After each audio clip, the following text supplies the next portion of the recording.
Wait. Why am I like low? Hold on. Hi everyone! Give me one sec. Let me just fix something. There you go. I won't be like moving around the screen. Can you guys hear me? Am I too low? I think a lot of people, like a lot of you, said that my mic was too low. Hopefully that fix it. Yeah. Hi everyone, welcome to the stream. It's going to be a very chill stream today because I'll be playing Minecraft and I'll be finishing one of my houses. And we'll be I'll hi Feathers, also hi Baptist, thank you so much for being the first. Hi Louie, hi. Wait. Hi y'all. I hope you guys are doing well. How is Thursday for you? Because I think it is Thursday. And I got a few things new. I got a new thing going on. Look at my logo. It's moving now, right? It's a day of all time. it's one of these days, yeah. But yeah, things I have a new thing going on. IRL, so oh my god, why am I always busy? Nearly, not enough time with things. Why do we only have 24 hours? So much things to do. Also, yeah, as you can see, my logo is now moving. It's been a long time coming actually. That was planned like way back, but I just didn't had it as a priority. So when I had something as an extra, yeah, that my logo now moves. So this was animated by Lay. So my MV editor, the one who makes my music video recently, is also the one who animated that, which is, look at that, it's really cute. It's really cute. It's a bit fast, but it's okay. It looks pretty cool still. Yeah, and yeah, it's going to just be a very chill stream. I'm actually eating one of the spicy noodles that I bought from remember the Chinese Daiso? And my god, I'm telling you guys, this shit is freaking spicy as heck. I finished it though, like barely, but it's so fucking spicy. Like, this is legit spicy. The buldak one, kind of like that, but this is like in soup version. So yeah, I can't my lips are kind of numb right now. But it is a very good soup. Noodles, very spicy though, and a lot of spice. And what would I say? I don't actually know what to say. Oh my god.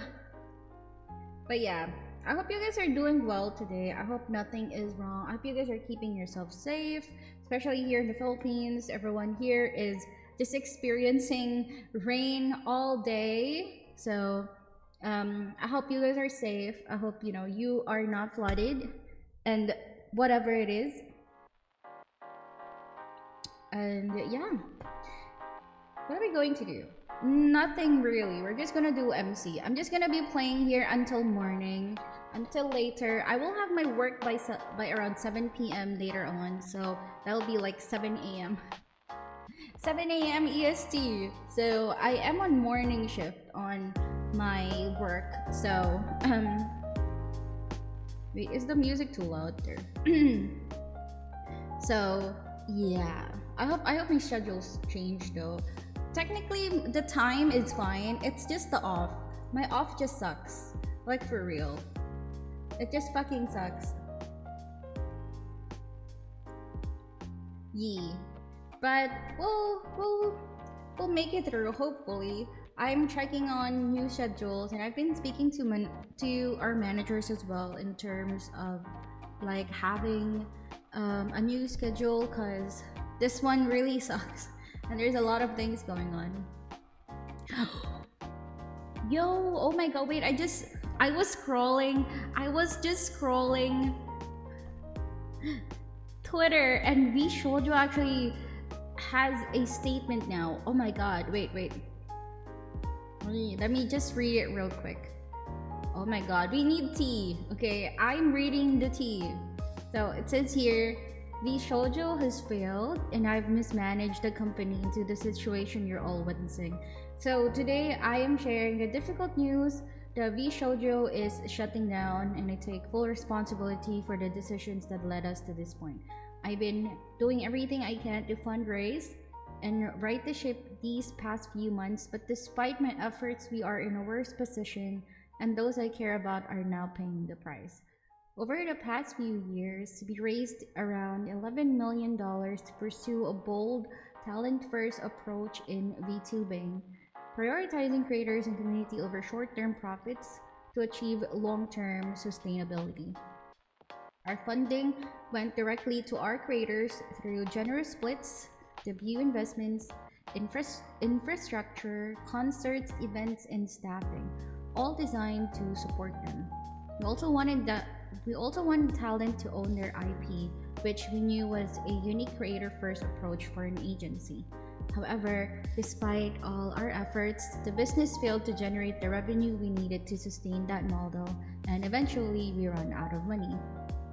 Additionally, I acknowledge that some of the money spent by the company was raised in connection with talent activity, which I later learned was intended for a charitable initiative.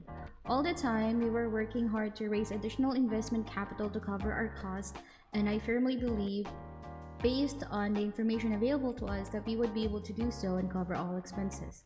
We were unsuccessful in our fundraising efforts.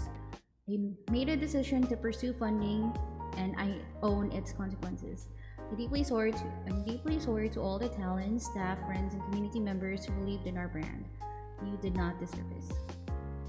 Justin or Gunrun. Sheesh. I knew it. I knew it.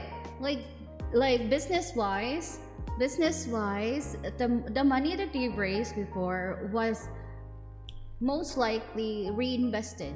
So, because as a company, you still need to have revenues, and basing from the things that we've learned so far, I was like speculating them probably the money that was that they raised before was like reused as an investment to further the company. It's just that unfortunately the investment did not work out. So since it's basically a loss. So when they did lose the money, they had to resort in other ventures, and apparently this is what happens. Can you translate corporate speak? Yeah, I would probably understand. But apparently, so TLDR, basing from this message, so they had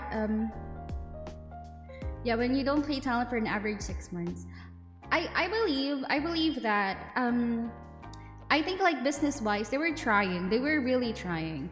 To be honest, VTubing, like as a VTubing agency, it's not really a very let's say long-term sustainable investment in terms of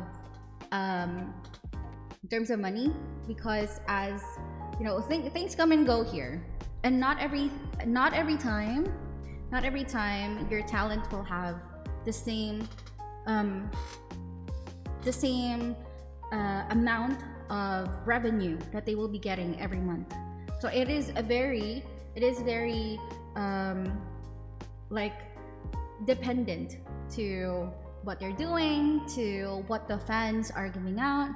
So it's not entirely a very safe proof investment. And like investing here in terms of like things that you need to do, because you need to invest to the model, you need to invest to the talents, and things happening in VTubing is pretty much expensive. So from the model that they have right now, since they are saying that they are a very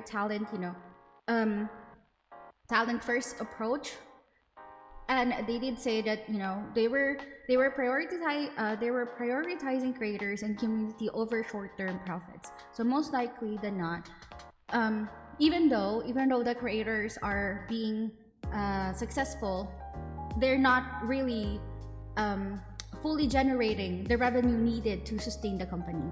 So when there are instances of, for example, they were able to get funds, for example, the fundraising things. I think what they did was, gambled a little in terms of, okay, we will probably like borrow the money first so we can reinvest it, and during the things that we will get from the investment will go back to the company and of course the talent itself. But again, the overall agency approach, it's good, it's nice, but business wise it is not really smart. That's what I'm saying. And yeah, I think that's actually what happened here. Like observing and like analyzing the company itself. Again, this is just my speculations, also like basing from business knowledge as well. I think that's probably what happened here. Very challenging, but secrecy tend to blow up. Of course, like nothing really, no secrets, as they would say. No secrets. It would remain secret, like at all times. It will uncover itself from after a while. It could take months, like years, but it would be it would go out for sure. So as they said here at the time, so additionally acknowledged that some of the money spent by the company was raised in connection with talent activity. So yeah, as what I said, so some of the money that they got was like used basing from what the talent has gained, or as Iron Mouse is, she's found with charity approach, or like she does a lot of charity. So most likely than not, the money that she actually fundraised was also used by the company. They probably they had some talks for sure regarding this, or maybe they didn't talk to Mouse at all in terms of, hey, we might borrow these funds first and then we invest shit, but like again, it was unsuccessful with their fundraising efforts. So the fundraising efforts here just means that they were trying to get money from other revenue, like other, how would you call this? They were trying to get money from other ventures, or from other maybe business activity, but they were again unsuccessful, which is the reason why this happened. The decrease on talent and agency split, it seems, since heard stories some paid out of pocket for events and merch deals allegedly was off.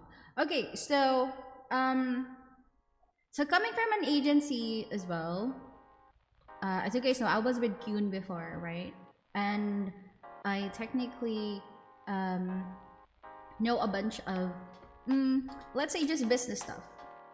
Okay, just business stuff. And I believe, and I guess most likely, a lot of VTubing business approach, or like business design, is probably the same, because most of the time they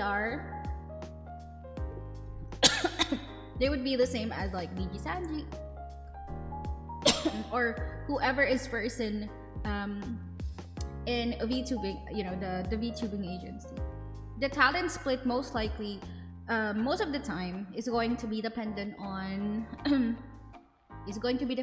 your contract, where sometimes they would say that, okay, you will retain your IP, you will retain this and that, but we will have a cut from your cut from your revenue. So whatever amount that you will get from, let's say, Twitch, we will get a cut of probably, the split could be 60/40, you know, or it could be like 30/40, 30/30/40. So it's like 30% to probably so 40% for the talent, 30% for like reinvestment in terms of the business, 30% it could be for whatever the talent needs. So it could be like split like that. And of course, as a business, you can't really fund a lot of events or like things, especially for a creator. So for example, they'd like to have their own music video, or let's say like that. As a business, the business would always think, what would we get from here? What's going to be, how would the revenue be like? The merch deals. Most of the time, the company would be handling the merch deals. Like anything business wise, anything in terms of like negotiations. Okay, how would be the split on in terms of, okay, would the talent provide the art? Would the business would provide everything? So if the business would provide everything, then of course the revenue would be higher than the creator, because they would be doing all the logistics, and at the same time they will be doing everything that would be, would be handling the talks, and then the agent or the creator would not be doing anything else, because basically you're the brand. So you will still have a share, but not as big as what the business would be getting, because again, they're also staffing in that. Yeah, so what I'm saying, I think there's just a lot of confusion in terms of what the business is really is like inside than what the fans are getting outside. Because probably, most probably, or actually, a lot more often than not, the people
Sheesh.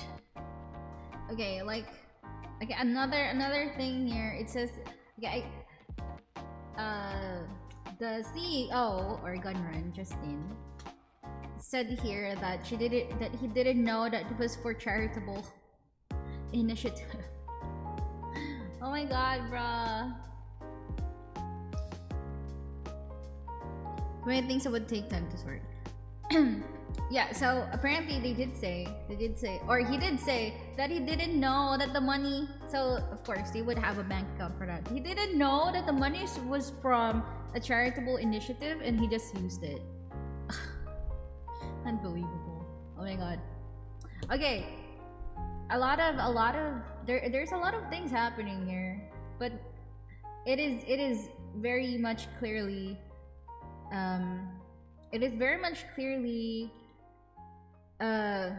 stated here that that it's so unbelievable that he wouldn't know. He would know. I'm pretty sure, like my gut feeling right now is really he tried using the money to reinvest it, but he failed. So now he doesn't know how to like explain that, and he's just saying that, oh, I didn't know that it was for charitable initiative, bruh. You could have come up with, you know, a better explanation. And toxic work environment prevented talents from speaking up and communicate. I think he was trying to like because taxes can get you for that. Exactly. I really think that he tried to reinvest that as a business, you know, from the business perspective. He probably was trying to, you know, I understand that there is good intention in this, but apparently he failed. He failed miserably, and since he doesn't know how to like explain this further, he's trying to like cover it up with not communicating what happened. So that's the reason why the talent didn't know, and Mouse didn't know that the money was for this and that. She didn't know that the money was used for something else. Oh my god. Okay. Okay, oh my god, that is so messed up. That is a very messed up situation. And well, it is what it is. We don't have anything to say now. Oh my god. Sorry. Let's go. Hindsight is 2020.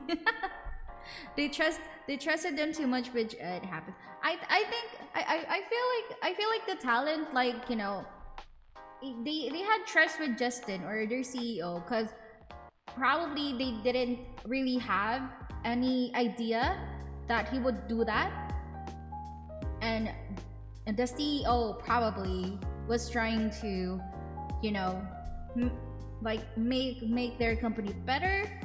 But again, good intention doesn't mean, you know, good results all the time. So and then it just got worse and worse until like he can't really, you know, he can't really cover it up anymore. Yeah, Keisun mentioned that too. A Japan branch CEO was wondering what happened. Exactly. So most likely he was trying to cover it up and just saying that no, nothing's wrong, you know, everything's okay, yada yada yada, until like everything just, you know, sprang up and whoosh. Well, it is what it is now, which is sad. This could have been like communicated properly, and they would probably will. I think he got scared. I think he got scared with saying, oh no, the English branch is struggling. But as a CEO, you would have told the situation for transparency, and you would have, or you could have, you know, ask everyone about, hey, this is what happened. Do you guys have any suggestions?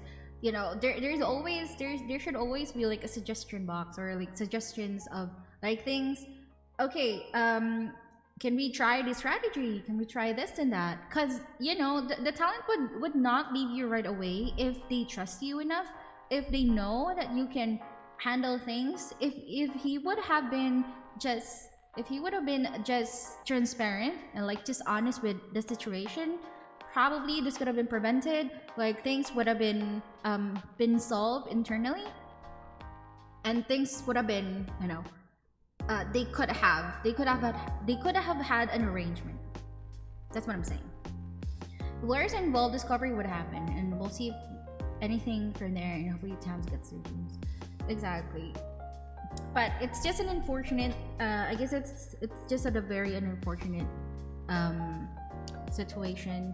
I'm sorry for the talents, because they probably was not aware about anything, and you know, things like that. It's just sad. It's just sad because like a lot of people are also like looking they look up to the agency because like for someone who has, you know, one like has the most successful talents, they of course, you know, people would be dreaming of like being in there too.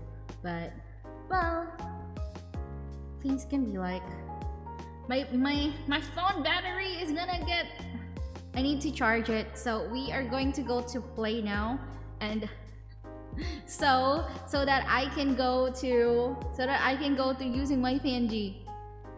What makes it more devastating is some of some of the came from not great edges or huh? So better say, I think you need to rephrase that. I didn't get it. I didn't get what you said. Some of the talent came from not great agencies or individuals. So what? Some of the talent? Some of the talent came. Huh? Wait, I'm gonna go to this one. Look, I got a new PNG. Look at me, it's so cute. And let me just turn off my YouTube studio in a bit. Ah, yay! So I can use I can now use my my comfy my comfy my comfy avatar. They still left from not great places. Oh yeah, true. They came from Niji Sanji, right? And then whoops, well, it do be like, I guess they were probably they are most likely very disappointed right now, for sure, for sure.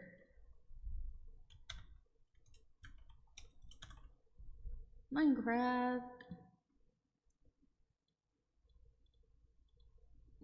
What is wrong with stream information right now? Also, Henya, not sure if you know the lore. I'm not really sure about Henya. I think is she from a different. What is her branding before? I don't exactly. I'm not actually familiar.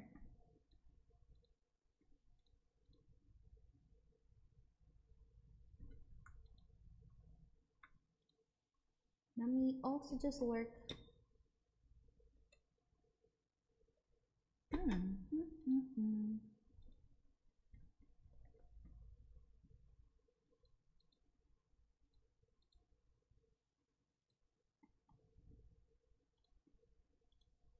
She was someone else, but a game controversy caused her to go under for a bit.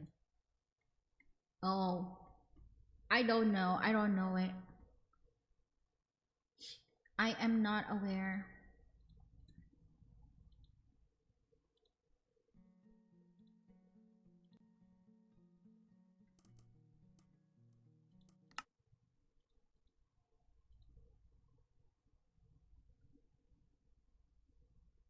She was who was she before?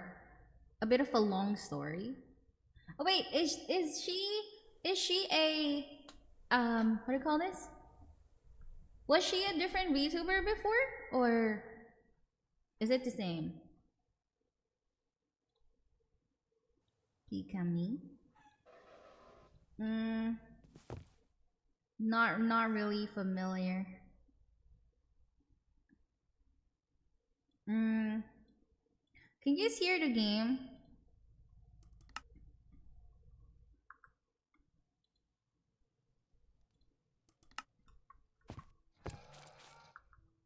It's a bit lagging. Can you guys hear the game? Okay, okay. That's good, that's good. It was a long time, only heard of it after the fact. I see. It's okay, it's fine.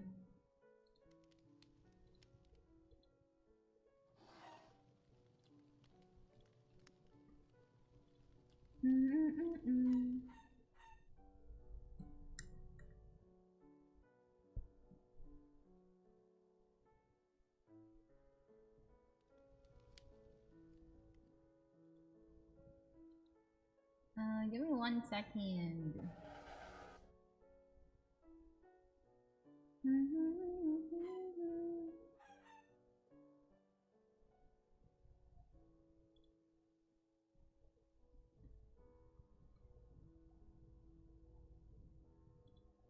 Hanamoni.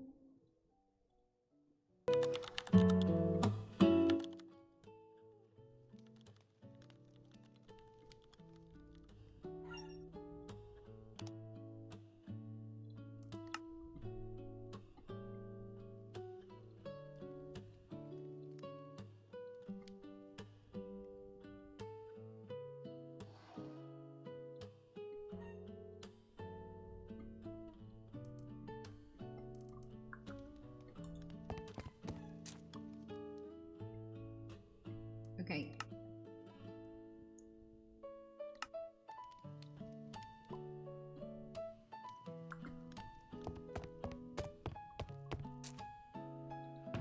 Jewels.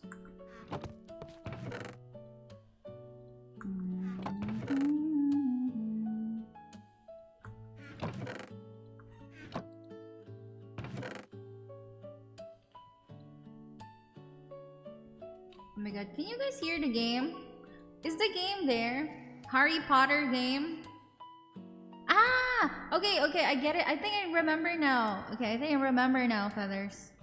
Cause she played Harry Potter and then there was like a racist issue. Okay, okay, okay, okay.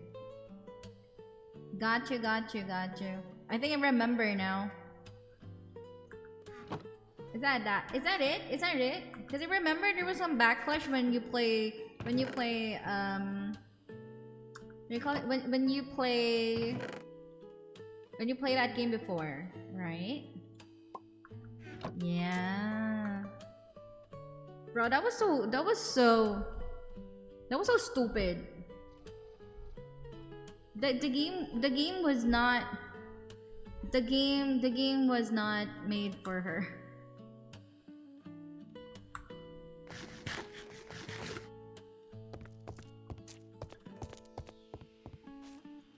But yeah, I was trying to get like cobblestone. Cobblestone. I think I need to mine stuff.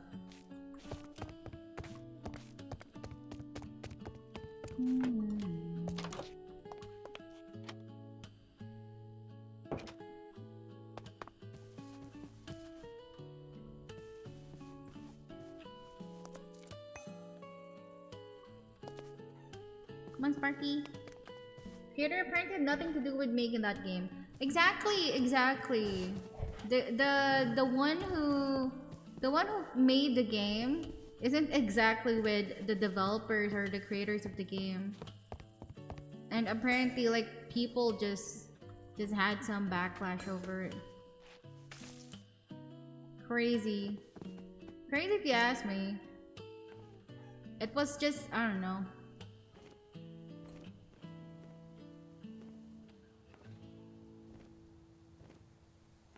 We need to find a mountain.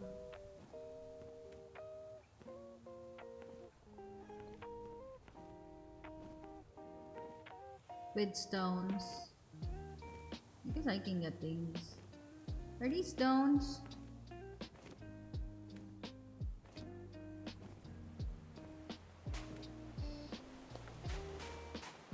They're stones.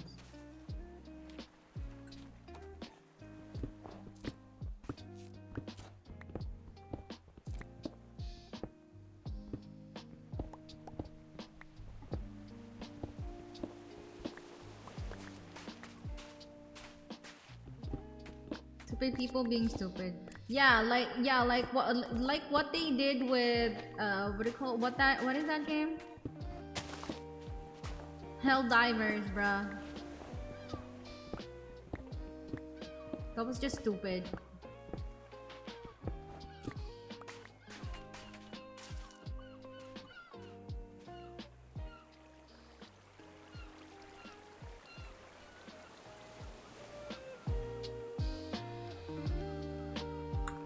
What are you doing right now, Feathers? Wait, are you at work?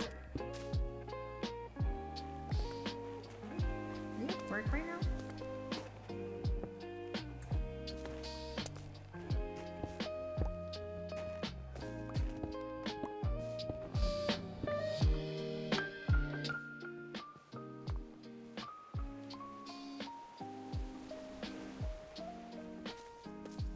Stranger.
We need stones.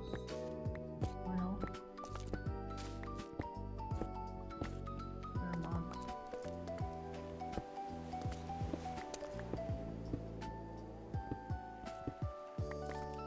Need to not spawn right near me.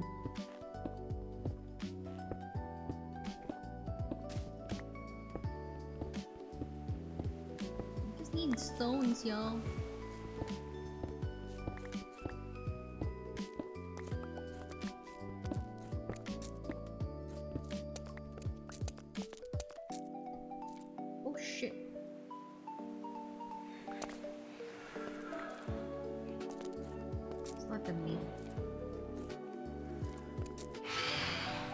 Fucking hell.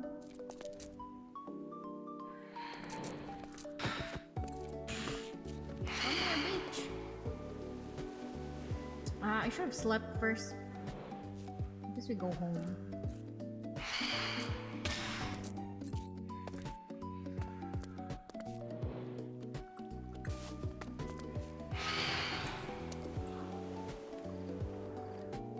What, you wanna a piece of me?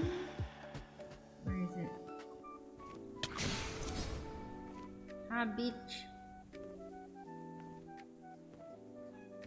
Ooh, these are stone clays. Oh shit! Fucking mobs.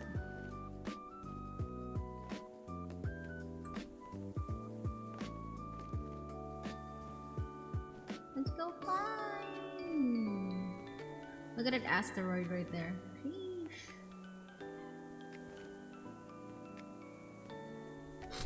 So my plan right now is to expand the house we have. Cause I now got 5 dragons, by the way. I got 5 dragons, y'all. Look at my dragons.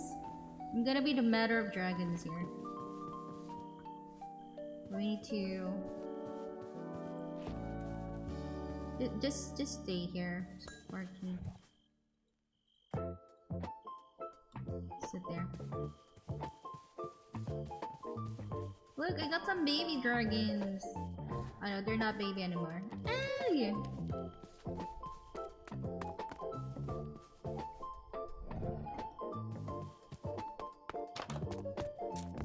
Need to sleep. Yeah. We got some baby dragons right there. Alina Targaryen. Wait, have you guys watched have you guys watched that?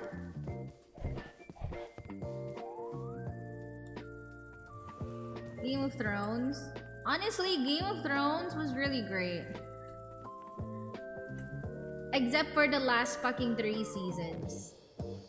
Those last 3 seasons was hard. Oh wait. Cool space. I know.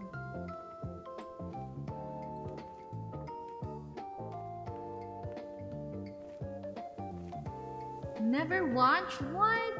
Why have you not watched Game of Thrones? You should. Honestly, it's really good. There's a lot of nudity on the first episode, or on the first season. A lot of nudity. Of course, it's the first season. Of course, they would have that.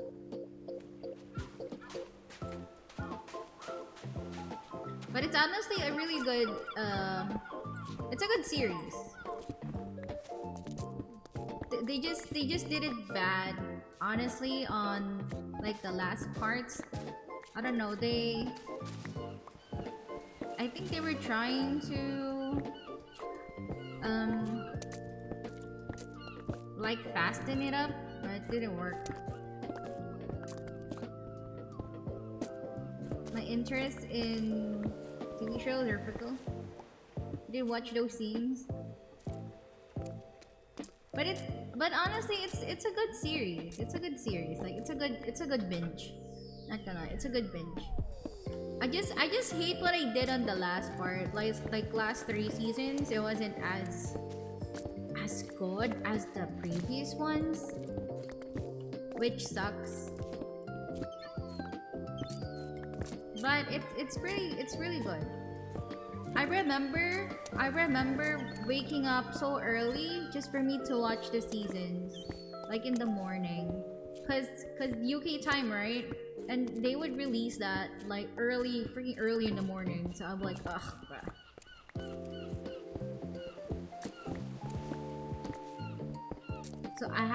So I had myself like waking up early just to watch the seasons. Or the episodes. Yeah, I did that too with so if you guys don't know, I actually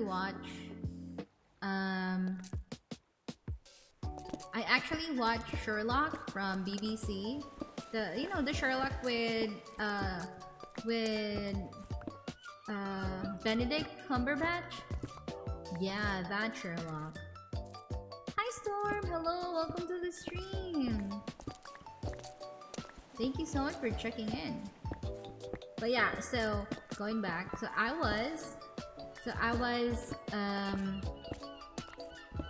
used to wake up so early just for me to watch freaking Sherlock in the morning. I watched Elementary. What do you mean Elementary? Wait, is that a series? I don't know that. But yeah, so I used to watch Sherlock a lot. Yeah, it's a different Sherlock now. Ooh, a diorite. Would there be a crystal like below here? I wonder if there's a crystal.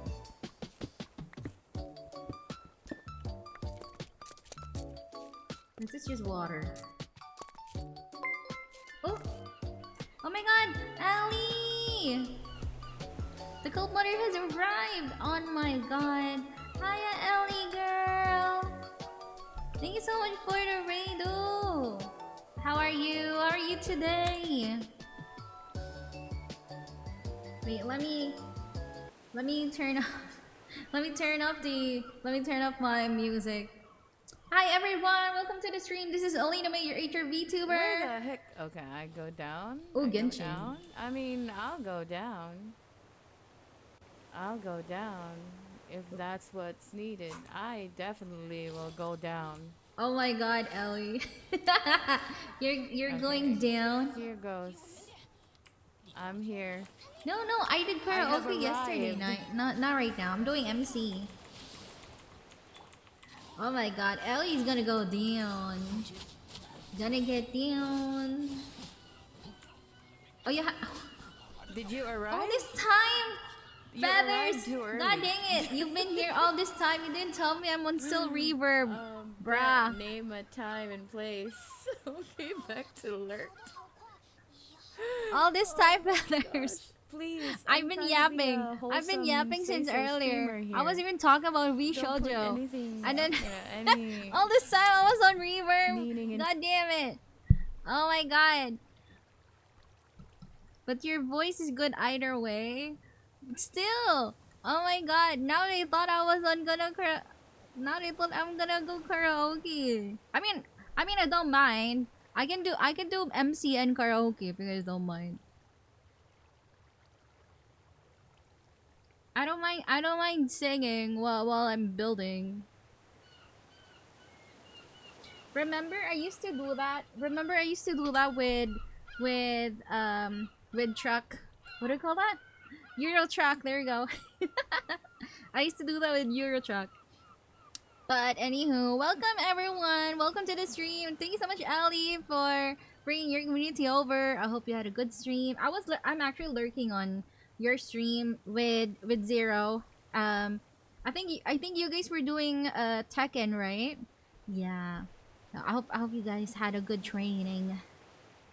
But yeah, hello guys. This is Alina May, your HRB tuber. I'm on my comfy era right now. So also my phone is charging again. So I'm using my new PNG. Look at that. I got a new reactive. Yay. Alert is out there because I'm tired. Okay. No worries, Ellie. Take care. Have a good rest. Go eat some, go eat some snacks. Make sure to drink water. And yeah, this is my new reactive. This is from Honey, from Twitter. So I got this new PNG from her. And yeah, it's really cute. Look at me. Yeah, it's designed for it's designed from my new outfit model. So if you guys don't know, I got a new outfit. It's full on Twitter. It's pinned. So if you guys want to check that out, go ahead, please. And yeah, I play a lot of I play a lot of Minecraft on this game. Recently, I do play a lot of Baldur's Gate too, but I'm just on hiatus. I'll be coming back to Baldur's Gate by August on my birth month, because of course we need to have my vampire boyfriend during my birth month. Okay, I'm gonna, for real this time, I'm gonna finish the honor run. I will not start a new run unless I finish that. So that is my promise to y'all. But yeah, thank you so much, Ellie, and to everyone. Hope you guys are okay. Have a good rest. All right. Okay, what were we doing? Oh yeah, I was trying to get stones. Okay, where is our music again? Sorry.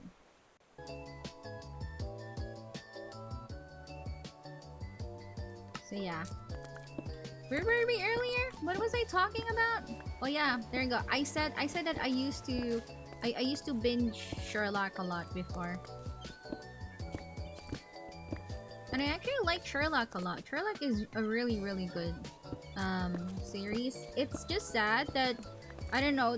They said that they still want to continue the series, but as you guys know, Benedict and John is very busy right now with a lot of commitments. So yeah, they're having some they're having some issues in terms of scheduling now. So yeah, which is sad. But I love Sherlock a lot. Oh no.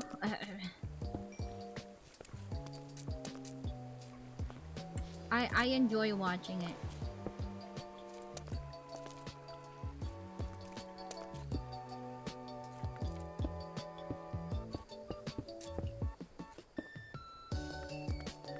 Here, so we can get the water.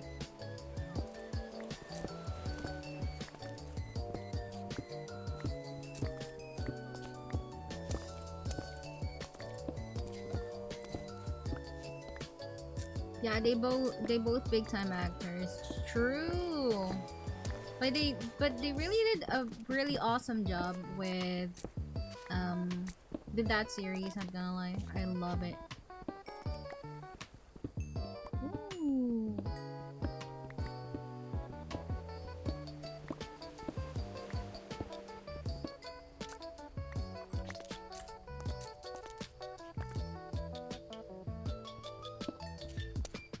Get some ores.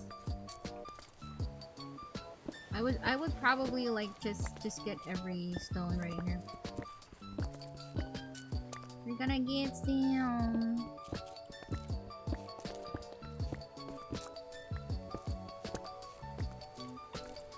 No, I'm full.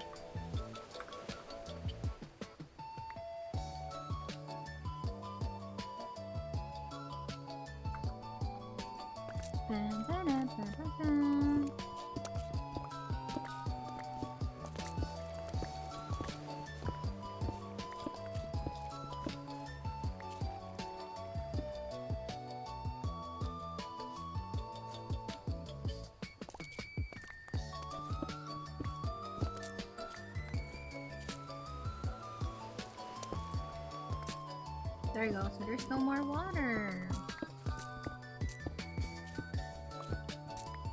Oh my god! I just flattened up this surface for real.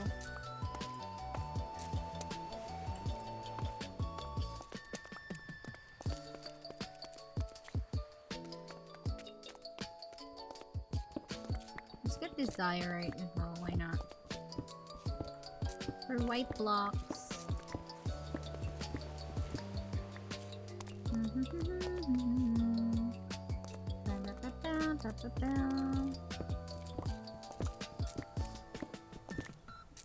So my plan on my house is actually to build the walls so we won't get mobbed. Also so that my animals or my pets will have some space.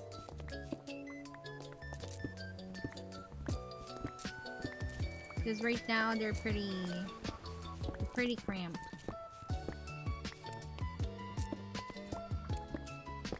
So we're gonna get blocks.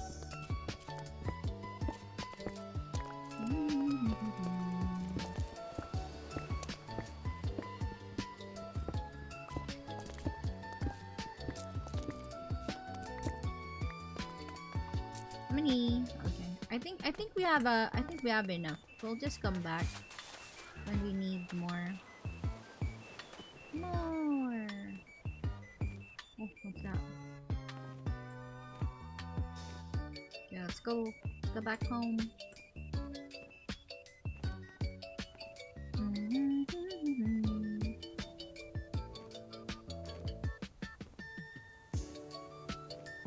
you go. Oh my god. Hopefully all the chunks load up. There you go. We're gonna come back home. I hope we find another building like that, because that was a really good building to go to. And look at all my dragons. They're just there. Also, let's have Sparky. Sparky, sit. There we go. So we'll be putting in some blocks right here.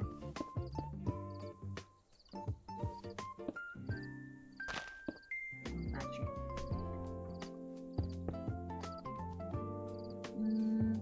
Could probably remove this too. We are going to plant more trees like after this one, but like let's remove it.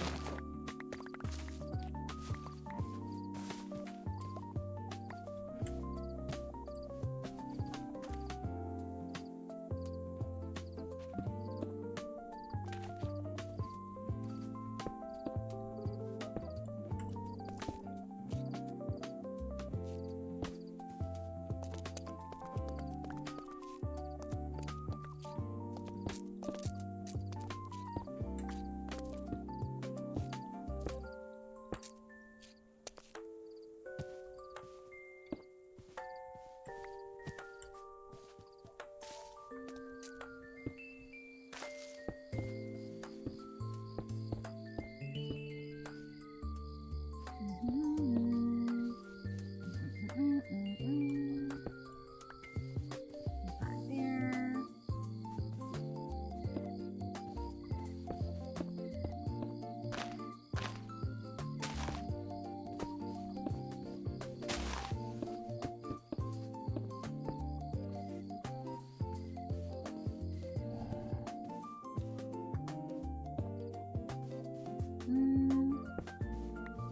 Maybe let's just put that there.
I'll retain this one.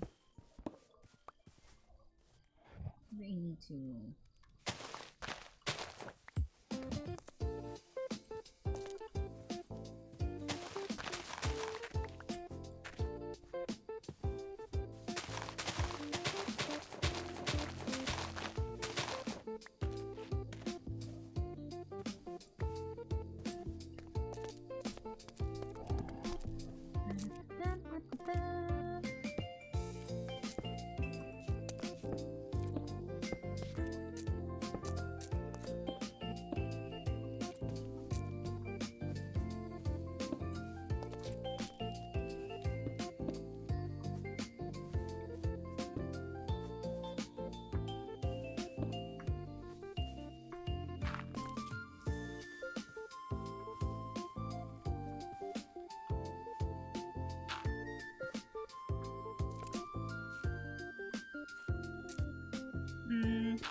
Maybe I should.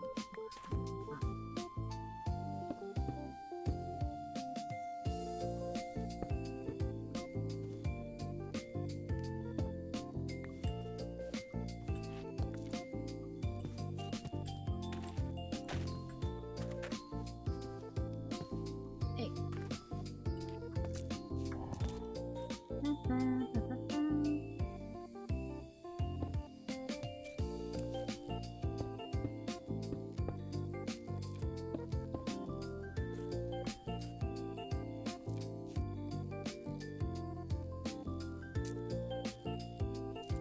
Probably remove this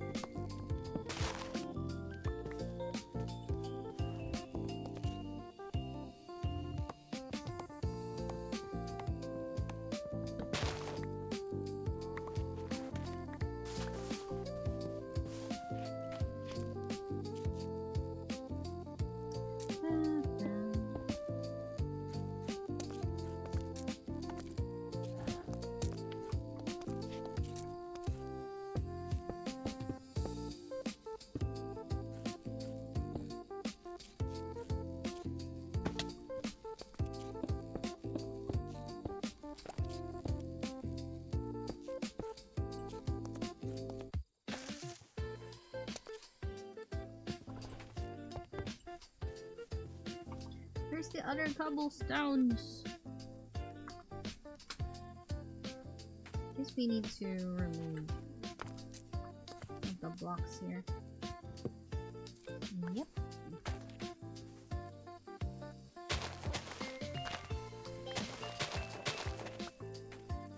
Just so it won't reach. No? Well, we can still.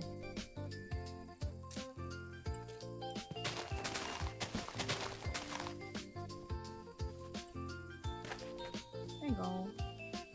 I can just put in.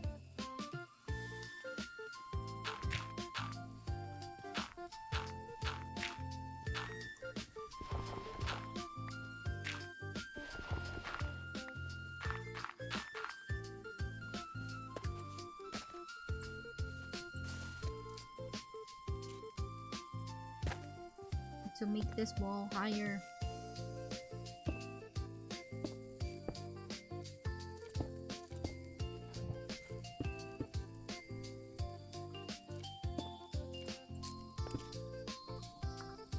Where are the other cobblestones? Put that back there.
Oh my god.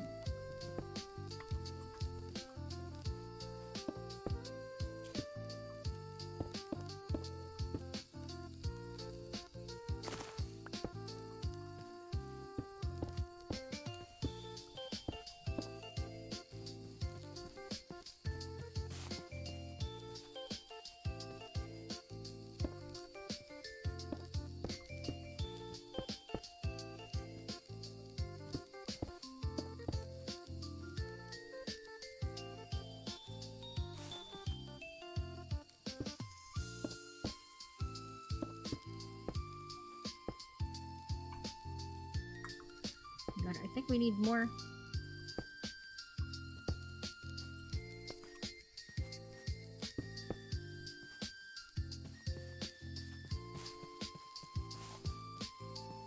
It's fine.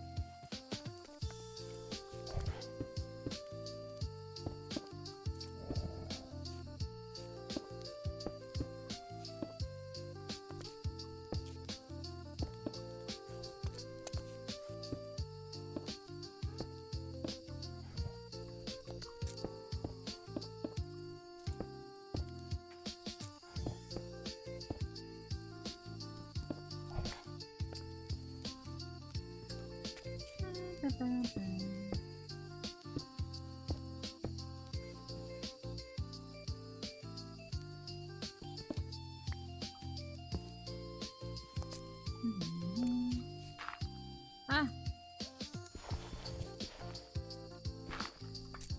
Okay, so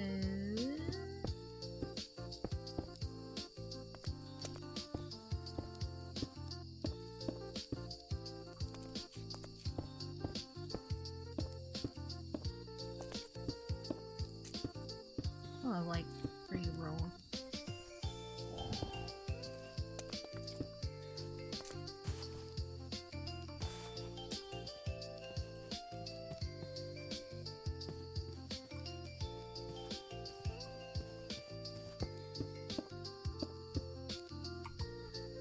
My god, we need more. We need more stones.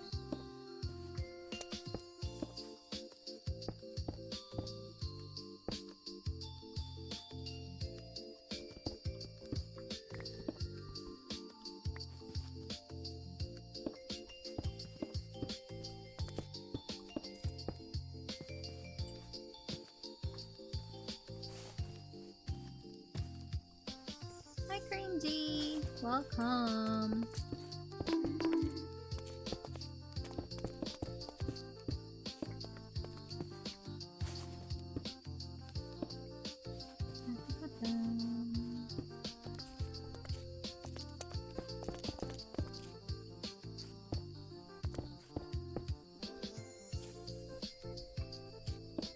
We passed lang. Okay, no worries.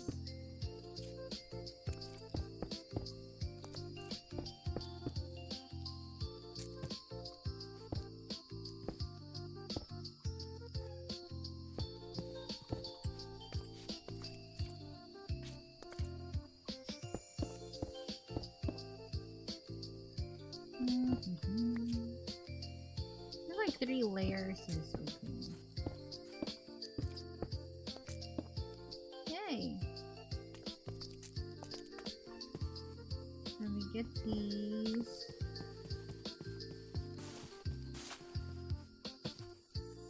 Where are the spots? Oh, there we go. Got that. Then I guess we can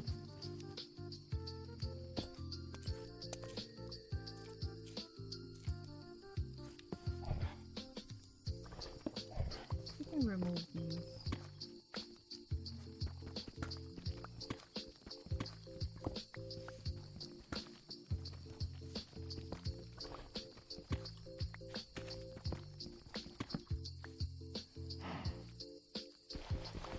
So my dragons will have more space. Yeah. Should probably do this.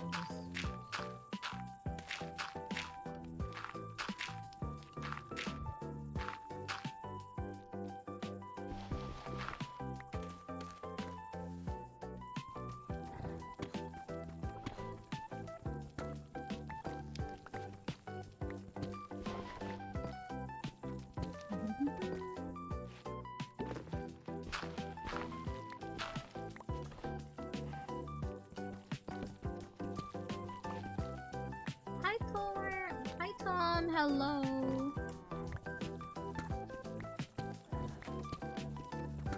Oh my god, look at my dragons! Oh my god, they're so huge. Drago, go away!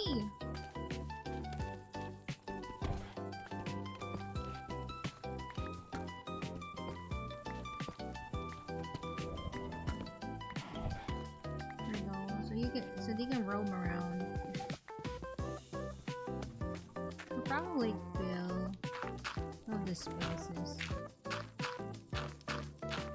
Or I can actually maybe I can put in a pond. Yeah, maybe I can put in a pond as well. Ooh, that would be fun. Is Beauty and the Beast always in the start of the stream? Not exactly. Sometimes it's like in the middle. When I need to take a break, and like when I need to eat, that's when I usually watch Beauty and the Beast. Although we can actually watch now since I'm doing Minecraft. Do you guys want to watch Megan?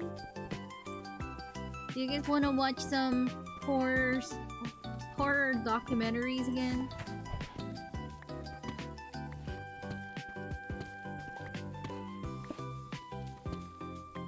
I can do that right now because I'm just playing MC.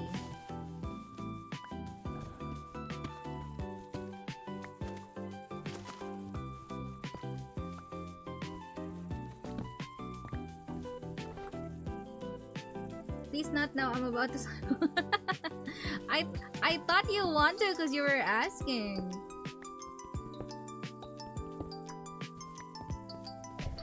You know, I'm easily scared. Really?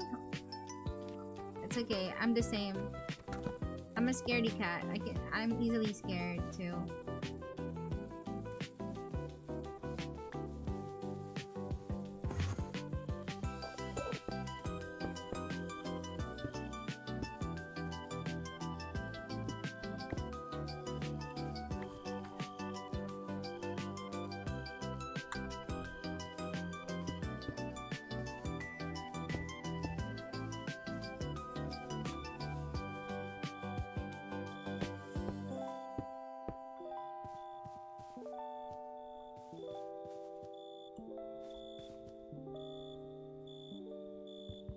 Probably remove this.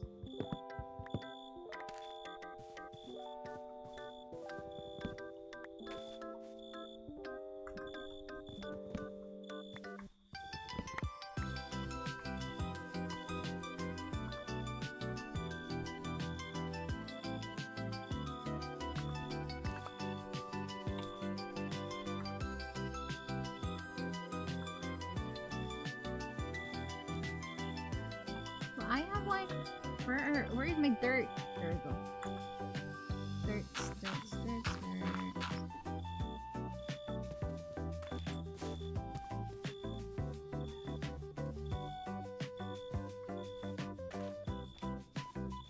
Should probably like know how to use the mob filter.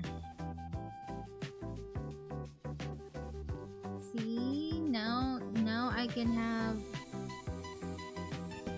We need to watch another horror movie again. Wait, I did have a suggestion, remember? I had a suggestion to watch a documentary actually. So if you guys don't know, one of my favorite documentary is actually called Don't Fuck with Cats. So if you guys are up to it, we should probably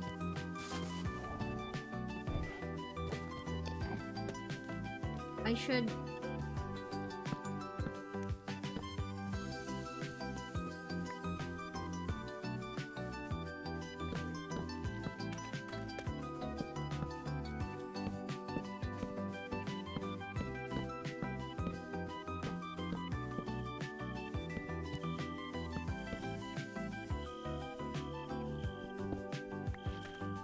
light up the place. There's mobs. They might spawn in.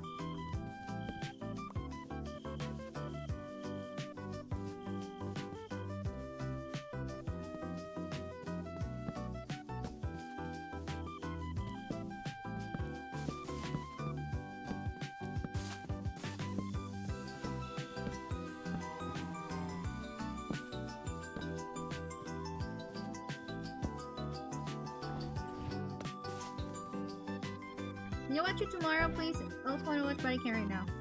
Okay, okay.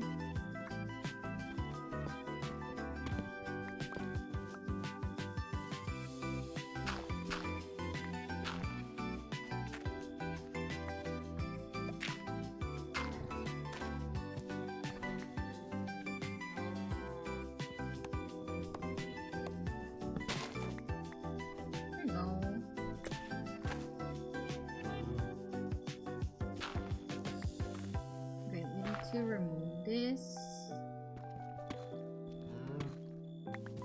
Yeah, there we go. Look at that. All my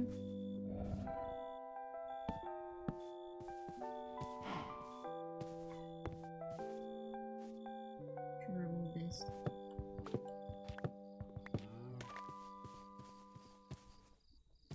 Yay! I got a bigger place for my dragons now. They should like. Roam around somewhere.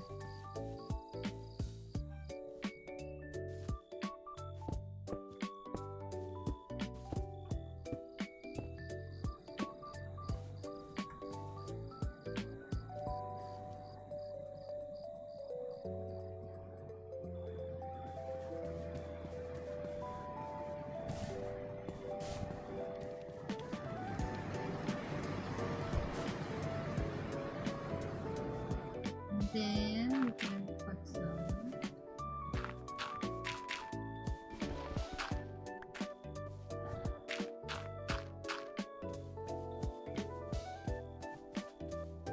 I'm thinking if maybe I should do like a pond area as well. So in case I'll be able to get some like fishy mobs, I can do that. So why is there an elder here? Let me go away, please.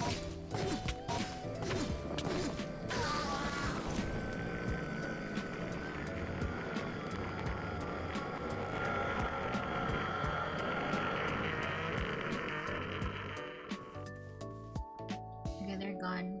Alright, time to get some obsidian. Me too.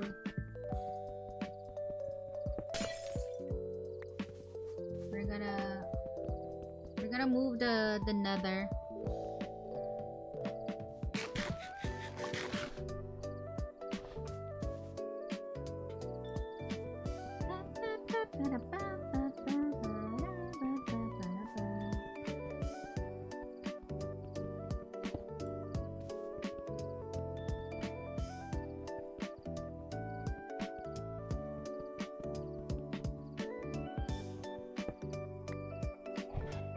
So, how many blocks? 1, 2, 3, 4. 4 blocks. I'm out of here. Your stream is.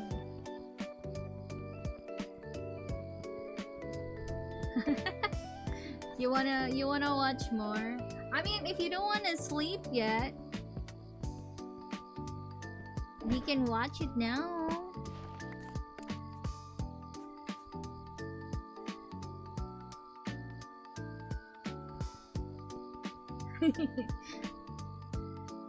But you can go and rest though, Tom. Thank you so much for dropping by, you know. I appreciate the time. Need to sleep, but I wanna watch you. You wanna watch me? Aw. That's so sweet. Don't worry. Most probably than not, when you wake up, I'm gonna be still here. So go and rest. And then watch me later. Yes. You can watch me when you wake up later. Cause I stream long. Like 12 hours. So you know, you'll still see me, don't worry. She has a chill. I have a chill voice. Aw, thank you for the flowers, Tom.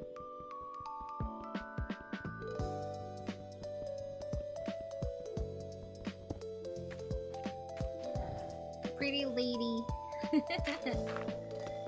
Okay. Oh my god, look! Look, why is there a friggin' block? Bruh. Hey, look at that!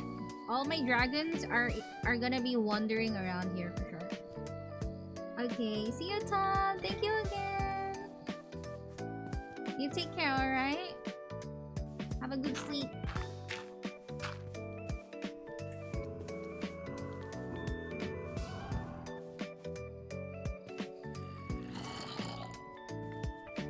Bitches can get up here.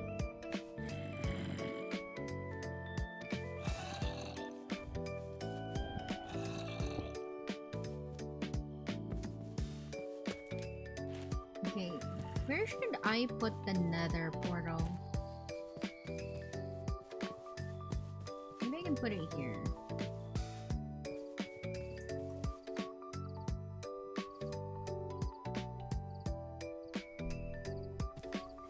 Where do you guys think should we put the nether portal? Because we can't put. Should I put it like outside? Maybe I can put it outside. I should sleep first. Oh my god! Look at my dragons are wandering. Lol. Why is there a cow over? a cow actually like. Look at that cow. Badass cow. Oh, she rode my dragon. It's already morning. Never mind.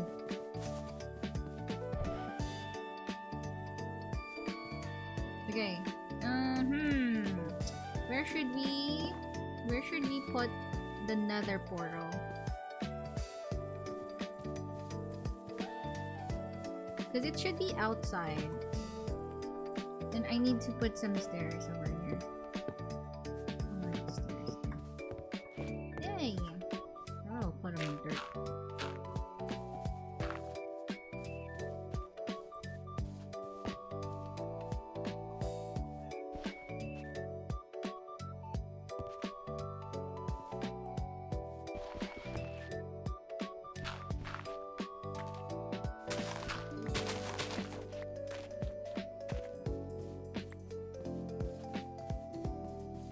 I should probably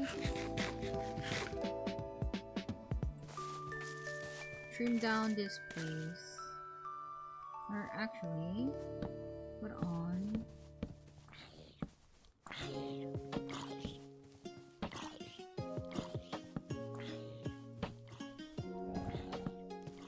So we won't get mobbed.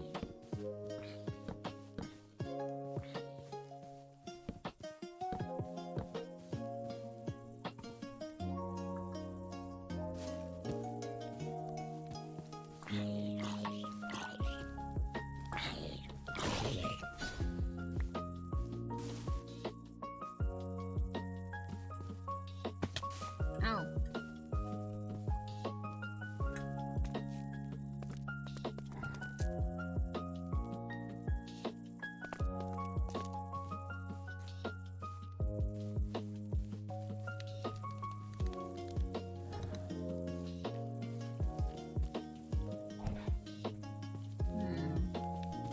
I'm planning the layout of my of the place.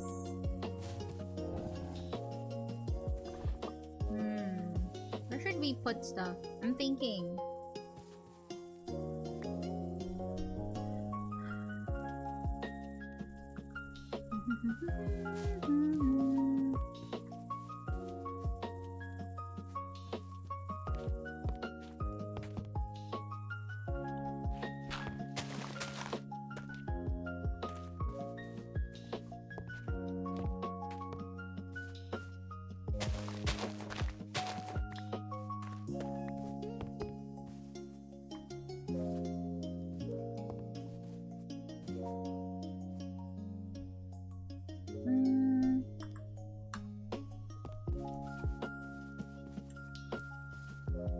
Should probably like do a little. Maybe we can do like a little workshop here. So like some barrels. No?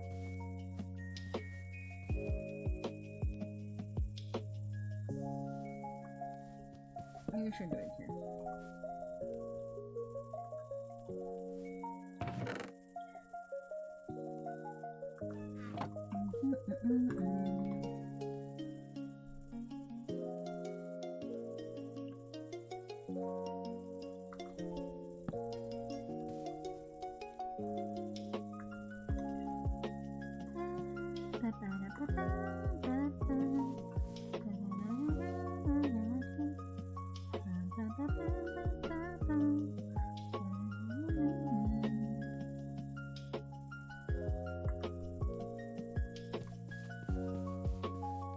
How do we make the mob builder? Let me check.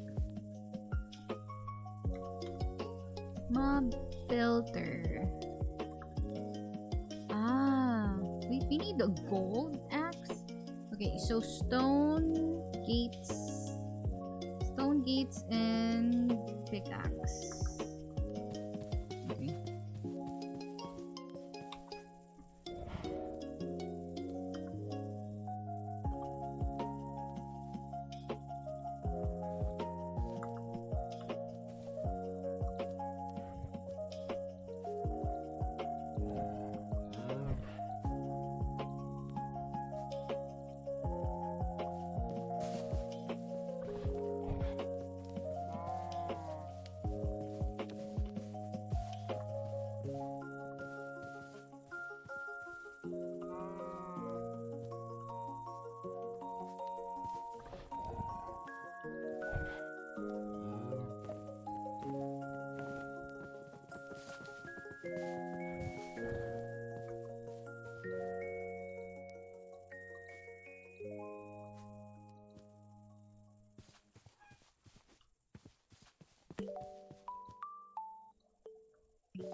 Follow me.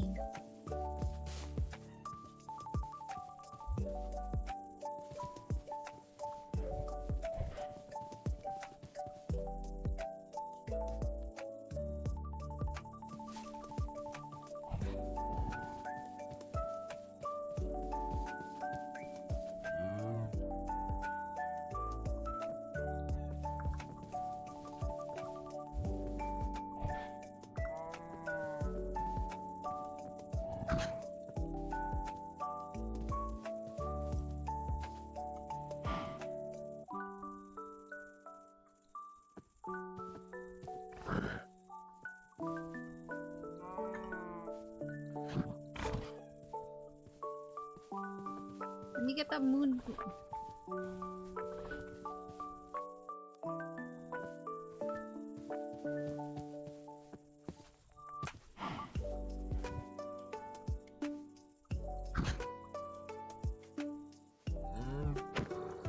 Oh.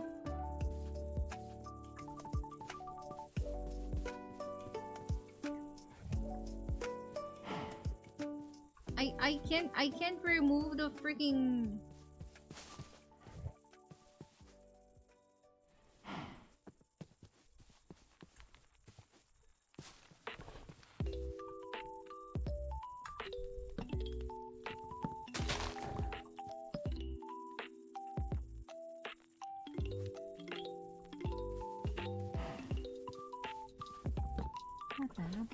Come here.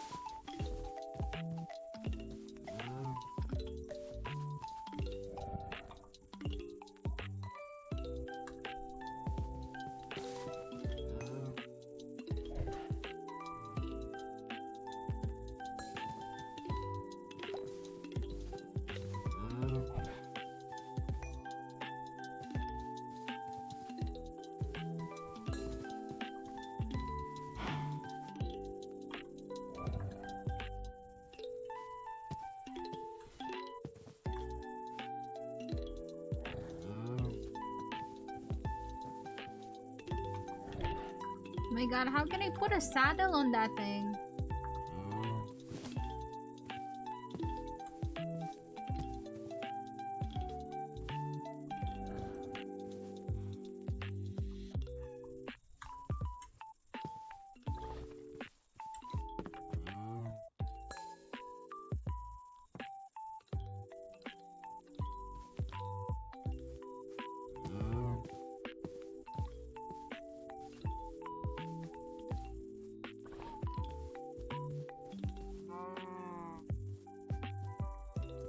Oh my god. Where's my arrow? We should remove that shit. Sorry. Oh no!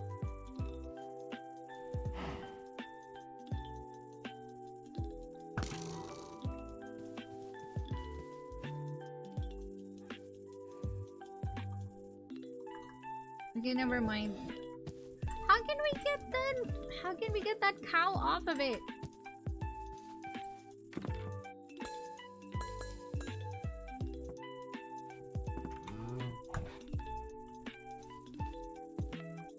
Okay, maybe you need to sit.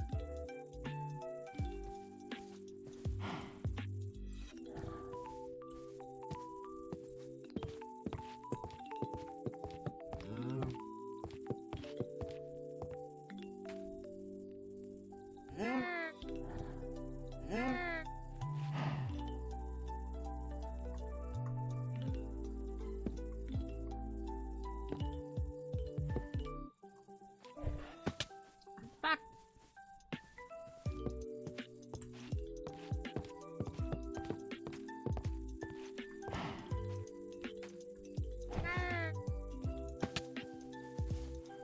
There we go. Jesus Christ.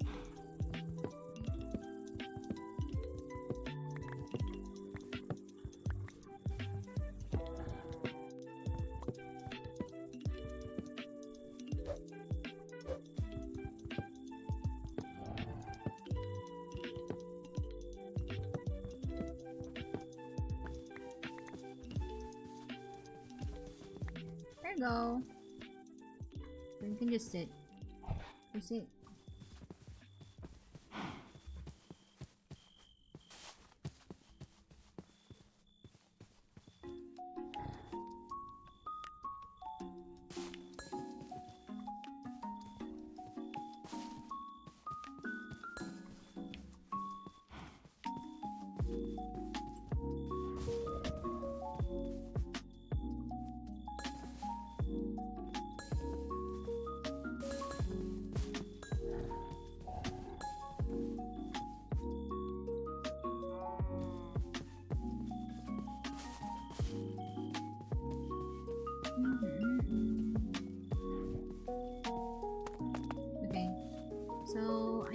gate. Na gold. We don't have. Okay, we don't have more gates. But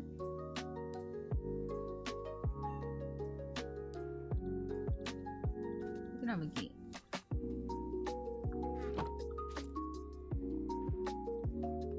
Put that here. Like that. Then sticks, right? Okay, maybe different than that.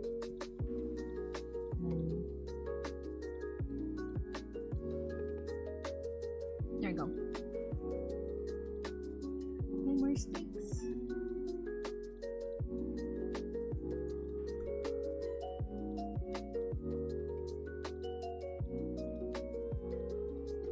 Okay.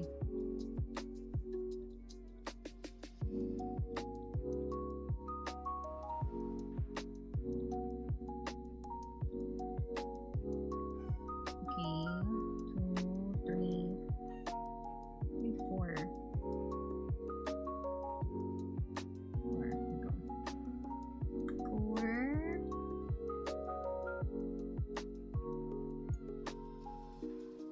And then 4 stones. 4 stones. There's a lot of stones. I don't think we don't have a stone anymore. We have deep slate. Stone. Oh no, we already got. I don't think I have stones anymore.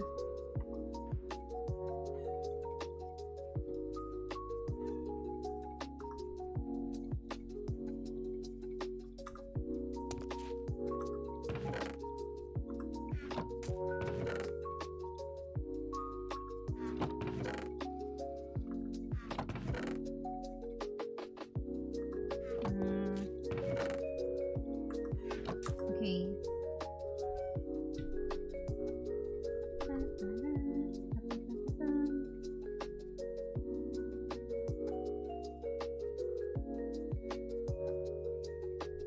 I kind of want to watch this one. Bada bing, bada boom. Mango.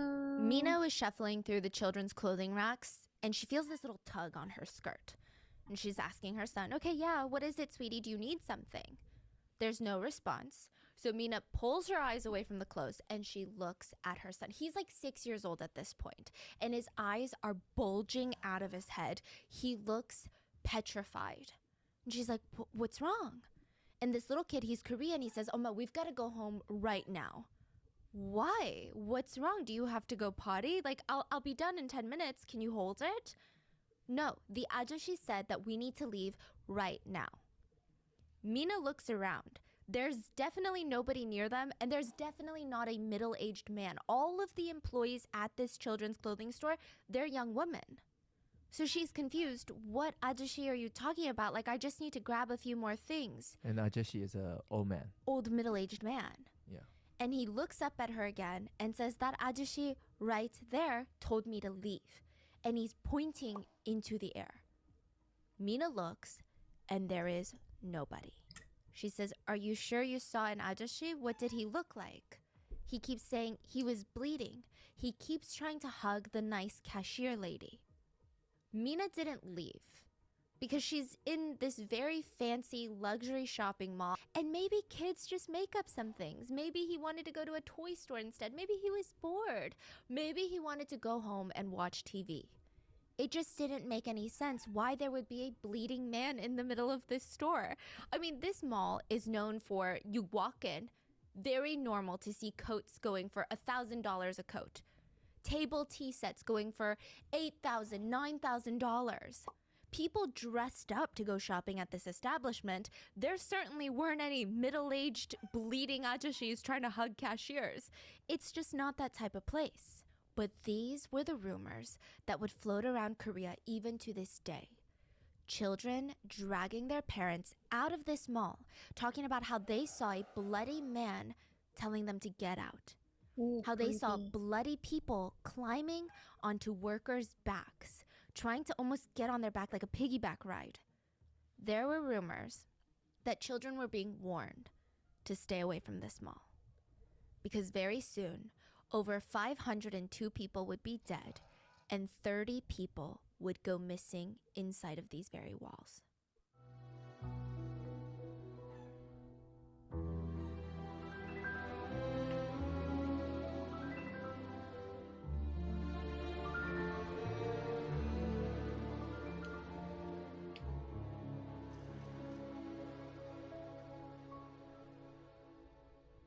As always, full show notes are available at rottenmangopodcast.com. This is another Korean case. We had multiple Korean researchers assist in gathering of the facts on this one. But as always, please let us know if there's anything that we didn't cover or something that got lost in translation. I mean, it's a huge case, so I'm sure it's bound that we're going to have things that we didn't touch up on, but just let us know in the comments. So with that being said, let's get into it. Let's get June into 29th in South Korea is almost peak summertime. I mean, almost every single person that walked into this Hamplung Mall said the same thing that day. 왜 이렇게 더워? Which is, why is it so hot? Like, why is it so hot? A lot of people were coming to the mall to avoid the heat outside. And usually these massive indoor malls, they blast the AC during the summer. You walk in, you feel that ice cold air smack you on the way Hi, in. Maffy. Not Maffy, today. Gavin, The mall hello. was more Hi, humid, welcome to more the hot, stream. clammy. It was so hot, it was difficult to breathe inside of the mall. It's like the AC was broken. The workers are profusely sweating, apologizing to the customers. Sorry, the AC's broken. I'm sure it's going to turn back on any second now. And despite all the heat, about 1,000 people were inside that mall when the whole thing came crumbling down. Everyone had 20 seconds to get out of that mall. That's all they got. 20 seconds is the length of the happy birthday song in Korean. If you had 20 seconds to, do you think you could go from inside of the changing room, inside of a store, get out of the store, down the hall, to the emergency staircase, down the stairs to the ground floor? Let's say you're 4 stories high, 3 stories, fine, right? And at least a few more steps further to avoid impact. Could you do that in 20 seconds? So Pyonghul, he was a maknae at his job, which means he was the youngest amongst all of his coworkers, which is why all the colleagues kind of like took it easy on him when he was pouting and whining the whole day. He's like, it's not fair. We work at the restaurant on the 5th floor. The AC's broken. All the other restaurants on this floor are closed. Why are we open? Why are we the only one? On top of that, I mean, do customers really want to eat right now? It's so hot. So the AC just broke that day. Yeah, all day it had been off. Okay, so Yeah. it's not like ongoing. It's No. just it's okay. That one day. So he's in the front, keeping himself busy, when the head chef runs out from the kitchen. Get out, get out, get out! Pyonghul's like, okay, I'm not even gonna look up. He just casually says, okay, give me a second, like I just need to finish this up. The chef runs to Pyonghul, pushes him on the back, and says, you idiot, I said run. And he looks up and he sees people booking it. Like there's like 5 customers, they're booking I'm it to good. the emergency I'm just- stairwell. I'm- So he starts jumping I'm over trying to chairs, fix my jumping house over right tables, now. trying to join them How at that about you? staircase. He has no idea what's Also, going while- on. He while just knows we're- that they're all running. And While as we're he's running, listening to one by one, a the lights, the recessed podcast. lighting in the ceiling, they're shattering. And it's getting darker and darker, and Pyonghul would have 20 seconds to make it out alive. How Jiwon, about you? let's How call you her Gia, doing? was another employee at the mall. She worked in the basement level, so she sold crystals at one of those like home goods shops. And that day, she took her break early because it was so hot.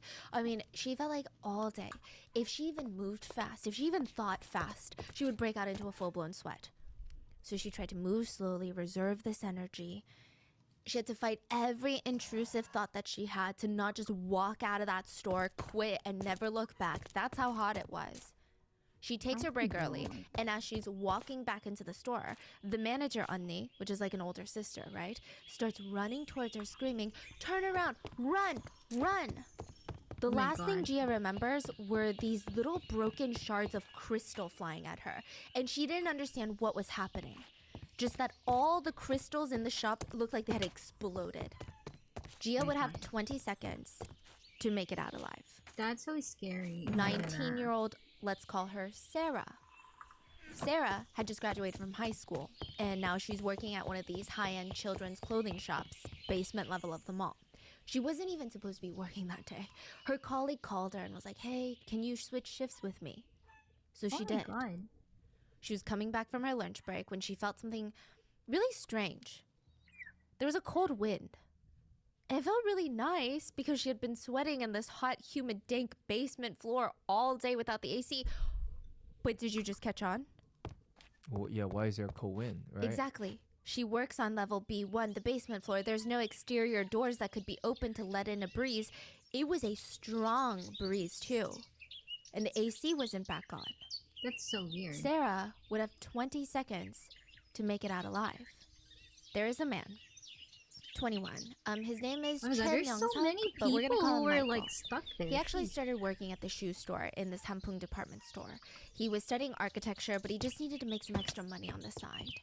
And he was on his shift when everything went dark. He didn't even have 20 seconds to run. Nothing registered in him. It was just lights out, literally, figuratively. When he woke back up, everything was pitch black. He was laying on cold concrete. He's basically boxed in by concrete. He couldn't move. On the sides of him, there was concrete. Above him, there was concrete. Below him, concrete. He just had to lay there in a fetal position, having no idea what had just happened. There was no light, no food, no water. He tried to kind of push up against the jagged concrete, but he was worried that any sort of movement would cause the concrete to completely crush him. Even the air supply felt stale, dusty, and limited. The panic starts to kick in. He's like getting claustrophobia. And in any other situation, I think that this would have been terrifying. But he started hearing a woman's screams. And she's screaming, "Save me! Save me!" He said that he felt kind of happy, that he wasn't alone in the dark. So he starts screaming back, "Hello?" There were now two voices responding back at him. So one was Lee Sung-yeon, a 25-year-old woman that worked in the kitchenware shop, also on the first basement floor, and an ajumani. So that's like an older auntie customer. So these are a lot of like basement workers, right? Yes. Is it because there's a higher chance of survival? Oh my Everyone on gosh. floors 1 through 5, unless they were out of the building, they would die. So they were all trapped. Just like Michael, the ajumani, the woman, they're all trapped. The ajumani could barely talk because she was actively being squashed by the concrete, like on her chest. Ajumani is The customer, She's an an older old- woman. Kinda Yeah, mending. I would say maybe like 50s, 60s. And she told them in all these gasp breaths, like, "There's a heavy piece of concrete on my chest. I can't talk." So the two, Michael and the other kitchen shop worker, they tried to help her not panic so that she's not going to hyperventilate, because there's no way for her to even like take in a big breath of air. So in small breaths, in very kind of like she's drowning, she tells the others, "My daughter turned 30 this year." And there was just this lingering silence, because it's a reminder of everything that was outside. And they don't know what to say to that. So they fall silent. Michael feels these tears coming down the sides of his face. And he says, "Then let's get out alive." And the three promised each other, "Okay, us three, we're gonna get out alive." And then everything went black again. Michael and the others, they kept falling asleep, coming to, falling asleep, passing out. I wonder if it's the air supply that was cutting them off. It was hard to even gauge how long they had been in there. Michael asked the others, "Hello? How long have we been in here?" The 25-year-old worker responded, but her voice sounded really weak. "I think a day, maybe 2. I don't know. It feels like a week." "Ajumani, are you okay?" Silence. And then they started panicking. "Ajumani, you have to wake up. You gotta wake up. Your daughter just turned 30. Michael would never hear her voice again. Oh no, She she's was dead. gone, and she would never get to see her daughter turn 31. Not long after, the 25-year-old kitchen worker called out for Michael and said, "Michael? Yeah? I think I'm gonna go now. Please tell my family I love them." Oh my god, it's so.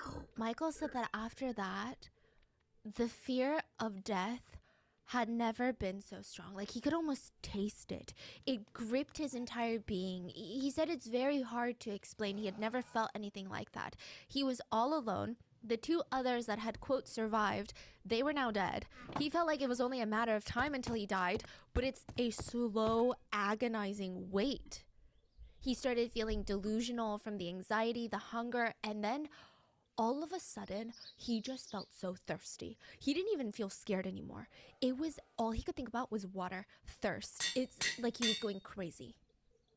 Right at that time, someone answered his prayers. While he was feeling delirious, water started dripping onto his head. He didn't even know if he was dreaming. He genuinely thought, am I hallucinating? Like, you know when you see the lakes at the desert and you keep walking towards it? He thought it was that.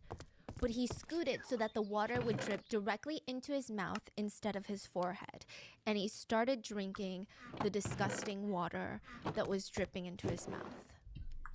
He felt doesn't around have with a his hands in the choice. dark, and there were these few pieces of like dusty, I don't even want to call it like paper, more like cardboard boxes. And he grabbed them, wet them in the water, and he slowly laid there, ripping it, shoving it in his mouth, chewing and eating it. He was so desperate to just fill his stomach with anything that acid was just killing him. Now, side note, the water that he's drinking and that he's wetting this paper with, it's not fresh water or even tap water. It has been through layers of concrete, dust, rust, and that's if there's no dead bodies on top of him. It was very risky water, but he had no choice. And that is what he would do for the next 11 days. 11 That's almost days. 2 full weeks. In silence, Time. alone in the dark, eating rusty, wet paper. It was dead silent for Michael. He had no idea that on the other side of all these layers and layers of concrete and twisted metal, there were thousands of people trying to save him. All hell had just broken loose. This was happening on a random Tuesday afternoon. There were commuters, office workers, families driving near the mall, out walking on the streets. They hear this crazy, almost deafening noise. They look to their left. I mean, some of them it's their right. And this entire shopping mall, one of the most iconic buildings at the time, because it's like this salmon pink color. Everyone knew that Sampung Mall, right? Pancaked. This mall that was 10, 20 stories tall now looked like a one-story building. Pancaked. A pile of rubble. It wasn't even like an avalanche where, you know, which I know those things happen very quickly, but you know, you watch those videos and you see things are slowly falling and you can't stop it, but it comes closer and closer. This was, 1 second the building is standing up tall, totally fine. The next second, it's on the ground. It's like All you see are skies. it's like The first thing on what everyone's did mind it was call? It's like North Korea. It's like coal. We are under attack. This is a full-blown war. North Korea is attacking us. So a lot of people are running away from the building because they don't know, is North Korea going to attack another building? But a lot of people were running towards the building to try and help anyone they could. And it was like a group of zombies were seen walking out of the mall. Their faces, their hair, their whole body was white, like powder white. Some of them had even patches of bright red blood on them, but the rest of their bodies, powder white. Even their eyelashes were white. It's like someone threw bags of flour at them. There was so much sand, rubble, cement, particles in the air that anyone within an 80 feet radius from the mall was covered in white powder. Wow. At this point, breaking news is playing on every single TV station, news network. Sampung department store has just collapsed. There are an estimated 1,000 people inside at the time of the collapse. As of right now, investigators do not know the cause of the attack. There is speculation that this could be the work of a terrorist attack by North Korea. Wow. Hundreds of ambulances, fire trucks, they rushed the scene. About 4,000 official personnel. So, I mean, you're talking firefighters, police, soldiers. They start arriving at the scene. They bring in helicopter cranes, heavy machinery, and the whole situation mending. was so tricky. There's 2 main issues that the rescuers are confronted with. So the first being that the left and right edges of this building have not collapsed. It's like someone cut out just 2 edges of a cake and then squashed the middle. But the sides are standing, and now they're starting to kind of tip each way. So they're gonna fall and hit some people. Is that? Yeah, so okay. if you're standing in the middle of this rubble trying to dig out people, this falls, I mean, people are gonna die. Oh, and they can't even. Can they even knock it down?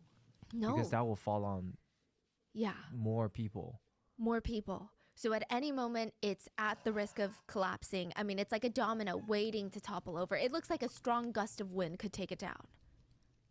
It's dangerous. And the second problem was, even though that we have all of this heavy machinery, right? We've got the helicopter, fork cranes, none of it could be used. The experienced rescuers, they point out, if we use this equipment Yeah, it's and rotten we're mango. not precise, if there's someone underneath a piece of concrete, the machine could easily squash them. Or let's say we're trying to pick up that concrete. I'm listening. we Okay, could while literally I'm doing rip someone in Minecraft. half. You should with a crane. too. It's fun. We could literally rip their head off. Have you ever played pickup sticks? You know, you get the same size sticks, you throw them, yes. and then you have to take each stick out without moving the other ones. That's what this was a game of. And the stakes were really high. The rescuer said, I mean, people are going to die if we don't do this right. So the only way to save people was to use Yeah. light machinery and go by hand. We've been watching. And just pray that the edges of the building would not collapse in on them. So originally, the morale amongst rescuers was very, Oh my very god, why high. is it I not mean, showing? it would be a miracle if anyone survived, but they at least had to try. Alright, But give me once one they got to second. work, they said, you know, they noticed so many mannequin parts that were under the rubble. So looking from afar on the street, they could see like arms, legs, and torsos just peeking out from the rubble. And it's unsettling, but it's like, it's to be expected. It's a shopping mall. But once they lifted layers of concrete, It was a mannequin. they were people. The night before Michael was trapped, security guard Ian was alone doing his rounds. And he There you wasn't go. nervous. You know, there's cameras everywhere, big, massive gates that are closed at night. Nobody ever tries to break into one of the top department stores in Seoul. But still, it's 3 a.m. and the empty building is kind of creepy. All the mannequins are practically glowing under the dim lights. And he has to walk from each floor to each floor, and like the echo of his footsteps, that's the creepiest part. Every step, it sounds like someone is walking behind him. And he's walking through this newly renovated hallway when he hears like this groan. It sounds like one of those fantasy movies where they have like monsters or dragons that are groaning or hissing. And he freezes. Okay, there's no alarm Mending. sounding. So it can't be a robber, and that's not even like a human noise. It sounded like it was coming from the top floor. So he speed runs all the way up to the 5th floor. And so earlier I said the building is 10 to 20 stories high, right? It's 10 to 20 apartment stories high. But because it's one of those fancy department stores, it's only 5 levels above ground, but each level you're talking like crazy, like 30-foot ceilings. So double the regular. Yes, double, triple. So he's running up to the 5th floor and he looks up. He sees all these restaurants that are closed. And at first glance, everything seems normal. There's no one hiding. There's no shadowy figures, anything like that. And then he sees the moonlight reflecting off the glass of the restaurant. But not just even the moonlight. He sees the moon reflecting off. He's like, that is so weird. And he looks up. There is a giant table-sized hole in the ceiling. It looked like someone or something had taken a bite out of the ceiling. This is the night before the collapse. Now, if you ask any Korean person, if you had a time machine, what would you do? What was the first thing that you do with a time machine? An overwhelming majority of them would answer, I would go and buy up all the land in Gangnam. Yeah. So 50 years What? ago, if you purchased land in the city of Gangnam, which is like the Beverly Hills, the Upper East Side of South Korea, you would be part of South Korea's ultra elite today. But how would you even know to do that? 50 years ago, Gangnam was not a fun, glamorous place. It was kind of more of a dangerous place. Gangnam is south of the Han River in Seoul, and back then the rich people only lived above the river. They never lived below. Anything below was considered not that classy. But somehow, this businessman by the name of Lee Jun, this influential rich businessman, he worked in the South Korean government. He had ties to the American CIA. He owned a Here's massive mine, construction unbreaking. company, and he focused on doubling his business every year, which is insane. To double your business every year, that's crazy. He mainly did this by buying up land in underdeveloped, not so desirable areas like Gangnam and turning it into what it is today. And side note, he's not that smart. He's not a real estate whisperer. He was a high up government employee, and he would get word that the government wants to develop Gangnam or this area of Seoul, and he would just go in and buy a ton of land. Most of the time, he What? would just flip it and sell it back to the government at an inflated price. But he was going in when Gangnam real estate was selling for less than $6 a square foot. Now, it's about $1,000 a square foot. It's I did actually some math. pretty That means smart. if you What the bought an heck? apartment that's about 1,500 square feet, that would have been about $10,000. Today, that same land, that same piece of land, $1.5 million. So What Lee, with his inflation insider doing? information, he bought over 2 million square feet in Gangnam back when it was dirt cheap. But he's like, you know what? Why would I sell this land back? I should develop it. I should do something. There's new fancy schools coming into Gangnam. Like some colleges are coming in. We got some private schools coming in. We got all these. Where's my So mending? Wonder- Gangnam is kind of known as like the new money area. The old money Koreans actually still live above the river, they say. In Gangnam, you've got all like the lawyers, doctors, like the professionals moving in. So he's like, I need to make a department store. Because what do new money residents like? They like labels. They want to show people they have money. So back in the day, you know, Korean stores, you go there, it's utilitarian. You go and you buy what you need. I'm going to make it super aesthetic. I want it to be a one-shop stop. I want them to come. It's a social event. They eat dinner. There's fancy restaurants. There's a fancy supermarket. I want everything in there. So he gets this construction company called Usong Construction. Apparently, they're actually really good. They've got a very clean reputation, or relatively clean. A lot of people vouch for their durability. Like right now, if you see new apartments, it might even say like Usong Constructed, because people really like it. So Lee tells Usong, I want a 4-story commercial building. They're like, okay. They start drawing out the plans. They start building the building. Put it on break And on halfway it. through, they've got the main foundation up. Lee walks into their office, sits down. You know what? Let's add another floor. Make it 5. Better number, right? 4 is a bad number. 5 is good. Woo-sung is looking at him like, are you dumb? You cannot just add another floor. That's not how it works. If you want another floor, we have to start over. We have to bulldoze everything down and start over. If you add another floor without altering the current plans, the building would have way too much weight and stress on the foundation, and it's going to be compromised.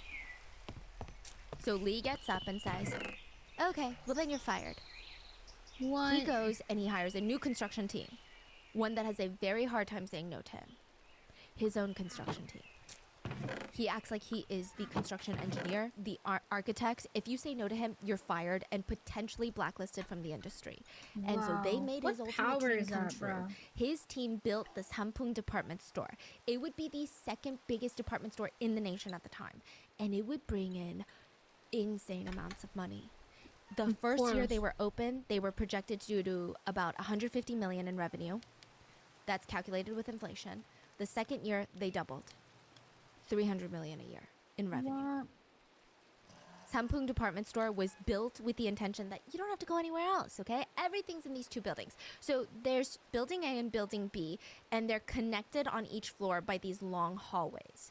But the hallways are not the width of building A and B. So it looks like, you know, kind of from an aerial view, it looks like 2 squares with a short line in between, like a short stick connecting them. Now, you don't ever have to leave the building to get to the other one, but it's interesting. Building A was the mall. Hi, Rex. The 5th floor would have Hello all to the these stream. fancy sit-down restaurants. You could meet up with your friends before you go shopping. And then the 4th floor, luxury household goods, fancy wine Where glasses. the heck did my... 3rd floor, men's clothing. 2nd floor, women's clothing. 1st floor, foreign imported goods and cosmetics. Where did my Now, there mending are go? 4 basement levels. B2 hello. through B4, they're more for like storage, machine How are rooms, you, parking Rex? spaces. And B1 is kind of open to the public. It's a mall. So a lot of Korean malls, they have supermarkets on the basement level. So you literally run all your errands. This is kind of genius. They also have cheaper food courts in the basement. So more like food stands. So B1 is open to the public, and there's always a lot of customers and workers shuffling in and out of that floor.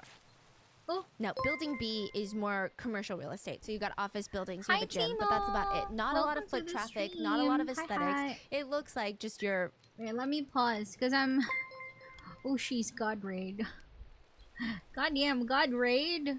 Hello, welcome to the stream. Hi, welcome. This is Alina May, your HRV tuber. I'm currently playing Minecraft. I'm trying to fix the outside of my house. And I'm watching Rotten Mango. So if you guys if you guys don't know, Rotten Mango is here. I'm currently watching Korean's Death Mall right now while I'm playing Minecraft.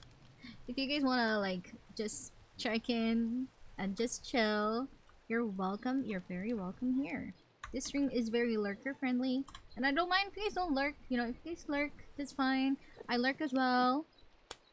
And yeah, I am pretty much a I pretty much watch a lot of documentaries while I play, especially like chill games like this one.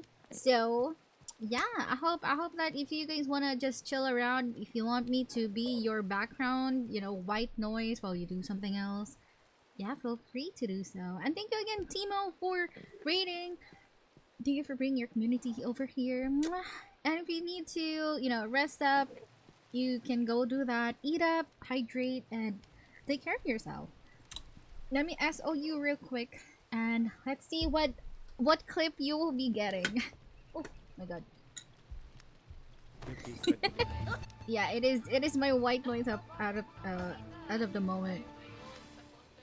I mean, aside from being a white noise, I'm reacting, by the way, so it is part of it. Oh, wait, that's content warning, right?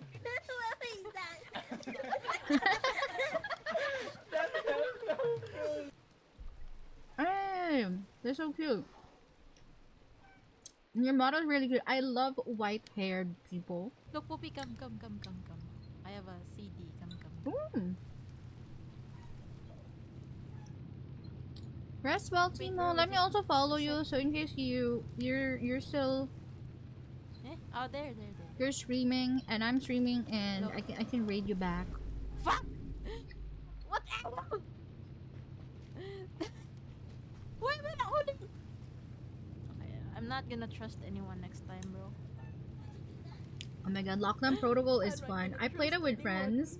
God, I wanna play Every again. time I show people some I'm not really good at Among Us types of games. But I like that because you can have weapons, okay? Yeah, like I will I don't know. I'm bad at saying I'm bad at lying. So like so like when I play those types of games, it's always, you know, I am easily seen.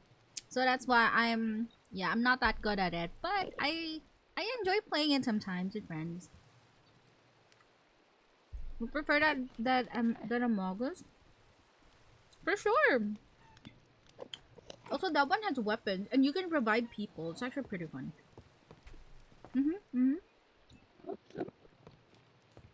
What if Lucy is the kill in Lockdown? Bruh. Lucy, Oreo is pretty good at these kinds of games. That bitch can gaslight you as heck.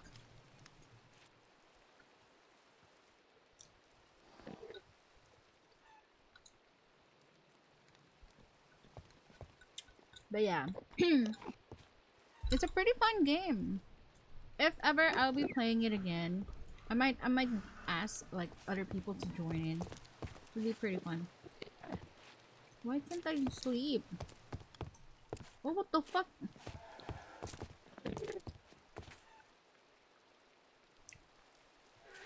Excuse me, why are you here?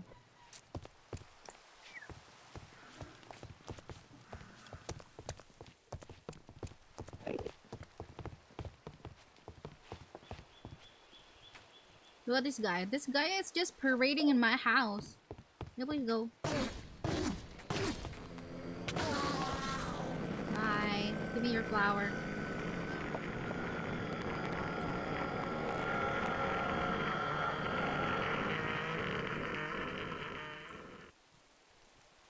What are you even doing here? What are you even doing in my house? Oh, I forgot. Forgot about this one. Oh, I got an ender. Yes, ender pearl. You guys, thank you. But yeah, if you want me to be your white noise, no, feel free to do so. I'm playing Minecraft. Rotten Mango is my white noise right now. Office plaza. Okay, so what's so wrong about it? Here's what's wrong about it. Okay, no The worries, Brax. escalators. Thank you. Most buildings, and I never noticed this until I was researching this, but there's usually 2 escalators per floor. And like 2 going up, 2 going down, especially big malls. And I always thought, okay, so it's more people can go up and down the escalators, manage the traffic, right? And I'm sure that plays a role. But a big reasoning behind it is apparently having 2 escalators going up and down on either side helps distribute the weight better. Okay. Okay, well, it's a thing, okay? Apparently having 2 escalators on a floor helps distribute the weight, making it safer. And Lee said, actually, no, that's so expensive. I just need 1. So he kept putting just 1 escalator on each floor. In massive buildings, especially commercial buildings, there are these giant rods in the middle of the open space. They're load-bearing columns. They're there to hold weight. So if you walk in to your local mall, you're going to see these giant round columns. It's drywalled. It looks pretty. But you're like, oh, why is this here? It's blocking my view. It's to hold weight. Like, there's no way that you can have this massive room and just have 4 walls. Well, the original plan was to have 31-inch thick columns. It's about 2.5 feet thick. And inside, you can't see it because it's covered in drywall, but there's supposed to be 16 steel rods supporting the weight. Lee said, let's make the columns less than 2 feet thick because I don't like big columns. I want to be able to see the merchandise. And why do we need 16 steel rods? Let's do 8. What? This is a huge deal. The steel rods are what's holding up the weight above it. People take lack of steel rods so seriously. Recently in Korea, a apartment building company, they put in less steel rods than they were supposed to. They were exposed for it, and now that building is called Boneless Chicken Apartment Building. Yeah. There's still a building. Yeah. What? Wow. So I think it's That's up like to a- that's code, like a but it's safety not hazard, as bro. good or as much as Safety other hazard. builders do.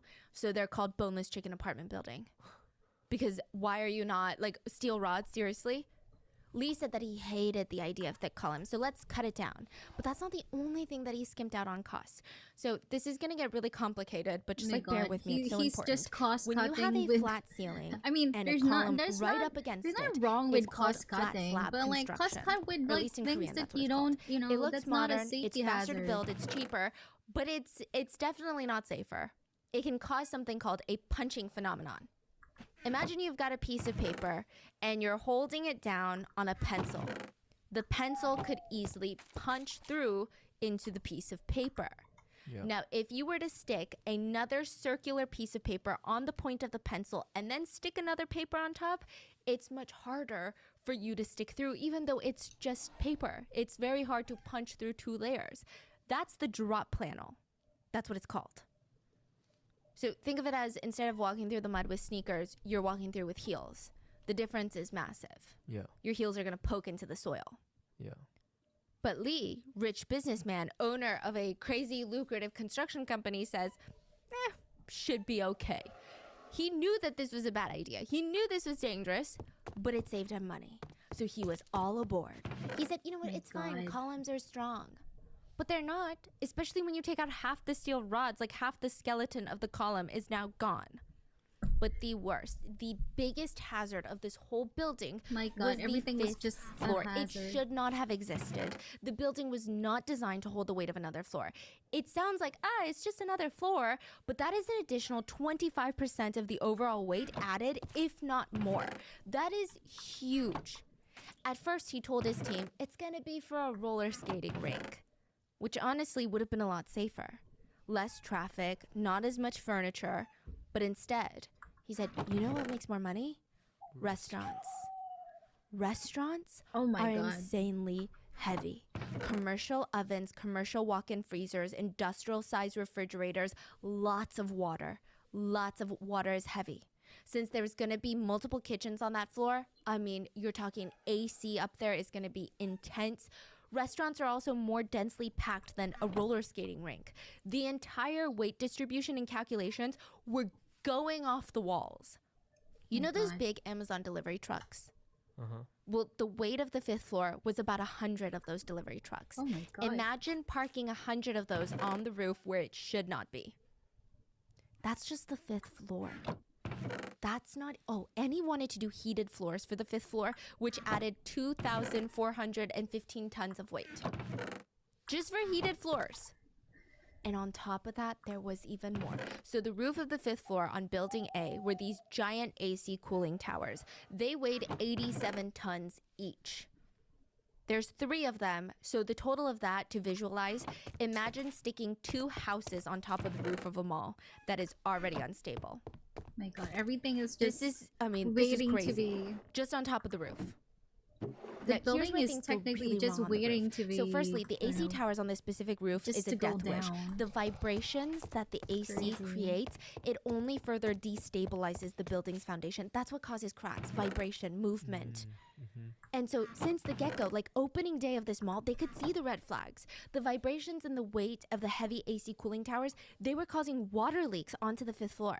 Because the water would leak out of the AC, there would be a crack, and it would I flow know, through. right? Yeah, like With the nothing wrong biggest with cost atrocity cutting, but not of for what the they safety. did on that roof. Jeez. The AC towers were facing towards a nearby apartment building.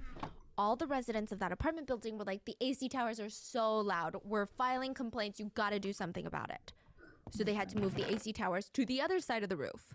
Now, to do something like that, what do? You have to call in industrial cranes. You got to have a ton of professionals on site to make sure that it's done safely and securely. It's a pricey relocation. Lee, very wealthy mogul, said, too expensive, get a couple of dollies. Wow. Wow. So they just scooped it over. They didn't even scoop it because there's no dollies that can carry that much weight. They basically dragged it. And if you see pictures of that roof from like opening year, there's cracks all over. Oh my god. Wow. And now they move the Wow. ACs to the other side. And what do? They vibrate and cause even more cracking now to even the other side of the building. Now here's where it gets kind of unexpected. This one I wasn't expecting at all. One of the first stores that opened up inside this mall actually contributed to the collapse. What? A bookstore. Bookstore? Did you know Korean books are even heavier than foreign books because they use a higher portion of stone powder in the paper? A year and a half after opening, the bookstore would be relocated from the 2nd floor of the mall down to the basement because that bookstore was causing so much damage to the building from the sheer weight of the books and the shitty construction. If this had been a well-built building, there wouldn't have been any damage. So they realized Yeah. something is happening? Yeah. There were cracks Like- all over the 2nd floor. What? There was bending in the floor. There was drooping in the floor. The floor was tilted where the bookstore was. Wow. They were already And like nobody did seeing anything. it. No, the entire building started to lean a little bit. Oh And my all it would God. take would be 20 seconds for the entire building to crumble. And literally not a True. single You're not part engineer, shut up. of If this you're- rescue was easy. Exactly. End of June in South Korea is My typically God, that a was very such rainy crazy. season. The This rain is- was pouring down on the rescue efforts. I mean, in theory, it might have been good since when a building collapses, there's always small fires trapped inside the rubble. You've got open electrical wires, you've got appliances, and poisonous gas, they start to spread, which, pretty quickly could kill any survivor that's trapped inside that manages to find an air pocket. So the rain, in theory, would have been helpful, but it was just a massive inconvenience. Like, the rain was not enough to put out the fires, but it was enough to slow down the rescuers. Firemen had to come in and try to calm any potential flames. And the first 16 hours of rescue efforts, 5 people were rescued. So there was Just some progress. 5. And unfortunately, one of the survivors would die on the way to the hospital. Oh my god. Then, it's just 24 unfortunate. people who were trapped in the same air pocket were rescued. They were pulled out by rope. Nothing was going smoothly. I mean, they pulled them out, but there were still hundreds and hundreds of people that were unaccounted for. And the rescuers were nonstop sprinting from place to place. They're crawling inside of holes that are already unstable. They're shimmying themselves through the collapsed basement level, squeezing past these broken shards of glass beams, like shining their flashlight into whatever nook and cranny they could find, screaming to see if anyone survived. They would dig holes the size of a kitchen sink and just start crawling in there. They put their lives in danger for every second that they were there because they just wanted to save people. My A lot of the God. people in the mall, because it was a Tuesday afternoon, were young moms and children. The family members of the missing and the victims, they all gathered. They tried to help. Random civilians that had no family members in there, they were putting their lives on the line to help save people. Retired doctors grabbed their white coats and went to local hospitals because there were way too many people coming in. A ton of ajumas, middle-aged women, they were too old, too frail to dig, but they created these organized groups and they would cook for the thousands of rescuers every single day. But ultimately, the morale for the rescue teams was dying, which sounds bad because, I mean, how can your morale die when there's a chance that others need saving, right? But they're working themselves to the edge physically and mentally every single day, and all they're getting after the first initial groups of survivors is bad news. They're just getting bad news. Another body, another body, another body. 10 days had passed, and it's the rule of 3. Do you know the rule of 3? No. 3 minutes without oxygen, 3 days without water, 3 weeks without food.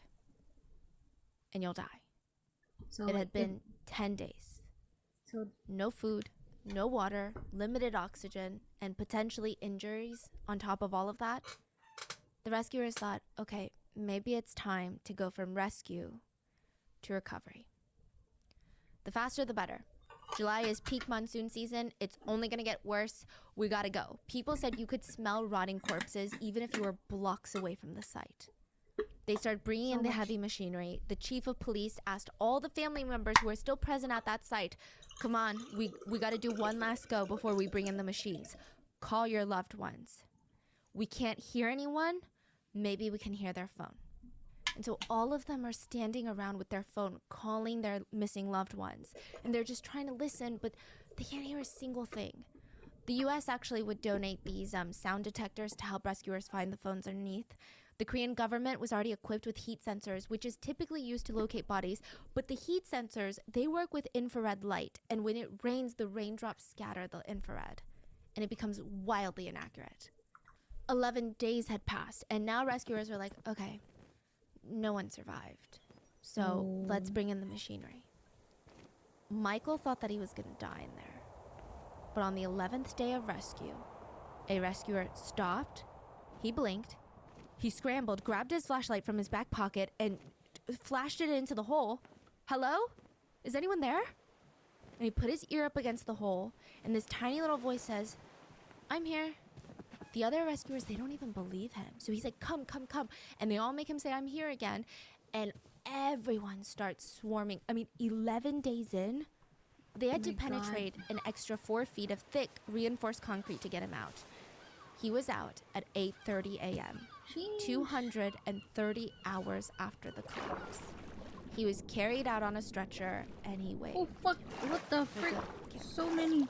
Volunteer there's so much rescue workers, drowned they're all there. cheering, they're all clapping. I mean, this was the victory that they needed. They're like, take the machines off. We're going back to hand. If Michael survived, there could be others. Meanwhile, Gia did not share this excitement. She thought she was gonna die. For the past few days, the concrete on top of her face was coming closer and closer and closer. It was gonna get pure that bird. torture. The air was getting stuffier and she felt panic. The walls are literally closing in on her, but in the slowest way possible. She wanted to scream like, oh my God, just squish me already. Wait, she's the 25-year-old? No, Oh. a different worker, yeah. Oh, okay. Now, the anxiety of it about to come down was worse than just dying, she said. I mean, she was buried in a pile of concrete, laying on her back, so her legs were trapped under a concrete pole. And she was thankfully in an air pocket, but she can't move. So at first, Gia is screaming her head off, hoping that people can hear her. She's like, hello, I'm here, I'm here. But nobody came. So she just said she kept falling asleep. That's all she could do. I don't know if her brain forced her to sleep. She just said, I kept falling asleep. I kept dreaming that I was home. I just wanted to go home. And I kept thinking, oh my God, my dad is sick. My mom is worrying about me. And now I'm going to be even a bigger burden. 58 hours passed. So like 2.5 days in. Remember the rule of 3? 3 minutes, 3 days without water, 3 weeks without food. 2.5 days in, she's so thirsty. At this point, she can't even think about anything but her thirst. And water starts flowing and she takes a sip and she immediately coughs it out. She had rust water coming in. She Oh my waited God. till more water came in, and instead of letting it flow directly into her mouth because it tasted so disgusting and rusty, she grabbed a piece of her clothing, soaked it in the water, and then just kind of wet her lips with it. She had no idea how many days had passed. All she knew was she was starting to hallucinate. The part where her legs were trapped, she felt like her legs were walking. She felt like her legs were floating at one point when it clearly wasn't. She was like losing her mind. She was losing sensation in her legs. She just kept going back to sleep. And then the next thing she knew, there's heavy machine sounds and the concrete's just getting closer and closer and closer.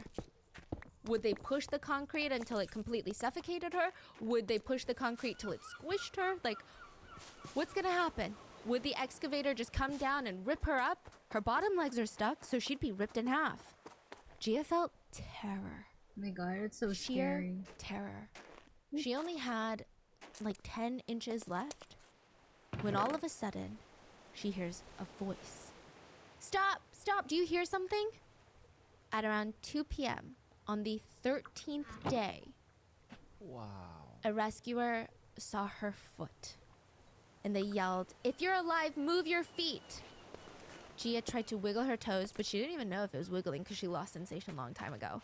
And she screamed, "Save me!" The rescuer clawed through the cement by hand, and Gia just remembered thinking, "Ah, I'm found." She Oh said my it God, wasn't, finally. "Ah, I lived." She didn't say it was, "Ah, I survived."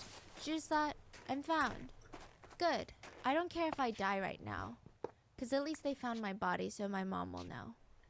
Oh Her my mom God, was it's so later interviewed and sad. What the asked, heck, like, bro? what is the first thing you want to say to your daughter? And she said, "Do I even need to say anything?"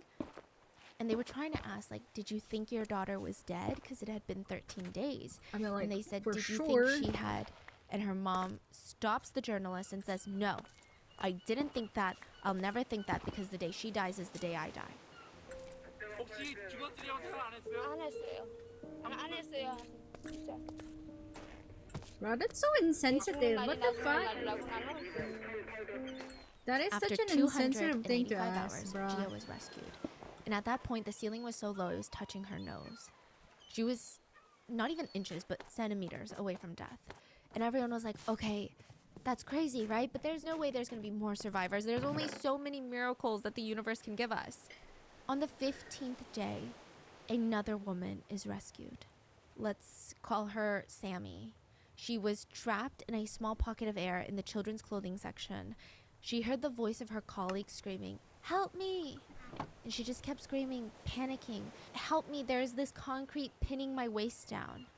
She was getting crushed. And there was no way Sammy could even get to her. And she tried telling her, "It's okay, it's okay." But after a day or two, there was no more noise. Sammy said, all she did was try and fall asleep. She had no idea how long she was in there. Sammy would be the last survivor found in the rubble. There would be My no God. more miracles Just, after that. just three. Before we get to the just three depressing recovery, people? South Korea did try to bring up the morale of the country and the 3 survivors. So Michael, Gia, and Sammy almost became these beacons of hope for people. Michael was seen as this national hero for not only somehow miraculously surviving in the rubble for 11 days, but also his iconic wave on the stretcher. Companies started offering him gigs to model for them. Schools were What? offering the 3 full-ride scholarships. There had been this stereotype that the younger generation were weak and not as tough as their parents in South Korea, but this was completely obliterated, this idea. And just like Michael, Gia, the one who survived 13 days, she made headlines because when she was pulled out of there, reporters asked her while she was on the stretcher, "How do you feel? Any plans now that you've been saved?" And she said, "I want to go on a date with the oppa that rescued me." And people thought it was such an unhinged, hilarious, fun answer to such a serious, depressing situation. The last 3 survivors were asked, "What food do you want to eat the most?" Michael said, "Coca-Cola. I want to drink an ice cold Coke." Gia said, "Iced coffee." Sammy said, "I just want some ice cream." Every soda, iced coffee, ice cream brand went nuts trying to sign these 3 for brand endorsements. Gia also kept making jokes. Like, nobody knew if they could keep laughing or not. When she was rescued, she complained, "Why'd you guys come so fast? I could have stayed there a few days longer." Let me go back in there. Michael had to have his head shaved to run some tests, and he was so embarrassed. Anytime reporters ran into his hospital room, he would put on his little beanie, his little hat. And I think that these are the stories that people wanted to focus on, because the other side was just so dark. It's like Side note, everyone died. almost all the Speaking rescues, about. especially the ones that weren't immediate, they were all subground level, so they were all in the basement. The other floors, I mean, this is a picture of what it looked like. There was no way that people were going to survive that collapse, unless maybe you were on the roof, which probably not even that. Pango, the True. magnate working on the restaurant floor of the 5th floor, he was rescued pretty early on. He had made it kind of basically out. I think he was hit by just some debris. And he said, every single person I spoke to that day, the head chef, my colleagues, customers, I would later see all their names written on the deceased list. You're dead. Another survivor said, I just don't understand the point of life anymore. Like, the people that died, there were nice people, there were really rich people, there were workers like me, there were people who went to church, there were people who studied really hard. Yet everyone died without even a chance to fight for their lives. So what is the point of anything at all? Families of victims said the nightmare was just never ending.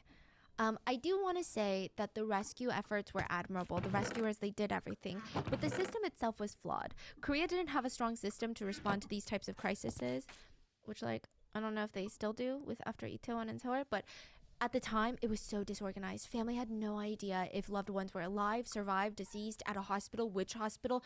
Nobody had a clue. The site was left open for people to just come and volunteer. And so a lot of people did come and volunteer, but there were also a lot of hyenas. What do you think the hyenas did? They were dubbed hyenas by the media. About 400 hyenas were arrested during rescue efforts. Hyenas. Families are crying. Rescuers are risking their Oh my God. lives. They're stealing stuff. They're Oh. pretending to help and stealing designer goods. What? Oh my god, that's When so one was crazy. arrested, they just callously responded, well, they were all gonna go to the dump anyway. Another man was caught volunteering wearing 10 pairs of designer pants. 10 pairs. When asked, why the hell were you stealing 10 pairs of designer pants? He said, what are you talking about? I was saving lives and I got cold in the middle of June. So I just put on whatever was near me. Meanwhile, Mr. Jung was at work when the building fell. He's an attorney, and he didn't hear about it until way later. He was at a 회식 with his coworkers, and they were drinking, they're eating, and he just had this What pit the in his fuck stomach is when people this were like, oh, you didn't hear bamboo, about the bro? mall? It just keeps on growing. So his wife and his 3 adult daughters, they loved going to that mall. What the So he calls his fuck? wife. She picks up and he's like, oh my god, thank God. Okay, you're home, right? Are the girls home? Did you hear about what happened at the department store? She's like, what? No, the girls are there shopping. Mr. Jung's coworker said that he didn't even say anything. 1 minute he was on the phone, the next minute he was out the door. He ran on foot to the department store, and all he saw was rubble. He started climbing on the rubble in his suit, just clawing, looking for his girls. He went to every single hospital in the city. He talked to nurses, doctors, looked at hospital morgues. The day after the collapse, he would be told that all 3 of his children were dead.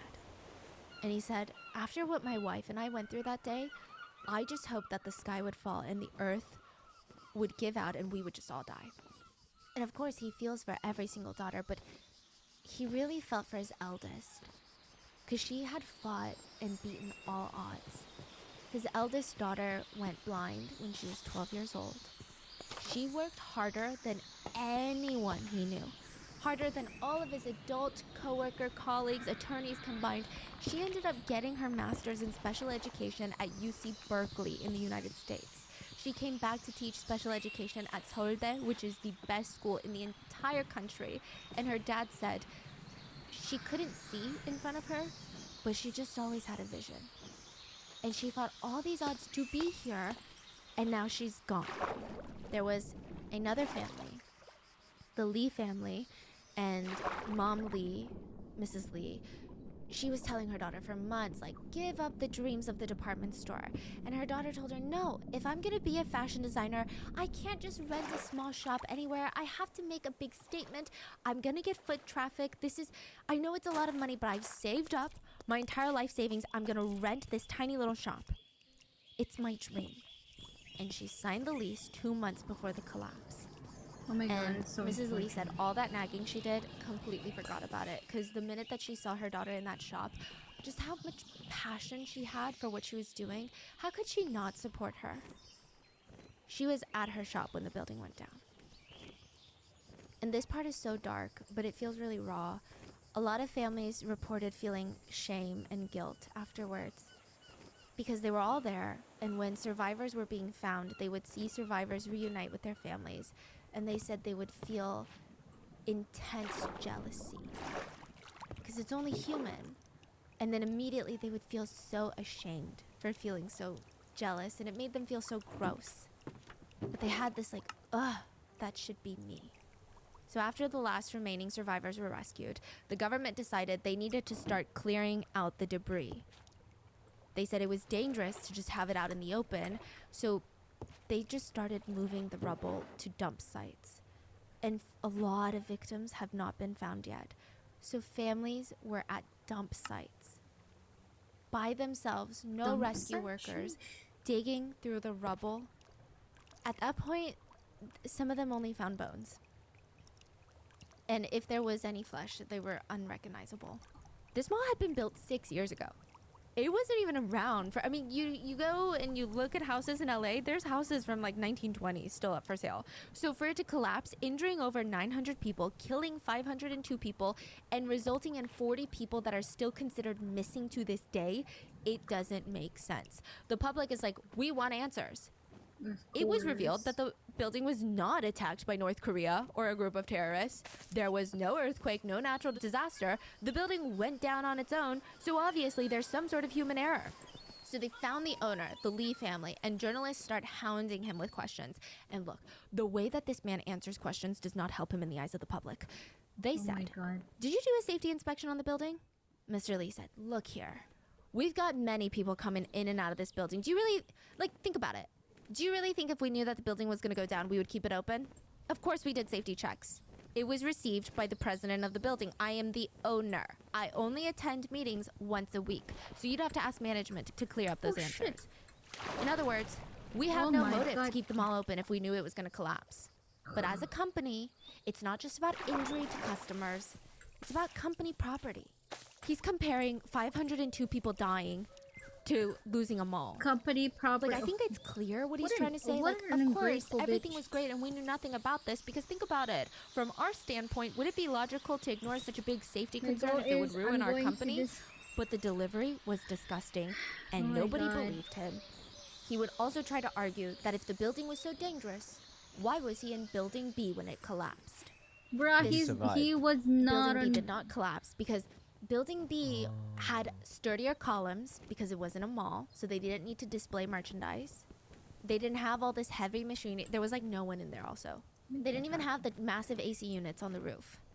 And this whole argument backfired when it was revealed the reason that Mr. Lee was even in Building B to begin with was because there was an emergency meeting about whether or not the mall should be evacuated.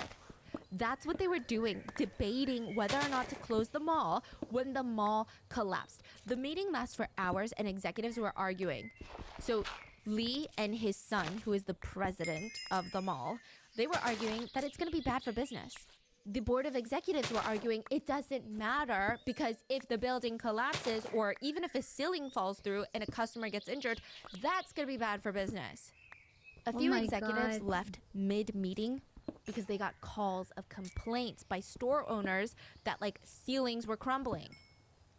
Literally during the meeting, they left. They went to investigate. They went onto the rooftop. One of the executives saw one of the columns punching through the roof. He turned to his colleague and said, "Get everyone out now. Lee, I don't care. Get him out." They were on the way downstairs when the building went down.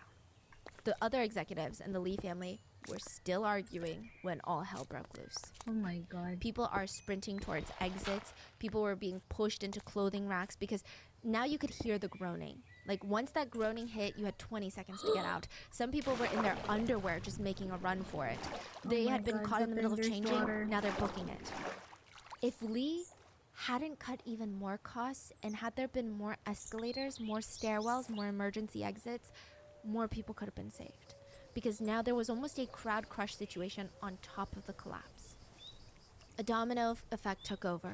The 5th floor ceiling fell through, and now it was on the 4th floor, I know, right? holding the irony. weight. But that was about to crumble, and then soon the 3rd floor, and it would just all pancake in 20 seconds. Nobody had a warning. It looks like one of those aluminum soda cans that you step on. The executives in the Lee family heard. They ran out, ran to the hallway, and it's just a cliff. And they see the building on the ground.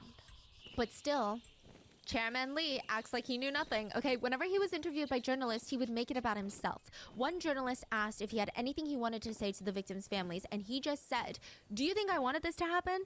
I have nothing to say."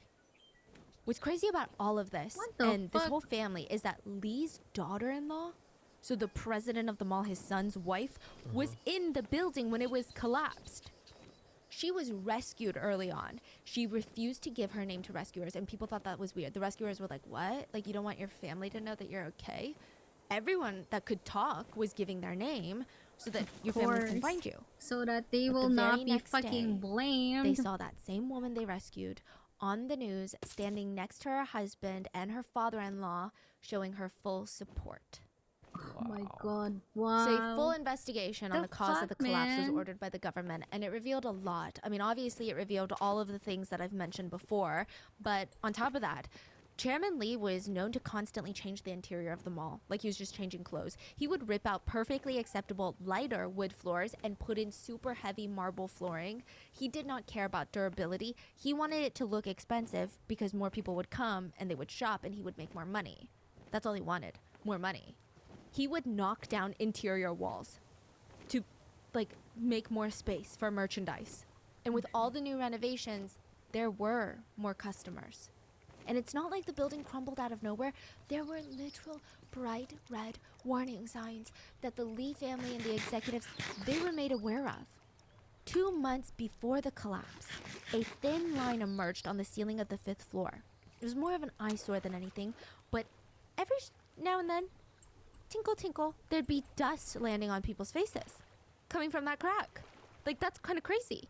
If you were dining at the restaurants, your chopsticks would slowly roll to the side and off the table because the floor was What? tilting, but all the customers thought, oh man, what's wrong with this table? They No one thought it was the floor. No one fucking thought it was the table. building that What was the leaning. Bruh. Workers on the restaurant level, they would put in a container of raw veggies on the fridge shelf. It's like an industrial walk-in fridge. They would walk back in and it's like slid all the way to the wall. She. They'd put it next to the door. It slid all the way down to the wall, like 5 feet down to the wall. Why would it be sliding? That didn't make any sense. Of The floor of course. the 5th floor was tilted at a 15-degree angle. The tilting got so bad the 5th floor restaurants had to be closed. They requested civil engineers to be called in for an inspection, and the main person that called was Lee's son. So he's there with the inspectors, and they're like, yeah, this building is in imminent danger of collapse. The only option that you have in situations like this is to evacuate, close the entire building down, and we can game plan on what the next steps are. And So they apparently already they know didn't this before. do that. Way before. Yeah. Like 2 months before.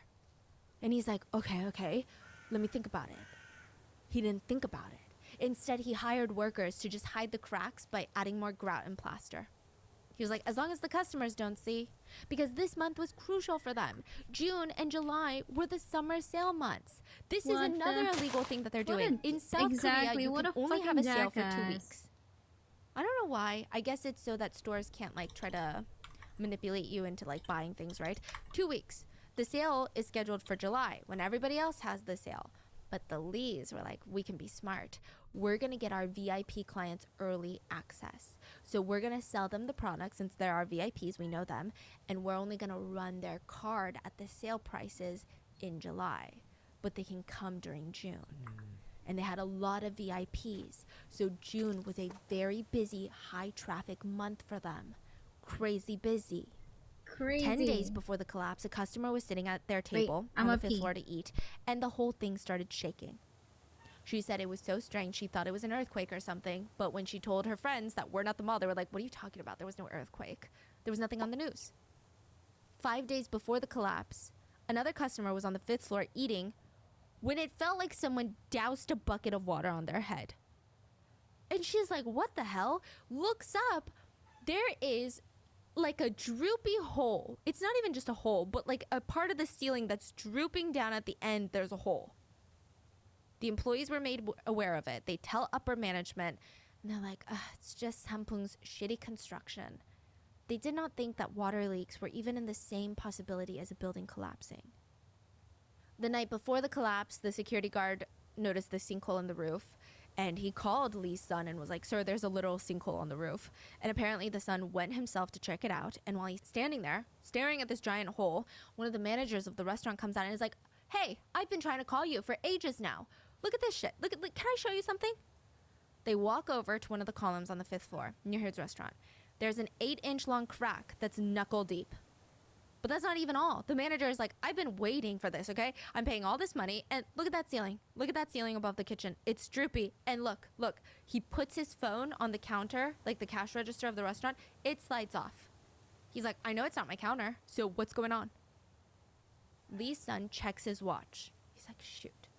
The stores are about to open for the day.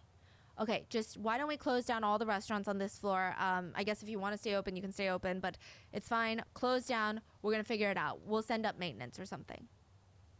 Maintenance workers were sent up, and they're like, guys, this shit is going to go down.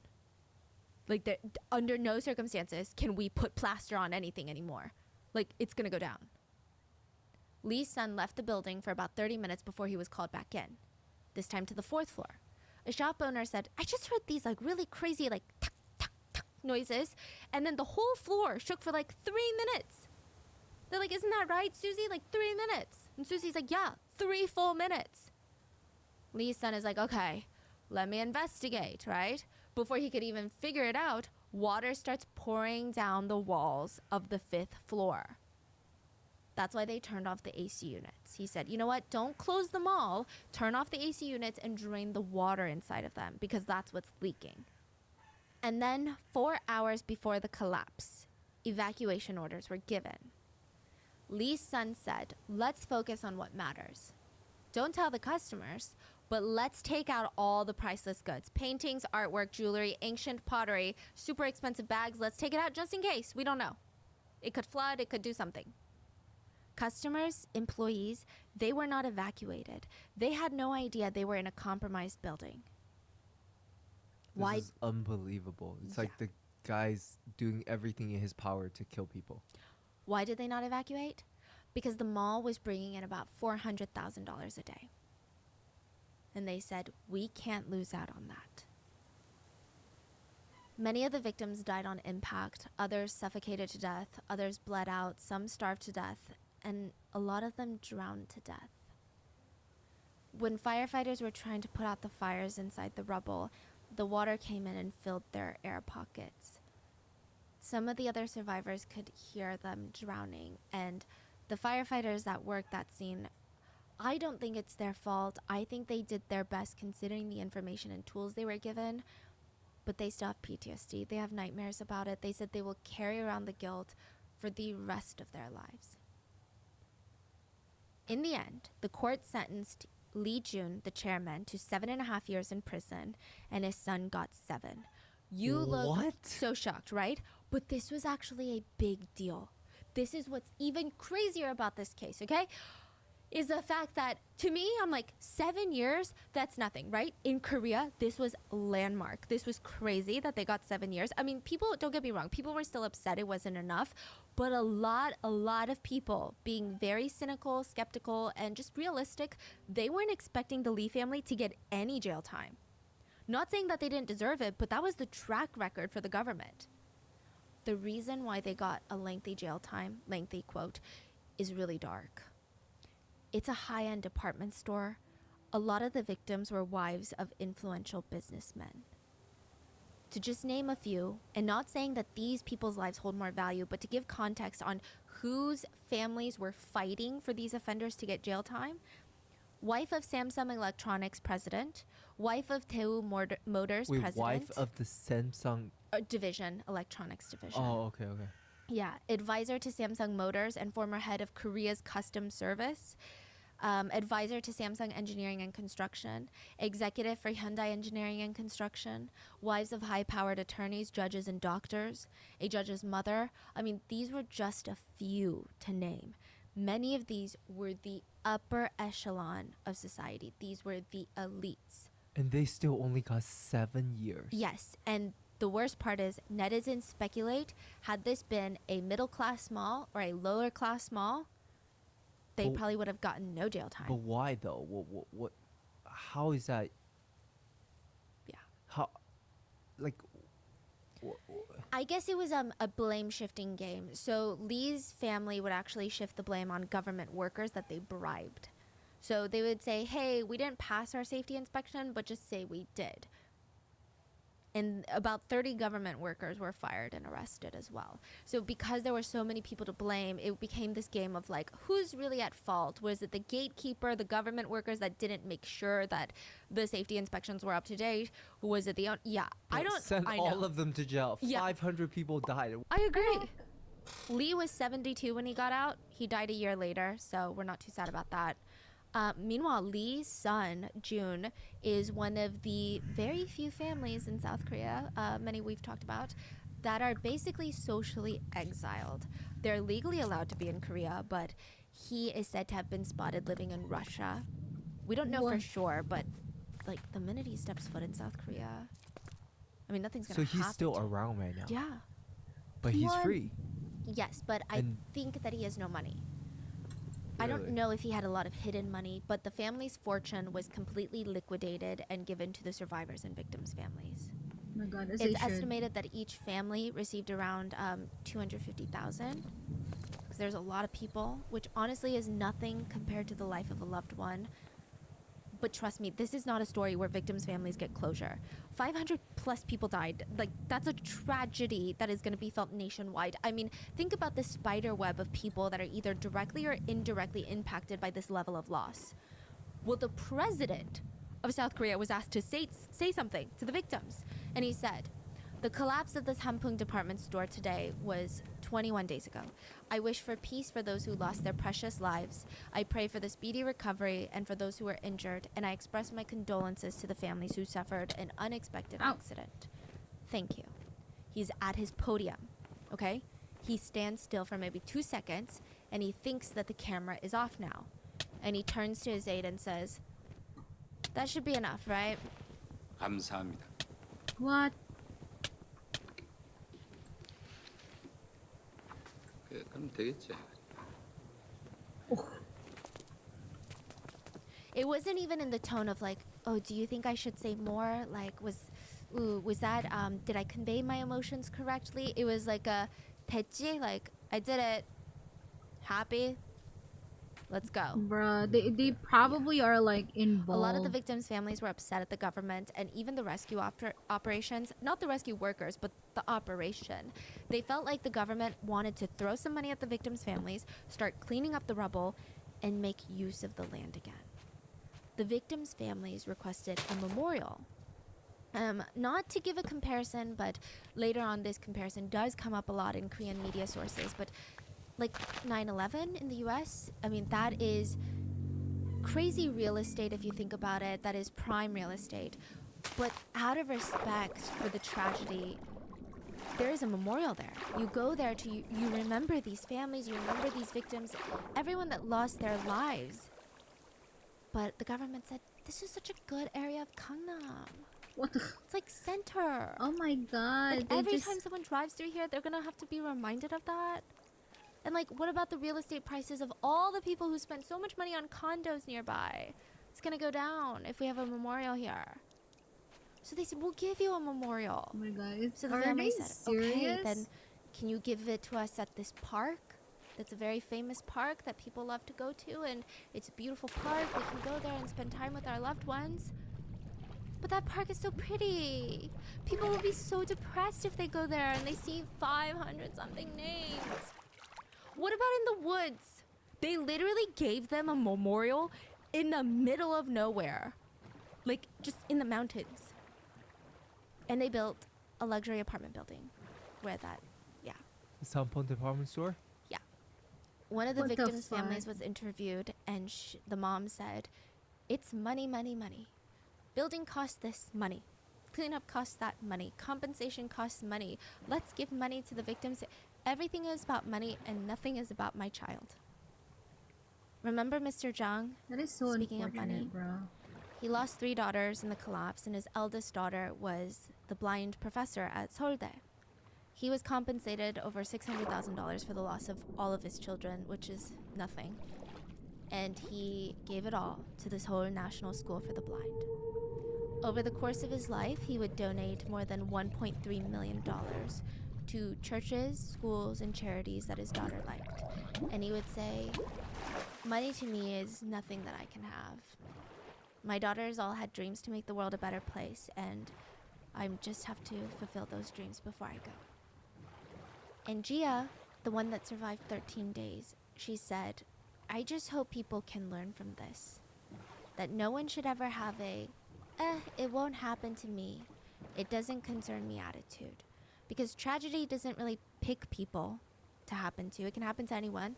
It can happen to your Exactly. child that waved goodbye to you before school, or the husband that promised to be home for dinner. I never thought something like this would happen to me, but it did." And that is the story of this Hampung department store collapse. Oh my god, it's just Honestly, crazy. Like everything what? is crazy on. What are your like, thoughts? What just happened? Please leave it in the comments. And yeah, it's crazy. But please stay safe, and I will see you guys on Wednesday for the main episode. Bye.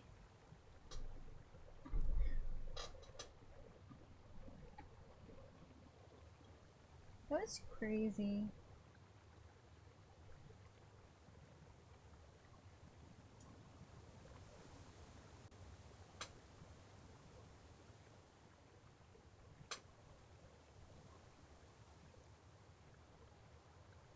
The silent killer of South Korea murdered. What? How about this one? Unsolved disappearance. I think this is from Philippines. Bada bing, bada boom. There is an urban legend in the Philippines that Where? revolves around shopping malls and beautiful young women that go missing inside of these shopping malls. The legend goes something like this. A young couple were in a shopping plaza in this massive mall, and the place it's bustling with people. It's the weekend, there's a lot of people in and out. I mean, there's just activity everywhere. It's supposed to feel safe. I mean, you feel safe when there's so many witnesses, when there's so many people, yeah? I mean, most of the time, right? Now, the couple, they walk into this woman's clothing store. The boyfriend is already bored. She tells him, "It's just gonna be 1 second, like just hold on a second." He leans up against the wall of the store. He's looking at his phone, scrolling through. She's running around the store, picking out a few pieces, and she lets him know, "Hey, I'm just gonna go try this on in the fitting room, and it's gonna be super quick. We can leave immediately after." He nods again.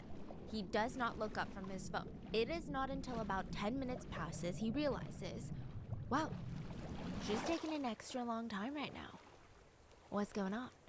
Maybe her zipper is stuck. Maybe she needs assistance. Maybe she needs my opinion on something. Not that we care, okay? But he makes his way to the back of the changing rooms, and every single one of them has their doors wide open. They're all empty. "Sorry, miss, you work here, right? Have you seen my girlfriend? She was just in there changing, trying on some clothes." "I'm sorry. I'm not sure I know what you're talking about. You don't have a girlfriend, or at least not that we know of. You walked in here alone." "Why would I walk into a women's clothing store alone? I came in here with my girlfriend. She literally was in that changing room right there." "Perhaps you were buying a gift, but sir, you were alone. Nobody has been in the fitting room since this morning." The boyfriend starts to feel agitated, angry, and potentially even confused. He might almost be questioning, wait a damn minute, like, did I really come in here alone? I mean, her birthday is coming up. Was I trying to buy her a gift and I blacked out? Like, this is weird. But then you remember Being the legend of the gaslighted half already. snake, What the fuck, half bruh? human. Look, some people believe that this is just human trafficking, but others believe that there are false floors in the changing rooms. Women walk in, they are spied on by two-way mirrors or cameras that are installed into the changing rooms, hidden cameras. If they are chosen, the bottom of the fitting room floor falls out. They're transported into this long tunnel/slide that leads them to an underground hidden maze/tunnel system underneath the mall. From there, they are either human trafficked, according to the urban legend, and never seen again, vanishing into thin air. It would imply that the malls are in on it, okay, including all the retail workers. But more people believe it's actually the half-human, half-snake. The legend isn't as old as you would think it is. It started in the 90s in the Philippines, and it kind of died down remember until Sacred of Great recently. A Turns with the case Batter and so connected many a damn missing doors. woman with the half-human, half-snake But there is legend. this one. This Legend this says urban legend is there actually is a really half-human, popular. half-snake living in the secret basement of a popular mall near Manila called Robinson's Galleria. Galleria. There Yeah, are two that versions one. of this part of the legend. Some say that the owners of the mall know the human snake is in the basement. And at first they thought of all the ways to get rid of this human snake. And it's but then like they their realized child. the human snake is what's bringing in the fortune. That's what's making this mall successful, so we need to do whatever it takes to keep the human snake happy. That is our price for fortune. The other variation says the human snake is actually a child of John Gokungwe, the owner of Robinson Malls. The human snake was allegedly the twin brother of Robina, which is John's daughter. So this is a very public family, very wealthy family. They own the malls, and they're saying, no. She actually is not just a daughter. She had a twin brother. He's the half-human, half-snake. The legend says John's wife had given birth to both human twins, and originally everything seemed very, very normal. Now, as time passes, the boy twin starts to grow stronger, faster, but also kind of stranger. Instead of legs, he ends up growing a snake body. This is the urban legend. Now, the growth of his body was so Oh my God, uncontrollable the that within a couple freaking- of months, this infant toddler is taking up the space of a living room. Soon, the first floor, there's no way that he can play, live, and exist. And it's not like they can just let this half-human, half-snake outside. He's gonna be shot dead or held in a science lab somewhere. So now the family is thinking, okay, what do? We gotta figure something out. They also realize a little catch. It's not just the fact that he's half human, half snake, but it's also the fact that this little boy, this little creature, does not like to eat anything but pretty young women. What Will the not eat fuck? eggs, rice, nothing. Just pretty young women. Goddamn It's debatable what he does fucking- with these women. Some versions of the urban legend say that he swallows them whole. like a Fucking snake. dolphins, Others yo. say that he digs his fangs into their necks and drains them of every drop of their blood, just leaving bloodless, empty shells of dead women all around him. Either way, the family was forced to build a massive compound to house their son that happened to be half human, half snake. And they had to constantly find young women to feed their son. But you cannot just throw a big building in the middle of nowhere and have a bunch of young women disappear that's connected to that building and think that I should nothing's have gonna Aqua happen. Infinity. So the Should only get solution some. that they could come up with that made logical sense was a mall. It would give the family unlimited access to girls, and it would house their son in the underground basement. The fitting rooms were said to have these hidden cameras, and sometimes there would be two-way mirrors that allow their son to see these girls. He's very particular. He likes them young and pretty. He has a style. Even though he's My trapped God, in he the has a basement, style. he Fucking- would pick the ones that he wanted, and with the press of a button inside the fitting rooms, the floor would disappear from underneath them, and they would slide down the tunnel straight into his mouth. Now, I do think that the urban legend would have died down in the 90s had it been just that, but a famous celebrity somehow gets involved in this. Alice Alice Dixon was Dixon. crowned the Philippines Miss International. Oh my God, So it's this so is like funny. a Philippines beauty contest. And she is now working as an actress. She had this promotional shoot at the Robinson Galleria Mall. And, you know, she's trying on clothes and they're taking pictures of her and they direct her to a department store on the 4th floor. And they're like, hey, use this fitting room to change into your next set of clothes for the next shot. She goes in and she said she couldn't shake this feeling. Someone was watching her. Now, since she had entered this mall, she had felt that, but she brushed it off because she's a celebrity. There must be people watching, and, you know, they're taking pictures of her. That's going to draw attention. But even in this fitting room, when she's supposedly alone, she feels eyeballs on her. It's weird. There was this growing sense of unease to the point where she didn't even want to change. And boom, it all happened so fast she didn't even have time to scream. The floor to the changing room dropped. She found herself in a slide that led to the basement of the mall. It didn't even look like out of the back rooms. It straight up looked like an abandoned sewage tunnel. A horror movie. She was confronted by a human snake.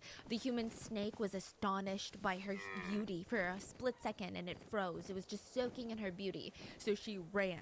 She ran through the dark chambers of the tunnel and did not stop running. Eventually, she heard a change in the air. She said that she had blacked out at this point. She didn't even know how she got out. Somehow she ends up in the lobby of a hotel nearby, confused on how she even managed to escape. Tabloid headlines and small news articles start coming out about this bizarre near-death experience. People start going nuts. You know, they want to know more. Everyone just assumed that this whole thing was an urban legend. There is no way it actually happened to someone. And there's actually no way that there's a half human, half snake. Come on. The legend only grew stronger when supposedly Alice was supposed to appear on this big talk show to discuss what happened to her. And just as she starts sharing her experience and the truth of what happened, the TV signal falters and the show stops midair. People at home were losing their minds. It felt like someone really, really did not want this story to get out. And the mystery only grew stronger from there. Because, you know, it's like, okay, fine, get Alice to a different show. It's not gonna falter again, right? This time maybe do a live audience. Well, it was impossible because out of nowhere, Alice decides to just drop out of show business and abruptly ghost the industry and moves to Canada. What She in was the world? no longer interested in doing interviews about anything, and whispers started speculating that the owners of the mall had compensated her 15 million USD to ensure her silence. So she doesn't talk. Alice would eventually come back to the industry, but it was it definitely served the urban legend a lot. It just kept going further and further. So the unsettling feeling that people associated with the mall was pretty cemented in stone after that. And in August 2022, like half a year ago, the popular urban legend regained its grip on the Philippines. A young retail employee of the Robinson Galleria went missing in the mall. Her name is Jovelyn Galleno, and her disappearance would stir up conspiracies of a human snake lingering in the mall, allegations of a human trafficking ring, and a very, very mysterious tarot card reader who is said to have gotten to the truth of what happened to Jovelyn, predicted everything correctly before the police did. How did the tarot card reader know what happened to her? Did it have anything to do with the urban legend? Let's dive in. Crazy.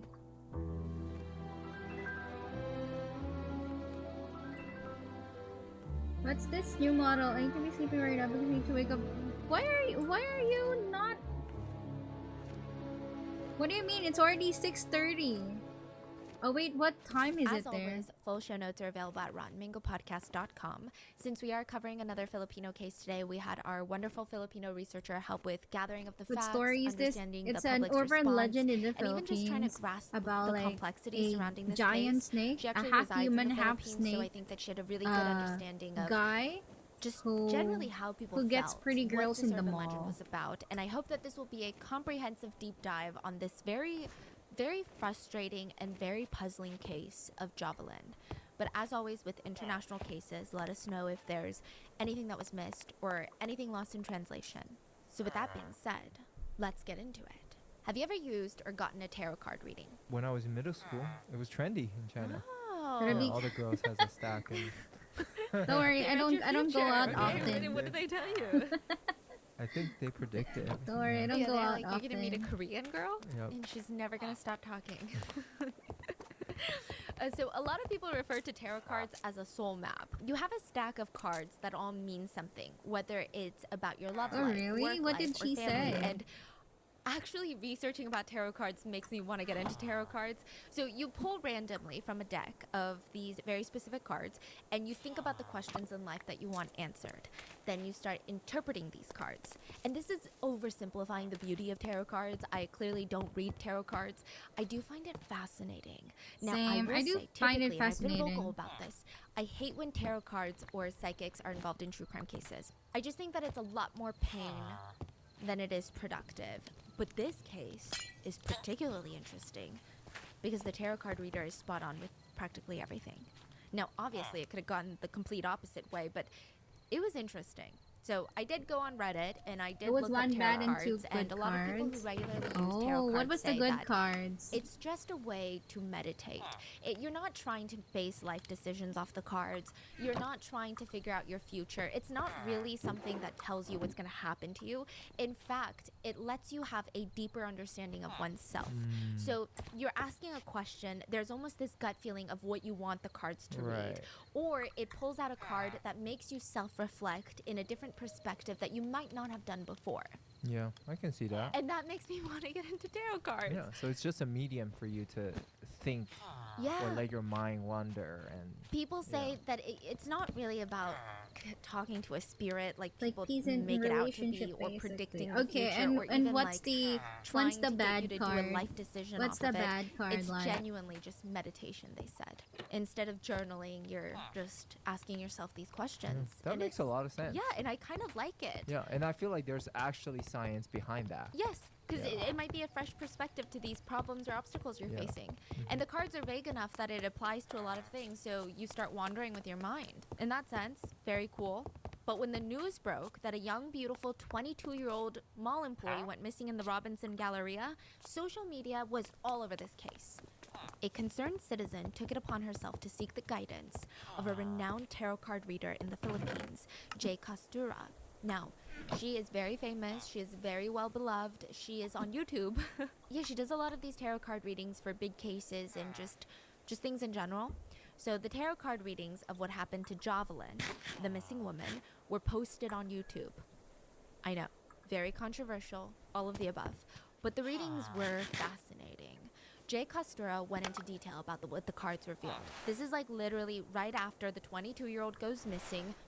Nobody has any clue what happened. All But in my people know first is that she went relationship, missing in a mall, I will see and like Jay two starts women doing and the have a tarot hard time card choosing reading. and cheat on them. And I just want to make it very clear. Oh my the god, tarot you card readings cheat! went You'll. the Oh best way my possible in this god, scenario, if Hydro, you that's can even call it that. crazy. But there are countless cases where people have predicted what happened so publicly with so much conviction, and it turned out to be wrong. And this is happening in the US as well, okay? Or it just turned out to cause more distress amongst the victim and their families. So just keep that in mind. The cards were laid out on the table. There were these beautiful, like, luminescent gold-colored cards, and the light was reflecting off of them beautifully. They felt very rich, they felt very tangible, and it just kind of contrasted sharply with the air of mystery and anxiety. It just felt very anxious in the video when you watch it. Now, a few of the cards were chosen, revealed, and analyzed. Both women, Jay Costura and the concerned citizen, looked very stressed. They looked very focused. Now, this case at this point had been a blank slate. 22-year-old Javelin had walked into the mall for her shift. She was a sales lady. She finished her shift, texted her family that she was hungry, vanished. We don't know if she left the Oh, mall. really? We don't know if she's still in the mall. Did she leave alone? Did someone take her home?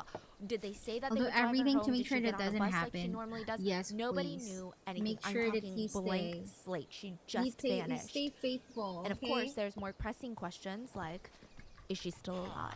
I mean, What at least the card Can told we you. rescue So her? at least, you know, Jay read the cards it won't and happen. emphasized the belief that Javelin Galleno was still alive. Oh. Jay continued to flip the cards and studied them and talked to the viewers at home. She presented a compelling narrative.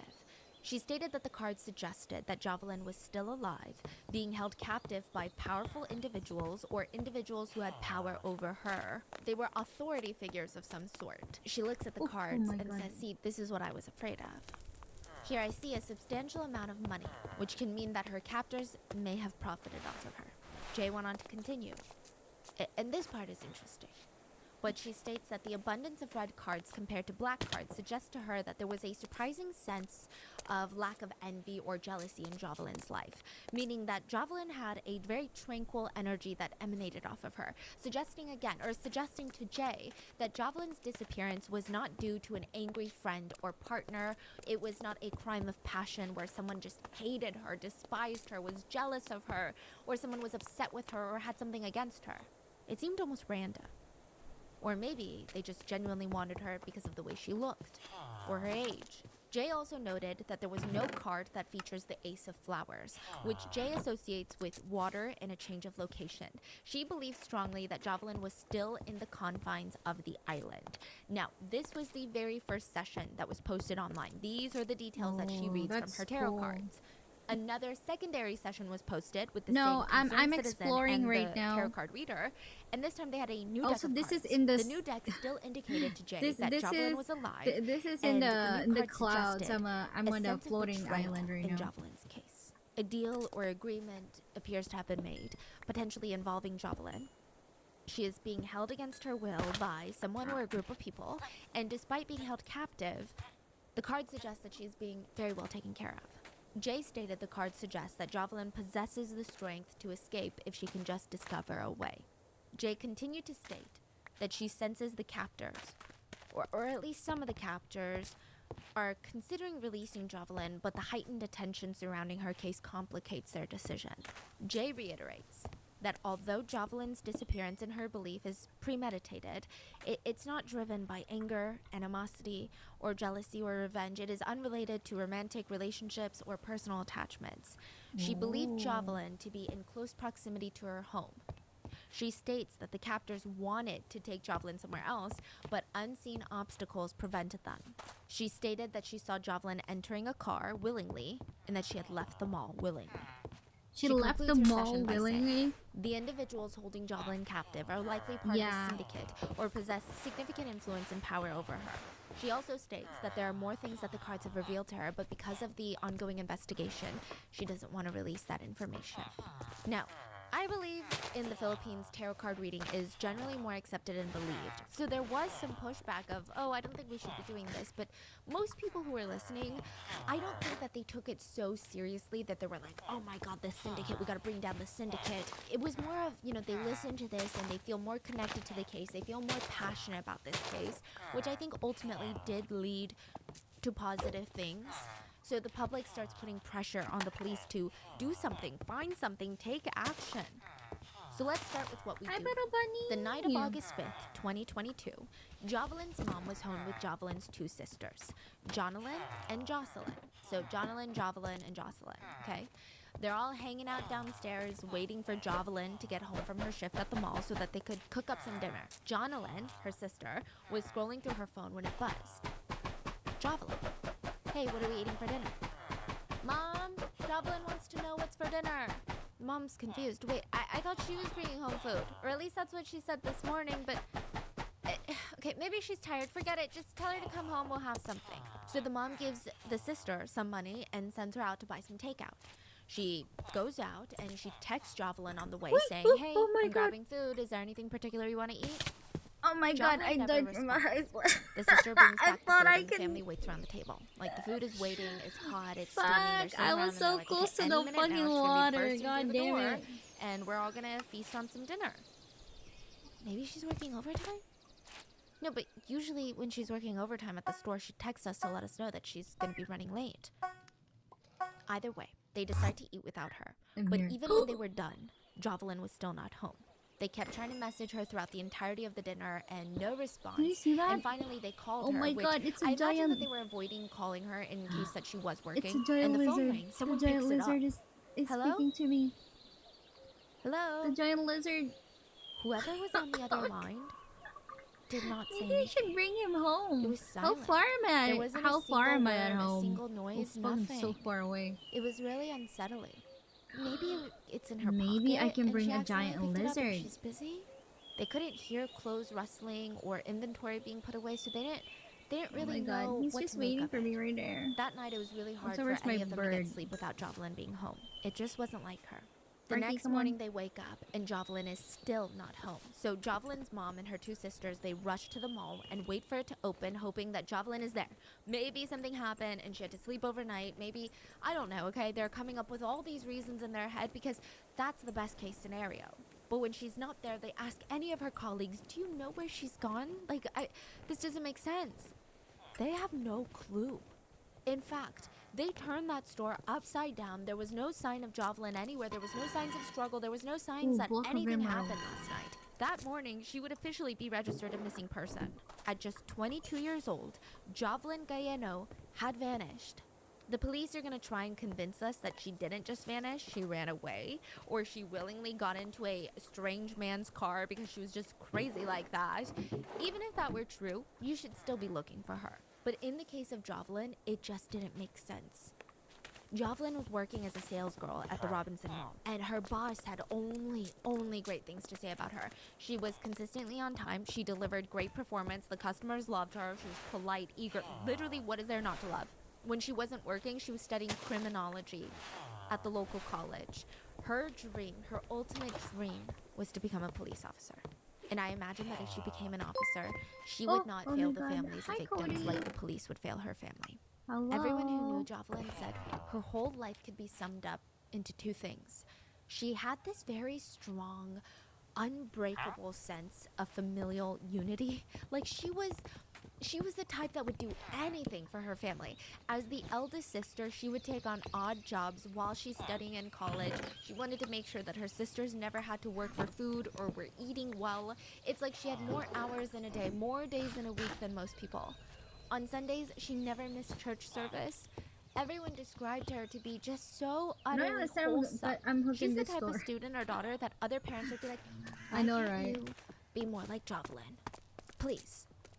The girl She is never like went out so well drinking, liked. never went How out how is she clubbing. gone? She was dedicated to her goals and nothing was gonna get in her way. Like even fun. The only time that she stayed out late was when she had to stay after closing to help with packing and inventory. But even then, she never came home after 9 p.m. She was actually one of the odd young people that really found comfort in just staying home. She was very happy to stay home. Even her cousins, Leobert and Jovert, were both in their 30s. If they ever got hungry, these are full-grown men in their 30s. If they ever got hungry, if they ever couldn't afford food, they went to Jovelyn, to 22-year-old Jovelyn. She would cook for anyone that she cared about. Not only would she cook for you, she would sit you down, make you feel warm, and ask you about yourself.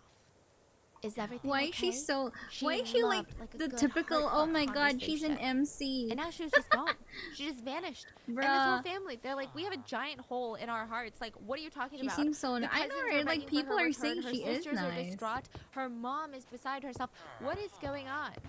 Also, side note, another thing that was very, very rare for Jovelyn's age is that she knew that ego could destroy relationships and careers. So she never let her ego get in the way of resolving a fight. So everything is just saying that she's not a pushover. She is very, very strong-minded, has a good head on her shoulders, and it just doesn't make sense. I imagine working very early on and having this like financial burden of caring for her family was a big part of growing up early, but you know, one day she was gonna be an amazing, fair, trustworthy police officer. One that would put these police officers working her case to shame.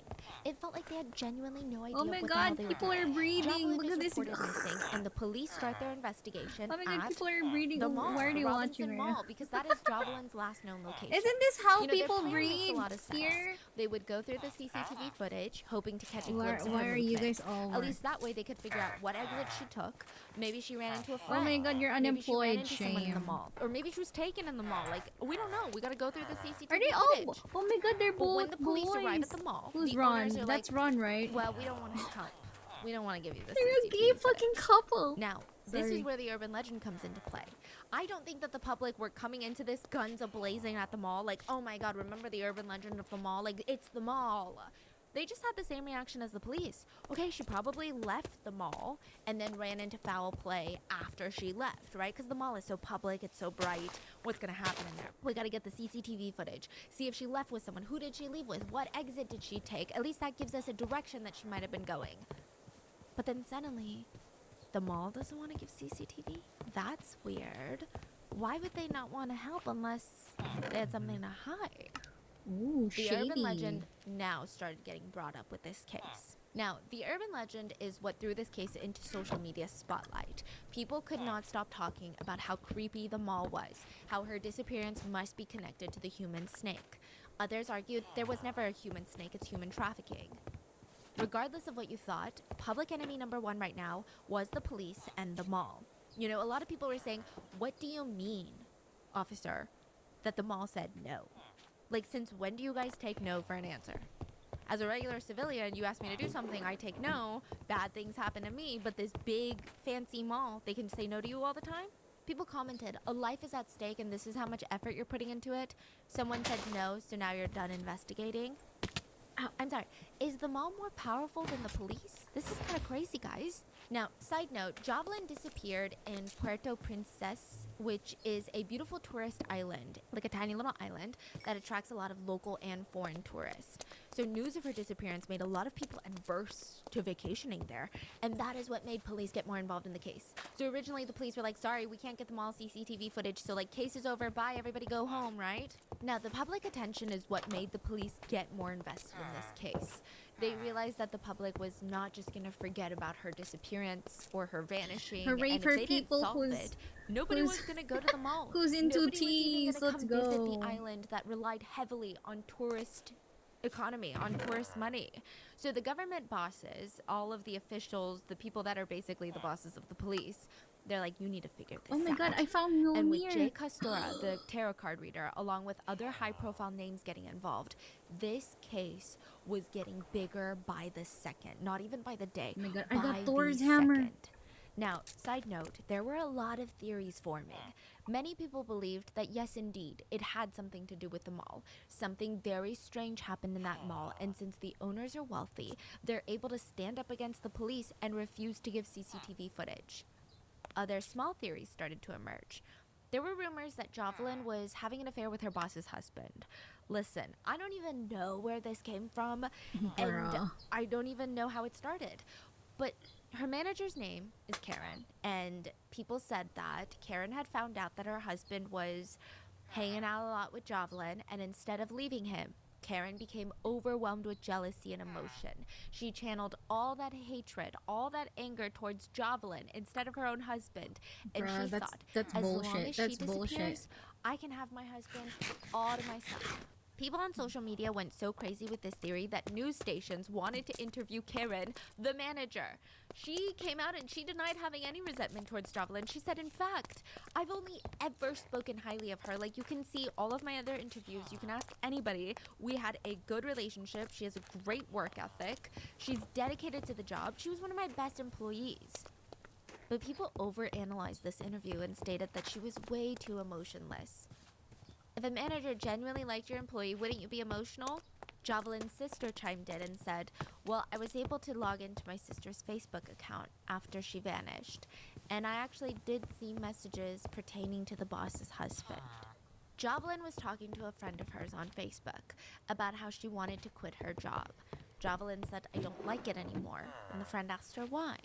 Jovelyn responded, my boss's husband messaged me out of nowhere regarding our products and merchandise one night, and when I came to work the next morning, my boss asked me why I was talking to her husband.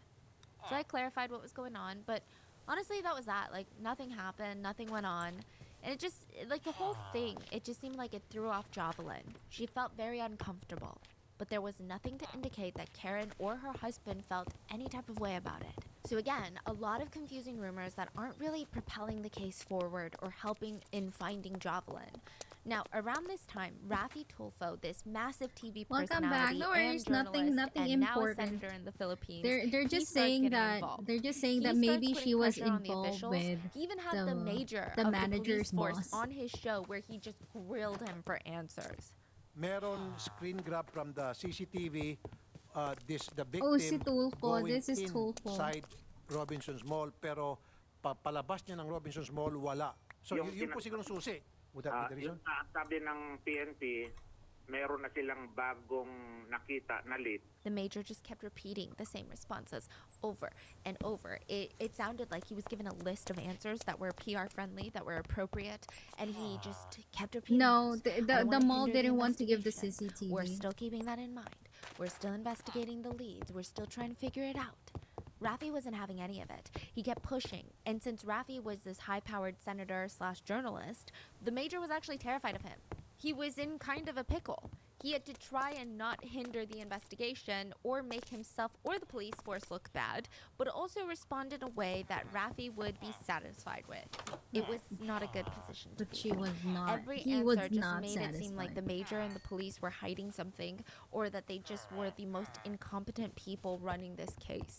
Overall situation.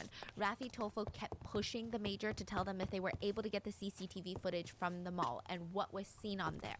The major kept brushing off this question, saying that he couldn't say anything that could jeopardize the investigation.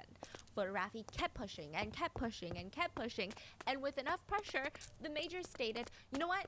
I'll give you my personal theory. He stated that he saw a figure that appears to be Jovelyn exiting the mall in the CCTV footage that they were able to obtain. Allegedly, she leaves through the employee door and gets picked up by an unknown sedan. He states that they are looking for the sedan right now. Now, the whole energy of that statement shifts the entire conversation. It shifts the whole investigation. The major made it seem like Jovelyn willingly got into some stranger's car. Even the way that he was saying it was just very, why would she get into an unknown man's car? Maybe she ran off with a boyfriend. It's almost like that kind of route it seems like they're digging into. And since she's 22, she's an adult, she can legally make her own decisions. He almost made it seem like she's just this 22-year-old who doesn't care if her family is stressed out or worried for her and just wanted to go hang out with her boyfriend. That is the implication of this. It wasn't even the sedan itself that was the explosive news. So Raffi starts questioning the validity of this statement because this is the first time he's hearing of it, and it came out of left field. And again, with enough pushing, the major admits that he just made this up to say something, to say anything. What the Not a good look. So he didn't oh see my her god. No. He was just like, I knew it was going to be a dead end, so I just wanted to say something, anything to get you off my... You can expect how the people felt about it. That's seems so like the major would stupid. rather lie Bro, that's than be so truthful that they stupid, have nothing yo. so far. So Raffi gets another police officer on the show. Starts grilling him too. It looks like the police officers work slower than turtles here. What's going on? Still no good response. The saddest part was Jonalyn, the sister, was on standby listening to everything. And she finally got on air and said, please, sir, I need to clarify something. The sister states that she's upset that her sister is being portrayed as this indecent girl that would run into the car with her boyfriend and run off without caring for her family. She kept clarifying that she was able to gain access to her sister's Facebook accounts and there was no romantic messages, not even flirtatious conversations with anyone. Also, side note, how sad is that? The minute a girl is in a relationship, people are like, well, no point in looking for her now. She probably ran away with a boy. Or the minute someone struggles with mental health, people are like, well, no point in looking into their clearly suspicious, weird, bizarre death because they were probably depressed. Bruh. It's crazy. So Jovelyn's sister passionately argued, please, she doesn't entertain any men, so she is focused on work and her studies. She just wants to graduate. So if you could ask anyone in the neighborhood, you could ask all of our neighbors, conduct a survey if you must to see if I'm telling the truth. You have to trust me. A lot of people sympathize with Jovelyn's sister. I mean, it's frustrating when people paint your loved ones to be someone that they're not. And even if she did have a boyfriend, it's frustrating that something like that could make her life less valuable. Raffi Exactly. agreed. Like, what's the He point? went on to grill the Like, head of the person in charge of the local police department, and he straight up just asked him, like, what is going on? Why did you lie? So the major says, I was just tired. So you mean to tell me when you guys are tired, you can just start making up stories and that's so telling lies? stupid. I And swear. Major, adding insult to injury, why do you guys keep all implying that Jovelyn has a boyfriend or a suitor? We have Jovelyn's sister who says Jovelyn would never entertain any guys, so why do you keep imposing that her case is not an abduction and that she got into a car willingly? Before he could even respond, Raffi let the emotions get the better of him and he exploded on the major and he said, do I have to go to the headquarters of the National Police Department personally to request to talk to the chief of the entire National Police Force so that I can put you in the hot seat? You better do your job and get it together or else I will put you all under Senate hearing. Even that city director of yours, I will bring to the Senate. Once my patience runs out, I swear I will have you all investigated because you're all working too slow. Bro, let's I go. want answers by tomorrow. Is that good? It was really, really intense. That's Now, the Raffi reason did why a lot work of very people closely with like Jovelyn's him. family and even provided them with a new place to live, financial assistance to help start Like, their a own lot of business people because actually Jovelyn turned to was him the sole breadwinner. because Raffi of, like, even paid the family's monthly bills at one point, and Yeah. the family, the netizens, Raffi, everyone was so frustrated watching these interviews. It felt like someone was hiding something and they thought that you were too dumb or too powerless to do anything about it. It was such blatant lies. It was like a slap in the face. It was so shady. But there is another perspective to this. Some people felt like Raffi was doing a bit too much. So they were saying, it's one thing to draw public attention to a case and demand answers from the authorities that are being paid by taxpayer money. That's one thing. It's another thing to keep pushing people to a point where they could potentially jeopardize the investigation. So it's also a very tricky situation for the journalist, because the journalist is expected to get answers, and if they don't get answers, they have to wonder why. Why are we not getting the answers? But at the same time, you got to use some reasoning, you got to use some nuance, and there's got to be some common sense and some mutual understanding. I do think that the major was shady, but I don't think he was shady to that point. I think that there must have been a part of him that genuinely was like, I truly don't know what to say. I'm like getting grilled so hard right now, and we've got nothing, but I can't say that we have nothing. And then I can't say anything that would jeopardize the investigation. So it was just a very tricky situation. So in another instance, Rafi was interviewing another police officer, and the officer mentioned a piece of the CCTV footage where there was this visual presence of one of those giant metal cargo containers that are used to like transport goods. So maybe they were in like the cargo section of the mall, and they're bringing in all these goods, and it was near the employee entrance. The police officer stated something along the lines of, she went inside the metal cargo container. Now, people are thinking, is this the next big lead? People were freaking out. Rafi was freaking out. How come we're just hearing about this? A metal shipping container? Are you kidding? Who owned the container? Why would she have gotten into one? That doesn't make sense. It's not part of her job description. Rafi immediately hung up with the officer, called the officer's superior, who clarified, wait, no.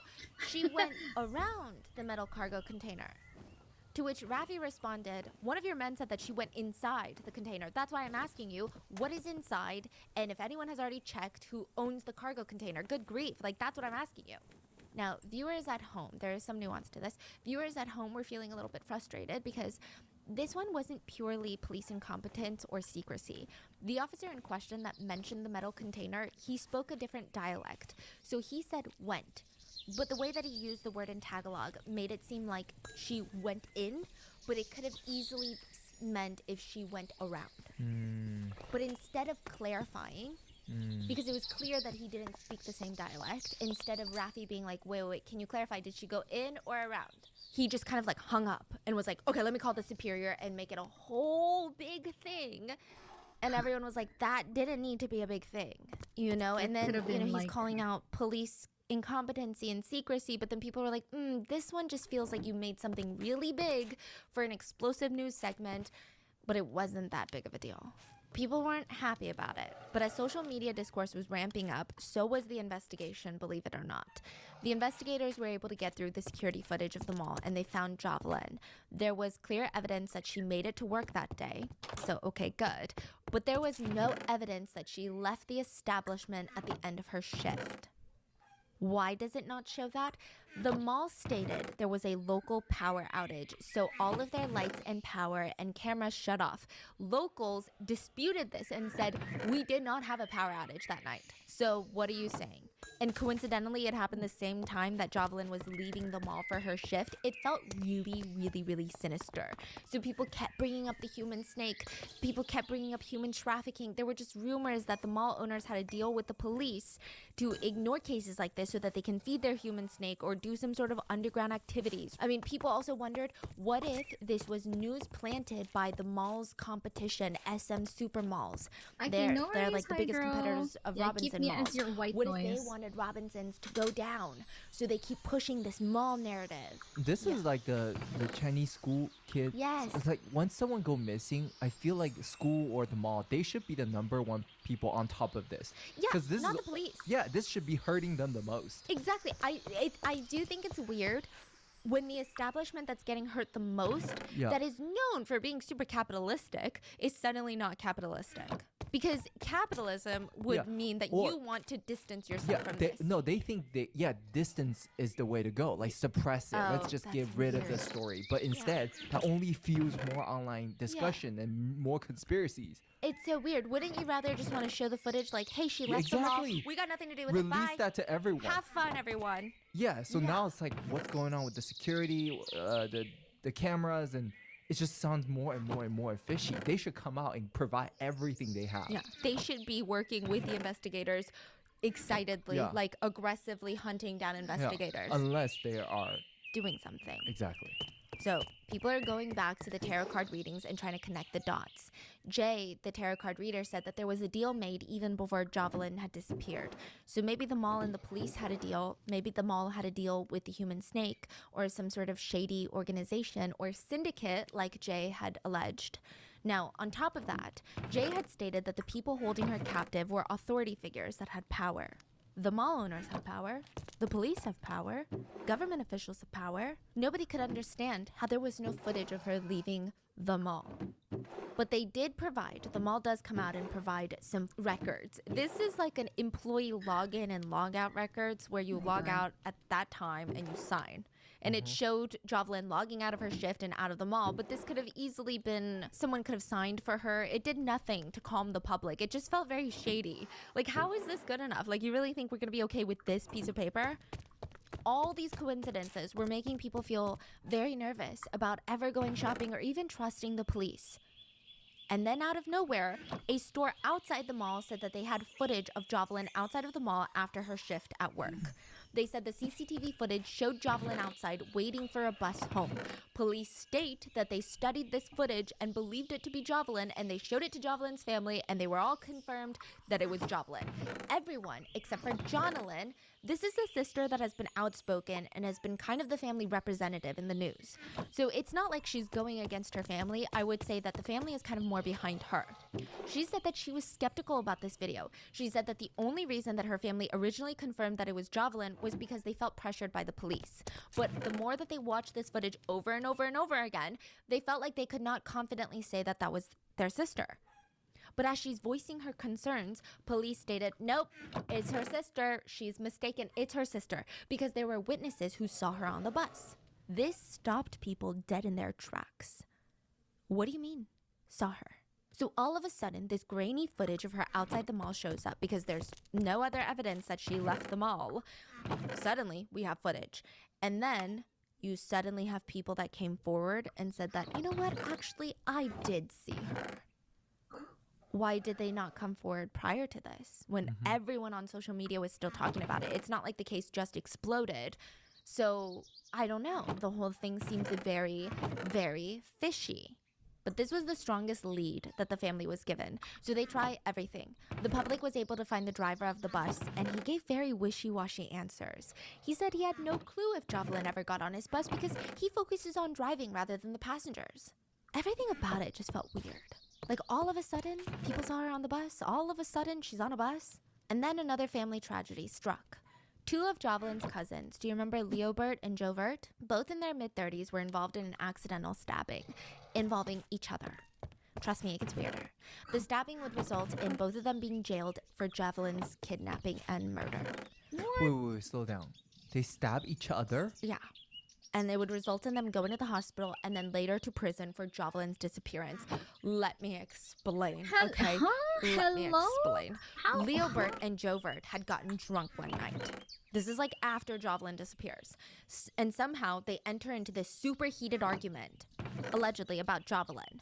One of them was injured and required hospitalization. Now, it was reported to the police once Jovert came to the hospital because they're like, you were clearly stabbed with a knife. Like, you can't tell me otherwise, so we're going to have to report it to the police because that's a knife fight. So both of them get brought into the police station, and Leobert, one of the cousins, starts to confess. His confession would rip his entire family apart, or whatever was left of his family. It was bad.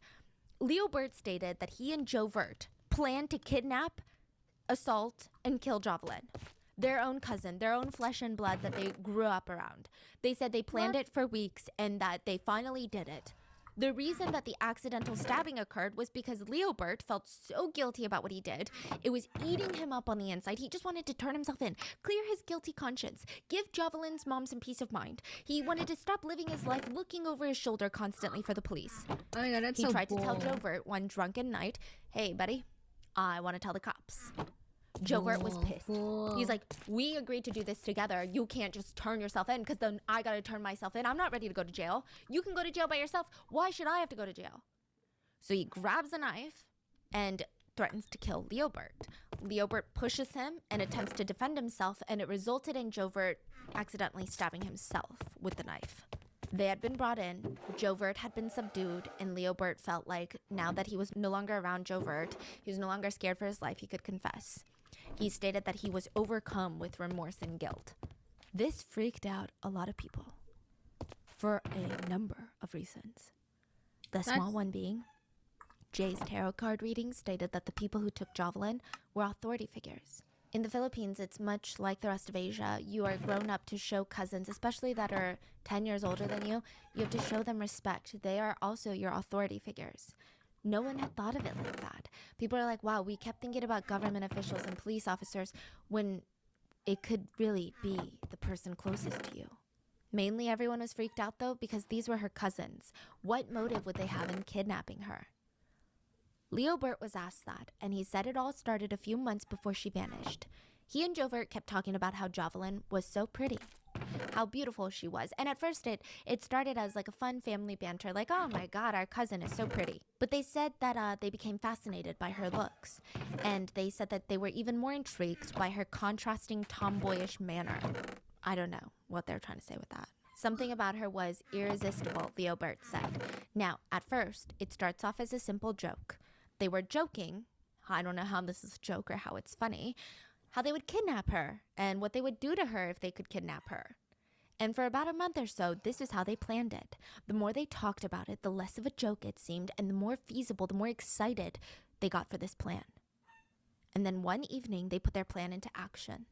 They said that they knew where the bus would drop off Jovelyn near the house, and it was very dark. She would get off alone, and they would forcibly grab her. Now, if this is true, I cannot imagine the emotions that she went through. First, being grabbed, the fear, the terror.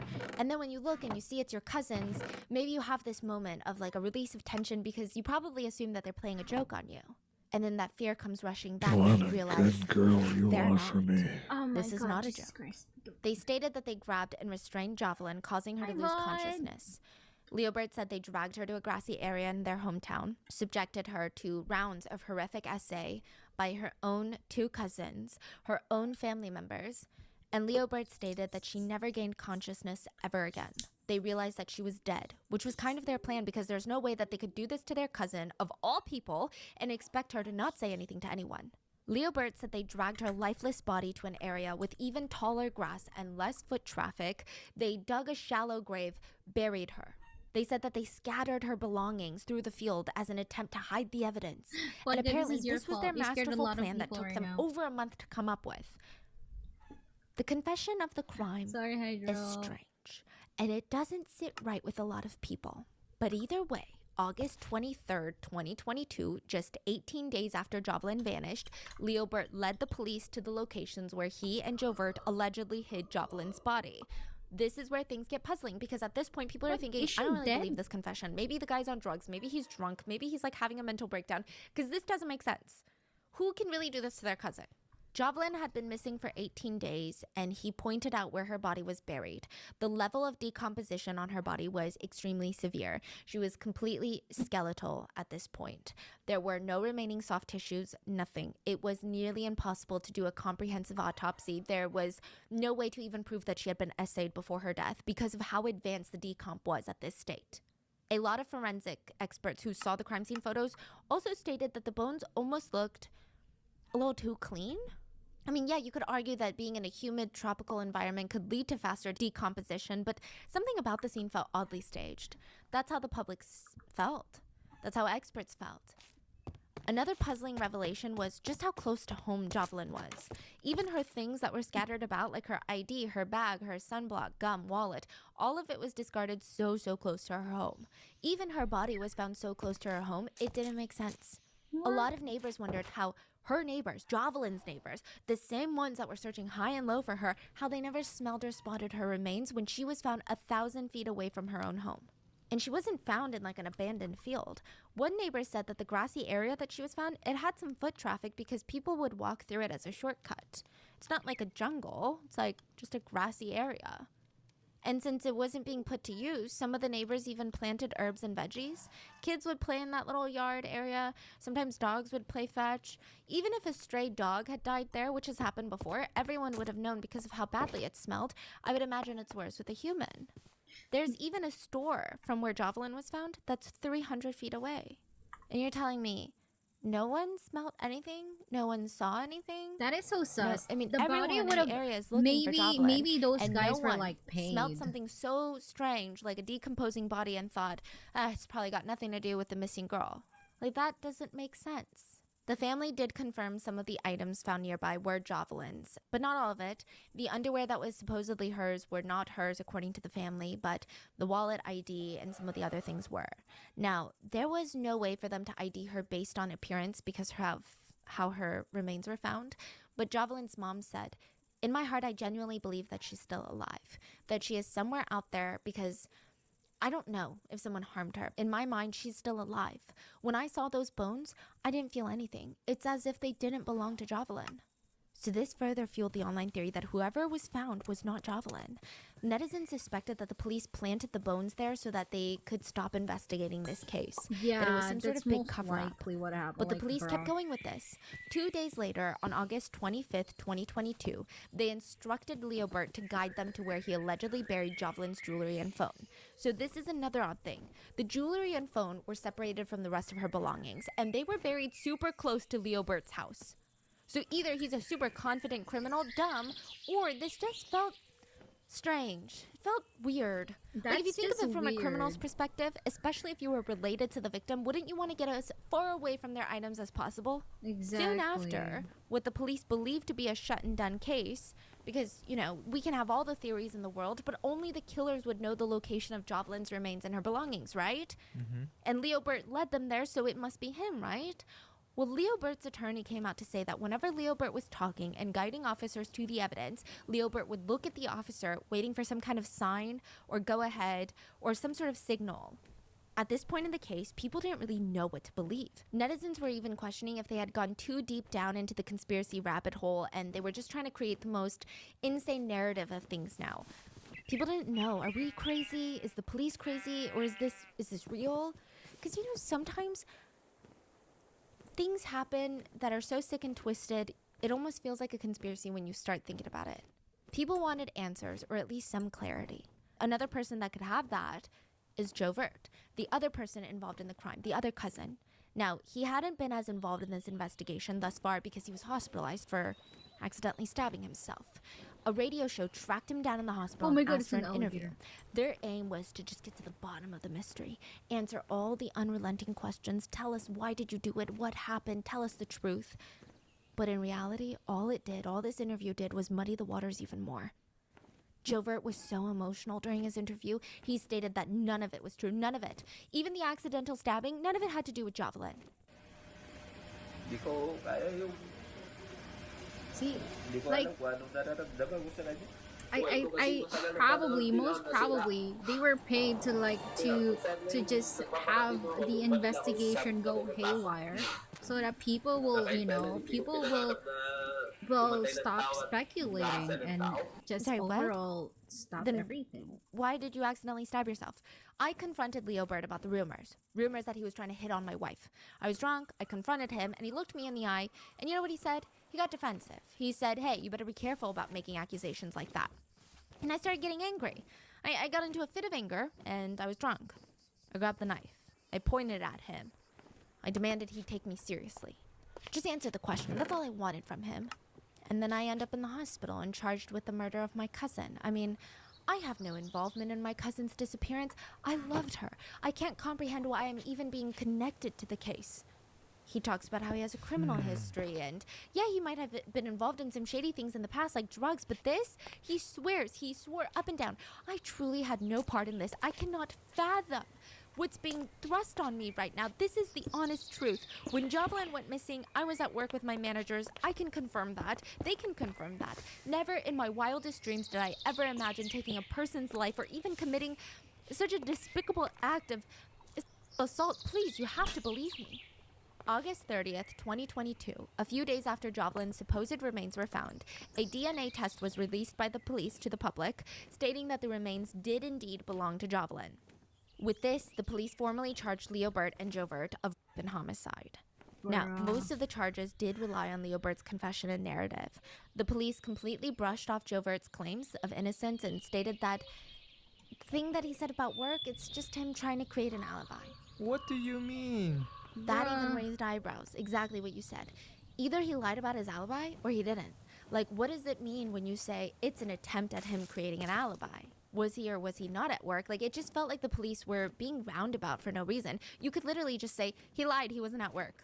But they were like, that's his attempt at creating an alibi. I think he's a rattlesnake. It was really strange that the police kept taking these convoluted routes with this investigation. It felt like they refused to investigate or even entertain Jovert's claims and simply focused on what Leobert said. And just before Leobert was officially taken into custody, Jovelyn's mother, filled with a mix of anger and confusion, confronted him, and she screamed and demanded answers. She asked, how could you commit such a crime against your own cousin, your own flesh and blood? How can you live with yourself? Leobert turned around and he cried and said that he was coerced by the chief of the city's anti-crime organization, Richard Lygad. He begged his aunt to believe him. He cried out, you know me, you know me, you know that's not me, you know I could never do this, please. I didn't do it, auntie, you have to believe me. I didn't kill Jovelyn, I was forced to take the blame, please, you have to believe me. I didn't have anything to do with it at all. You've known me since I was a kid, you know what kind of person I am, please, I would never do something like that. Wait, what? Huwag na matakot. Ay, hanapin yung ano niya, ligad. Yung jacket. Yan. Ito. Kuya, ulit. Oo, yan. Kasama yan siya? Kasama yan siya. Umutakpan, Relax lang. Kami, nag-ano rin kami. Oo, minalaman to. Basta pagdating doon, nandun na lang yun. Mga buto doon. Tingnan lang nila ako doon.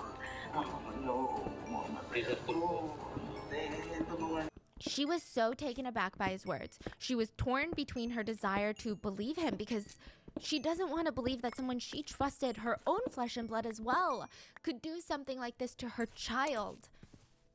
But then there was so much circumstantial evidence against him, and, you know, she did think back to all those great moments of Leobert and their family, and it was just so hard to accept that he could have done something like this. She tried to get some clarity. She spoke with him while he was in jail.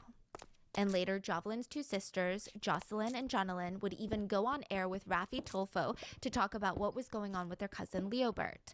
Leobert had alleged that it wasn't just the chief, Richard, that was trying to get him to take the blame. Multiple officers were heavily involved. Allegedly, they instructed him to point at random locations, so they brought him to like a field.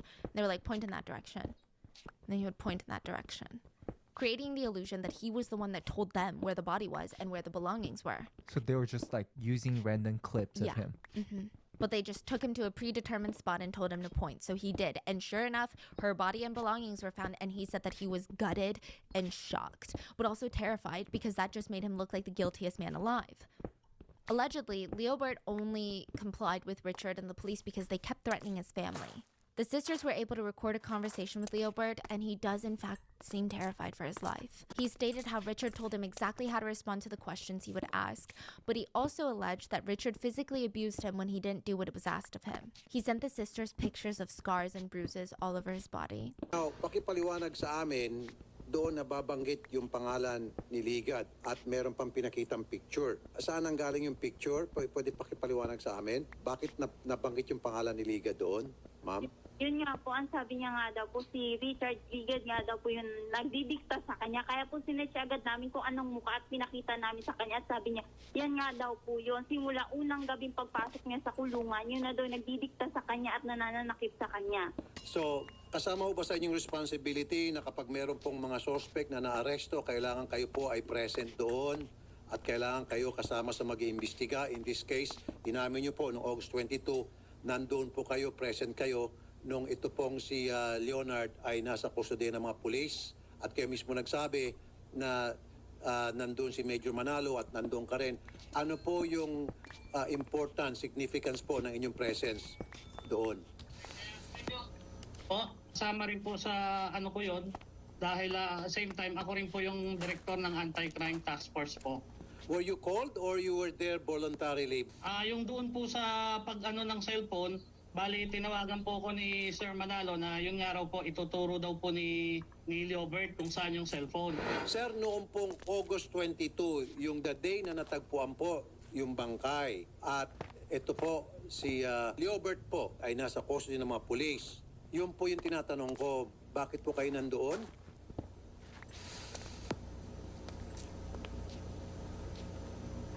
Sir?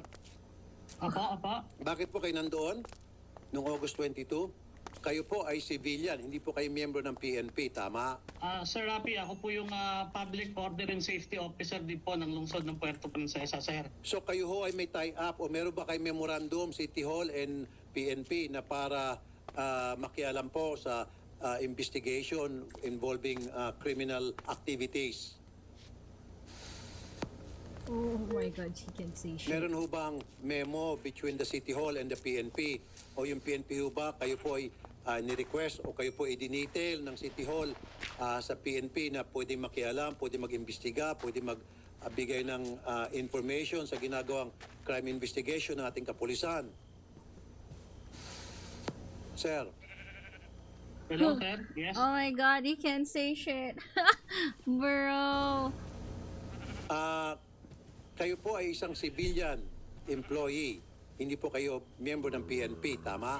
Sir Rapi, yung background lang po natin, hindi lang po ito yung first time na nag-obserba po tayo ng kaso dito sa atin sa lungsod ng Puerto Princesa, no?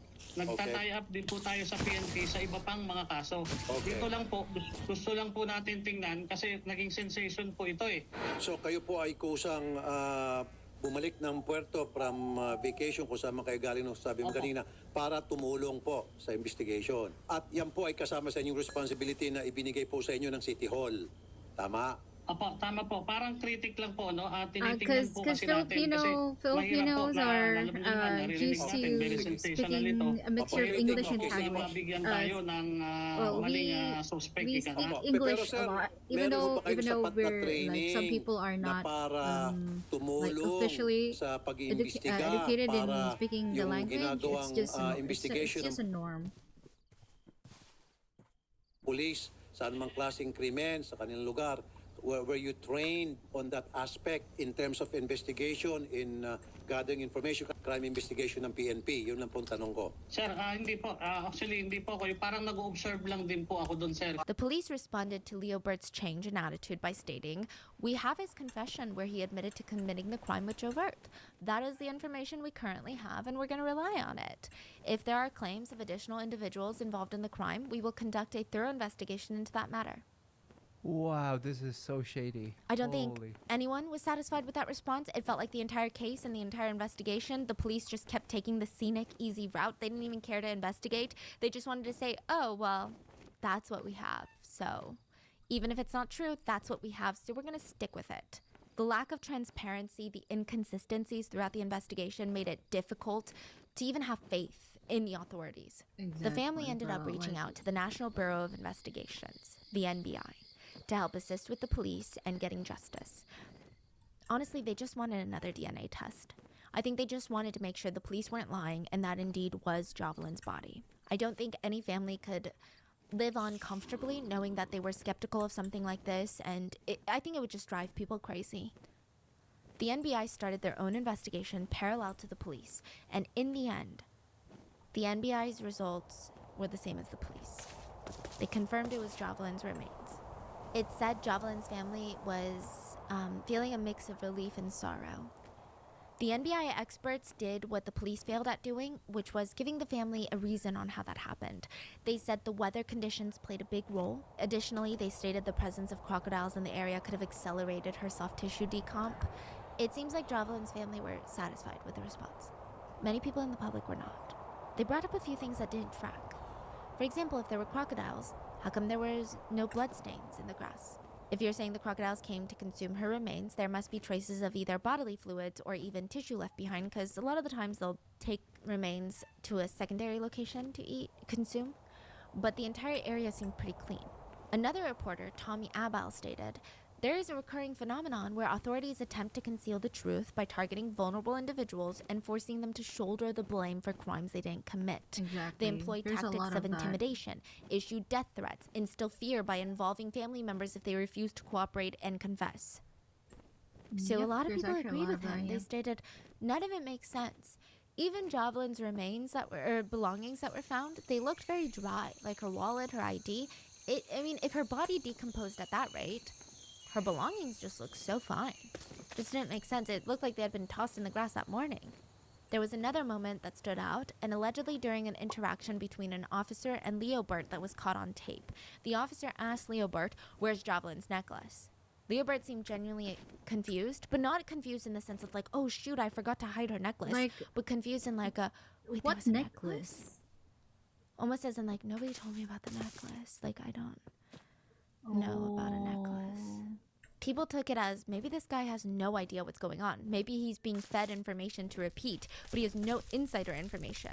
Everything he is saying, maybe it's just what he's told to say, and when they go off script, he has no idea what's going on because he didn't commit the crime. You know how I said the family seemed to somewhat accept that those were Jovelyn's remains that were found? That doesn't mean that they were believing whatever the NBI or the police were saying. In fact, many of the family members were conflicted on how to handle Leobert's claims of innocence now. Some of the family members reached out to a local congressman to help pay for Leobert's bail. It's not clear how much the bail was, but the congressman agreed to pay for it, and he said that he has no opinion in the case, he just wanted to help someone.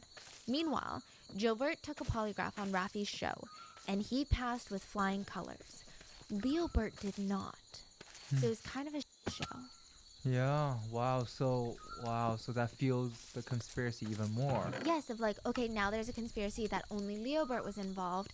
He was dragging his cousin into it for no reason. Then there's the conspiracy of neither of them were involved. Or there's the conspiracy of maybe Leobert tested and failed the polygraph because he has been so convinced and so, I guess, mentally abused by the police, he doesn't even know it's true anymore. Because that's what happens. There's false confessions where a lot of criminals start believing in... Wait, did I actually do that? The police are saying that they have all the evidence. And they're playing out these scenes, and I can picture it in my head. And it almost feels like I did that then. On November 25th, 2022, the country woke up to news that the court had dismissed charges against Jovert and Leobert. The court stated that they could not establish a direct link between the individuals in question and the crime. No way. They're freed. Yeah. I mean, I imagine this was very confusing for Jovelyn's family. Like, there must be some members who believe in Leobert's innocence, but still want justice. It's open again, right? Yes, the case is open again, but it doesn't look like the police are making progress, or at least they're not letting us know if they're making progress. So it does seem like Jovelyn's family, they accept that Jovelyn is dead. They want everyone to accept that she's dead. But it does seem like they still want justice. They have come out with a statement and stated, "We do appreciate that everyone still hopes that Jovelyn is alive, and we fully understand why it might be hard to accept, especially since we were only given skeletal remains and nothing more. But the experts provided good explanation and reasoning as to why her bones are left. We should respect this, as they are professionals and they are doing their job." Now, again, I think this part, a lot of people took it as, oh, like now the family is in it with the police, right? No, I think when there's an open investigation, as much as you hate the police for their incompetence, to a degree, the families of victims have to please the police to a certain level in hopes that they will investigate your loved one's death. You cannot piss off the only people that have the power to bring you justice right now. It's kind of with this Hayward tragedy, you know, like all the victims' parents, they were still hopeful that the president could do something, so they still, regardless of their political beliefs, regardless of her job in handling the situation, they had to still be nice to her, and they still had to talk with her and beg her in a kind manner instead of demanding things from her, because she might be the only one that counts. Listening That's to kind a of, I think, how podcast this right situation now. is. They stated, "We're hoping that all of you can respect and accept the truth for our sake and our peace, and so you can join us in praying for Jovelyn. We know the results are hard to accept, but we believe the PNP and the NBI did their job well in conducting the investigation." They went on to thank the media for the coverage and helping in investigating. They ended the letter with, "Our last wish is that we all keep our minds open and embrace the possibility that Jovelyn is really gone. Let's all learn to accept this and be understanding about the whole ordeal." The story is insane. For now, we may not be able to understand everything about what happened and why it had to happen, but we just need to trust the process and have faith that God went through this with us from the beginning until the end. So it doesn't seem like the case itself is closed, but I have genuinely no idea what to even think. The deeper I go down this rabbit hole, the less I understand about this case. And I feel like I haven't researched a lot of those cases in a while. Where I'm like, the more I know, the less I know. I genuinely have no stance on what happened because I'm so confused. And it's just a case that has frustrated a lot of netizens, and more than anything, I think the only thing that how I can was take your away from stream? this Wait, case, let me. or one I of the very will. few I will. is I think this showcases I just will how little SO you in a trust bit, that okay? people Give me have one in sec. authorities these days. To no fault of our own, it's just become harder and harder to take the authorities' words for things. I think humans, we just want proof now. And I think maybe the police should kind of learn from that. And it's scary, it's disheartening, and I'm glad that the family was able to find some closure, that they need to move on from all of this, but that is all we have for today. Let me know your thoughts in the comments. Please stay safe, and I will see you guys on Sunday for the mini-sode. Thank you, Blast, for the raid, and hello everyone. Thank you so much for joining the raid. I'm Alina May, a true VTuber. A person's kindness has the power to transform lives, give me one sec. sometimes in profound ways.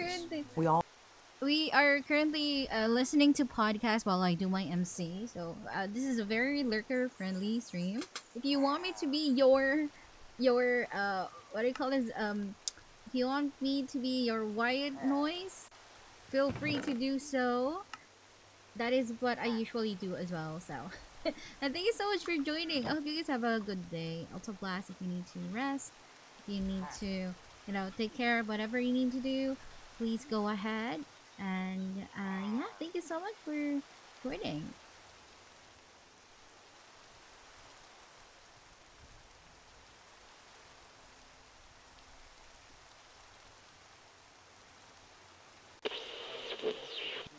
Let's go check more rotten mango.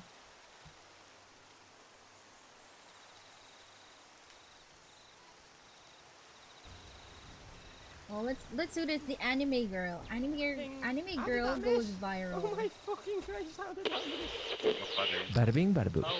It's 4 a.m. in Tokyo. A woman named, let's call her Mika, is walking back home from this long night out. She had gotten through all the anxiety-inducing parts, so she's gotten through the street, the parking lot, and now she's in her lobby. It's well lit, you most likely need a key card to get in, and she's kind of letting her guard down just a little bit.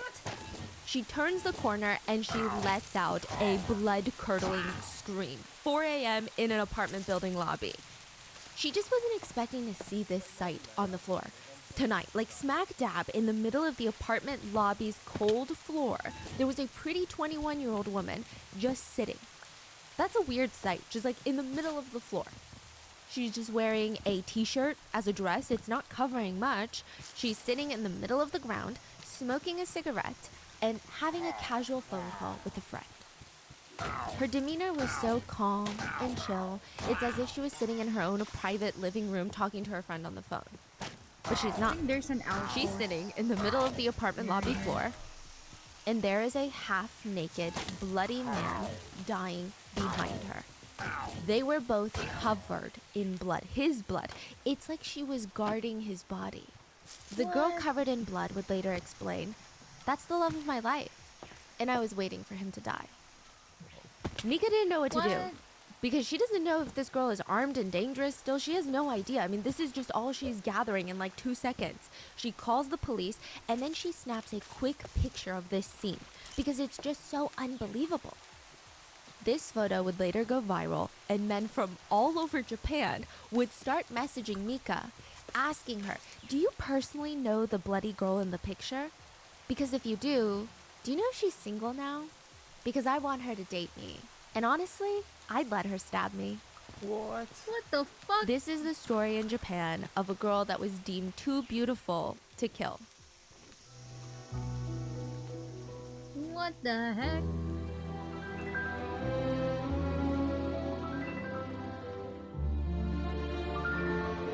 Bro, why are guys like this? Hello? Why are some guys like this? Hello? As always, full show notes are available at rottenmangopodcast.com. We enlisted the help of our wonderful Japanese researchers for this case, but as always with these international cases, if anything is lost in translation or if there's another aspect to this case that you discovered, please let us know in the comments. And with that being said, let's get into it. The realtor did think it was kind of strange. Okay, maybe it was like more impressive than strange that such a young, pretty girl could afford such a nice apartment. The apartment needed a deposit of $14,000, and the rent each month would be $1,000. So I'm assuming that Japan works like Korea, where you actually get the full deposit back, but it's just, still, that's a lot of money to have in one sitting. Yeah. How can a pretty 21-year-old girl even afford that? But the realtor's like, maybe I'm just being judgmental, you know? So she shows the 21-year-old around. This is the main bathroom, fully renovated. The apartment was so stunning, the girl said she was so happy with the place, she wanted to sign the lease immediately. The realtor's thinking, maybe she's got rich parents. She could try asking, is your family moving in with you as well? No, just me and my boyfriend. He's moving in with me later this year. He just has to quit his job first. It sounds like the girl is in a loving relationship, right? And they got concrete plans to start a future together. Unfortunately, the boyfriend she's talking about isn't aware that the two of them were dating. He wasn't aware that he was going to move in with her like that, or that he was going to quit his job at the end of this year. And he also wasn't aware that she was going to stab him in the stomach in bed to make sure that he didn't flirt with other girls. But the realtor didn't even bat an eye. She thought, well, we are close to the red light district. Maybe the young girl makes her money at a hostess bar. She made her commission, and she moved on until she saw it on the news. So the business of love in Japan is huge, and a lot of it is dominated by hostess and host clubs, which, side note, this was before I was doing visuals, but we have an audio podcast episode about Lucy Blackman from a long time ago. It's a British woman who went to Japan and worked at a hostess bar in Japan. She was abducted, assaulted, and killed. I'm gonna link that below. That was probably my first real deep dive into hostess and host bars in Japan, and I go really in depth into it. Give it a listen. It's a heartbreaking case. But I find hostess and host bars very fascinating because of how straightforward it is. Hostess clubs, they cater towards stroking a man's ego, making men feel like the top dog, the alpha male, the manliest, most impressive man in the world. And then host clubs are the opposite. It's a bunch of male hosts making women, clients, feel beautiful, young, and wanted. And you would think that being so blunt with this transactional purchase, the intention and all of that, it would just be lost. Because it's almost like, hey, call me pretty, and then you call me pretty, it doesn't mean anything anymore. But no, humans want what they want, and they're willing to spend a lot of money for it. So let's start with hostess clubs first, because it seems like they came around first. There's a lot of different types. I go over it in the audio podcast for Lucy Blackman, but I'm just going to break down a few for you, the main ones for you. The no-touching hostess clubs. These are just like regular bars, but with a twist. A group of corporate salaried men will walk in. Either they're a group of colleagues, or maybe they're with clients that they're trying to sign. They'll walk in, and the hostess bar is filled with pretty young girls. A pretty young woman will greet them and escort them to a secluded part of the bar. So unlike most clubs and bars, the customers are seated pretty far away from each other. They kind of have their own private section so they can truly feel comfortable. Then depending on how many drinks they've ordered, depending on the size of their party, some hostess clubs go hourly, some go by drinks, some go by a minimum spend. A group of young women, attractive women, will come out and sit with a group of men. The rest of the night, these women will stay there. So they're not like waitresses where they're like, everything good? Right now I'm going to walk away now. They sit with you. They pour your drinks. They take shots with an you. anime They giggle girl at your or jokes. a really They ask pretty you questions woman like, in Japan "Wait, that's how do too banks beautiful work to again?" kill. I have no idea. You're so smart with things like this. And then they let their little eyes twinkle while you tell them the most mundane, boring facts about banks. Even though she probably knows like half the stuff that guy is saying is like wrong, she just goes along with it. Makes him feel like he knows the equation to success and the meaning of life. If a man grabs a cigarette, the hostess is ready. It's so smooth. She's got a lighter. She's lighting it while maintaining eye contact. A lot of the salaried men, that's what they're called in Japan, salaried men, are wiped after work. And the last thing that they want to do is entertain a client and make them laugh. And in places like Japan and Korea, drinking with clients is such a big part of the culture. I guess it's kind of equivalent to like golf with clients here in America. So imagine doing that on your off-hour time after you've already worked a 10-hour day. Yeah, for Chinese too. It's all like based on interpersonal relationship and a lot of drinking. It's like you want to do a business deal, you gotta get wasted. It's you gotta drink. insane, like the amount of liver problems that are probably being caused by work. Yeah. And like I know a lot of people think that host and hostess clubs came about in Japan because there's some sick, twisted need for stuff like this. It's actually not. It has more to do with the work environment, like the society's work pressure. So all these salaried men, they're expected to go drink with their clients after work, entertain their client, but they're dead wiped. They're so tired. So they bring them to these hostess clubs. And these hostesses now do their job. They're entertaining the client, asking questions, making the salaried men look good in front of the client. And they have really high social EQ. So they know which company or which employee is paying. They will constantly flatter them in front of the client to make them more influential and powerful. This is crazy. At one point, it said that 90% of the open tabs at hostess clubs were being paid by major corporations. That's so smart. Crazy. Not by individuals, but literally companies that are like, hey, employees, go blow off steam. Hey, bring the clients there. There's an open tab. It's actually considered a somewhat respectable gathering place for business talk or transactions. If you go on a lot of Western media websites, they'll make it sound like a club, but it's not really. It's now, more the of an hostess will stroke the entertainment man's ego club, while basically. encouraging him to buy more drinks. It's usually etiquette for the customers to buy the hostess a drink if they're getting a drink. So instead of buying one overpriced shot, you're buying two. And it's always just water for the hostess. The bartenders are in on it. Everybody knows what's going on. Because she's got to drink like 80 shots a night. It's usually all water or tiny bit just watered down. All Or some the people way. would have somebody By the end who of would one drink for hostess's them. shift, maybe she has 80 shots. That's $400 to the establishment, and she'll probably get half of that, which is $200. Now, some surveys show that girls that worked 5 hours a night for 6 nights a week at these hostess bars made anywhere between $2,400 to $3,600 a week, which is around $9,600 or $14,400 a month. That's not including bonuses, commissions, That's just personal like her. tips and gifts given by the clients. At some hostess clubs, if someone comes in requesting you by name, they're like, hey, I want to sit with Stephanie, you get like $100 just for them dropping your name. There are some hostesses that make close to 6 figures or even more than 6 figures per month.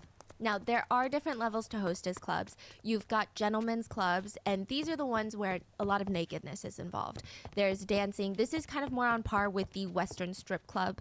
Then you have no pants cafes. I thought this was so interesting. I never knew these existed. It's quite literally a coffee shop, but the hostesses are naked from the waist down. You can't touch them. Oh my You God, can only somebody book. calling me. But like imagine just being served your espresso martini and then, you know, they're all naked. There's no pants shabu shabu shops. There's no pants karaoke shops, but you know, no touching. Then there's touch available hostess clubs. There's a word for it in Japanese, but customers are allowed to grope Okay, hostesses Hydro. above the Sleep waist whenever they well. want. Take care. Thank But you for nothing joining below the me waist and and really nothing be underneath the into clothing. the story.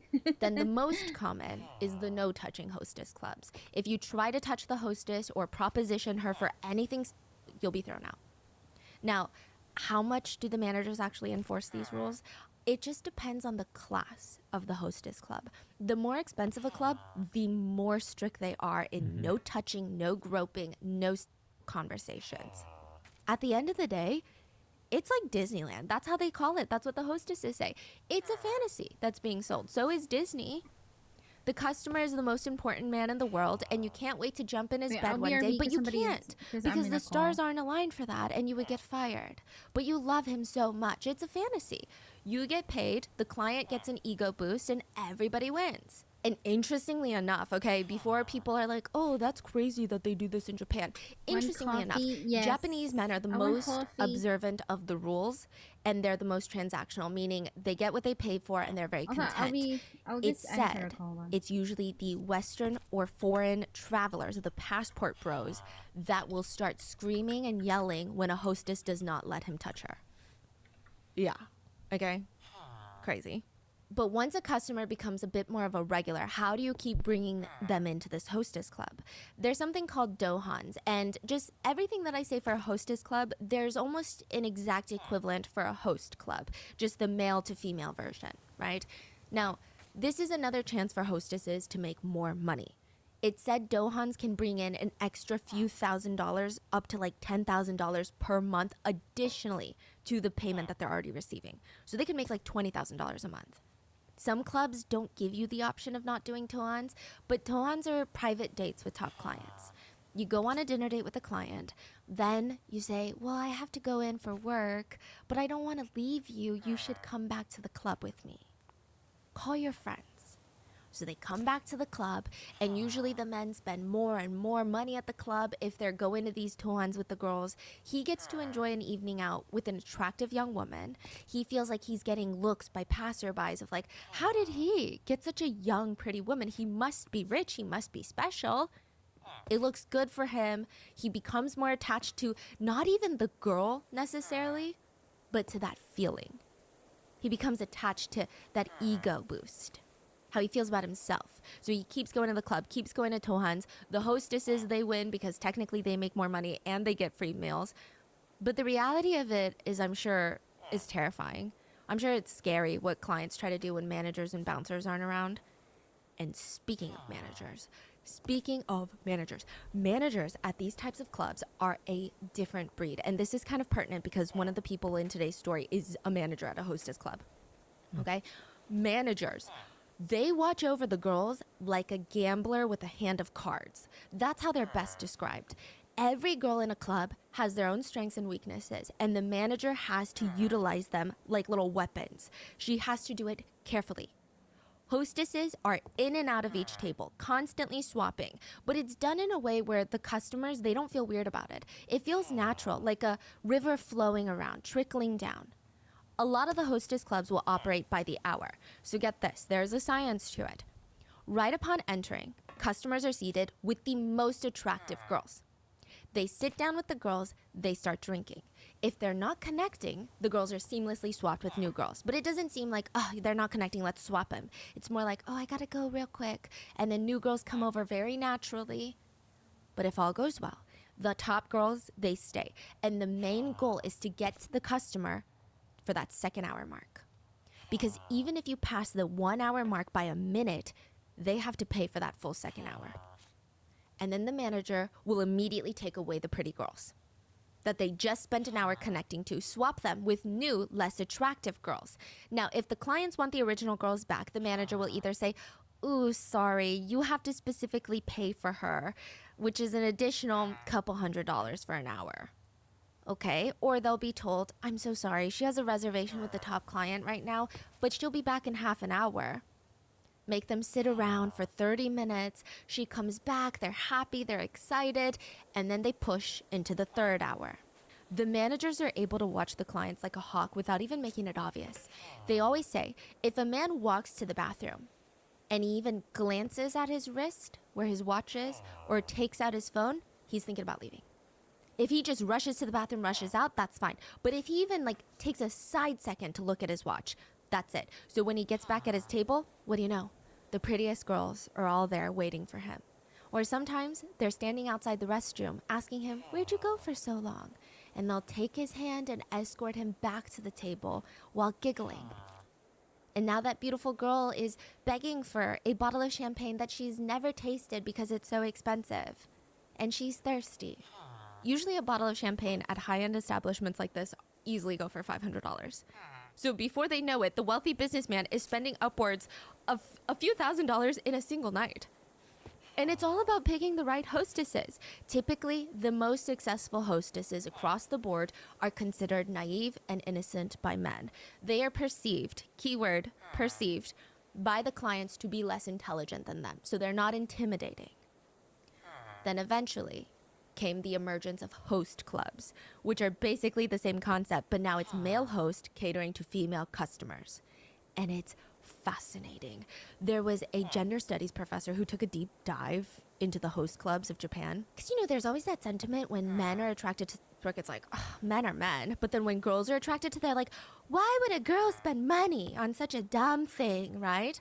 I mean, clearly it makes sense for both genders to be into it, but there's some psychological and societal movements that pushed host clubs. First one, women started working a lot more. So they got a lot of disposable income and they're staying single for a lot longer. They're not getting married, they're not settling down, which, side note, a huge customer base for host clubs are married housewives. But let's not get into that. So a lot of these single women, they'll spend money at a host club. And additionally, the host clubs do the same thing for women. So they provide princess treatment. So you know how like the hostesses stroke the male's ego? Well, when you walk in, you're thinking, I was thinking, Magic Mike. I'm thinking it's like Vegas. Shirtless, ripped men that's like humping the floor. Sit on this chair, let me rub on you. No. You walk in, they hand you a moist towelette. You sit down, they give you a blanket if you're wearing a skirt so you can preserve your modesty. And they sit and they ask about your mundane day. And maybe if it's your second time coming and the last time you came was 2 months ago, they'll be like, how's Steve doing? You're like, how do you know my dog's name? You mentioned it 5 months ago when you stopped by. Wow. I'm sure they've got journals or something because this is crazy. Their attention to detail, their memory, it's wild. They pour your drinks, they laugh at your jokes, they ask you questions about your life, and they seem genuinely interested in everything that you have to say. If you have to use the restroom, all the hosts in the room stand up. It's so chivalrous. It's like the dream first date. Your host, the one that you're sitting next to, will walk you to the restroom door, wait outside just in case, I don't know, you get accidentally flushed down the toilet bowl. It's just so nice. And they don't dress like super ripped and they actually dress pretty feminine. They wear makeup. They have long, brightly colored, like almost anime style hair. When was the last time you went on a date and a guy was like doing all of that, right? So that's why host clubs, they took off. I have something really niche but crazy useful to add to your holiday wish list. If you are a business owner or thinking of starting a business, I feel like people kind of gatekeep all the useful services that are out there for people, or you just don't really know like how many people find it useful. But trust me, every time I recommend this to a business owner, they're like, you have changed my life. Sometimes I see those vlogs that are like a day in the life of a small business owner, and I'm like, wait, are people still going to the post office right now? Stamps.com is the secret for business owners. Stamps.com has been helping businesses like yours and ours save time and money during the holiday rush for 25 years with easy access to USPS and UPS services and premium rates for all of your postage needs. So Stamps.com is a staple for any well-run business all year round, but particularly during the holiday season, it just makes your life so much easier. It's essentially your own personal post office wherever you are. Here's how it works. So with Stamps.com, all you need is a computer and printer. They will even send you a free scale so you have everything that you need to get started. And taking care of orders on the go is even easier. So they have the Stamps.com mobile app. So if you need a package to be picked up, you can easily schedule it through your Stamps.com dashboard. And if you sell products online, Stamps.com seamlessly connects with every major marketplace and shopping cart. I know it sounds silly to ask for this on your holiday wish list, but it's actually the best gift that you can ask for. It's helping your business and making your life easier. Like if you're running low on supplies, mailing supplies, labels, even printers, you can order them straight from the supply store and you get a huge carrier discount of up to 84% off USPS and UPS rates to help your bottom line. Also, Stamps.com automatically tells you your cheapest and fastest shipping options. So for 25 years, Stamps.com has been indispensable for over 1 million businesses, including ours. So get access to the USPS and UPS services you need right from your computer. At any time, day or night, no lines, no traffic, no waiting. Give your business the gift of Stamps.com so your mailing and shipping is covered this holiday season. Get a 4-week trial, free postage, and a digital scale at www.stamps.com. Click the microphone at the top of the page and enter code ROTTEN. And thanks to Stamps.com for sponsoring this show. That's Stamps.com and click the microphone and enter code ROTTEN. some host bar clients that were interviewed said, I don't think host clubs would be so popular if Japanese men were more into doing stuff like this when they were dating. A lot to learn here. And what's interesting is there is a lot of discourse saying like, oh, women are so naive. Like these girls are so desperate. They walk into host clubs thinking these men actually want to date them. It's actually not like that either. Women go in the same way men go in. They know it's a transaction and that's what they're looking for. That's why a lot of housewives go. They're like, I'm not leaving my husband for some random 19-year-old. I'm in here to stroke my own ego and feel feminine. So just as how men go in for their ego, the professor said, women actually go in to feel young. That's the main, like they both go in not for love or romance. They're literally going in for their own egos. That's it. And the hosts even admit that they change their personalities based on what they think the customer in front of them wants out of this transaction. A lot of male hosts say, we're just here to sell dreams. And those dreams, they cost a lot of money, even for women. The first time being at a host club works a bit differently from the type of hostess clubs that I just described. So there are also hostess clubs that operate like this, but most of it is kind of for host clubs. The way it works is, let's say you and your 3 girlfriends, you can't go in with a guy into most host clubs. Most foreigners are not allowed in upscale host clubs either. Really? Yes. Oh, the only way that you can go in with another man is if it's couples. So if it's like us walking together and if we spoke Japanese, they don't let in foreigners because they think communication is the biggest thing of host clubs. Right. Yeah, you need to be able to talk. That's what you're getting out of it. So if you can't speak Japanese, then there's moot point. They do have foreigner host clubs, though. They all speak English. Now, if you go in with a group of 3 women, then you will be sat host, girl, host, girl, host, girl, right? This is just your first time going in.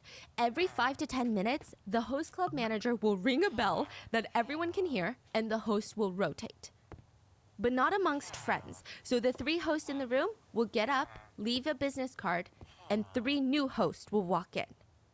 And this goes on for 1 hour. So you pay for your very first hour like this. Is it because they want to find out who they connect the best? Yes. And at the end, you get kind of a menu of all the hosts on there, and you go through them to get a refresher and cross-reference with the business cards in your hand. So let's say my friend had a host that I liked. I can't be with that host.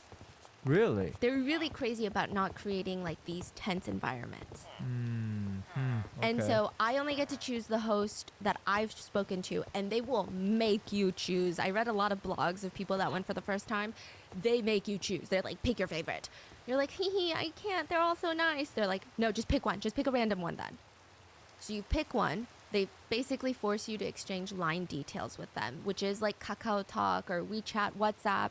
And from there, if you ever visit this host bar again, this is your designated host in perpetuity. So unless this host leaves the club, you can't really change. It's really hard to. Wow. Yeah. That's going to be your host every time you walk in. And now it's up to that host to bring you back into the club. They will keep following up with you online, try to build some connection with you so it doesn't feel like a sale, or at least it shouldn't feel like one. Instead of asking you, hey, when are you going to come back to the club? What day are you want to come back to the bar? Let's make an appointment. He's probably reaching out to you, sending you a picture of the night sky or what he's eating for lunch. You're like, oh, I guess I'll respond because that's kind of nice, right? And then once that connection is built, you want to see him again, but you realize the only way that you can see him is at the club while you're spending your hard-earned money. So the first time you go, it's like $10 an hour for all you can drink for an entire hour, and then you pick a host. But after that, you've got to buy a bottle, and you have to buy drinks for your host because that's etiquette. And that very easily could turn into 1 to 2 hours, and you've completely blown $500 down the drain. It's said that on average, depending on the scale of the establishment, you can, on the low end, blow anywhere between $150 to $300 a night, and it can go up to like $10,000 in a night at the high-end host clubs. And just like most hostess clubs, there is no activity allowed at host clubs. But from what I can gather, and from what I've been told by our Japanese researchers, a lot of hosts will engage in work, but they'll do it off hours. So they will come back to your place with you, or perhaps a love motel, and they will get paid under the table for those services without sharing a cut with the bar. And the bar is okay with it because that's technically illegal. So they're okay with it because you would think, oh, why don't we get a cut of it, right? But they're saying, whatever you do that helps bring that customer back in more and more, that's on you. And that's illegal if you're doing sex work. Like So we don't want to know. Yeah, we don't want to know. We don't want to talk about it. Yeah. It's kind of one of those things. For some people, this business is crazy lucrative. One of the highest paid hosts in Japan is actually a celebrity of sorts. His name is Roland. He's made a brand for himself being the most sought after host. It's said that he makes almost $500,000 per month. Per month. He drives a Ferrari. In 2018, he threw a birthday party at his host club for his birthday. He made $400,000 that night. People showed up to celebrate him, to buy him drinks, to just fawn over him. And he's a character. He said there are only two types of men, me and the rest. He said, I often stare into a girl's eyes and say, your face is so beautiful, but I'm really looking at my own reflection in the girl's eyes. Oh, shit. And you would think, like, when I'm saying it, it sounds crazy. He comes off cocky and annoying. He sounds like the epitome of every guy that girls hate, right? But if you watch the interviews where he says it, it's so playful. His communication, his body language is so playful. It feels like he's not taking it seriously. And it almost makes you feel more comfortable around him. Right. It breaks down this wall of like, oh my God, this is the most successful host and he makes how much a month? It like breaks it down and he's basically poking fun at himself. It's so fascinating. But he did a house tour with a YouTuber and every surface of his bedroom is a mirror. He said so that when he has girls over, he can see every angle. Yeah. Oh. 女の子と遊ぶ時とかに、なんかいろんな角度が見られるのちょっとなんか He was also asked in an interview how many women he slept with, and he very smoothly, without even skipping a beat, says, do you drink coffee? The interviewer is like, yes. Do you remember how many cups of coffee you've had? Wow. Yeah. But Roland is the exception, and, you know, he's at the height of the industry. The others, they make a lot less, way less. I mean, some of them are just now starting to make enough money that they're not living paycheck to paycheck. And these days, the competition is getting even more intense, and it's one of those industries that fluctuates with the economy. There are over 11,000 host and hostess clubs in the red light district of Tokyo alone, and Phoenix Luna had just started working at one of those clubs. To a lot of other guys at the club, it was a chance to be the next Roland. For Phoenix Luna, it was just free housing, honestly, okay? Phoenix had such a rough upbringing. I mean, from what we know, his parents, they separated really early on. So Phoenix and his 6 siblings were sent off to live in this foster care orphanage institution. And it was just not a good place. All the kids there were already pretty traumatized, and they just weren't receiving adequate parental love or compassion. You know, they were treated like adults too early on. Most of the kids, they actually left the institution around middle school age because of how bad it was. And Phoenix, he leaves, no degree in a place like Japan, hard. Not even a high school diploma, impossible. So this middle schooler is getting jobs in construction. And it seems very likely that even if he wanted to work hard, he just kept getting scammed by all these adult bosses that wanted him to perform cheap labor for like next to nothing. Eventually, he was left penniless and without a home. He would just bounce around from hostels and PC bangs. I don't know what they call it in Japanese, but it's like 24-hour internet cafes. He's trying to take naps there. And it's rough. So he thinks, you know, why don't I try something crazy? Let's see if a host bar will take me. Host bars are known to provide dorms for a lot of the hosts that work at the clubs, and that was enough for him. Even if he doesn't get paid right away, at least he's got a place to sleep. A lot of the host bars loved him. He just has the look for being a host, and he's very good with people. Even though you would think that his childhood made him very kind of pulled away from society and closed off, he actually was very good. He wasn't overly out there, overly talkative, just very genuine. So he starts at Club Fusion, and this is not a rags to riches story. He does okay. He quickly ranks up to be the 4th host in the bar, and each club, they have a ranking system, and a lot of the times, they will post pictures of their top 5 hosts or hostesses on the wall behind the reception desk, numbered and everything. So it's like number 1 host, picture, number 2 host, picture. And it's kind of a shitty system because it keeps number 1, number 1. People walk in, they don't know anything about this place. All they see is, hey, that guy must be popular for a reason. There must be something special about him. And they'll request him and they'll be told, hey, you know, he actually charges a lot more because he's higher in demand. And you're like, well, okay, I guess I'll pay it. And it's a never-ending cycle of keeping the top host at the top. So Phoenix is ranked number 4 but he's not killing it. He's not making a ton of money. He's doing okay. Now, here's something fascinating about host and hostess clubs. A lot of the customers are other hosts and hostesses. What? So, for example, some hostesses will get off their shift of entertaining men all day. And I'm Wow. sure it's so draining. They just want someone to entertain them. So they find themselves at host clubs, paying for the very same thing that they sell. Companionship, ego boost, and vice versa for hosts that go to hostess bars. And now one of these clients was Yuka Takaoka. And she comes in to Club Fusion. She's a 21-year-old hostess with straight brown-black hair and big eyes. A lot of people said that she looks like a cat, and that got her a lot of loyal clients as a hostess.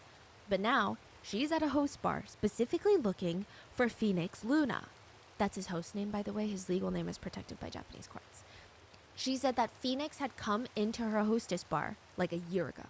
Long time ago with a bunch of like hosts. Okay, maybe like a few months ago. And he just kind of really stuck out to her. Months passed and she kept remembering, oh my God, like I keep thinking about that really cute guy that had come in.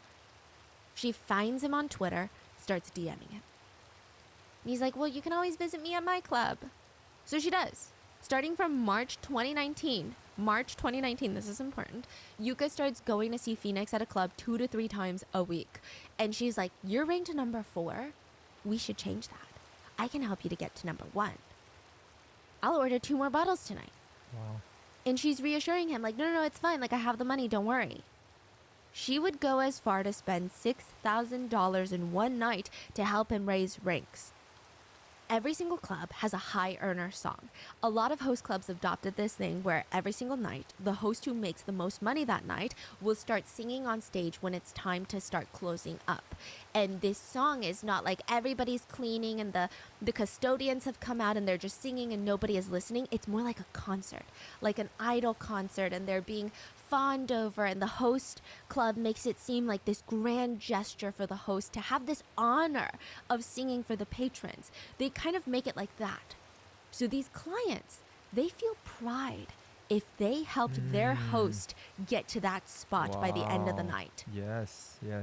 And Yuka was one of them. She would spend $10,000 in one night just to get him up there to sing. Phoenix didn't argue because that's the whole point of his job. It's to make money. And Yuka said that she was a manager at a hostess bar. I mean, he could kind of let his guard down a little bit with her out of anyone. Like, if anyone knows that this is a transactional business and that there's no real romance or love or attraction, it would be Yuka. She's in the same industry, doing the same thing to men, so she should know, right? She's half Chinese, half Japanese. Yeah, she was born in China, actually, in 1998. But they moved to Japan when she was 2 years old. And, like, she threw chairs at people. That was What a do thing you in her mean? childhood. Yeah, in high school. Let me give you some backstory. Yuka had a very creative personality. She has this very cute, naive, girl next door appeal to her. And it's very easy for her to get male attention. That's what everybody said. She had boyfriend after boyfriend in high school. And this is no shame, by the way. What is shame, though, is she exhibited some alarming behavior even as a kid. One time someone insulted her boyfriend and Yuka got mad and hurled a chair at them. Just like rage throwing chairs at a high school kid for probably saying your boyfriend's not that cute. It's a little weird. So after high school, Yuka drops out of college and she's like, I'm just gonna focus on making money. She starts hostessing at a bar and she was a spectacular hostess. She knew how to stroke men's egos. She knew how to make them feel good. And she really does have the perfect innocent girl look that people really prefer in the hostess scene. She ends up so good at her job, she becomes the manager of the place. And remember what I said about managers? They're cutthroat. They know how to move people around. They know people. They're quick on picking up social cues and signals. None of her coworkers had anything bad to say about her. They said, there's actually a lot of competition at hostess bars. Like, you would think everyone's hee hee ha ha and friendly, but it's cutthroat. But even when Yuka wasn't the manager, you could actually go to her for advice. And you didn't feel like she's giving you bad advice to try and backstab you or has a different motive. She was just very nice. She just seemed safe to be around. I guess unless she wanted to date you. After visiting Phoenix a few times at the host bar, Yuka finds herself thinking about this man every waking second of every day of her life. Her existence revolves around this man. Everything she sees, she's like, oh my God, that reminds me of Phoenix. Oh my God, every thought that she has becomes about Phoenix. It starts consuming her. He was the last thing that she thought about before going to bed, and he was her everything. She would lay there thinking about him, waiting for a new message online to pop up, and then she would check her bank account, and all the money she saved up in her career was gone. She had blew it all at his club. And she's not a Nepo baby. She's not a millionaire. She did not have the funds to be spending like this.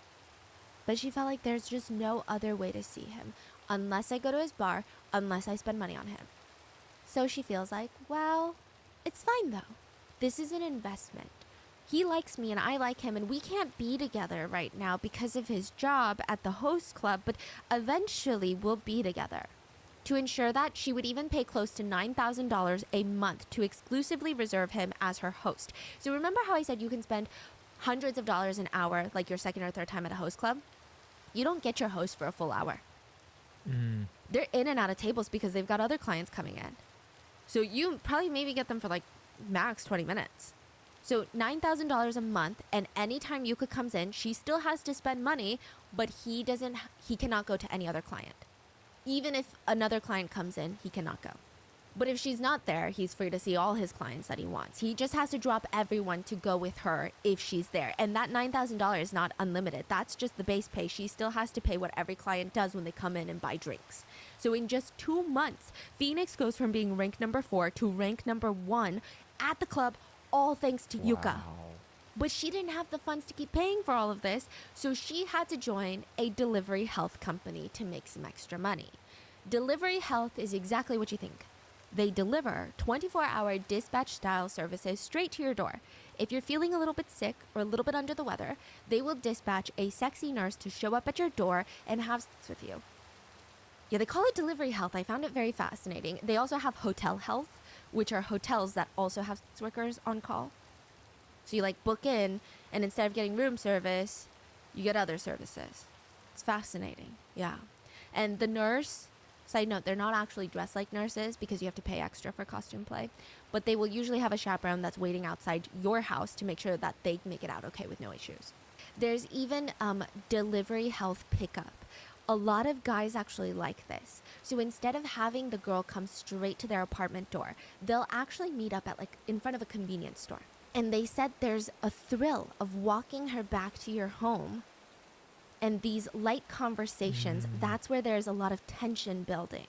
Feels real, maybe. Yes, and you can even add on purchases before you meet her in front of the convenience store. And one of the more popular add-on purchases is that she comes with a hidden, she hands you a remote. And there is obviously something that has been placed within her body that you can control in public as you're walking back to your apartment. And this is just one level of the kind of like adult services that they provide in Japan. They also have soap houses.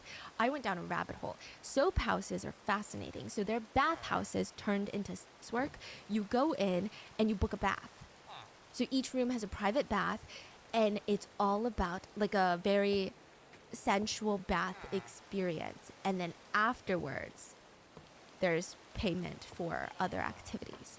Yeah, the pricing on all of this is really intense. Like, if you get delivery health and you didn't shower prior to the meeting, they will charge you for not showering prior to the meeting, which honestly, it makes sense. But regardless, Yuka hated it. She hates working at delivery health, and it's starting to take a toll on her mentally. But she feels like it's gonna pay off eventually. Phoenix Luna is gonna make enough money, he's gonna quit his job, and then we're gonna move in together. Side note, she never told Phoenix that she's doing delivery health on the side. She just said that she's got the bar that she manages, and she has this crazy rich sugar daddy that takes her on dinner dates and pays her a big sum of money. She felt like she's hiding the truth for this heroic cause, their love story. She said she basically got confirmation of the plan of moving in together when she told him that she loved him, to which he responded, at the club, mind you, at the club, he said, "Love you too, let's get married one day in the future." She claims that he told her that he wanted to move in with her a year after he quit his job. Which, first of all, we're not even sure if this is what he said, but second of all, it's kind of like going to a strip club and a dancer tells you that they're only here to pay for school. It could be true, it could be a lie, but as a customer, you're not really entitled to know the truth. And it's not uncommon for popular hosts to kind of live with their top clients.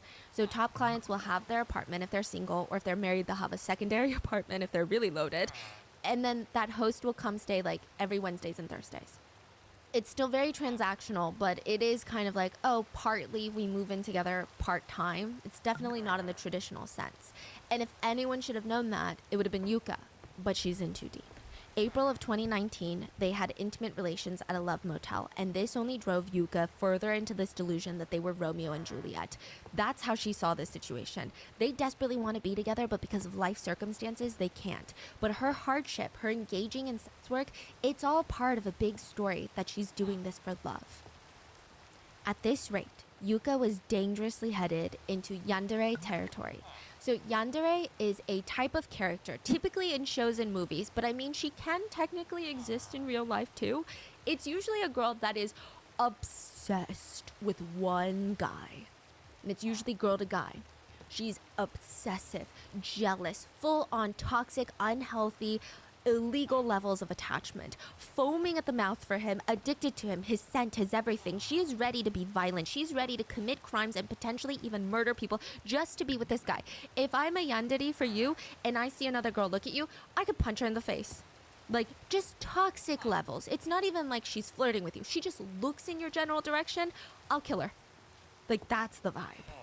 It's a combination of two Japanese words, one which means sick and the other one means love-struck. Someone who is so love-struck that they're sick in the head.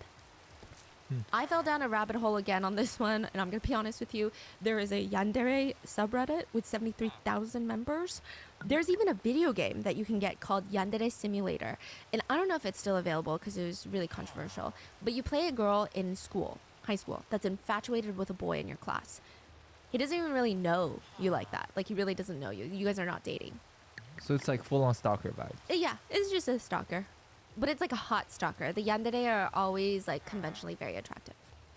Okay. Yeah. So in the game, you're basically stalking this guy, and any girl that talks to him, looks at him, the mission is to cut her up with a knife.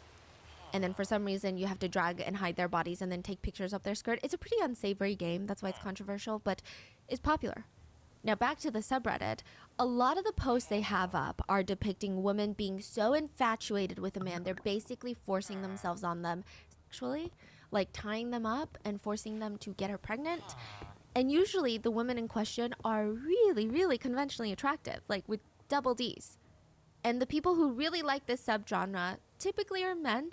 I guess they like the idea that they make a woman go so crazy that she loses her mind and is foaming at the mouth and lives, sleeps, breathes him. One Reddit comment reads, I don't know why other people like yandere, but personally, I just like cute girls who might be a little batshit crazy. Another comment reads, I guess people like the fact that a person like that, like a yandere, isn't likely to leave or betray you in a relationship sense. They're not likely to cheat on you. They're not likely to break up with you. So maybe It's like a fantasy, right? Is it like kind of like those funny TikTok girls, like when you're getting kidnapped, but your kidnapper looks like this hot dude that's like I kind think of like so. that, maybe? Yeah, and like I think, you know, when you just look at it from a media standpoint, I don't judge people's interest as long as it's between two consenting adults. I don't think yandere, or the trope of yandere in anime, because it's a common trope, I don't think it's inherently dangerous. It just adds a lot of elements, story elements, to a plot or to a show. But this is far from like the craziest interest I've ever come across. Yeah. But in today's case, it's going to go very, very sideways. There are two sides to this story. Because Phoenix is a host at a host bar. He does have a level of pressure and responsibility to take care of his clients outside of the bar. Not saying he has to sleep with them unless he wants to and chooses to, but he has to make sure that they're happy. So he would go on these tohans with Yuka, where he would go to cat cafes with her, go watch movies with her. And Yuka, even though she was paying for all the dates, and there is a transactional element to all these dates, she didn't see it like that. She was like, no, this is love. This is a real date. This is my boyfriend. Do you see where the problem here is? You know? Yeah. But it would only continue to escalate when Yuka leased a 5th floor apartment close to Phoenix's work, and she felt like, no, we both want this. All I have to do is wait for him to quit his job and move in with me, and then he will be all mine. And they will be together forever. But the more Yuka is doing for Phoenix, the more he's pulling away. By the end of May, so this is just 2 months. By the end of May, they're fighting nonstop. Yuka is always demanding just things that don't make sense. I do want to preface this by saying they're not dating. They never were officially boyfriend and girlfriend. Both of them will admit that. It's actually pounded into host heads from the day that they start working that they should never get a girlfriend. You're being paid to be a boyfriend to a lot of women, and if they find out you have a girlfriend, the fantasy is dead. Like, why would they pay money for that? Both parties knew that. They were not exclusive. They were not even dating. But Yuka would do these things where she would call Phoenix while he was at work. And she's like, can you please come over? He explains, I'm sorry, Yuka, I can't right now because I'm at work, but maybe I can come after my shift. That's very reasonable, right? Yuka would keep calling and would even respond that if he didn't come immediately, she would jump off the roof of her apartment. Phoenix didn't know what to do because on one hand, he's a compassionate person that would never want someone to do something like that. But on the other hand, he feels really burdened by her because, like, what responsibility does he have for her mental health? They're not even dating. He was so stressed out by Yuka, he kind of starts distancing himself from her. On a Reddit post, asking people why they're into yandere characters, a response reads, I guess it's the idea that someone is so loyal, so devoted, and completely attached to you that they'll be willing to do literally anything to make sure you and they are not separated. Yes, a yandere girl is crazy, but it's not because she's evil. She does things with the intention of helping you, even if that's not necessarily the right thing to do. I should note that a yandere girl won't randomly stab you unless there's a compelling reason to do so. May 21st, 2019, deranged Yuka found her compelling reason to do so. Yuka woke up to her friend blowing up her phone. Phoenix was at work and Yuka is alone, and her friend is telling her, you'll never guess who I saw at a love motel. Phoenix with another client. Yuka paced around the apartment all day until Phoenix came to see her because he was like, yeah, I'll come see you after work. And she's screaming, why the hell were you at a love motel with another woman? And I'm sure Phoenix is taken aback because, again, they're not dating. This is his line of work, right? But he reassures her that they did go to a love motel, but they didn't do anything physical. Yuka's really hurt, and she tells him, okay, fine, I get it. It's your job. But from now on, you have to tell me if you ever see another woman outside of the club. The next day, Yuka's on the phone with her friend, and she noticed that Yuka didn't sound good. So she's like, hey, Yuka, is everything okay? Yuka starts explaining how she worked all day at the delivery health job, and just, I don't know, the relationship's not going well.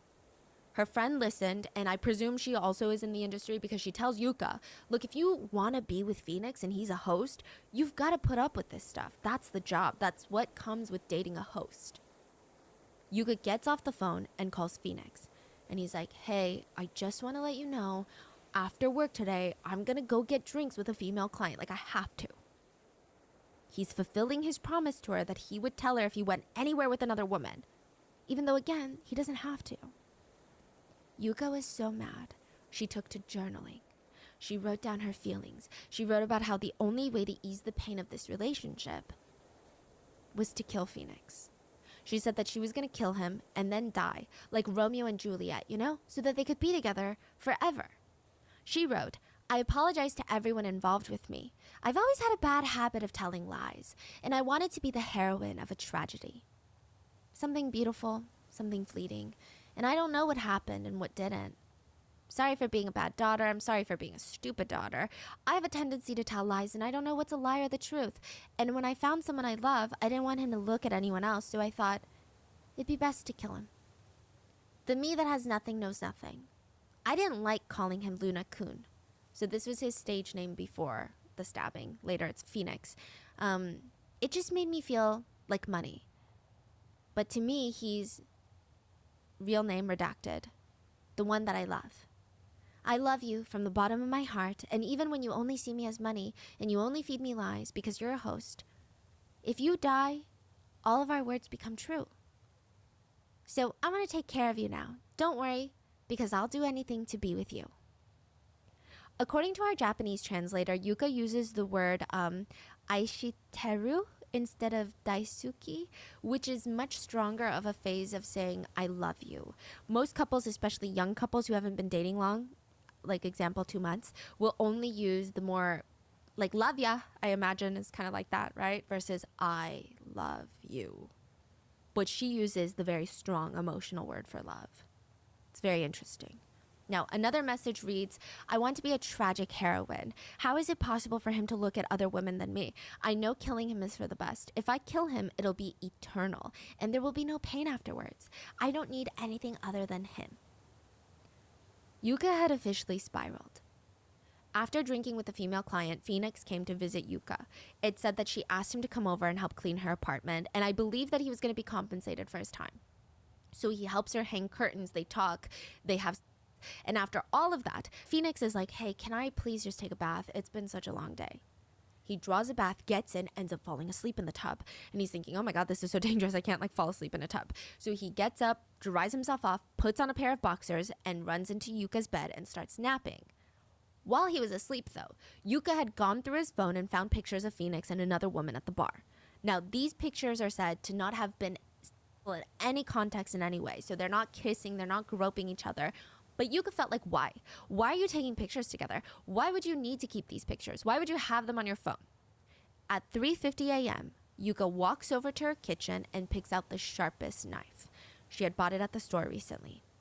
She walks into the bedroom, finds Phoenix asleep, and he just looked so peaceful. So she sat on top of him, took a good look at how he looked, and then plunged the knife into his stomach. The knife had gone so deep into his stomach, the handle of the knife was basically inside of his body. Not the blade, the handle. She used that much force. Phoenix said that he opened his eyes, he didn't feel any pain. He just had shock, like, this doesn't make sense. Why is there a knife in my stomach? There was so much blood, like, gushing out of his stomach. His survival instinct kicked in immediately. He tries to push Yuka off of him forcibly, but she's sitting in a way that makes it really hard for him to move. And additionally, the knife in his stomach doesn't help that either. So then he tries to strangle her. Again, just to get her off of him. And eventually, Yuka asked him, do you like me? Which is just so unsettling, okay? To which he felt like, okay, this is my way out. This is what she wants to hear, obviously, right? And he says, as sincerely as possible, I love you. Of course, I love you. Let's be together forever. He's really hoping this is what's going to get her off of him. But she stares back at him and gives him the most chilling response. I love you too. So let's die together. This is after 2 months of not even dating. Phoenix starts to shake in pain because now the pain is kicking in. His eyes are wide, his whole body is trembling. And whether it was a struggle or Yuka chose to get off of him, it's unclear, or a little bit of both. Yuka forcibly pulls the knife out from his stomach, which is not a good idea. When you have injuries like that, it's just not a good idea to pull it out because then he could bleed out to death. She throws the knife under the bed, and this caused Phoenix to bleed even more. And he's begging her to call an ambulance, but she's not moving. So he runs for the door. He could hear her screaming behind him, don't go, don't go. But he kept going. He's smearing and dragging blood all throughout the apartment unit, into the hallway, into the elevator. Yuka's chasing after him. The only reason that he made it into the elevator and was able to get the doors closed was because Yuka wanted to grab her phone, her glasses, because she didn't have her contacts in, and cigarettes before chasing him. Her cigarettes, which is an interesting detail we're going to go into later. The man she's obsessed with, to the point of killing, is running downstairs bleeding to death. But she's like, gotta grab my cigarettes. The entire elevator looks straight out of a horror scene. The control panel with all the buttons for all the floors, covered in blood. The walls streaked in blood. Once Phoenix made it to the lobby, he collapsed on the floor, blood all over him, only in his underwear. I mean, most of his body was red now from all the blood he was covered in. He covered his face with his hand. He saw Yuka calmly approach, sit down next to him, and light a cigarette. Yuka grabbed her phone, called a friend, and didn't even tell her what happened. She didn't call police? Nothing? Just... No. Literally waiting for him to die. Wow. I'm not going to show you the picture. Picture is very telling. I would say the picture is gruesome, but that's not the point. So you do see him laying behind her, and she's sitting in a black t-shirt that's almost like a dress. She's got her legs propped up, so her knees are bent and her feet are flat on the floor, right? She's got cigarette in between her index and middle finger, just like casually relaxed to the side. It's not even to her mouth. It's not even, her fingers are so relaxed. It's very like, and then she's got her phone to her ear, and it looks like she's sitting on a park bench having a conversation with a friend. Right at that moment, a woman, presumably another resident in the building, screams bloody murder at the sight of the two covered in blood, calls the police, and later would take the now famous picture. It's crazy. Yuka looks like a high schooler in the picture. She looks so young, yeah. But what's even crazier is that this picture would later gain her admiration and fans. Some people, they created this picture in different artistic formats. Literally fan art of a stabbing scene. Some people out there are actually interested in Yuka because they call her the real-life yandere. And they say, guys, she's too beautiful to be a criminal. They even wrote things like, she can stab me any day if she wants. She's so pretty, I want her to stab me like that. Some people were even setting her as their wallpaper on their phones. And they said, I mean, she's my dream girl. Like, I want someone to love me like that. Wow. Come on.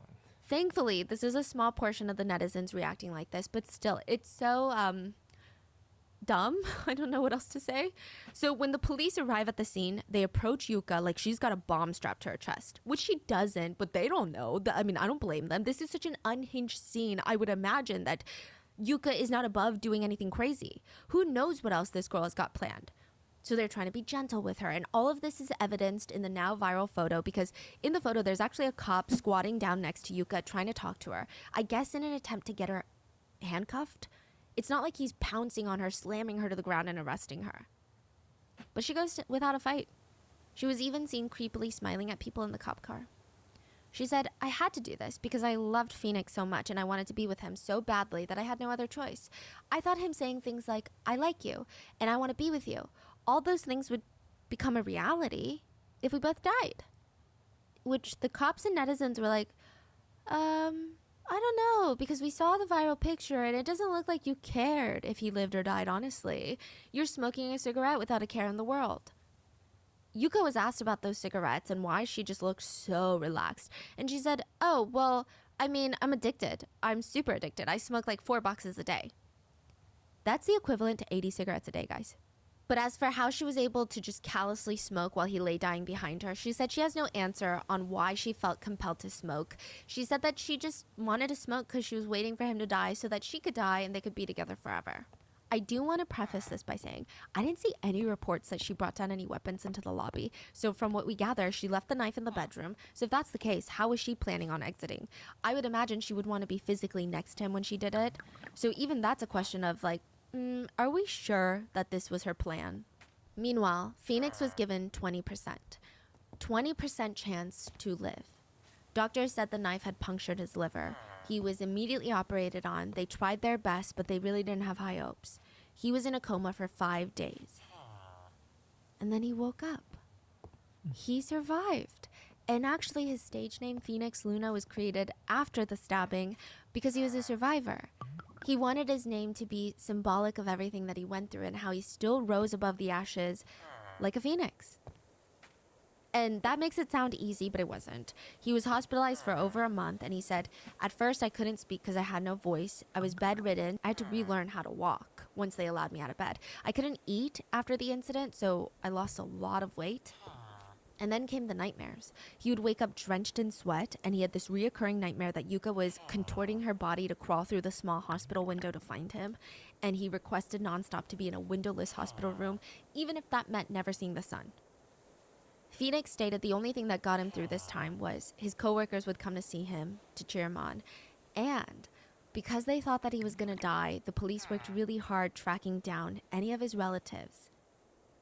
This was the first time in 5+ years that he was reconnected with his siblings. Because after he left the orphanage, they were all out of contact. And it was just nice to see them again. He said it was a very bittersweet moment.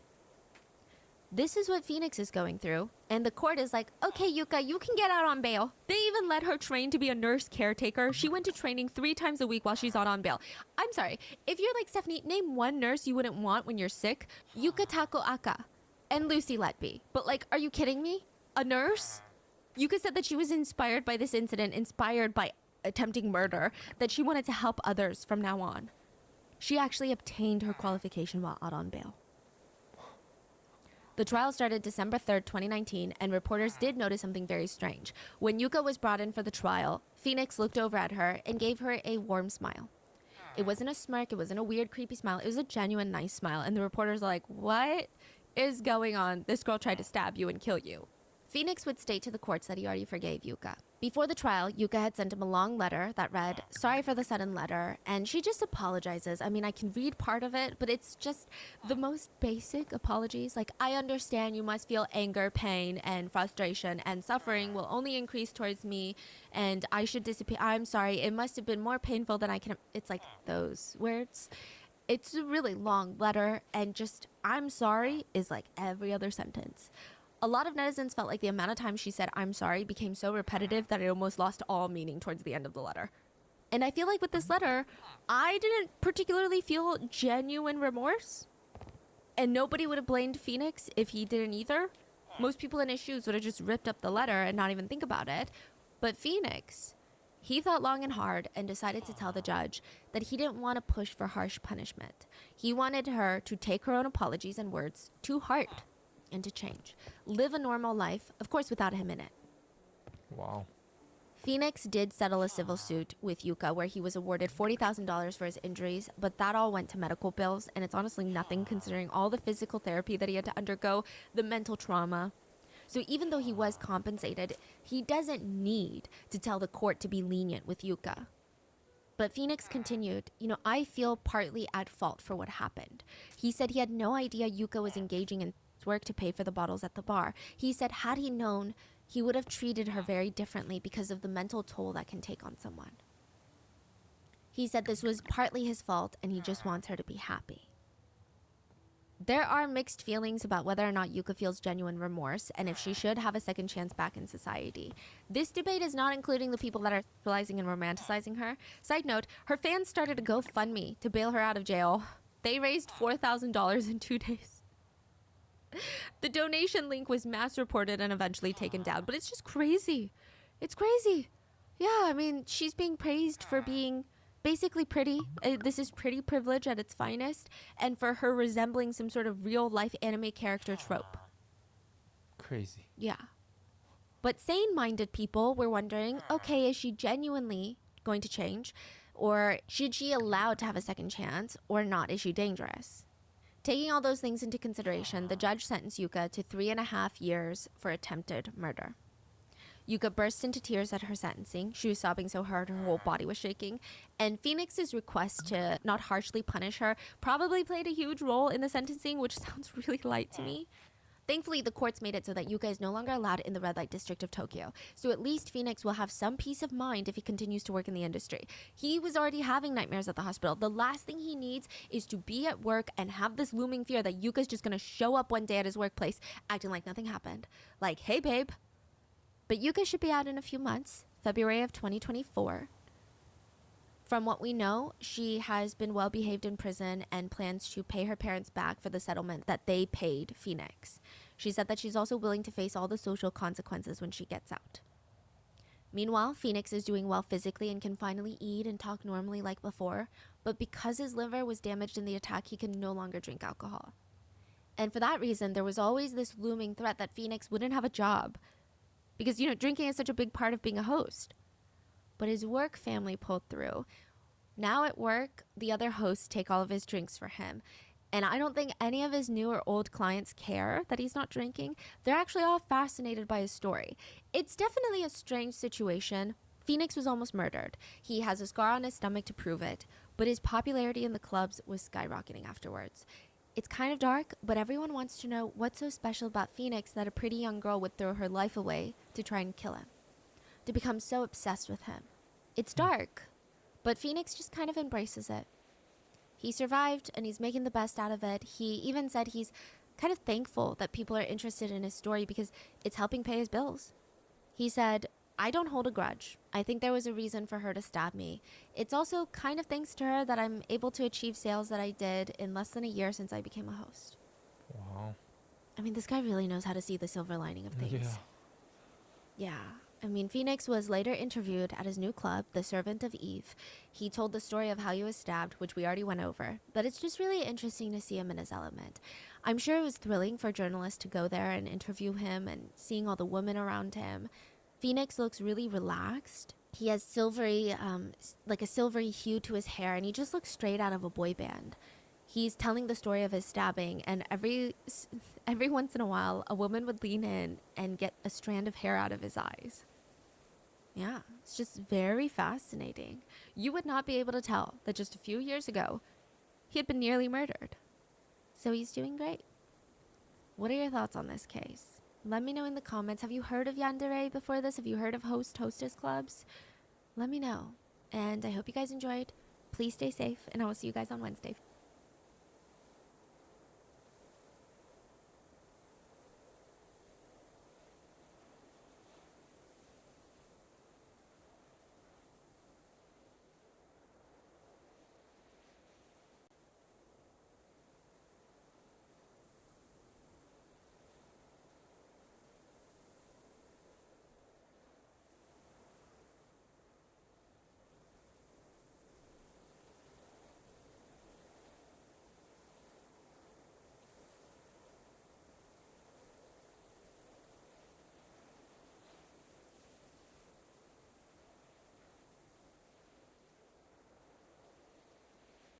Hello.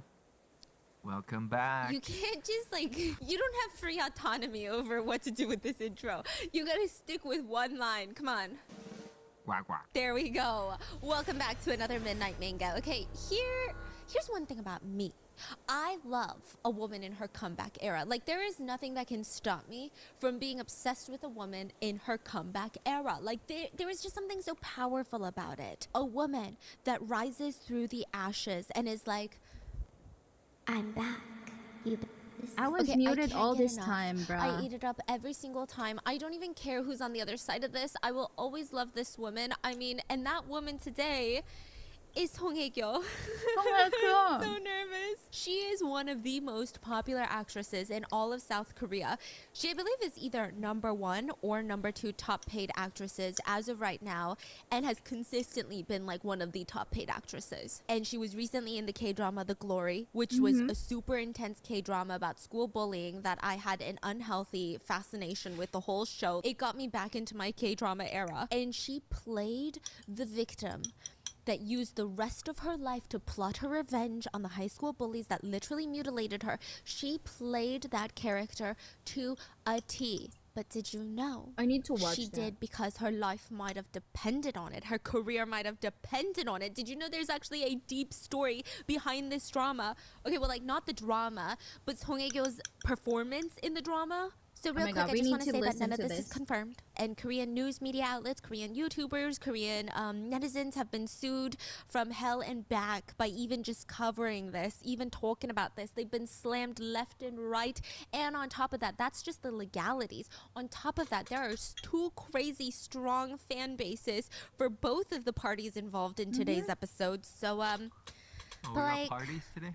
yeah, it's called People Are Gonna Be Really Mad at Me Party. So, here I am. I don't know what I'm doing. So here's what people thought happened before The Glory was being shot. There are two women that were involved in this drama. This is like their real lives outside of the drama. They got signed, they got booked to do this drama, be a part of this project. And they weren't just using The Glory as a way to perfect their craft. They weren't just using it as a way to make some money and get their name out there or even get more popular or because it's their job. It almost felt like two women's entire careers depended on the success of this show. I'm sure both of them would have been more than financially fine if they retired tomorrow, but they wanted to keep working. And this was their way back into the industry and to be able to prove, I still got it. They still got it. I mean, like, the pressure of that. So while I was researching for this video, I started kind of I started sweating. Okay, listen, I know we talk about crazier things on other channels, but when there is any talks of a lawsuit, oh, I'm high alert, okay? Which, speaking of high alert, okay, I feel like cybersecurity is a huge thing now, but it's only going to get even more important. There was a thing that was like AI, was it ChatGPT? One of the AIs, they theorized what was going to happen in 2024. And one of them was like massive cybersecurity threats, like out of this world. And I have been using ExpressVPN for years now, and I'm so glad Oh my that god, I do. ads. I Okay. just feel so much safer browsing the internet, gathering data from all sort of websites for cases that I cover on here and other channels. And just turning on ExpressVPN makes me feel like I am walking through this crazy, unregulated world of the internet in my own little protective bubble. And then I see people not using VPNs, and I'm like, y'all are out there booty crack naked. Are you guys crazy? Like, at least I'm in some sort of a bubble. You guys are butt crack out and everything. You're okay with this? But you know what I realized? A lot of people that don't use VPNs, because no one really talks about VPNs like this, but they just think like, wait, you can see me? and I'm like, you are basically picking your nose at a red light and your car windows aren't tinted. Yeah. I think anyone who really wants to, they can see it. So you should probably get ExpressVPN. It keeps me and my And then computer here we safe are. anytime I Me use not an even using unencrypted or VPN, bruh. unsecured public Wi-Fi network. Basically, anyone using the same Wi-Fi, like if you're at Starbucks, all the customers using their Wi-Fi can basically steal your information, like your passwords, your credit card information, your bank details. That is actually ExpressVPN true, is a though. virtual That private is network. true. They create a Yes. secure, encrypted tunnel between your device and the internet. My husband is actually a bit more tech security than I am, and he did his research and he was like, yes, okay, ExpressVPN is like top quality VPN services. They don't log your data or sell it to advertisers like a lot of cheap or free VPNs will do. They even develop technology that makes their servers incapable of storing any data at all. They also use Lightway, which is a technology that makes their connection lightning fast. A lot of common complaints that I see with regular VPN users is that it slows their internet speed and it makes movies and video games buffer, and that completely defeats one of my main purposes of using ExpressVPN, because I want to get access to thousands of new Netflix titles that are not available in my country. I still pay the same amount in my Netflix, but I probably watch more Netflix shows than you guys because I can change my location through ExpressVPN, go to Germany, and watch Secret Garden. That's going to be pertinent in the story later because we're talking about Secret Garden later. But anyway, you know, you can switch it to the UK and watch Penthouse War and Life, and it's just amazing quality, zero buffering. I don't even feel it. Even at like hotels or even dorms, airports, you need ExpressVPN. So protect yourself and your internet activity with the VPN that I personally use and trust. Go to expressvpn.com/biz to find out how you can get 3 months of ExpressVPN free. That's expressvpn.com/biz to find out how you can get 3 months of ExpressVPN completely free. And thank you, ExpressVPN, for sponsoring today's video, and let's get into it. Woo! I'm so nervous. Okay, so the writer of the show, The Glory. Wait, why are you nervous? I just told you they be suing people left and right for even talking about it. Who, the actor or? 2 actors. Well, they're agencies. I don't want to make it seem like they're going out and like trying to do this. For you to talk about the actor and actress? No, talking about the actor and actress is fine, but I'm going to dive into their divorce. So today we're talking about. We're gonna get there. I had an intro, you know what I mean? I had a vibe for this. But we're talking about 2 of the most famous actor and actresses in South Korea who got married, and their divorce literally sent netizens spinning. I've never seen a divorce like that. And usually, you know, was well in the world talked of too. Korean Like celebrities, when dating, it got marriages, out, divorces, bruh, it was there's crazy. drama, but it's not like The the US where we come K-drama out guns people were a-firing. like We're everywhere we're for it. divorced, babes. Let's do a reality show. I'm about to expose you. In Korea, they're like, oh, Irreconcilable differences, but we love each other still. Hee hee. Bruh, that wasn't the But case this here. was crazy. It was cuckoo bananas.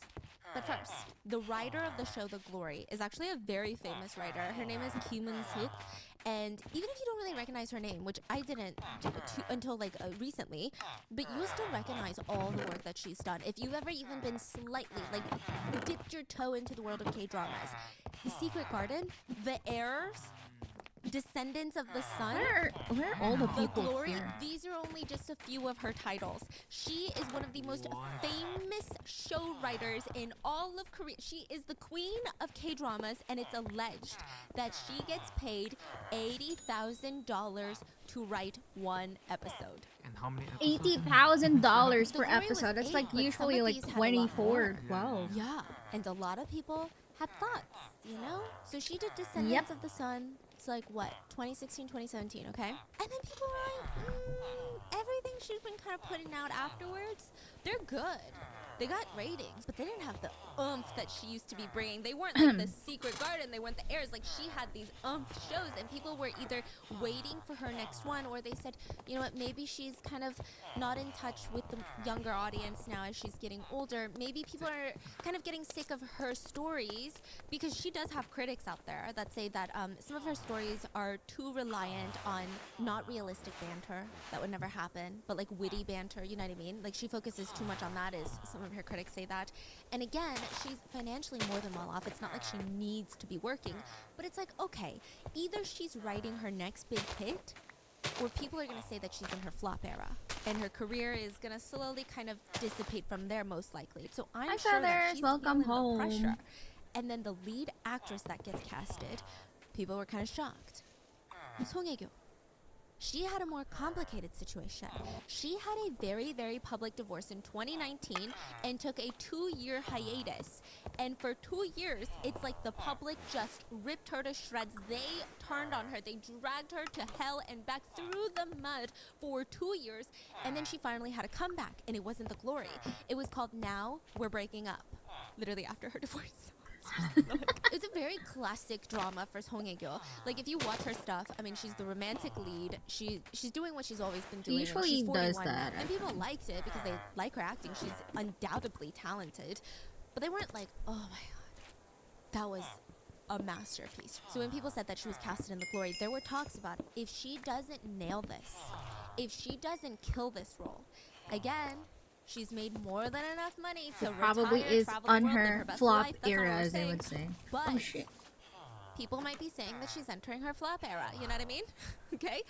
And if the hate got to her, what if she ends up leaving the industry and she's like, you know what? Bye. I'm going to go gallivant through the south of France. Like, think about the level of pressure that both these women have been under, and they've previously worked together on Descendants of the Sun. So they're former co-workers. They know each other. They're familiar with each other. They're friends. So they had to absolutely bring it to the show full force.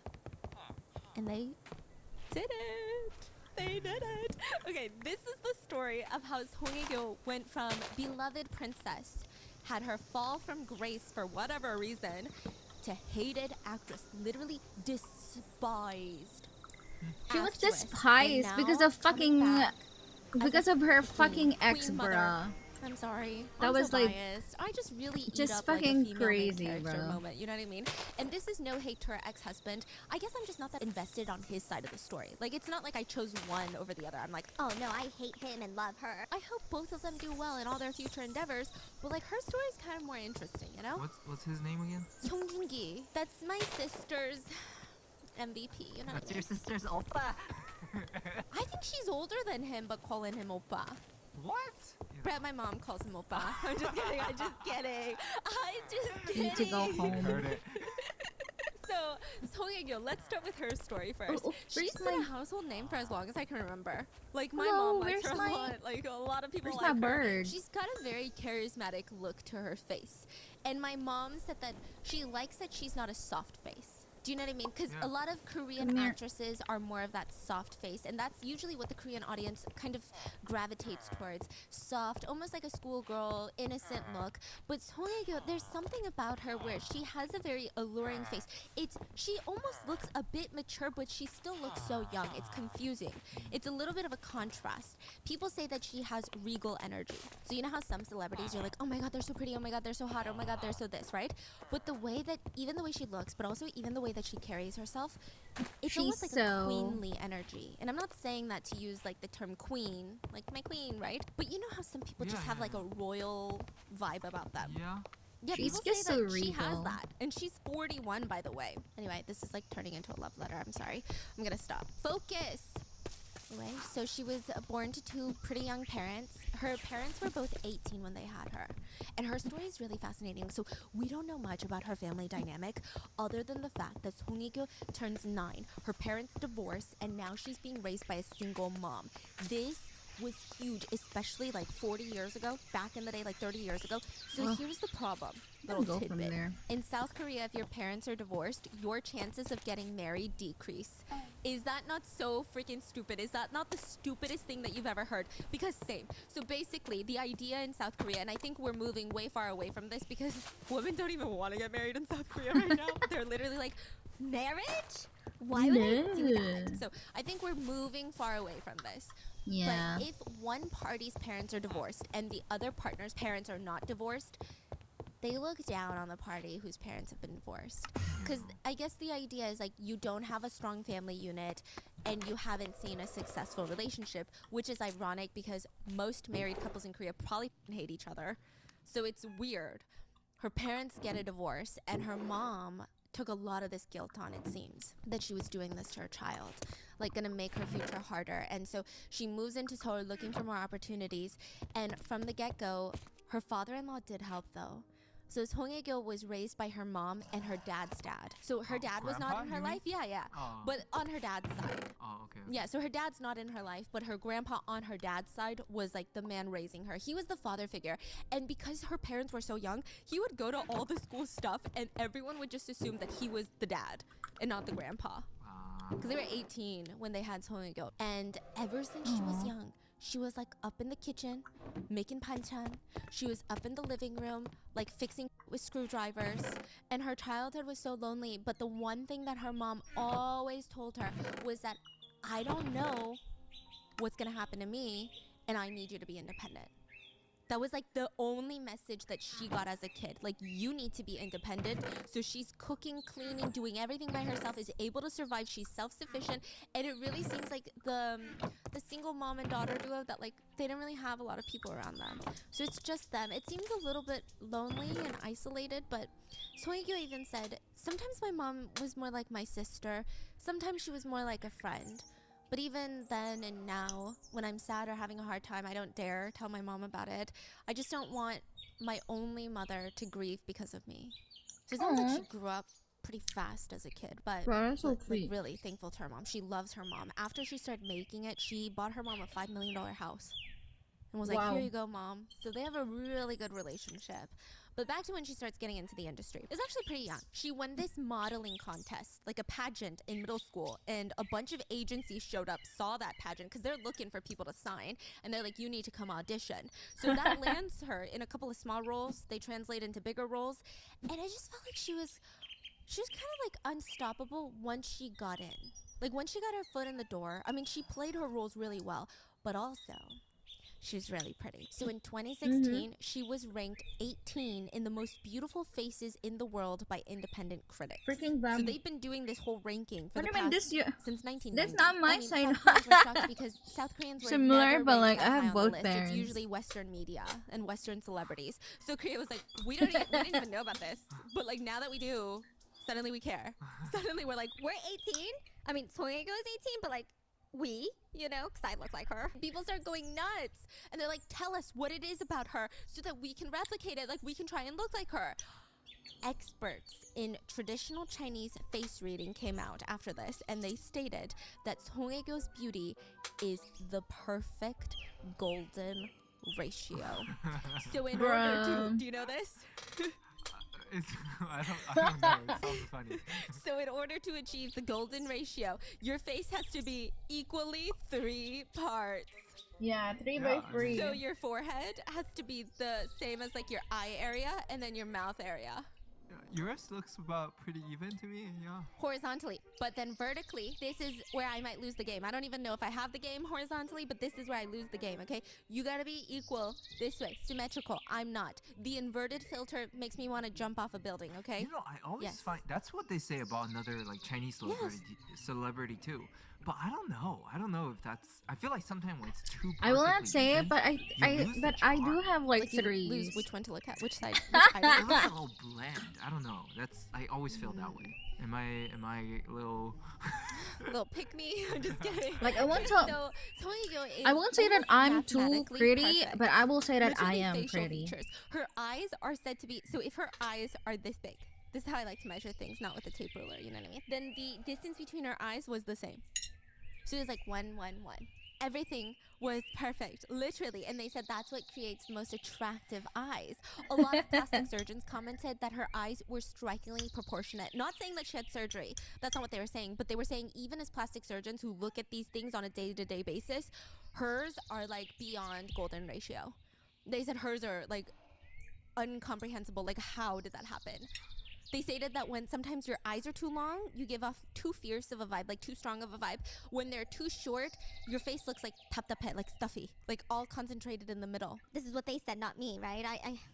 What do I know? They said her looks don't just stop there. She's got a small but sharp nose, small but thick lips, meaning like the opening of her mouth isn't too big, it's small, but her lips are full. Oh my god, they're like going crazy. These surgeons are just like foaming at the mouth for her perfectly ratioed face. Because she's so pretty. I So mean, because of legit, this, people she theorize that is she's really able pretty. to pull off the innocent, young, youthful, but yet sexy and alluring look very, very well. So they say that she has a very interesting contrast. It's really confusing. She's so pretty, and she was so pretty that she actually received an acid threat to her face. So January of 2005, her career is taken off, and a letter shows up at her mom's house, and they demanded $200,000 in cash, or else they're gonna spray acid all over Song Hye-kyo's face and body. They wrote, "Think carefully. You don't want to see your child's body rotting and melting for the rest of your life, do you? I have a lot of acid in my store. I'm gonna send over a delivery man. Oh my Hand over god, the what money an to them, insecure or bitch. else." What an Song Hye-kyo insecure had to bitch. flee to a safe place. The police had to come, and they like had a sting operation waiting for this delivery man. They caught the blackmailer. And this is so sad. It was her manager, former manager. What the fuck, bro? She worked with this manager for like 3 years, and they stopped working together because he stole money from her. Yes, and she didn't even file charges. She fired him, but she didn't want to ruin this man's life and send him to prison. So out of the goodness of her heart, she didn't do that. But even after all of that, he was now threatening to disfigure her. I mean, what? So Song Hye-kyo was so traumatized. A lot of people that knew her said that she never left her house after that. Like, she did, but never like frequently to hang out. She kind of got more introverted, only trusted herself and her mom. Like, had a very skeptical approach to humans. She just That was is never so that sad. extroverted, but Like, this made it worse. bruh. Until they said she met her Prince Charming, you know? And then she fell in love, and you know the drill. Let me introduce Song Joong-ki into the picture. This guy had a much cushier childhood, and I think maybe that's why I'm not as interested in his story. So he was born into a really loving family. He had the financial ability to just kind of explore what he wanted to do in his life. He got into athletic clubs, he did track, he dreamt of being an Olympian one day, and just all around he got really good grades. He was a really smart kid. He was also the vice president of the entire school, like the head boy, I guess. And he was very handsome in high school. So the rumor was that girls would line up outside the classroom window just to look at him studying. Yeah, he was nicknamed Omchina. Why is it so K-drama-ish? That was his Or nickname. like It's very anime-ish? Omma What the 친구의 fuck? 아들. Your mom's friend's son? Yes, okay. He is Omchina, which means your mom comes home after hanging out with her friend and goes, Why can't you be more like Yes, Song yes, Joong-ki? yes. My friend's son does this and blah, blah, blah, blah, blah, and you're over here. So they have Literally, we have the exact same saying. Bear and Jada Heights, like other family son. Like, this one is mom friend son. Crazy. So that means he's I just like, want to say, yeah. grass is not always greener on the other side. Why? To the parents. Oh yeah. Like, grass is not greener on the other side. Like, It's never greener. like Very anime-ish. parents, Mhm. stop comparing your kid to other kids. Do you know what they do? Do you know what they What do? do they do? This guy is They- so upset. He has PTSD. Do you even know? You don't even know. His trauma showing. Honey, zip it up. Hide it away. Like, I think parents need to stop doing that. All parents. You know, okay. Yeah, what's all so funny parents is should parents stop, I'm so like, sorry. I doing love parents, okay? But I comparisons. find that it's always only two categories, and that's it. I never really find middle ground people. I know. It's always, Why can't you be like my friend's son? and then my kid can do no wrong. My kid is the best kid. I'm like, guys, we all need to be a bit more rational, okay? Because the reality is, your friend's son ain't it, and your son ain't it. Nobody's it. Literally, we're all just Nobody ate mediocre people it. just trying to make it, you know? So anyway, Exactly, he's bruh. the full package. The full package. Anyway, he graduates, gets into one of the Ivies of South Korea, and it wasn't until the 3rd year of college, he's like, why don't I try acting? Because everyone said I'm so handsome I would kill it at acting. And he was always curious, you know? Why not give it a try? At this point, it couldn't hurt anyone. His parents were disappointed, yeah, but they supported him. And there was this acting academy that he joined. And from there, he grew connections, joined a talent agency.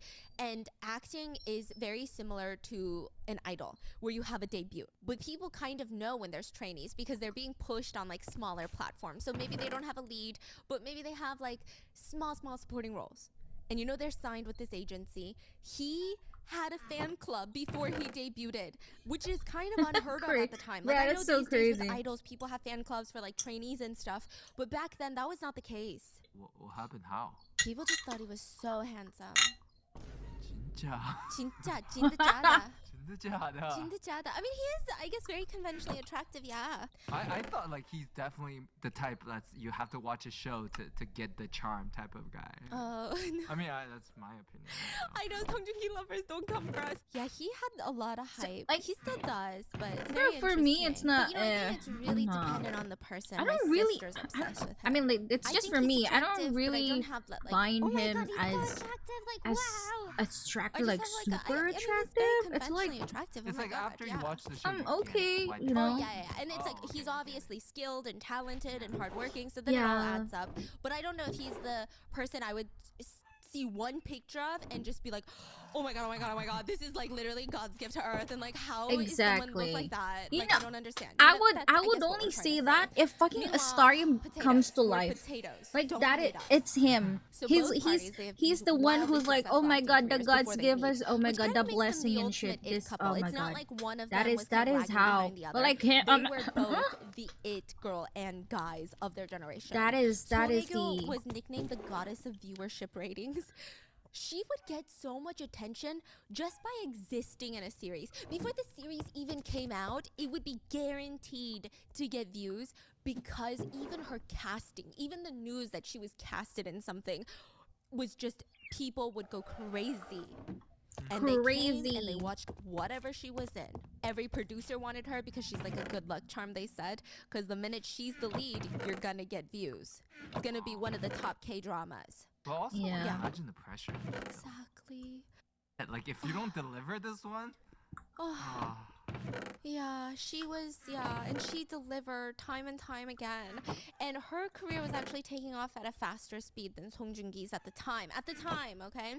And it was mainly because Song Joong-ki had a 2-year enlistment in the military. So obviously that puts a damper on things. But he gets out of the military and he's like, oh shit, I gotta be in my comeback era. Like, people were already waiting for his comeback, but it had to be good. Like, he had to deliver his comeback. He was kind of seen as the pretty boy prior to all of this. Like, people actually called him an idol, and at the time, this is like before BTS, this is before idols were actually more globally well known than actors. At the time, it was kind of a diss. Like, when you're called an idol as an actor, it's like, You're cute, that's why you're in the show. You're good looking. But that's it. You're good looking, and there's nothing wrong with that, you know? But then now I guess, you know, idols, they have a lot of talent, but you get what I'm trying to say. So people are like, he's just a pretty face, he's just a pretty face. He gets casted on Descendants of the Sun. And that was perfect because he just came out of military. Right? Yeah. And like, side note, it's about to get crazy. Song Joong-ki's friends had apparently even asked him once, who's your type? Like, who's your ideal type? Of course, they would say Song Hye-kyo. Even as a celebrity, he would take selfies with billboards of Song Hye-kyo. They had never met. They're not even friends. I thought you said, she's my screensaver. Can you imagine? Yeah, but I think that's actually cooler than taking photos with the billboard, no? He would take photos with like her advertising billboards. So he's a fanboy. He's like strong fanboy. Apparently, if he had friends that were on set with Song Hye-kyo, he would go and hang out with his friends. But like, his friends clearly know because he'd be like, So how you doing? And then are like, you looking for Song Hye-kyo right now? No, I came here to drop off food for you. Oh, so like, is everyone here? Do they all want to eat? Okay, like he was Hope, you, obsessed hope with I get her, first in and the line. fact that I they were getting wish, casted in the bruh. same Like role, I already mean, know. Like if he's ever a excited. Saurian So like this comes is like back, their very like first comes real back to introduction what? to each other. They're like Introducing comes into themselves, but they're life, also going to each bruh. other's love I and wouldn't trust. even And the like spark dare. really I would had to just be fly on in the order for the side. show to be And like if successful. ever I'll The be show is about chosen, Doctors Without or like Borders. maybe It's like that type of I'm story. living the And it K showcases drama or the like life of anime shit young here. soldiers Okay. and young doctors I'm who are gonna trying hope. to I'm kind gonna of hope balance that their I'm the lives, first their love person he lives, their saw and like he professions, sticks to their me. careers, Okay. their futures That is in like the a that war-torn is like the area. dream. But So it's like a lot is we're going not, on, you know, and we And I don't think really. like the show was so popular at that time because it was How? different That's from the traditional question. K-drama. How? Yes, it was really different, yeah. and also the lead Song Hye-kyo, her character was not really what you expected in K-dramas. So she was a doctor, a woman who is focused on profits. She's out here to make money. And so it's kind of, you don't really see that in female characters in Korea unless they're like a supporting lead. Never the main romantic lead. And also, I think like their interaction was so like. Where's it my wasn't bird? Like, oh, sorry. Yes. It was like their conversations like short. They're like very direct. Yes. Very. It's like that kind of like relationship. Just people are so drawn to that because it wasn't like that kind. Yes, and one thing that people really loved is like it's kind of based in like a extreme environment, and they're not like the world is about to end, but I like you. You know what I mean? Like, because that's so annoying and it's so immature, and this was not that. So you are literally selling me to watch it right now. okay, so change your location to Australia on Netflix, and you can watch Descendants of the Sun because you can't watch it in the U.S. Oh my Or god, if you're look, there's outside of the another US bird and like you don't me. see it up on your Netflix, switch to Australia. So anyway, the show international sensation. It was actually one of It was the really first popular, not K-dramas gonna of lie. that It was era to really break popular. through on a global scale. Like Boys Over Flowers kind of did it, but it kind of was Come delayed. here, bird. Like Come it here, released and then many bird. years later on a global scale, it was like, oh my Bird, god, come this here. K-drama. But this was almost instant. Come Release. on. Go China down. was obsessed with it. I have- China went nuts for this couple. Like probably more than Korean netizens. Chinese netizens obsessed with this couple, okay? And I'm gonna, like, there's more to that. But anyway, everyone starts falling in love. Former President Park. Oh yeah, Power Fairy, that lady, okay? Corrupt, went to jail, got released. Yeah, Park. President Park. She did some weird things. She allegedly wanted a billboard with Song Joong-ki's scenes on there from Descendants of the Sun. What the fuck? And her argument, I guess, was that if you push celebrities from South Korea internationally, it gives your country Yeah, a lot of come on, bird. soft Go down, power. go down. I'm sure you guys have maybe been hearing that a lot Go if you down, guys are go in the down. like the discourse of the Eastern Asia and like the countries and their like the rise of K-pop. So she's saying, I'm pushing the celebrity because we want more soft power. We want Wait. international. Yes. She pushing what? Like she's Song Joong-ki. She wanted a billboard of Song Joong-ki. where? Billboard where? Like there was some sort of convention that was happening, but that billboard was gonna be like $2 million, and she was like ready to fund it. people were so confused. So and she already had a fangirl, little bit of fangirl drama moment, because bro. prior to Fangirl this, moment. She was outed. She went to this really expensive hospital that's membership only, and you have to pay out of pocket $100,000 to even be allowed to visit this hospital. And from then on, you have to pay for each service on top of that. In Korea? In Korea. Oh my So god, it's like what the fuck is that super hospital, bro? special. They don't take insurance. Yeah, so she went to one of these hospitals, already a scandal, and she used an alias name, like a fake name, right? And it was a name from The Secret Garden that's not really a Korean name, and she used it so that she, and then people were like, she's literally obsessed with K-dramas. Like this yeah, it's like Legit K girl. Oh my god. and a lot of men, you know what? She's a pretty Oh my corrupt god, it's so president, I'll give her funny. that. But she was a corrupt female president. I'm just kidding, I hate her. I hate her. Because of Power Fairy, right? That's the only reason I really hate her. I don't know too much about her politics and like everything that she's done. But what was I saying? Oh yeah, a lot of men were using it as... Do we want this lady to run the country when she probably goes home and watches dramas all day? Like every other ajumma? Like when she No, watches no, drama? bird. Oh my god, the bird. You know Get what I away. mean? Do we really want her as president? Bro, what? This is so bizarre. It was a whole scandal. Anyway, so then when the whole billboard Come thing on, happened, people were like, bird, not go again, down. not Let me- again. Let me And check your then- stats. There's a scene from Descendants of the Sun where Can I get my iPad? I gotta show you the video. Because this isn't the first time she did it. Apparently, the president did this a lot, especially with Song Hye-kyo. People thought that she wanted to be Song Hye-kyo. She wanted to be her? Yeah, and like wanted to date Song Joong-ki and be Song Hye-kyo was the allegation.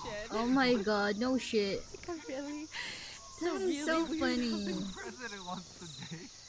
Maybe he's her oppa. Yes, because first of all, the president mentioned This is so that she loved funny. the show. Bruh, this- The show comes out and she mentioned she loved the show, mentioned she wants to put Song Joong-ki on a billboard, and then she goes and like visits a different country, and people said that she was cosplaying Song Hye-kyo in the drama. Because she had, Oh I my guess President God. Park had never What really the dressed fuck? like that. And then they said that she was just cosplaying her. Just people thought it That was is- like, oh, it was a little giggle gaggle, okay. Anyway, Oh my god, what the her fuck? That's so supporters argued funny. she's embracing K-dramas, which is what you need to do to gain soft power and to promote tourism to your country, like she's being smart. So there were two sides of the coin. Anyway, the drama ends. There's a lot of speculations, like, I don't know. That on-scene chemistry Is that was a just too big strong. bird? Oh If my you god, paid there's me like to make big. out with Are someone, those they didn't make out. peacocks? Like if you paid me to be that, have that much attention, I don't think I could do it. Like They they're didn't even good. make out? Are those No, like damn. peacocks? I want a refund. It just was. There's no way. They didn't even have that much sexual tension with other people they were in leads with. You know what I mean? Aquarium So bird. everyone was saying there must be something going on behind the scenes. There's just no way. And then a rumor comes out. I witnessed Song Joong-ki and Song Hye-kyo shopping together in the US because, like I said, this was getting global attention at the time, which was pretty rare for Korean dramas. How do And we- Song how Hye-kyo do was I quick get- to deny it. She responded, when I visited New York City on vacation, Song Joong-ki was there for work and we had one meal together. Later, Song Joong-ki was asked about the dating rumors in an interview and he said, you know, people that had been in the same drama, like even producers, writers, directors, the production team, we often have company dinners get and this? the rumors of dating, you know, they just get annoying. I just want to thank everyone for enjoying the drama. Bro, he's crying on the inside. Yeah, he's like, I want to tell everyone that's my woman. The woman on the billboard is my woman. okay. So for a while, everything dies down until another rumor pops up. Allegedly, and a lot of these rumors were spread on Chinese social media because they had one of the strongest Chinese fan bases out of all the K actors. I mean, Chinese netizens were traveling a lot at the time. So a lot of Chinese netizens were in Bali and they were at this upscale resort and they were like, wait a damn minute. I just saw Song Joong-ki and Song Hye-kyo at this resort in Bali. It broke out in China first? Yes, it starts going crazy in China. And everyone is like, what? Wait, what? Were they like in the same room? Give us more details. What's going on? And then their agencies came out and responded in a way that doesn't really shut down the rumors. It just made everything even more suspicious. They straight up said, it's not a rumor that we think is worth responding to. They both visited Bali on their own schedules. It's giving YG saying, Jenny's private life is her private life. It's giving confirmed, but not really confirmed. It's like, what's going on? So this happened. And then a month later, they announced that they're getting married. To the point where Hi, it's so out of Jeff. nowhere, people are like, did she get pregnant in Bali? What's going on? Like, this is it's whiplash. Whiplash out Get of this other nowhere. bird. Korean celebrities also don't really get encouraged to get married. I think it's getting a lot better. You know, I think even with like Blackpink, You always get she's pairs. like Okay, you making always get changes pairs. in the industry. She's being so confident with her dating and she's like, yeah, this is who I'm seeing and like this is my life. And because she's been so upfront about it, everyone supports her and like hopefully this is a good transition, right? Yeah, we're But back in the day, and even We're still listening today, to Stephanie you know, it can really Sue. mess up your career. It can really f things up, especially for the woman. It's just. Is And it you know, mine I don't know now? what it is, but when Yes. a celebrity couple comes out, the woman, people go after the woman. It's always let's dig into her and see how she's not good enough for him. It's never let's dig into him and see why he's not good enough for her. I don't know why. So they try to do a campaign of shame, and that's what they call it. It's like the walk of humiliation. And what that means usually for K idols is they'll bring up your high school picture before surgery, and they're like, "See, you're not good enough." And you're all just plastic surgery, which like, who cares? stairs, but they dig up her old elementary How school, middle school, high school photos. How are you, Jeff? Who digs up who? Top comments. Song Hae-kyo has never not been pretty, huh? Yeah, other top comments. Fine, I guess she deserves to marry him. No. Yeah, they're like, Bruh, that's so funny. Like, The never tea not is pretty. like Every just stage in her life, she's been pretty. Oh my god. she's Every just stage. pretty. So much pressure to take those school photos. I know. So if you're thinking about You being, never know. you could be the next top idol. Okay, you gotta make sure you show up and glow up for those photos. Damn. I didn't know my high school photo was the auditional photo. Yeah, like holy shit, what the hell? So it's settled. The public was like, fine, they deserve each other, and they wish them marital bliss. But there were some fangirls though. Like Song Joong-ki was in an interview. I'm gonna play the clip. It's crazy. So this is after they announced their wedding, and you know those oh man, the name escapes me, but the poems where you take. In Korean, it's easier. I don't know if it exists in America. So let's say your name is Mango 엉덩이. Mango 엉덩이, right? Mango You can 엉덩이. put the Right, at the beginning. mango 엉덩이, and then you make a poem, Yes, right? Yes, yes. So this little girl is in an interview, and she's like, she's using the Song Joong-ki's name in that poem, and it's basically like, Song Joong-ki, I heard you're marrying Song Hae-kyo 언니, and then she goes, 준기 오빠. 기다릴게, which means 준기 오빠, I'll wait for you. And even Song Joong-ki was so shocked. He was like, he didn't even know what to say. And the MC of the interview goes, she means she'll wait to watch the wedding. And then she's like, that's Oh my what I god. meant. 기다릴게요. 네? 기다린다고요? 기다릴게요. 얘긴데요. 설마.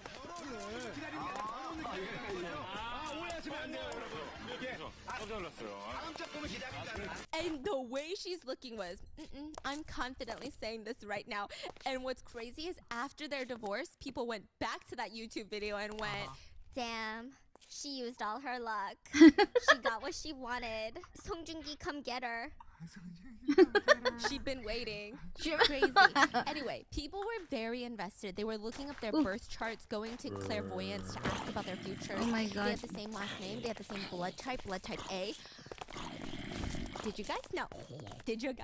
That blood types in Korea mean something? So people, okay. So right now in Korea, even at job interviews, I don't think they ask about your blood type, but they ask about your MBTI, which is legal. That's crazy. But It's illegal in America to ask for MBTI? I feel like some people would be offended. But in Korea, it's so common. If you meet someone for the first time, one of the first questions is like, what's your MBTI? Yeah. I do think MBTI says a lot though. I think so too. Yeah. And it's so annoying because my MBTI is actually one of the worst reputations of the MBTIs. And every time I say it, people go, oh! Oh! And then I'm like, yeah, I know, it's like one of the worst. Yeah, no, it's not. I'm like, okay, I get it. So they ask about your MBTI and like, what's your like blood type, right? Your blood young. And people often ask, and it's not because they want your blood. It's not I because need they to want a go blood back home and transfusion. bring But it means something bring about these your personality. birds. So blood type I A, need to bring which these is what birds. both the Song couple were, right? They're so They're fast, usually though. much more introverted. Sometimes a bit more timid. They're often very sensitive, but have a hard time expressing their emotions. And they're not that quick to trust people. They're very skeptical people. They're very patient, considerate of others. They're also seen as perfectionists who pay a lot of attention to details. They also work really hard and they value long-term friendships. So the best traits of blood type A include hardworking, patient, considerate, loyal, creative. The worst traits are secretive, closed off, self-conscious, obsessive, and sensitive. Then blood type B, these types are typically Oh my cool, god, check your blood independent, types, like guys. follow their own rules types of people. They don't really like authority. They don't care about what people think about them. They're kind of like more free-spirited. They have a lot of passion. They're very impulsive, but when they're not passionate about something, they like don't care. And people think that they're actually lazy. So if they're not passionate about their job, people will perceive them as being lazy people. They're only hardworking when they're passionate. Sounds like you. I am blood type B. No way. I know. No. I'm Wait. blood type B. Why did I think you're not? You're. I'm You're B. B? Yeah. I just found out. I'm blood type B. Yeah, now I want to know, like, what's mine? I'm O. They make friends easily. They value freedom, but since they're a bit more free-spirited, in South Korean culture, they're actually known to have the most enemies out of all the blood types. Like, they're the type that they're not Is that universally AB? liked by people, and they're oddly known to have very strong immune systems. Like, what the okay? Men with the type B blood are considered boys, and blood type B girls are often considered sagajiopso, which means big. Oh, pick me Again, girls. and so people are shocked when tell them I'm blood type B. Because I guess that's like the first perception, and I don't really look like a rule breaker. And I guess I'm not like B. So best traits: individualistic, passionate, optimistic, social, honest. Worst: impatient, irresponsible, self-centered, prideful, and moody. Then we have blood type AB, okay? So they say blood type ABs are like hit or miss. They're either unhinged, like just, oh my god, unhinged, or they're really genuine people. So this is like the most unpredictable of the blood types. Some of them, the good ones, they have a lot of can-do attitude about everything, and they're really smart. So these are like successful people. They're kind of in their own world at times. But when you get into like the unhinged territory of blood type AB, lost my AB friends, okay? When you get into the unhinged territory, they're just kind of too much in their own world. But they're also so smart. So these are like the genius people. Sometimes it doesn't translate well and you're like, what? This person's living in their own reality. But sometimes because they're geniuses, it translates well and you're like, wow, this person is an innovator. But they're confusing to understand. They're fun to be around. They hate drama. So they're just like purely positive people. And they are the least understood blood type because they're so unpredictable. So best traits: intelligent, positive, unique. Worst traits: critical, indecisive, unforgiving, aloof, and very unpredictable. Yeah. Then there's blood type O. You're O, right? I'm O. So these are considered natural-born leaders. Get out of here. They're also well-rounded individuals. Get out of here. Okay. They're outgoing and charismatic when they want to be, but they like to be alone. Yeah, that's I true. know, and they're also capable of saying what's on their mind with ease. Like, they're not afraid of confrontation. Wait, is blood type Yes, really? that is true. Please Oh leave my in the god, comments. it's so Does true. it That's match all yours? me. Just, like, does every blood type Oh, what all the feels fuck the is same that? Look at, way? oh my god, look at that Spot on. zombie. Like, I know there Bruh, are that some zombie times is when buff you as get heck. these descriptions and you're like, Did you well, see everyone that? can fit Oh it. my But, god, like, it's I a buff wouldn't fit blood zombie. type O at all. They believe in actions What over the words. fuck? So Look they at don't like all that this. buff zombie shit.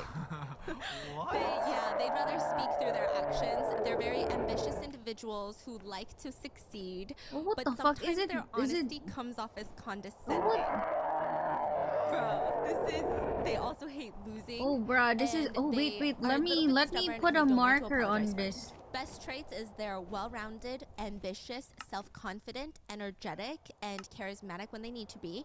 Worst traits: stubborn, arrogant, overly competitive, insensitive, and sometimes vain. Bro. Okay, please let me know if you know your blood type and leave it in the comments if this is really accurate. I am not sure. Literally. But they what's both had new? blood What's type new? A, and everyone thought that they were just like a match made in heaven.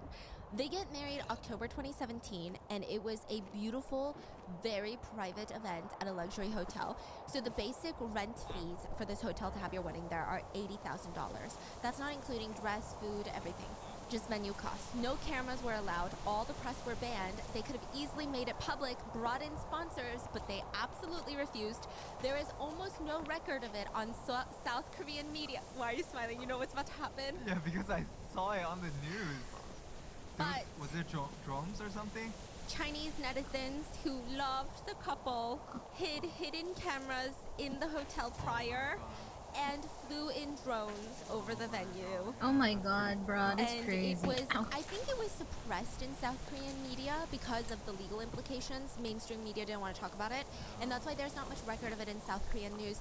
But they couldn't have control over Chinese media, obviously, right? So they went viral, and yeah, I felt bad, but I hope that they had fun on their wedding. It looked like they did otherwise. And so everyone was really happy for them. And for about 2 years, it seemed like they were married. Everything was going well. Both of them were still very focused on their careers.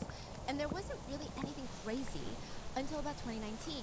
Rumors started circulating on Chinese media because they have, again, like I said, huge Chinese fan base. Chinese netizens said that there was trouble in the relationship because Song Hye-kyo wasn't wearing her wedding ring, but Song Joong-ki was seen wearing his wedding ring. So Chinese media goes crazy with this, but when it got to Korean netizens, they didn't really think much about it because they were like, oh, it's not really in our culture to wear engagement rings like that, especially for women. Like maybe for men it's different because it's just a band, but for women when it's like a diamond ring, like we don't really, it's not a thing here. Like maybe in like the US news when a celebrity isn't wearing their engagement ring, it's like, ooh, right? But it's not really like that in Korea. So they kind of shut down the rumors. Initially it was dismissed, but within like 2 weeks they announced their divorce. Oh my But let god. me tell you, this is where it goes crazy. They didn't even announce their divorce. Like it wasn't joint statements put out at the same time. Song Joong-ki filed for divorce. Song Hye-kyo was out of the country for work, and she found out about her own divorce through the news. Through So he online. filed divorce without her knowing? That's the allegation. Or the allegation is that she didn't know he was going to make it public that day, and she found out that it went public. Yeah. And this is an Crazy allegation, but girl. it looked like she was blindsided because she flew back into Korea and she was like hounded by people. There was no plan in place for her to get safely from the airport back to her place. Like, it just looked like she was in a media frenzy. So she had to travel all the way back from a foreign country while the press were ready to sink their teeth into her. And since he announced it first and while she was out of town, for some reason, everyone felt like it was her fault. Like, he was the one breaking up with her. That's how people kind of... And this was shocking, Oh, right? shocking. Nobody saw this coming. Even 2 weeks ago, everyone is like, what are you talking about? Rings don't mean anything. Like, they're fine. Let them be happy. Like, let them live. How long they married for? Like 2 years? 2 years. Yeah, and people had so many questions. And both of them posted online. So Song Joong-ki said, we both hope to end the divorce process smoothly rather than blaming each other for our mistakes. I ask for your understanding that it's difficult to tell you these details of our personal life. As it is a personal matter, I ask you politely to refrain from making any random guesses and spreading false information related to our divorce. Once again, I'm sorry that I can't give you good news.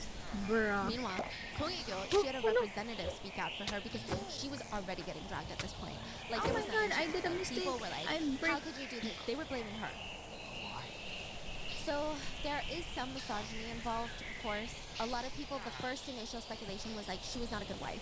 She didn't care. She was still focused on her career. She only cared about her career. She didn't care about her love, which is exactly what he was doing. Crazy. Baseless. Hi, baby. Yeah. So at I'm first it's listening to baseless, T and then right it becomes, now. like, weird rumors. They stated that she's currently in the process of getting a divorce after careful consideration with her husband, and the reason was differences in personality. And they said that they couldn't overcome these differences. So both were pretty acceptable, like, PR statements, but the public still wanted to know why. And they got really carried away with it. And to make matters worse, there was a rumor that Chungi's dad had always supported them. Like, he basically made a shrine in his apartment for them, like his house for them. It was just pictures of them from Descendants of the Sun, like everything with them. He had like banners outside of his home for them.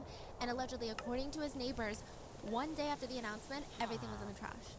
Like anything that had Song Hye-kyo on it was in the trash. So Oh my that God. fueled rumors that Song Hye-kyo did something to piss off not just Song Joong-ki, but also his parents, because people were speculating online if he and she couldn't reconcile their personality differences, I'm sure his parents, being adults, would just be like, okay, that's sad, who knows, maybe we can stay in touch with her. She was our daughter-in-law for 2 years after all. So a lot of people are like, she must have done some shit. They just were going crazy with these allegations, and then everyone got a lawsuit.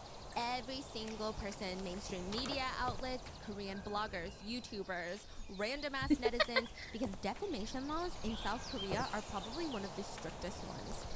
Like, U.S. defamation laws are, I don't know, they're like kind of okay. Defamation laws in South Korea, you're gonna be wiping the courts with your own booty if you be slandering someone.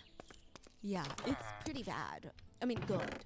So all these people are just getting sued left and right, and I just think that also shows the power of this couple. They were both being represented by the top 2 law firms in the entire nation. Crazy. Like, yeah, it's the Song powerhouses of law couple. firms.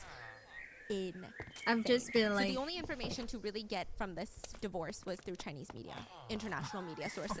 Because I mean, you could get it from like American sources, but obviously they had a stronger presence in China. It's not because Chinese people were like trying to spread rumors. It's just it was blocked in South Korea, and their next biggest fan base was in China. It was pretty bad. I can see why people were getting sued in South Korea. Song Hye-kyo was getting dragged. The biggest rumor that was going around was that because she was abroad in a foreign country filming for her next show. so like they she said that learned she about her cheated divorce with the other when main lead. well she was like And that's outside the why they were country getting and she divorced, didn't and even that's why know. Song Joong-ki's dad was like getting rid of her pictures and all of that. Oh, and what what the is the proof? fuck What is is the that? basis for their allegations? These bloggers Oh, and no. YouTubers just said, Well, fucking meat. she has a reputation for sleeping with her Get away. co-stars. Wow. with no proof. I'm sorry. When were you a f***ing producer on these top K-dramas? I'm sorry. When were you the lead?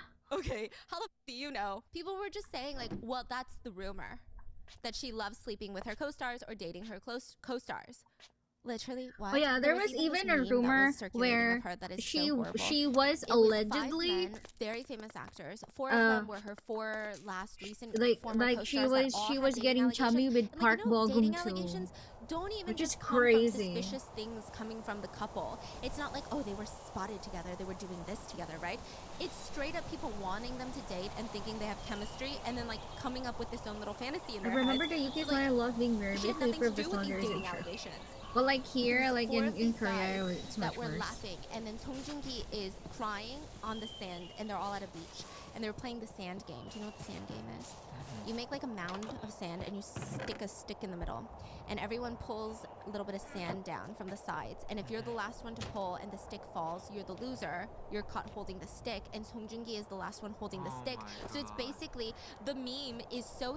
It's like we all got to do fun things, but you have to marry her. Wow, that's so dumb. Bruh. Yeah. And then people were saying, because Song Hye-kyo, also her image, her look, and the way she carries herself in interviews, she gives off more of like a wise soul vibe. So in interviews, she's incredibly elegant, sophisticated, well-mannered, but she's not the type of actor, and it's just not in her personality, to be like, oh my god, like, thank you so much, like, oh my god, sorry, you know, like, oh my god, this, you know, she's more the type to be like, oh, thank you, you know? But that's who she is, that's how she is, right? But people started saying that she was this egotistical person. People She were thought that like because saying she's that she famous, was too she's like the cold. queen, and everyone needs to do whatever she wants because she didn't have the stereotypical like, 안녕하세요, like hee hee, oh my god, like no, don't say I'm pretty. And so people straight up started sympathizing with Song Joong-ki and saying that they felt bad that he had to put up with her for their marriage. Oh my god, it was crazy, and it was They like, started this whole bro, narrative can that you she was not obsessed with her own please? career. She refused to have a family. She refused to have a relationship with Song Joong-ki. She probably cheated on him, and she was obsessed with herself, which is crazy because allegedly she, you know how she was in the process of filming a show while she was married. She had allegedly told all of the people on set, like, yeah, I mean, I think this is gonna be the last one I do in a while because I think I should start focusing on like maybe trying to get pregnant. So it seems like she was willing to sacrifice a lot to start a family, allegedly. So I don't know. The rumors just felt so targeted towards her for no reason. Wanna And it more was horse just really, really Do you really Wait, you Meanwhile, guys don't everyone you is guys don't and like again, I'm not tea? saying that Song Joong-ki should have gotten enjoying hate, the but tea he's right being put now. on a pedestal. A pedestal. It was so bad. So then, because people were getting sued left Okay, and right, okay. South Wait, Korean how netizens long go are wild. we They so started far? doing a We're Tell me almost my iPad, done. let me We're show you. almost This done. is Like a 4 minutes. compatibility 4 chart. minutes. Well, I'll choose a horror Oh, one. kind of, yes. Okay, I'm gonna do it. You're drawing now? Oh yeah, this is an immersive show. You know what I Budget. mean? Budget's gone up. We're almost done. We're almost done. I mean, they're saying the divorce Finally. already, but Started like with to be honest, like nothing, it was and crazy. I was Yeah, guys. I was into like so CGI. much into Okay, K drama so like I'm gonna around do that the time. Like Korean 2019 was like, oh my god, Okay, K drama one, moment. So it's how you write in Korean. Like every time you take your pen off, Yeah. it's you gotta stop. But in No, like, I don't know if Beku. it works in English. I'm so confused. What are You you Okay, just don't so want me to I'm gonna sleep. write That's the mi only mango reason for you want that. Mr. Mango. Me, that's 4. And then 5. And then 1, 2, 3, 4, 5, 6, 7. how many times I had to lift my pen up. Yeah, So not strokes. syllables, but strokes, okay? 1, 2, 3, 4. 1, 2, 3, 4, 5. 1, 2. So we have Mimango and Sujini. These are our names, okay? And then we do, what's the difference between 5 and 7? 2. 7 and 3 is 4. 4 and 5 is 1. 5 and 2 is 3. Then the difference between 2 and 4 It's 2. is 2. And then 1 and 3 is 2. We have 0% compatibility. Wait, was I supposed to do this? No, it could be possible. 0%, sure, could be possible. Yeah, that is pretty Okay, popular budget in cut. Korea. That's a lot of shit. Budget cut. That did not work out. So people are doing that to their names? Yeah, because Yeah. they're like, we can't even speculate why they divorced, so let's just come up with these random ass charts. And like literally these were like on the top of forums and people are like, it says they only got 11% compatibility. Anyway, let's look at their birth charts now and see if that tells us anything about this divorce. Well, if they Well, had used think it of a for star something, rescuing you. It's not true. You know? Gonna happen. Anyway, so the cheating rumors go crazy, and then Song Hye-kyo even got more hates because she wasn't tucking her tail. So divorced women in South Korea have a really bad stigma. They're literally stigmatized. They're supposed to be like, they're lesser than non-divorced women or married women. So they tuck their head and just like know that they should know their place, is the energy that a lot of these misogynistic men in Korea believe. And she wasn't doing that. She was like, why should I do that? I'm rich and I'm famous and I'm successful. Yes, So queen. I'm gonna just be Yes, myself. So she would queen. still go to events and hold her head up high, and people were pissed. I would say a lot of her haters were men, okay, or people who had really subscribed to the patriarchy. Because you don't have to hate her to like Song Joong-ki. You can like both of them. So she becomes the biggest villain for getting divorced. Meanwhile, Song Joong-ki is doing a lot more things that honestly would have deemed controversial if she had done them. So December 2022, he announced that he was dating a new woman, a former British actress named Katie Louise Saunders, and she was now working as an English teacher. So she had retired from her acting career and she was working as an English teacher. And side note, even before their relationship was public, he had done something at an award show that people were confused by. He won an award, and during his speech, he said, "I want to thank my beloved, like 사랑하는 Katie." 사랑하는 동생 그리고 사랑하는 우리 KT, 우리 날라, 마야 안테스 뭐.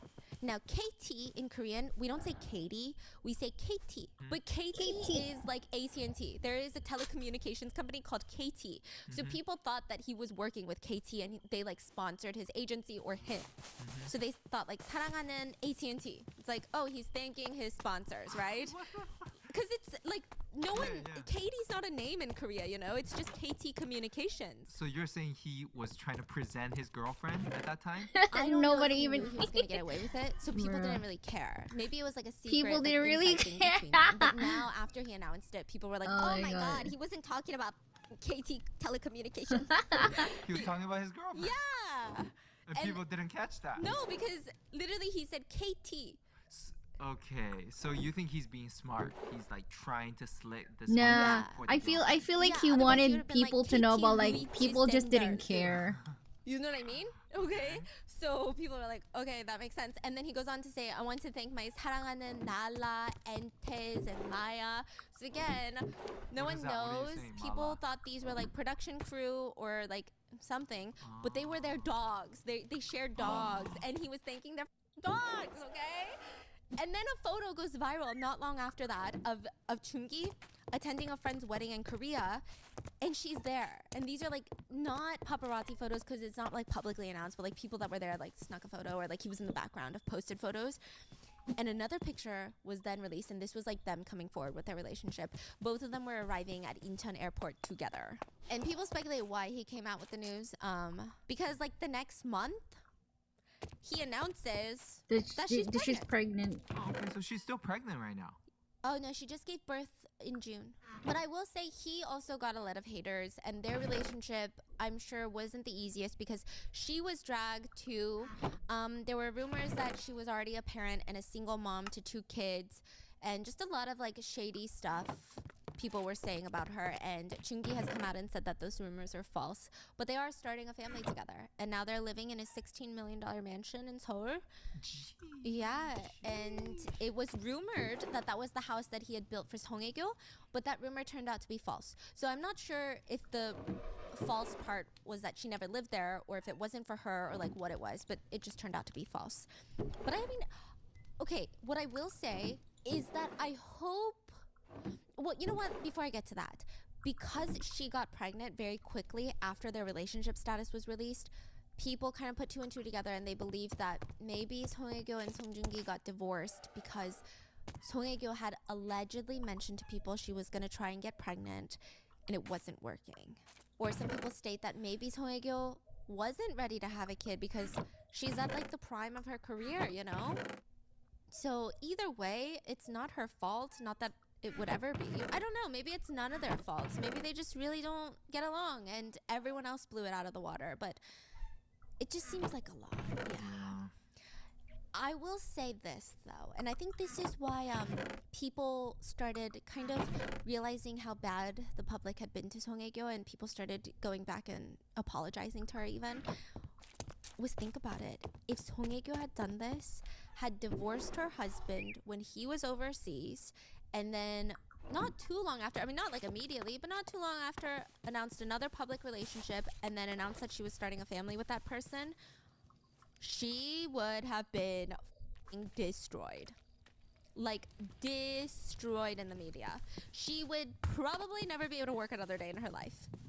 Like the narrative about her would have been like she's like a homie hopper, just like hopping around, doing some like literally moralless, dignityless woman. How can she not feel shame if she had done this, if the roles were flipped? And I don't know internationally. I don't know. I'm sure internationally maybe fans would have been a little bit more supportive, but in South Korea at least, it would have been so bad. It's already bad for her. Yeah, and she did nothing. Yeah. So think about if she was the one that was like, this is my new relationship, and like, by the way, we're pregnant. So then people were like, okay, now that we think about it, yikes, that was pretty bad, you know? Like, why did we hate her? For some rumors and for daring to show her face again after a divorce? Yikes. So by the time that she was casted in The Glory, a lot of people were kind of feeling apologetic, but they were still like, we don't know.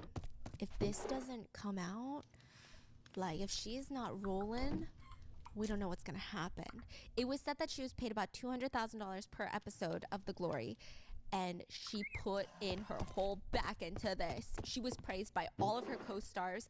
At one point, you know the scene where she's showing her love interest on the show, all of her scars, and she has to take off all of her clothes, like a lot of her clothes, not all of them.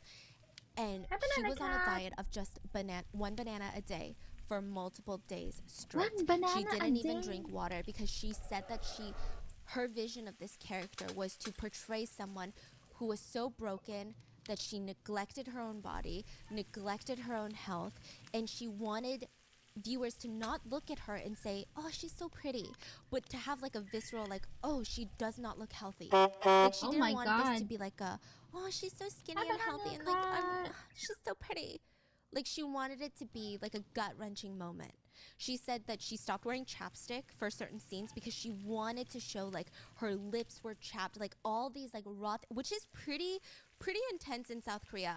Like a lot of K-dramas, they do put a lot of value into being aesthetically pleasing, especially the main leads. Like even when they're in war, they're like, their hair is perfect. You know what I mean? Like even when they're in like a bank heist, I'm waiting they're for cute. Okay, my toast Money to Heist, I finish. tried to watch the Korean version. I toast. love every single one of these actors, and it's definitely societal pressure. remove. But tell me why you guys are in like a shootout and your hair is blowing in the wind. And she just went all in this character, and it was like the renaissance of her career. And she's being booked by all the top fashion houses right now, which is crazy because she's 41, and in South Korea, you know, all these fashion houses are like, we want the youngest K-idols. But she's getting it. She's focused on other big projects, and people are like, we are loving this like power era of Song Hye-kyo. She's like, I don't need a man. I don't need anybody. Wow. And I'll sue you. Okay. Like, I love her. So all in all, I just hope that everyone is happy after this. But that is that's some that she went through. That's a very emotional, complicated journey, I'm sure. What are your thoughts? Wow. If you're an international viewer, did you guys know that there was such a crazy, like, her career depended on this drama that we all loved and enjoyed? Did you know that there was, like, that much pressure? Yeah, so wow.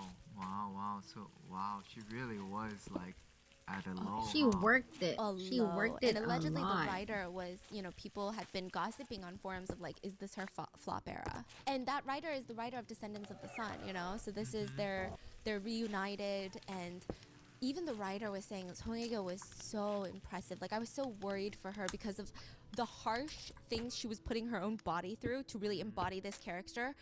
But she was like, I knew she would bring it. So what could I do? Yeah. I'm getting chills. Anyway, that's it for today's episode. It's just an hour straight of me being a little fucking fangirl. I hope you guys enjoyed. Let me know in the comments, what are your thoughts on this one? And make sure to check out ExpressVPN, link to the description, and I'll see you tomorrow. Bye.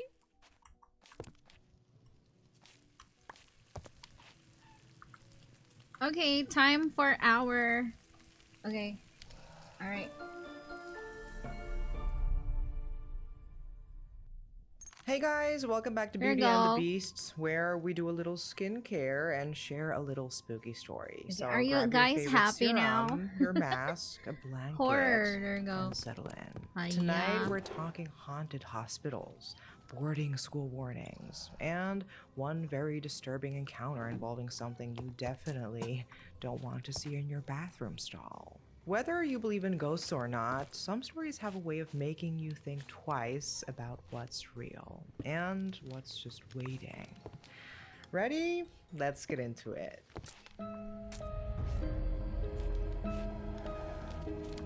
If you can sleep, even better.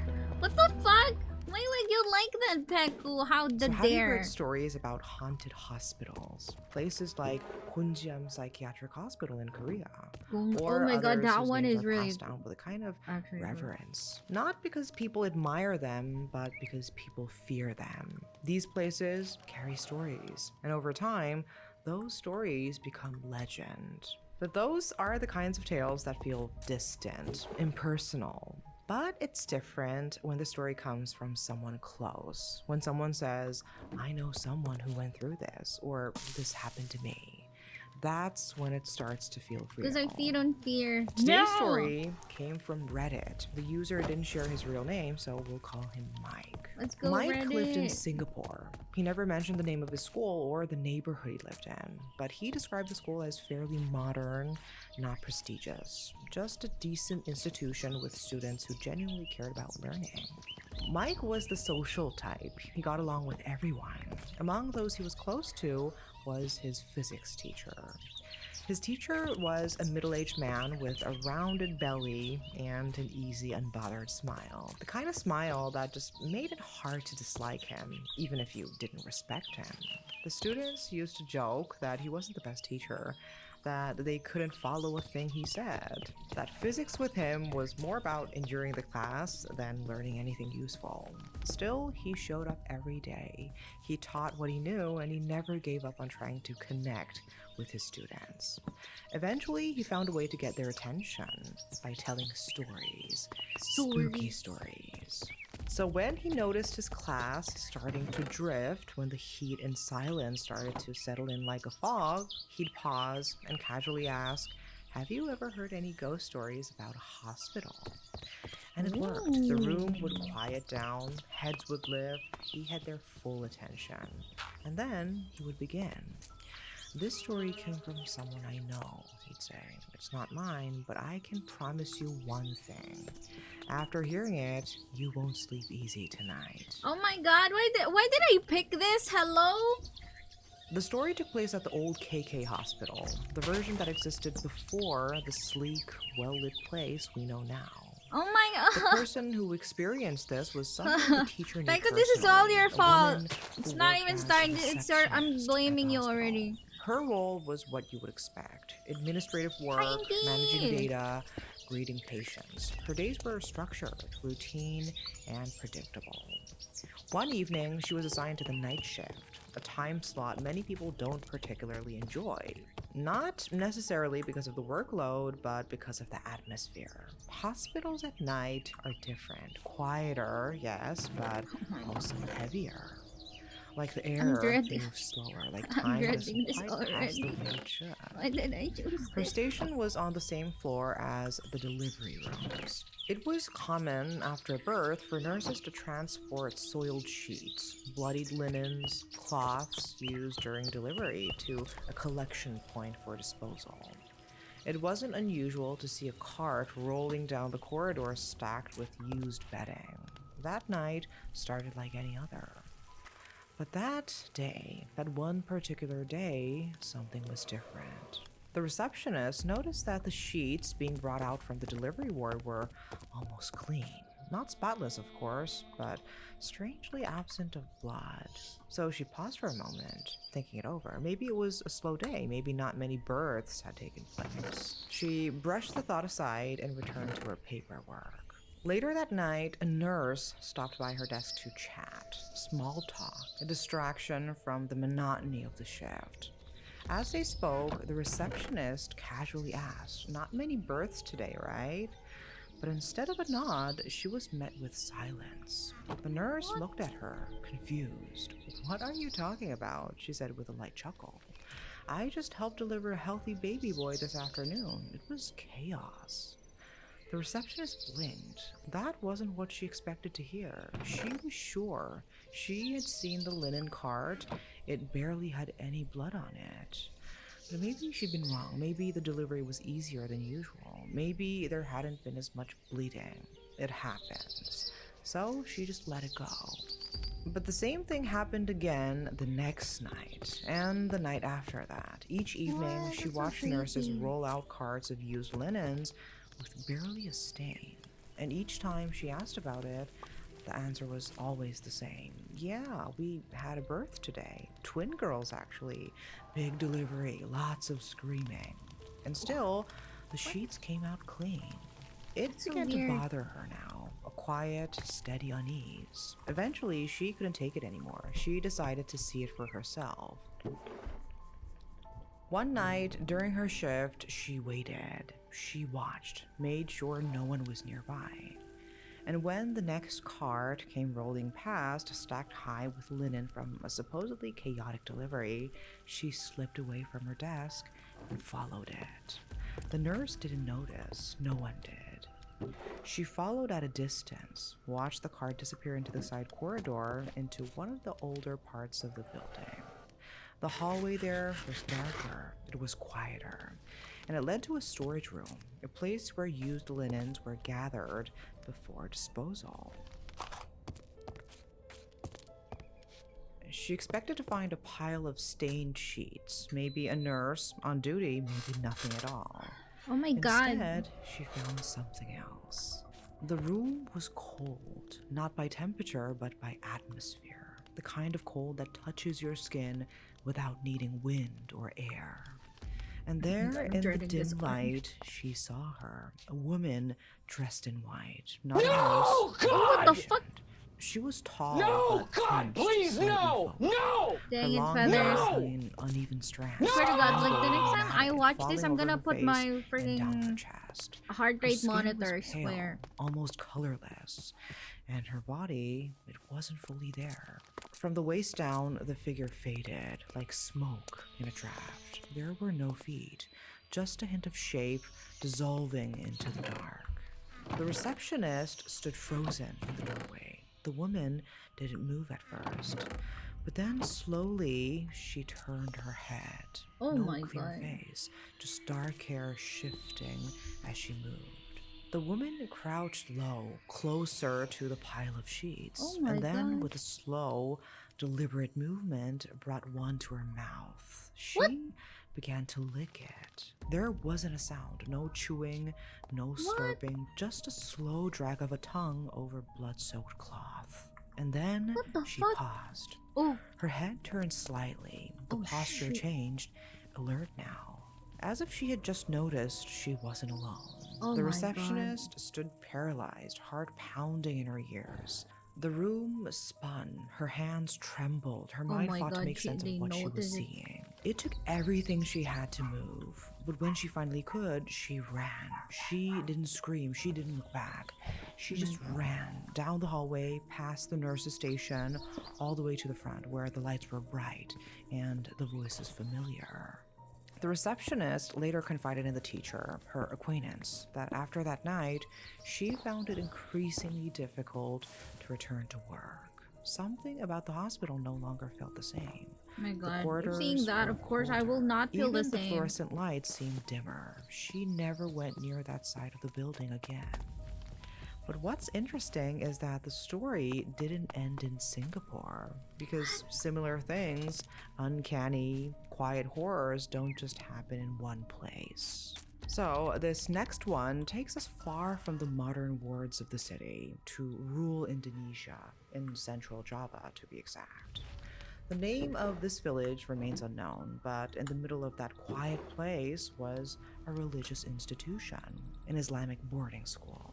The kind where people of all ages came to study, to pray, to find meaning in God.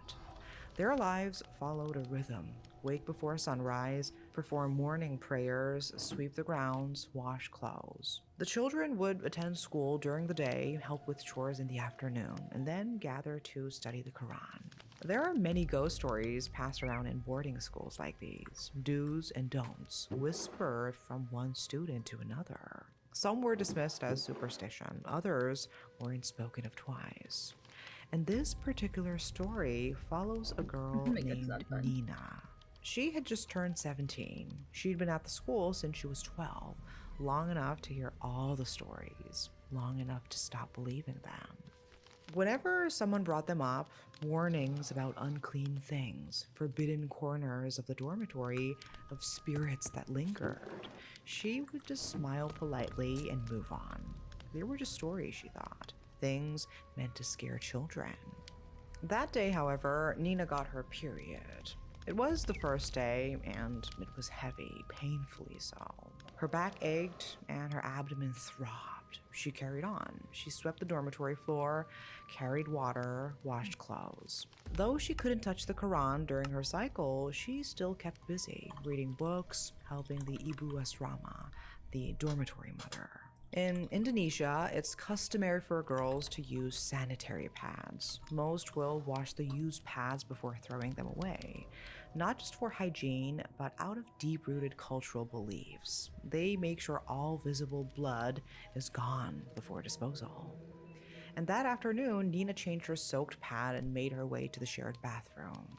But when she turned the faucet, nothing came out. The water tank had run dry. She stood there for a moment, frustrated. The bathroom smelled faintly of antiseptic and earth. The afternoon heat made everything feel sticky. Thinking the water would return soon, she made a quick decision. She left the bloodied pad in the squat toilet bowl, shut the lid, and locked the bathroom from the outside. Just for a while, she told herself, I'll clean it later. But the hours passed, the dorm grew louder. There were visitors, more activity than usual. And Nina forgot. She didn't remember until a friend quietly pulled her aside. Nina, did you ever clean that pad you left in the bathroom? Nina blinked, surprised by the question. Oh no, I completely forgot, she said with a soft laugh. But her friend didn't smile. She stopped what she was doing and turned toward Nina, her voice low now. Are you serious? She asked. You know the stories about this place, right? Nina's smile faded. She looked at her friend, who was now standing still, fully facing her. What? It's just a rumor, right? Nina laughed, brushing it off as if the idea didn't concern her in the slightest. Her voice was casual, almost dismissive, like someone mocking a story they heard too many times. But her friend didn't laugh. She didn't even blink. Her face stayed still, eyes fixed, mouth shut tight. There was something uneasy in her expression, something unspoken. It wasn't a joke to her. All right, Nina finally said with a shrug. I'll go clean it and throw it out properly. But come with me so you will know I actually did it this time. Her friend hesitated, then nodded. They went together just after Maghrib, the twilight hour. In Indonesia, that time of day carries weight. The sun has just set, the light has thinned, and tradition holds that this is the hour when the unseen begins to rise. Why did they? Spirits. Oh my god! The thin veil Why between did this they do world that on and that another time? starts to slip. The two girls made their way quietly through the boarding school compound. Most of the students were still inside, busy with evening prayers or quietly resting. The air had grown heavier, as if the world had begun holding its breath. So they reached the toilet block. Don't imagine clean tiles or bright stalls. This wasn't a modern school bathroom. It was a separate structure, low-roofed and dim. A row of weathered doors, each leading to its old squat toilet cubicle. Inside each was a bucket and a scoop and not much else. The kind of place that echoes even when it's quiet. Nina stopped in front of the third door, the one she had locked earlier that day, and immediately both girls recoiled. There was a smell. Not the usual dampness or mildew, but something far worse. Rot, as if something had died inside, a sour, choking stench that clung to the throat and made their stomachs turn. They covered their noses, eyes watering. Maybe a rat died, Nina muttered. She reached for the handle and opened the door. What she saw was not a rat. There, squatting on the damp floor, lit only by the faint light leaking through the high window, was a woman, or something that looked like a woman. Her gown, once white, was stained and crusted with dirt. Her long black hair hung in wet ropes around her face. Her limbs were long, thin, and moved with a kind of slow deliberateness that didn't feel human. She crouched in front of the bucket, holding something in her hand. Nina's eyes adjusted, and she realized what it was. Her pad, the one she'd left there, and the figure was licking it. Oh my slow, god. wet sound filled the tiny space. The figure didn't speak. No! Oh my god, this... What the fuck? No, God, please, no! Did I see that? Oh my god, these people Her are hair like... parted just enough to reveal part of her face. They Not fell all, from the just sky. enough. A sliver of pale skin, one What the eye fuck? milky and unblinking, and the curve of a mouth that was no longer smiling. It was grinning. Nina's hand was still frozen on the door handle. Her friend stood just behind her, Why did I bring them? trembling. Neither of them Oh could my god, move. these people... Their legs had gone These numb. people like... Their minds blank, except for one fell shared from thought. from This that village. is not a person. Then the figure tilted her head slightly, still holding the blood-soaked pad, as if mocking them. Oh my She god, this girl. grinned wider. The air turned icy. The walls seemed to press inward. Her stomach dropped. Oh Her my skin god. turned cold. They tried to speak, to pray, their mouths opened, words spilling out, prayers whispered in desperation. Verses they'd remembered for years now returned to them like lifelines. But the figure didn't move. She just stood there, grinning and Look at this guy. listening. When their voices finally gave strength, something shifted. The figure began to fade, not disappear, just dim, like a shadow pulling back into the cracks. And that was their moment. Nina yanked the door shut with a force she didn't know she had. They turned and ran through the corridor, past the washing area, across the courtyard, until they reached the safety of the dormitory lights. Breathless, they told the teachers everything. And when the teachers checked the toilet, there was nothing. No woman, no foul smell, just a single used pad in the bucket. Oh my god. Its color Ah, faded. oh my god. Its blood nearly gone.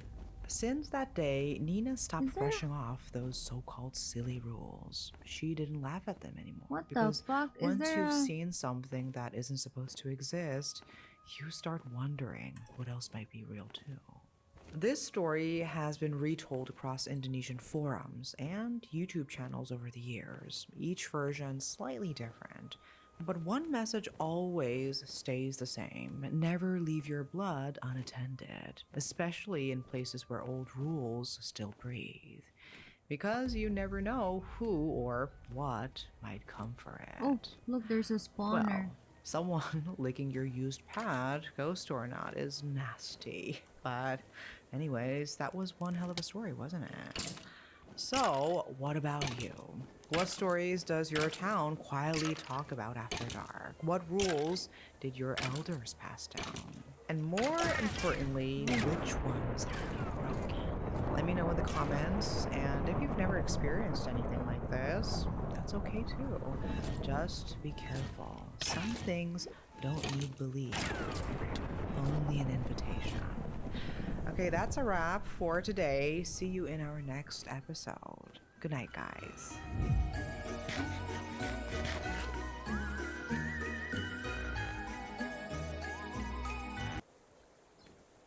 Oh my god, okay. Wait, I need to... What's the next one? Hey guys, welcome back to Beauty and the Beasts, where we do skincare or makeup while sharing spooky stories that will keep you up at night. Tonight's story is about a girl named Binji, an art student who moved to China for school and ended up experiencing something she has never been able to forget. A quiet school in the mountains, late night painting sessions, and something or someone waiting in the shadows. So grab your toner, your blanket, light a candle, and let's get into it. This guy needs golden apple.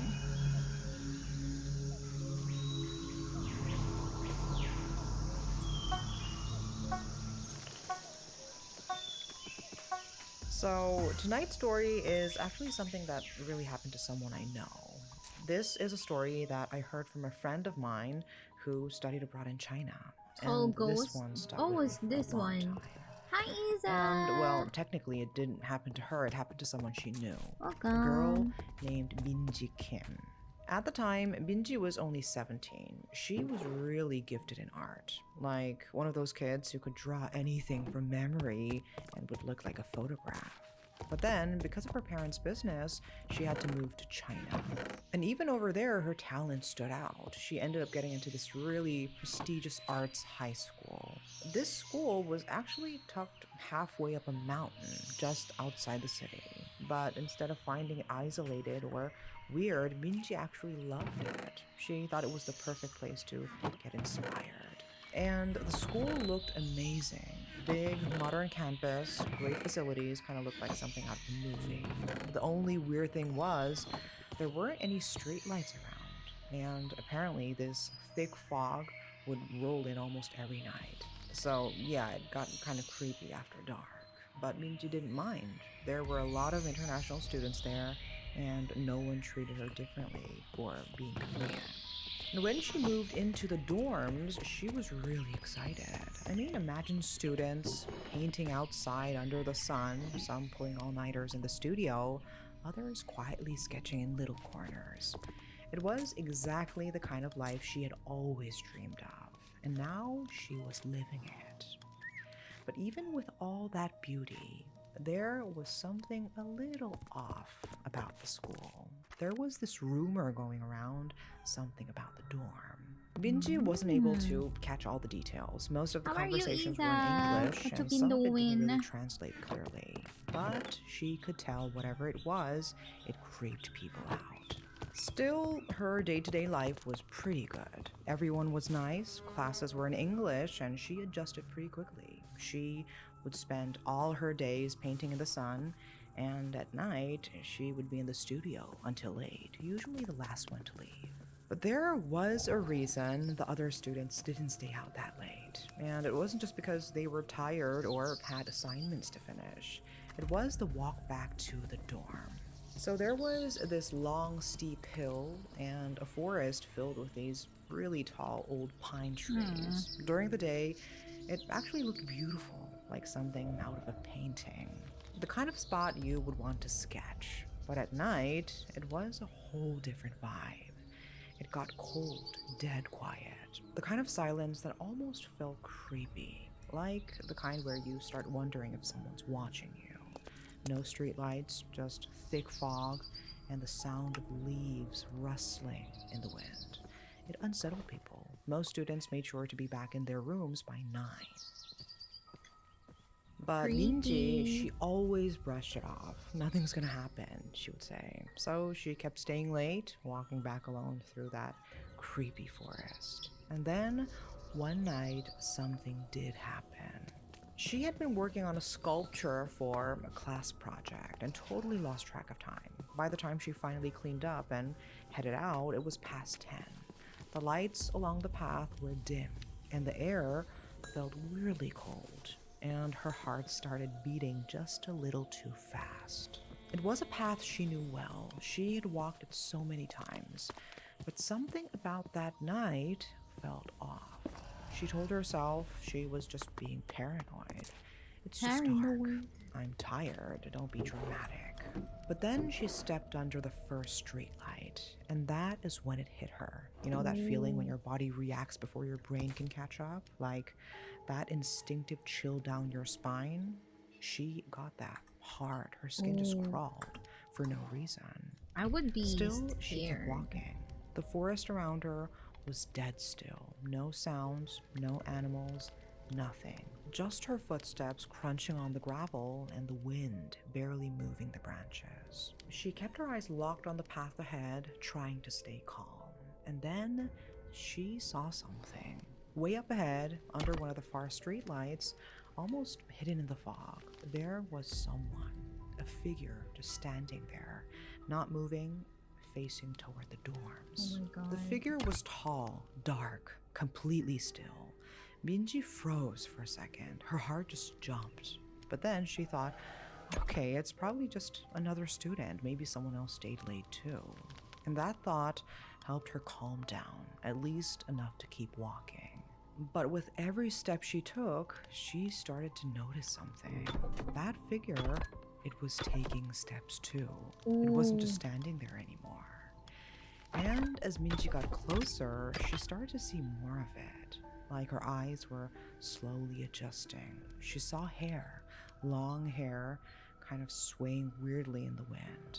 And the way the figure stood, stiff, like its body didn't move right. Something about it was just off. For a second, she wondered, could this be a joke? Like, is someone messing around? So she called out, just tried to be brave. Wait, really? Hello? There's Who's more? there? Nothing. Instead, it took a step forward, slow and steady. It came out from the dark and into this tiny bit of streetlight. It was wearing this long robe or dress or whatever, so you couldn't really tell if it was a guy or a girl, but the hair made it seem like a woman. Minji stepped back, just one step. And that's when it bolted. It dropped its head and ran at her, Oh full my speed. God, that's And the weirdest part, it didn't make a sound. No footsteps, no crunching leaves, nothing. Just silence, except for the wind in the trees. Which makes no sense, right? Like on a gravel path. As it ran under the light, she saw its face for a second, or part of Oh it. my God, anyway. it's so creepy. The mouth, it was open, like it was laughing, but way too wide. Like stretched across its whole face. At first, she thought maybe she imagined it, but even later when she tried to explain it again, she said it was smiling, not a normal smile. Too big, just wrong. And that's when her whole body just locked up. She couldn't move. She couldn't even breathe. She said it felt like she was about to collapse right there on the trail. But then something deep inside her, just pure survival instinct, kicked in and screamed, "Run!" And she did. Oh my Minji God. turned and took off, sprinting down that forest path like her life literally depended on it. She's not athletic or anything, never the fastest in gym class, but that night, something else took over. The kind of fear that didn't even feel like fear anymore. It was just raw panic, like claws scraping at your back. She was crying. Heart racing, barely seeing where she was going, but she didn't stop. until the dorm finally came into Oh view. my god, creepy. And when it did, she didn't slow down. She barreled through the door, slammed it shut behind her, and collapsed on the floor, completely out of breath. Silence. Nothing behind her. No footsteps. No shadow. Just nothing. She waited for a while, staring out toward the trees, but whatever that thing was, it was gone. Still, that night, she didn't sleep. Every time she shut her eyes, she saw it again. That black silhouette, the hair, and the smile. The next morning, she told a few people in her dorm what had happened. And their reaction, it wasn't confusion, not What? They crazy, know. but actual tears. One girl said, "Wait, you saw her too?" Oh my Another was like, God. "Oh my god, what is happening in the school?" Turns out, Minji wasn't the only one. Other students had seen something too. One girl said she had stayed behind late, sketching landscapes near the art building. And when she packed up to go home, she noticed someone at the end of the hallway. Oh my A god. woman, long hair, just standing there, not moving, just watching her.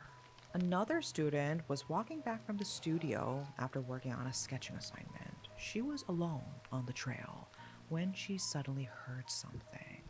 A laugh. It was not a normal laugh, though. It was high-pitched, sharp, like something broken, distorted. She spun around right away, but there was no one there. And yet, she knew she had heard it, as clear as day, right behind her. And then came the rumors. Some students said they'd seen strange things. A flicker of pink, like a ribbon.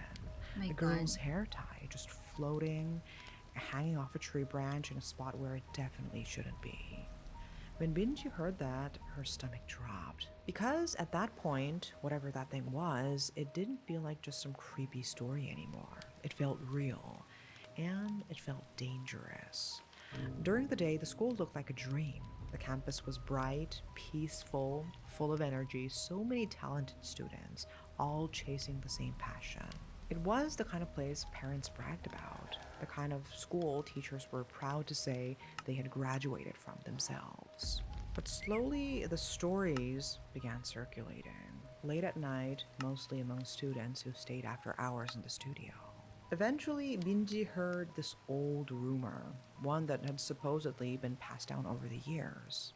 People said the land the school was built on used to be a cemetery. A public graveyard, actually. And when they Creepy. started building, not all the graves had been moved properly. And of course, the school denied all of it. They said it was just superstition. But for Minji and for a lot of other students, it started to feel like it might actually be true. Because more and more people were having weird, disturbing experiences, especially those living in the dorms. And honestly, it kind of makes sense. Land in the city is expensive, so when developers want to build something big like a private art school, they will sometimes grab cheaper land, the kind that no one really wants. Places with a past, places where people avoid, like old burial grounds. And around this time, Minji started getting worse. Ever since that night in the forest, the nightmares hadn't let up. But it wasn't just bad dreams anymore. She would wake up in the middle of the night completely frozen, sleep paralysis. Except it felt like more than that. Every single time she felt it, that presence. Oh my god, A somebody. dark shadow standing right by her bed, just watching. It's probably like trying And each to. time, it felt like it was getting closer, leaning in. Closer that's so and creepy. closer until she could actually feel its breath on her face. Oh my And god. sometimes she heard it too, a voice, low, cold, right next to her ear. Minji, look at me. Oh my That god. whisper, it wasn't loud, but it cut through everything. And once she heard it, she couldn't forget it. It got so bad, she could barely sleep. She was completely drained. In class, her head would drop without warning, like her body was trying to shut down. Her shoulders were always tense, aching, like she was carrying something heavy that no one else could see, like something was pulling her down, slowly. She was asleep in her dorm when her roommate suddenly screamed. It wasn't just a startled yelp, it was a full-body panic scream. Minji shot up in bed, completely disoriented. Her roommate was shaking, white as a sheet. Oh my god, we and need to she get was that. pointing We up need to toward get the that ceiling. collar. And then she said something horrifying. She said that when she opened her eyes, just for a second, she saw someone hanging upside down Oh from my the ceiling. god. A girl. And her face was right above Binji's. Oh my god, staring it's at so her. creepy. What the Binji fuck? didn't see it herself, but the way her roommate said it, the way her voice shook, how my her god. eyes couldn't leave that ceiling, it stuck with her. The way she described every detail, like she could still see it. Binji couldn't get it out of her head, and she didn't even have to see it. She could feel it. And after that night, things only got worse. Oh my The god, that's so trauma creepy. stuck What with the her, fuck? and it wasn't Minji anymore. Eventually, it got so bad that the school principal had to step in. He made an official announcement asking students to stop staying out late and to avoid unnecessary nighttime activities. The dorm supervisor also started cracking down. Tighter patrols, stricter evening roll calls. They were clearly trying to get things under control. But by then, it was already too late. Too many students had seen something, and it wasn't just shadows or weird noises anymore. A lot of them were sure, like absolutely certain, that what they saw wasn't even human. There were just too many stories that sounded way too similar, too many people who were genuinely terrified. The school couldn't just brush it off anymore, but instead of admitting there might be something going on, they issued a formal statement.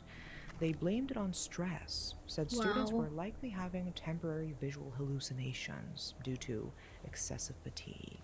Of course, I mean, what else could they say? Like, there's a ghost on campus. That would be a PR nightmare.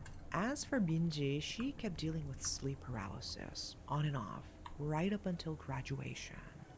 And even during the day, just walking through the courtyard or down the dorm hallway, she would sometimes get this feeling like something was watching her. There were nights after self-study when she would step outside and swear she saw something, a faint shape tucked between the trees, not moving, just watching her. Can you please just get this bird? Then Come it would just on. disappear, I'm collecting. like it was never I'm there. gonna get all the But colors. somehow she made it through. No accidents, no breakdowns. She graduated.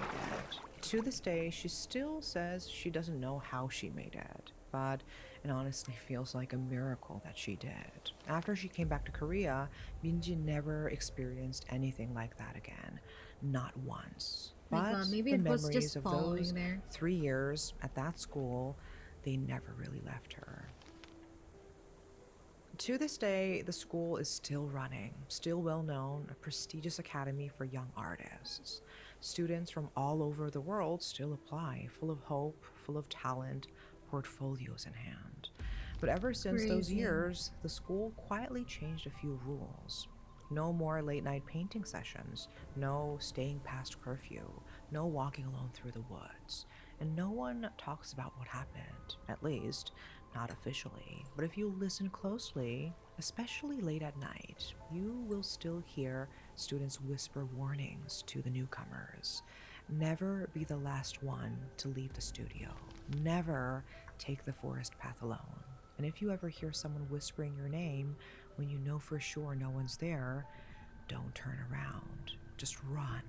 Because there is still something strange about that place. Oh And my god, that's it's where so Binji's creepy. story ends. But maybe the school story isn't over Hi, yet. Pride. So, She what is do you Megan. think really happened? Was it all in Binji's head? Just Oh the my god, this imagination of a bird is sensitive not. artist, exhausted and overwhelmed in a new Come country? on. Was it stress, sleep What deprivation, if. Wait, or wait, wait. was there something darker? Something that is still hiding in those woods? If you've ever experienced anything strange on your campus, maybe a hallway that gave you chills, or a dorm room you just couldn't sleep in, I would love to hear your stories in the comments. Let's see how many of us have walked a little too close to the other side without even realizing it.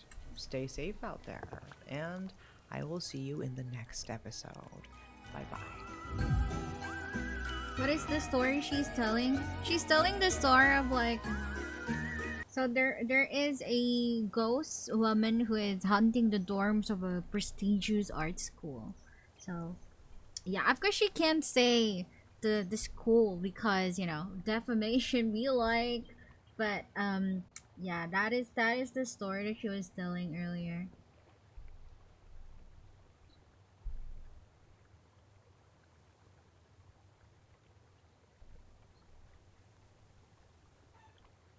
It was just it's just weird.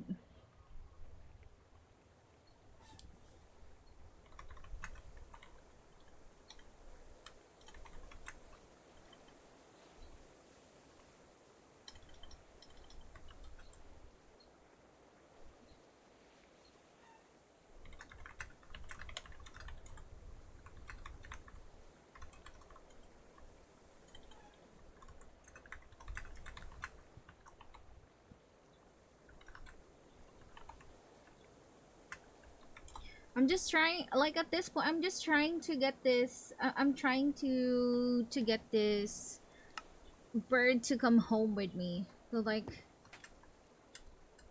I can't. No, maybe if we go to. My bird is still following, right? Yeah, following. Okay, I'm gonna go and like go to that place. T-shirt. Okay. Do you guys still want to listen to horror stories? Cause like I don't want to hear another story. I need to sleep later. Oh my god.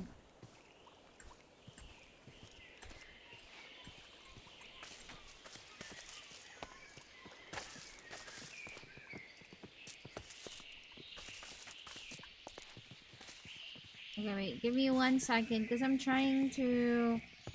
I'm trying to get this bird. I needed to. No no no no no no no.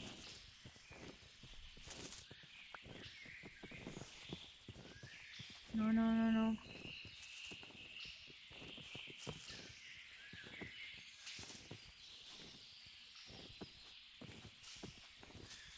Yeah, fly, but like land.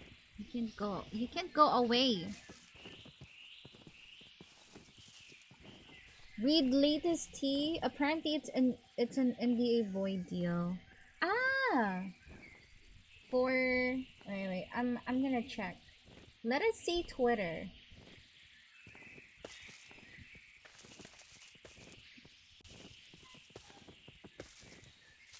Let me check the thing. Hold on.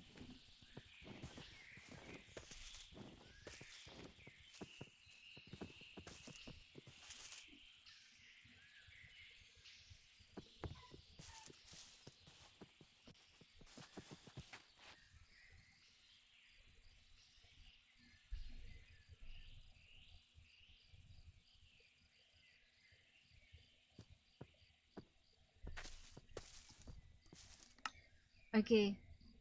Are you good now? Okay. Come on. Come on.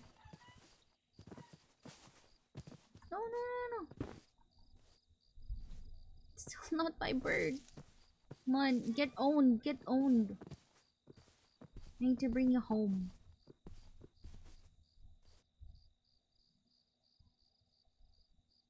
Okay. Am I? Okay, it's mine now. Yes. Okay, now I need to. Oh my god, good thing I got saddles always.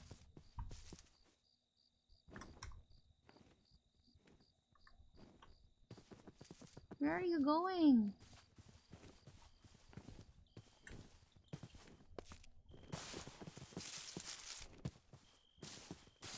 God dang it. Get down now. Oh my god, my god. I should have.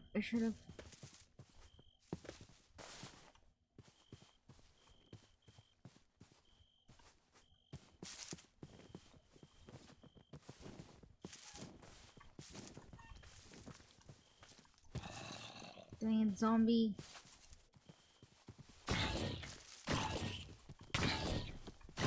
Zombie over here. Where's the other bird?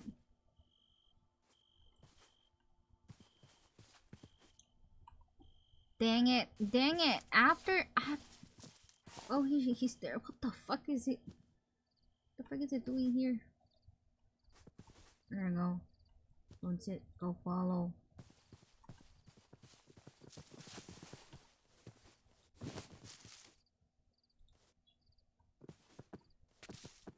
Okay, we need to go to the village.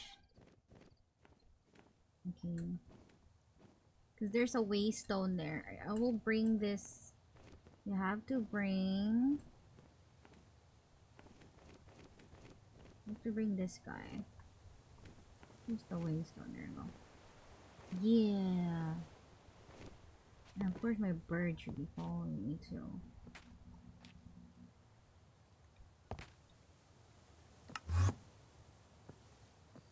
Yeah.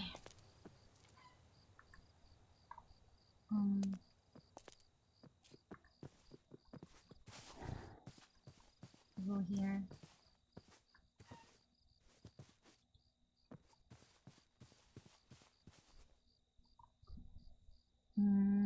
And then I can give you a diamond armor. There you go.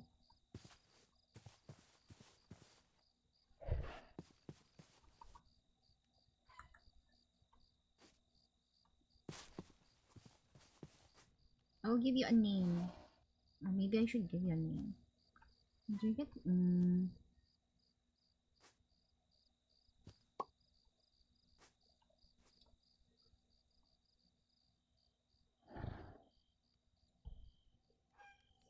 Nice bird. I know, right? I got a green bird.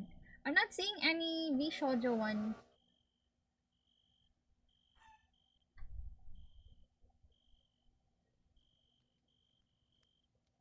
Okay, wait. So the liver is taken and small by a lost plus on criminal charge go. Embezzlement, definitely. Yeah, there's a lot coming in. With the NDA's gone too, now the company's gone, it's about to make things go.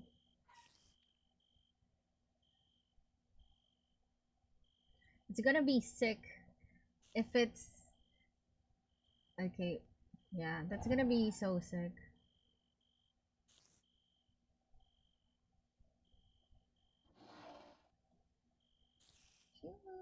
Good luck.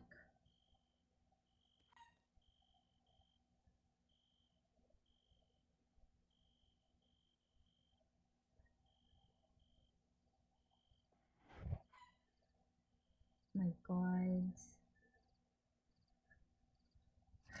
Okay, okay. Yeah, I mean, like, if the NDAs are out, then for sure a lot of things are gonna be gonna be there. It's gonna be crazy for sure.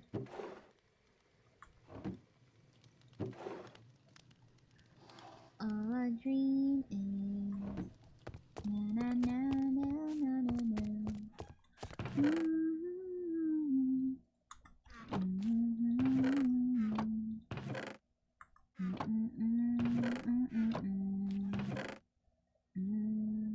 Oh no, not that.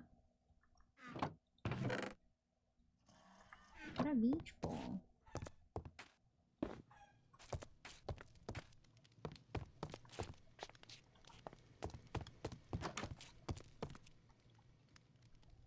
What?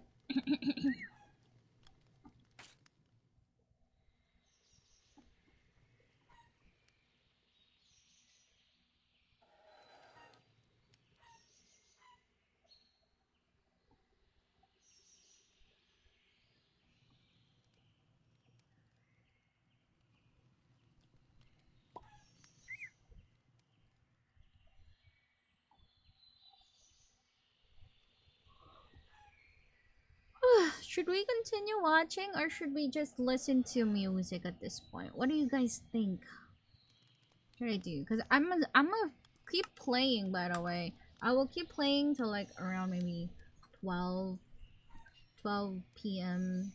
Then people say like an hour or two more. And that's my max cuz I've worked late cuz I've worked later.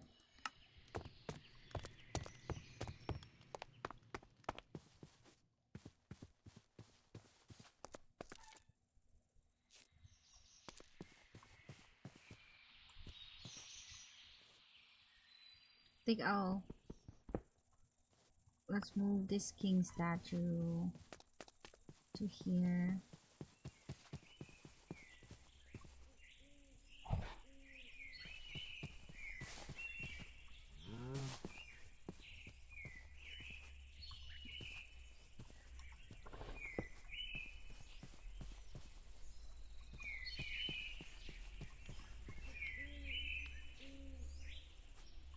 There you go. Look at all my cool dragons. So happy. I'm collecting all the stuff.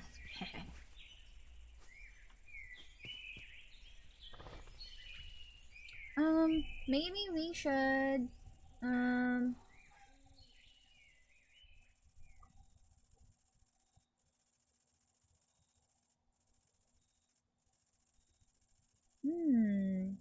what can we listen to?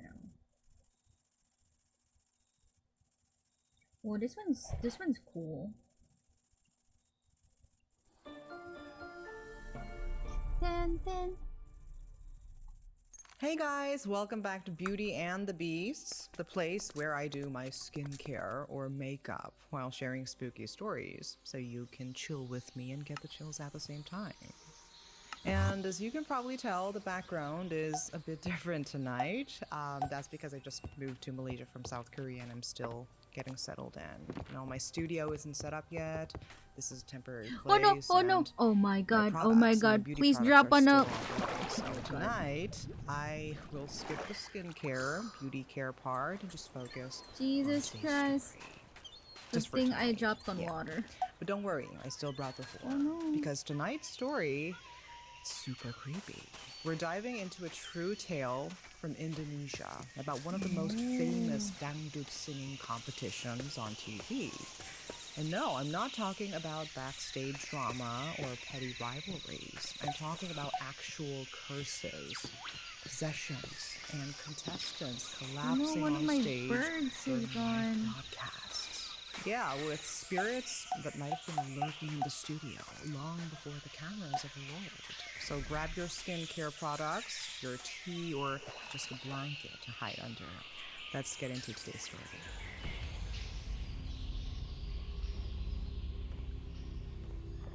This is a bit. Have you ever watched a singing competition? You know, those glossy shows with bright lights, screaming fans, dramatic pauses, and emotional confessions. Dang it, I can't reach Yeah, like my... The Voice, America's Got Talent, and their versions all over the world. But have you ever thought about what might be hiding beneath all that glamour? That maybe, while the crowd claps and the judges laugh, something else is watching. Something that doesn't sit in the audience. Tonight's story comes from Gilang Durga. He is an Indonesian comedian, host, and an impressionist who could make anyone laugh. But beneath that funny exterior, Gilang has something else, something few people know. He is sensitive, spiritually sensitive. So this particular story, he shared on podcast Malam Kliwon, and even though he changed a few names, everyone in the comments figured it out right away. because the show he was talking about was one of the most watched programs on Indonesian television. So this show, it aired on Indosiar, a dangdut singing competition. Now, for those who don't know, dangdut is a beloved genre in Indonesia. It blends local traditional sounds, Indian rhythms, Melayu influences, and the deep pulsing beat of the gendang drum.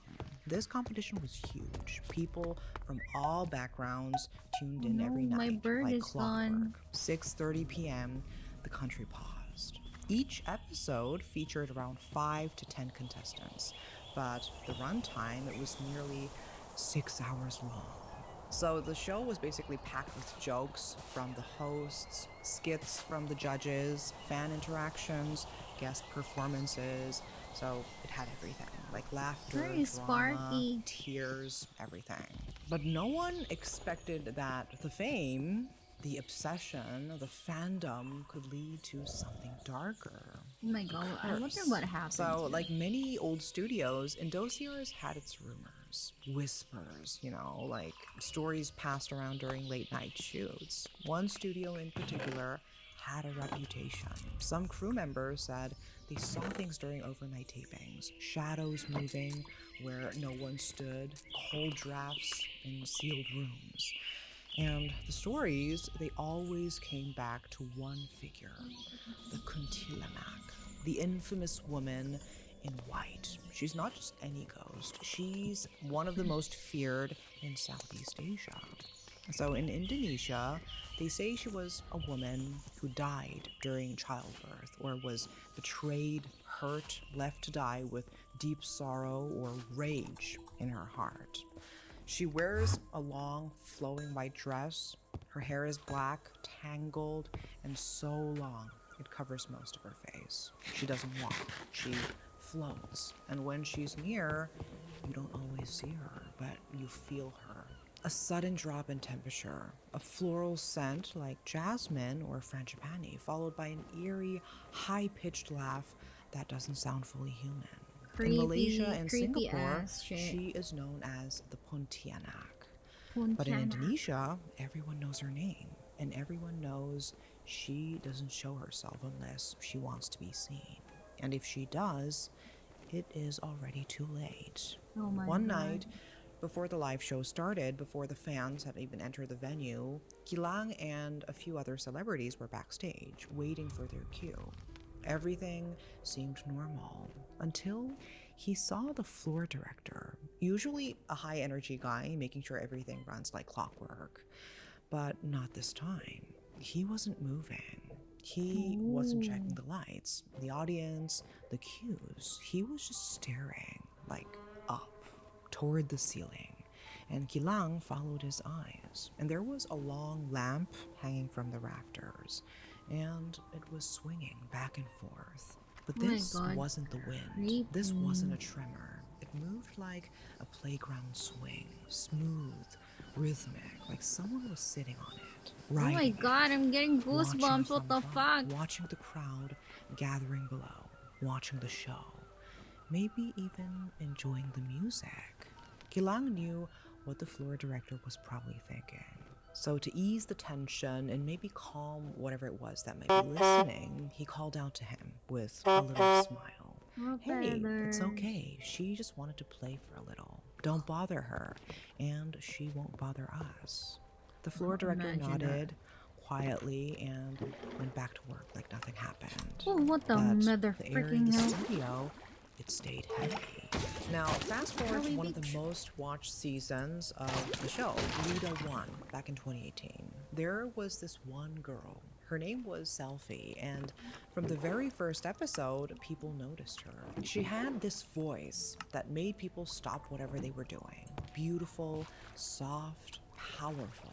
Her looks, cute and warm. But it wasn't just about talent or appearance. She had heart, especially loved by the older crowd. Her kindness, her sense of humor, people connected with her. So naturally, many wanted her to win. But just as many wanted her to fail. And one night, during one of the most important stages of the competition, everything changed. Right before she was about to go on stage, Selfie was joking around with the MC. She smiled. She looked completely is this a normal. panda? No sign of fear. No stress. No silliness. Every single day, the crew worked hard to make sure every contestant was healthy, ready, and in their best condition to perform. But what happened on that stage shocked everyone. Mid-song, right in the middle of her performance, Selfie collapsed. No warning, no wobble, no scream. She dropped like someone had flipped a switch. 1 second she was singing, the next she was on the ground. The studio erupted, screams, people yelling for help, staff running, and the live broadcast was immediately cut to commercials. To calm viewers at home, Gilang and the other MCs came back on air and said Selfie wasn't feeling well and that she would be resting for the night.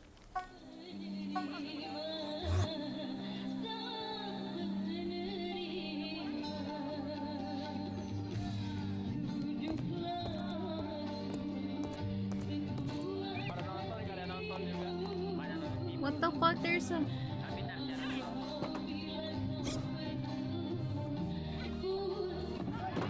Oh. Oh my god, what the fuck? Did you see that? Oh my god, that is creepy as fuck. Wait. Oh my god, you guys need to see it better. To commercials. To calm viewers at home, Gilang and the other MCs came back on air and said Selfie wasn't feeling well and that she would be resting for the night.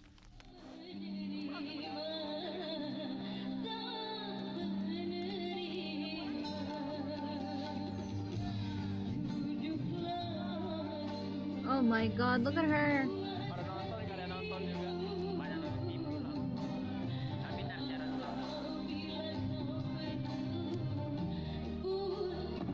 Oh my, what the fuck? Do you see that? Oh my god. Oh my god.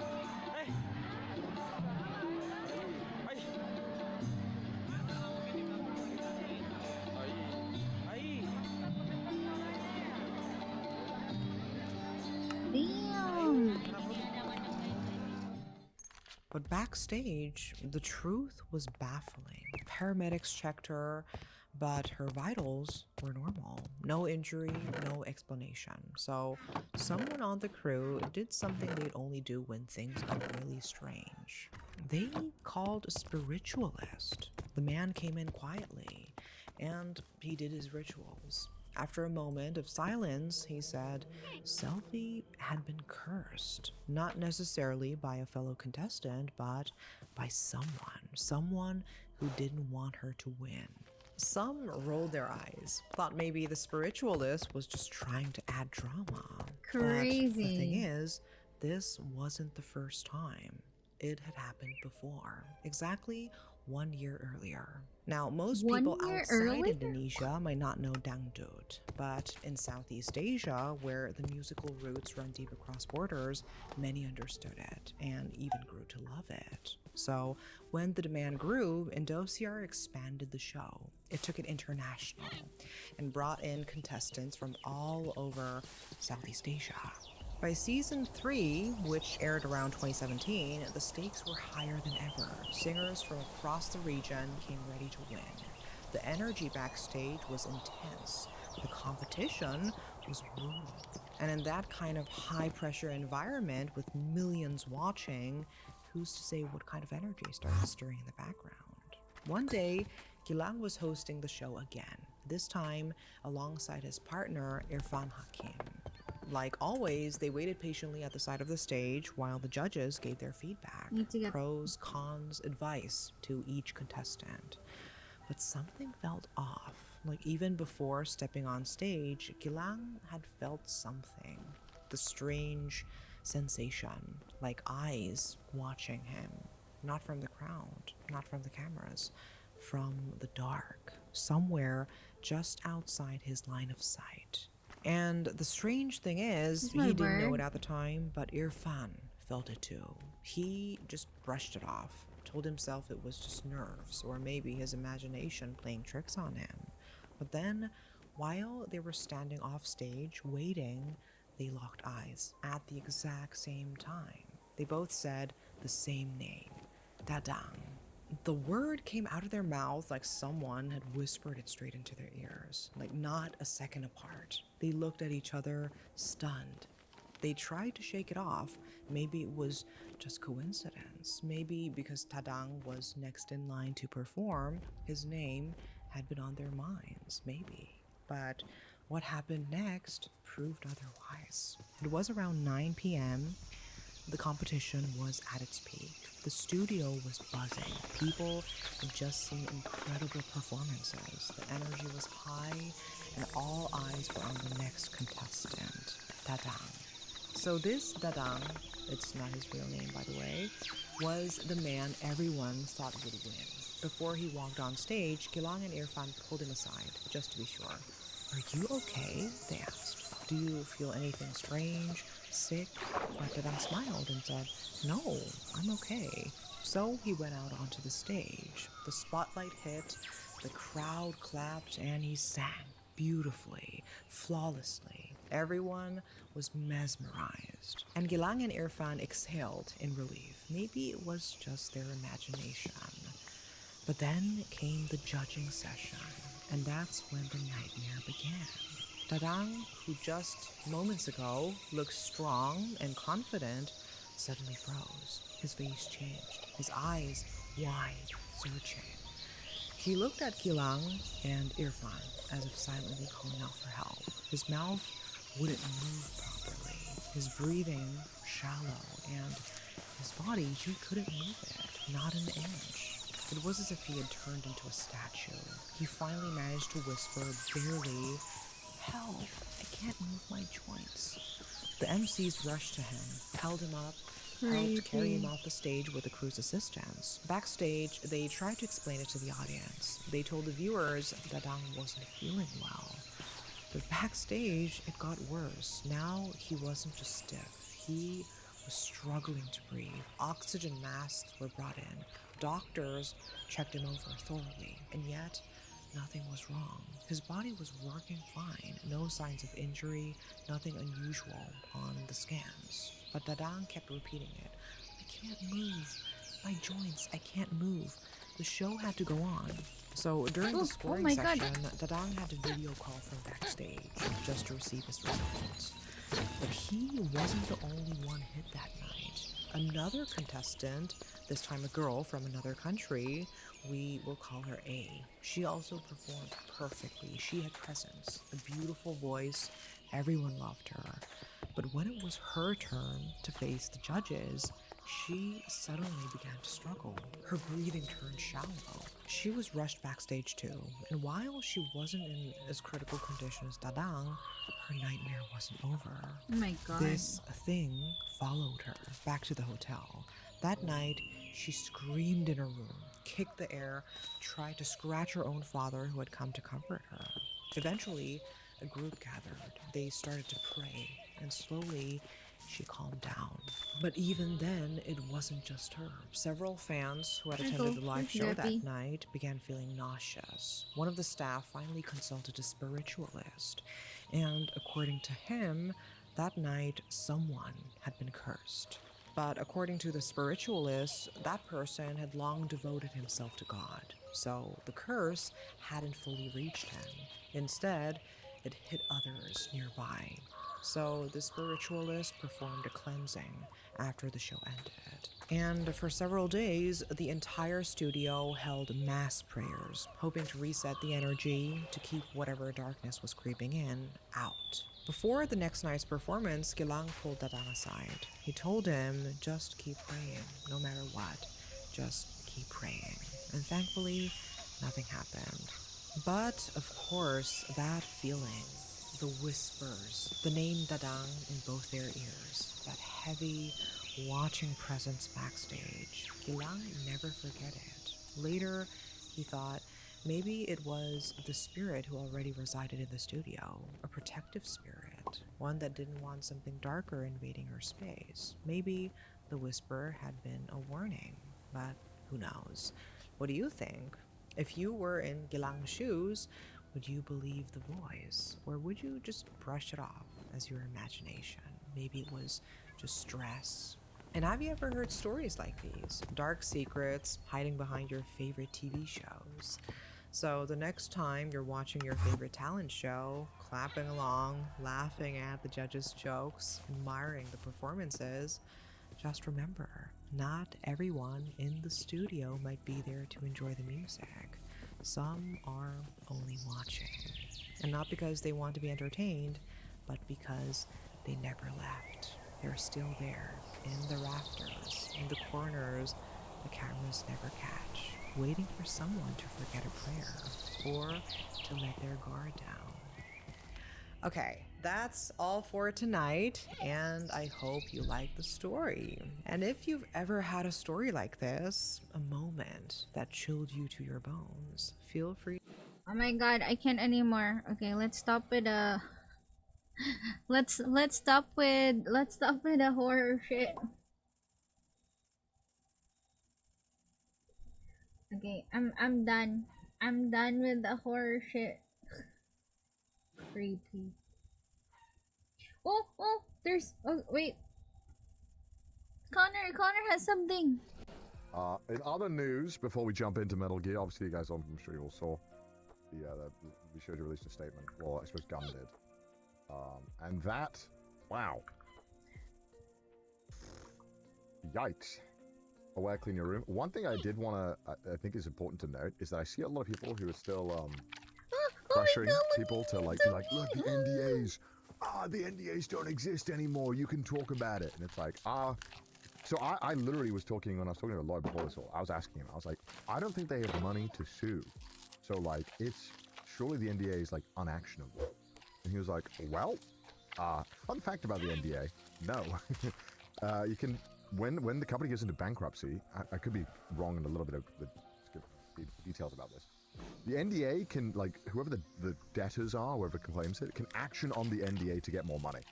So, people who are like, I can say what I want. It's like, yeah, you can probably say it. It probably might be fine, but and I was like, but then why would they? And I was wondering, I was like, but surely there's no motive to want to follow up on the NDAs, like a random third party. And then, you know, I guess it doesn't, you know, if you're like a big investor with a fuck ton of money, maybe blowing 500k on a lawsuit to maybe get your money back is not a big deal. That's not saying you shouldn't say anything. I'm just saying I didn't like people were like, everyone can say what they want now. They went off. I mean, look, it could also be different, you know. Like, I'm not. I think more power to He's saying that it's. I felt He's bad. saying. I was like, I don't want other people to think that everyone should just start saying everything. I'm like, because even the attorney I normally use, he was like, yeah, I wouldn't feel comfortable doing that. I'd want you to talk to a bankruptcy lawyer and then a defamation lawyer. I was like, oh, that sounds expensive. Not that I'm even involved or anything. I was just checking because I wanted to ask. Because you know, obviously I want to support my friends and the people who are affected by it, and I don't want them to be doing things that could land them in more trouble. Because ideally, the best case scenario is that this shit all is over and done with, and people can move on with their lives, and hopefully people can get the money back and charity, although not holding out any breath for that one. And like on like a personal note, when we talked about it last time, I didn't want to like talk about Gun because I wanted to, you know, make sure people were focused on, you know, the Vishojo aspect of it. But yeah, man, I think that's like the worst part of all of this in terms of like the trust broken, because that tweet is so bad. If you guys haven't seen it, he released a statement. Yeah, it's like just admitting to it is crazy. I feel like for sure a lawyer would have tried to talk you out of that. To admit that is crazy. I mean, that's a crime, you know. But yeah, they did say that, like you know, embezzlement really, shit, to be honest. Like I don't think any like, you know, me, Mouse, or anyone else like thought that he was capable of doing something like that. Because we just, everyone trusted him. He was a really nice guy, and like, you know, every time we'd film together or we'd work together, you know, and we'd hang out after shoots and stuff, and we'd always talk, and it was like I never once I met so many scummy people in this business. There's so many people in this line of work that like will throw you to the side for like a 1% increase on their like clout or monetary value, and that was just never the impression I got. So it was really like heartbreaking to see him kind of, just spiral it's down. awful, man. It sucks. It is a shame. But the CEO did, I think, like, from my perspective, because I'm not really involved in any of this. I've just been helping Mouse deal with it, and I know I've had to work with them a lot, or Mouse, and like I don't, whatever else is going on, I think like that is up for everyone else to figure out. Like, I'm not trying to insert myself and be the arbiter of this. It's not. Just the like personal betrayal is pretty fucked up. Pretty fucked up. And yeah, obviously, if this is being clipped right now, please go to cdovia.com and go and get your monkey merch. Go and get this cute monkey, because you need this in your life. Oh my god, But yeah, I need look, it in my life. If it's not surprising that a company that Just got back with yeah, we're badly checking out has like now, what had all these things come out. People have what accusations. what Still, I still Connor think is there's a lot of saying people about who, the I think, because when the these statement situations come that out, was like, that was posted recently. everyone's trying to like. There's a lot of people who are just putting out absolute slop and being like, I know the inside scoop, and it's like, dude, only Some only NDAs the are talents weird really and know what hit went on, miss that it's it's so frustrating seeing it all. Everyone trying to make it about There themselves. are actually It's like, dude, NDAs just that would still be effective even let if you people just, leave like, the fucking company. breathe and let people, figure out what steps are next. But everyone wants to make it about themselves. Feathers But we what a sad situation. And I still think we see. Oh my it'll god, take some time before I think everyone we'll work on we'll it. get to see the full picture of what happened. Oh my You know, god. and I know that's a boring thing to say, and I know all the comments are like sharks in the water, they're out for blood, they want to know what happened. But it's like one of those things where like it just takes time for it all to come out, and for Nah, it's from the story to truly be like told and all aligned. Because there's just so much coming out right now, and it's hard to like piece it all together, and hard to know what's, even stuff that I've seen that people have said. I've seen some things where I'm like, you completely underestimated it's like the shipping most. time. It's like a very stretching of Oh my god, I just but, wish it is that what it is. I just wish people that people are taking this moment where like it's like, because there is like this one entity that is so fucking evil, everyone's gonna try and be like get like say as much as they can to be like, they'll be like, guys, look at me though. And I think it's important as well, like one thing that I've always like genuinely believed in with situations like this happen, where there's a lot of eyes on everyone who's involved in this, that people who are watching, and like the number goes up because people are interested in what you have to say, obviously. Oh my But it's god, important not to get lost I in swear that. to god, Like, this cow your is self-worth annoying not, as shit. like that number and these views, and ultimately this is a job where you still have to like go on stream and just be a streamer and entertain people outside of this. So it's important Can you not get to out? like Can you get out of there? try to like make this everything. Oh my Like, god, don't you let did this that be to your yourself. thing. Oh my god, the I think stupid it's like cow. it's like it'd be disservice to like anyone who's involved. Who's like, this Go is away. like, oh, that person. Oh yeah, I know that person from Away. that scandal. Like, you just want to be a creator. Like, create cool shit. Don't let this be a thing. But like, I am glad that a lot of people are able to feel comfortable about saying how they were wronged. I think that's good though, overall. And obviously, feel bad for the new recruits. It's all just a shitty situation. It's all just a fucking mess. And it's such a shit show. And it's a betrayal of trust, And that, honestly, that's like something that is I'm sure if anyone's experienced this in their life, having your trust betrayed just stings in a certain flavor that something like, I don't know. And like the money is obviously an extension of that. Like stealing money, or not stealing, but not paying money or whatever it is like an extension of that. And that just having that trust betrayed is always the killer. That's what hurts the most. At the end of the day, Martin plays online 5,000 bits, but at the end of the day, you and Mouse and every other talents who are involved in that fortunate mess still awesome and real ones. Keep reminding yourselves that you are all the amazing ones. Yeah, no. I mean, I'm not involved in this. Like I don't, like, I'm just trying to help my friend. And ultimately, I think it sucks for like the state of like the industry. Like, I think it's good to have more professional organizations around that help talent And and these enable don't them. apply to crime, but to me, And I I still think don't want to try it it. does suck to see. I mean, not. Because I hate. I think I that, wouldn't like, say I don't know. anything I don't like that yet, sometimes or I people would all have to fend for rather themselves. wait And for I think it's, you know it is a generally good for the proper industry to have trial first bigger players who are able before to move things I say forward shit, because and you'll never know. try new You'll never innovative know. stuff that individuals There's a can't lot of know. things that could Especially because potentially is getting so put big, you and VTubing in is so jeopardy. big. You know. It's gotten crazy, and I think that it generally is good when there are companies operating ethically and morally in the space. And it's so mainstream now. Like, and I think, like, it's where I think there was a lot of chance for a lot of shake-up, like a lot of new agencies to come in and change the business. 'Cause I'm not exactly fond of like the old style Hollywood agency model at times. There's a lot of aspects to it that I'm not fond of. So I think it was, you know, but I think streaming now has kind of been absorbed into that, which makes sense. But that's just me ranting and rambling about my thoughts. It's nothing. I say nothing. That's pretty much it. But just thoughts on everything that kind of went down, and like, look, I hope we get the full story someday. I hope it all comes out.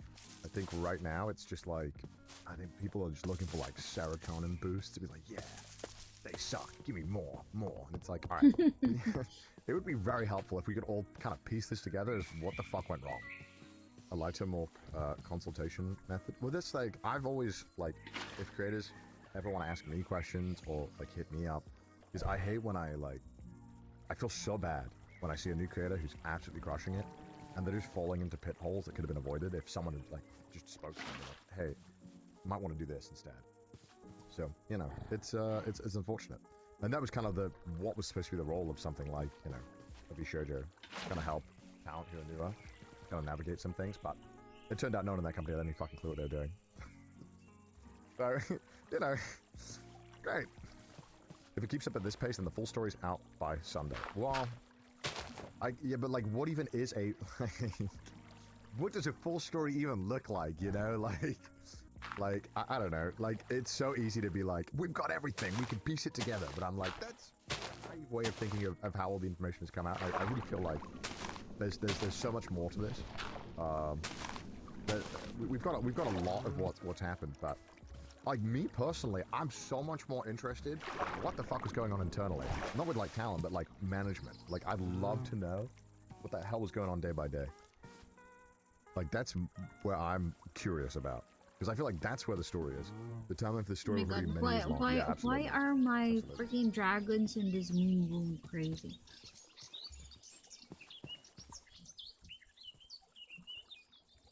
Okay. Oh wait, do you guys want to hear what Pete says about this? Because I'm kind of curious as well. Yeah, it's the fact filing so hard to go and that get expensive quick, since companies can win by attrition. Entertainment is a weird industry where it's always trial by fire round. Exactly. Like, I wouldn't really like. I wouldn't really involve myself too much into, you know, those types of dramas, because it could go like 0 to 100 real quick. You know, it could. There's a lot of factors that could, like, you know, affect whatever is going to happen to you. Especially here, there's a lot of things that can affect whatever is you're doing. You know, and some people, to be honest, like, some people would actually underestimate that. To be honest, like, people would be like, oh no, I could be a random person in the internet, there will be no repercussions. Like, bruh, it's not true. Like, you wouldn't probably like feel it as much, but you know, fuck around and find out. That's what's gonna happen. So yeah, it's a very complicated. Courts expose you since it requires legal names. Exactly. And some people here, to be honest, are really, you know, a lot of people would be too brave into saying shit, especially on the internet, because you know, some people would say, "Oh no, I'm just a random person in the internet," and yada yada yada. Like, you wish. When things go haywire and the legal authorities would like try and find you, bro, good luck. So now, like, not everything is I don't know. I don't know how people could be so uh, can I call it naive in terms of that?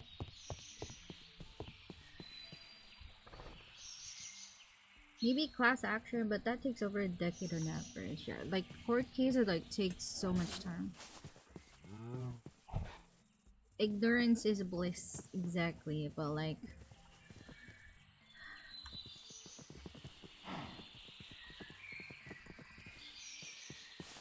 it's just weird overall.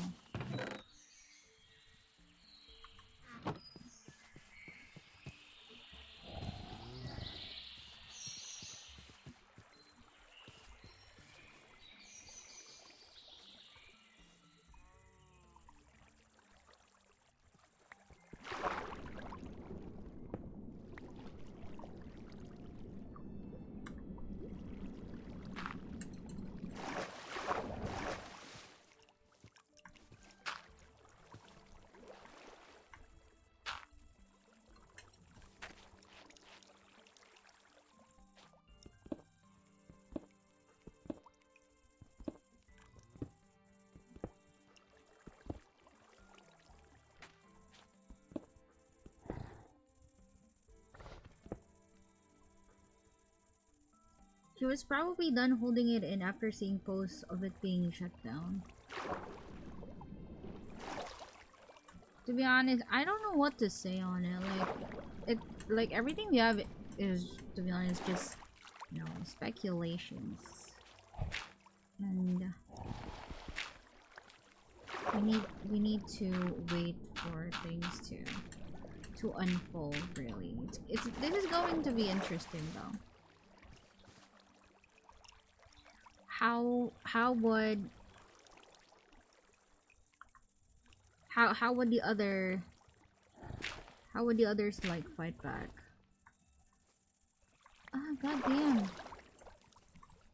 Ah, because I removed the source block. Jesus. And we shall see what's gonna happen.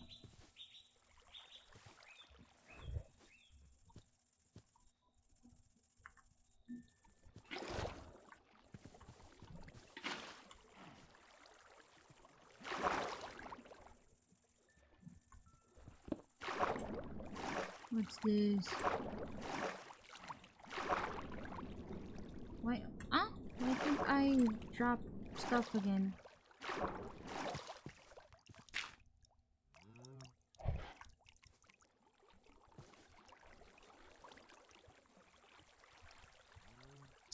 Oh no. Oh no. I think the server is lagging.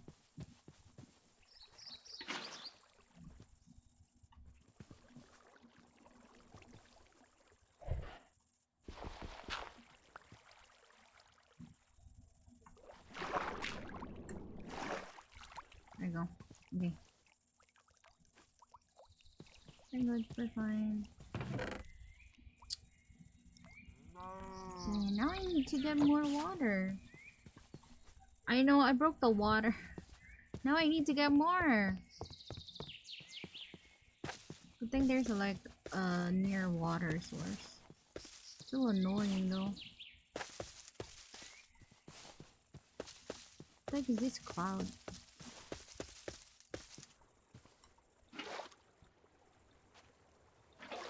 More bucket. It's a small pond that I'm trying to make. Oh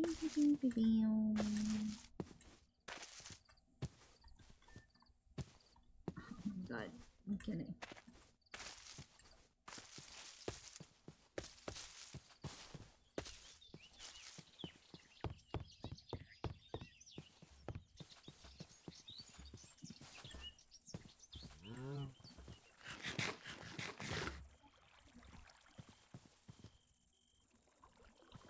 Is it full? Okay, it's full on water. Okay. We're good. Let's just put some stuff in there. I'm gonna make like this part probably like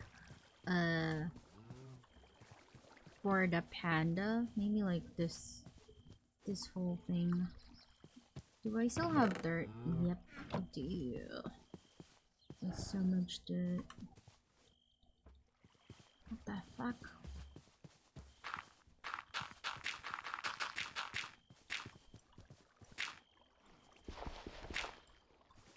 Oh, the panda I got. I'm gonna get one more so I can breed it. Breed. Breed the panda bear. There you go. I'm gonna like close this area for other animals. Do I still have the red? Maybe I can just. But I do need sticks. Do I have? Okay. Fine. I should have like.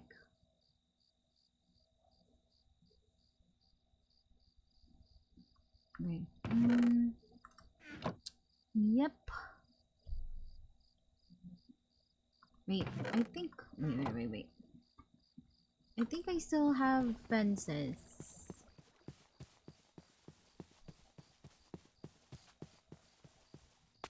I know.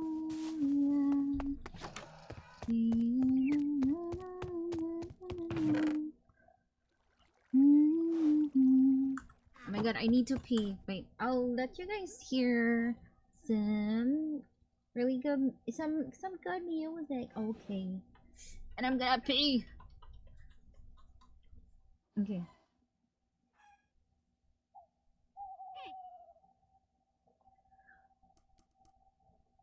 Okay. Pee break. Pee break.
Okay, I'm back.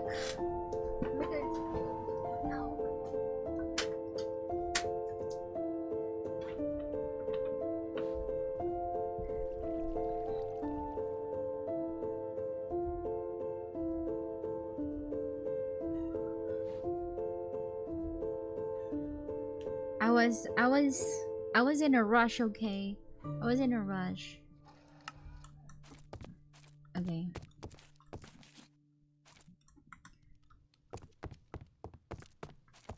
I'm still it's nighttime.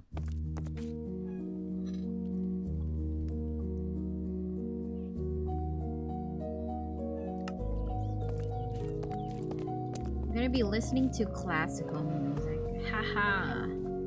Or maybe like instrumentals.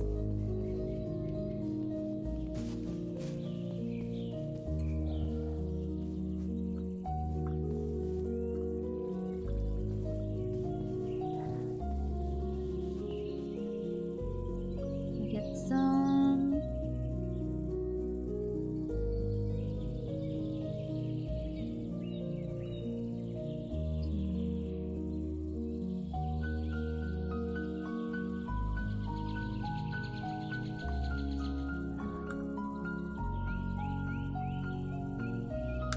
Faculty for business. No.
Should have a gate.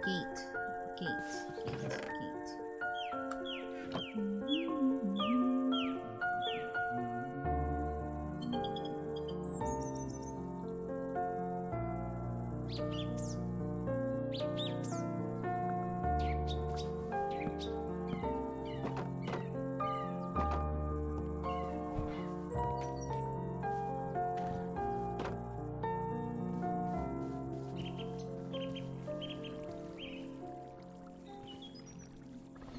Oh my god, these bamboos. Oh my god. Bamboos grow so fast.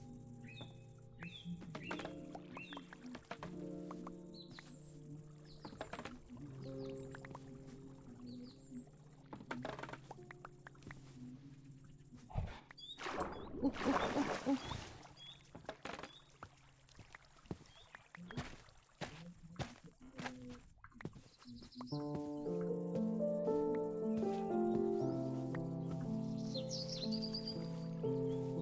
Maybe I should put in something there.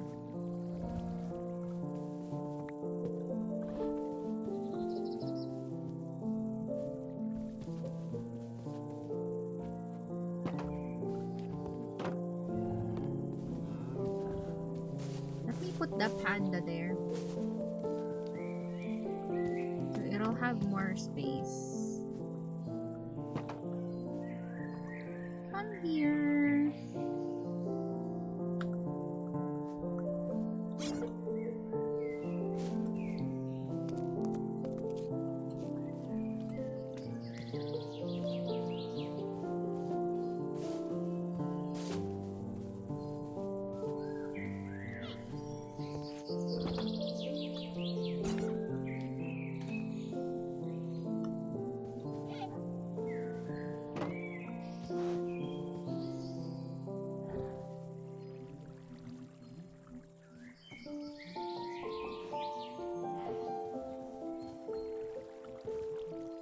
Yeah, let's put on more.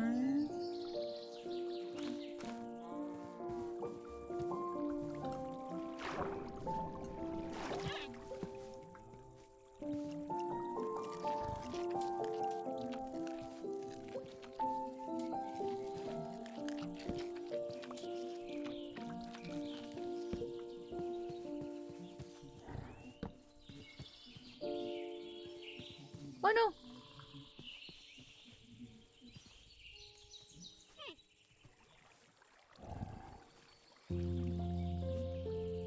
Oh my god, are you drowning? Oh my god.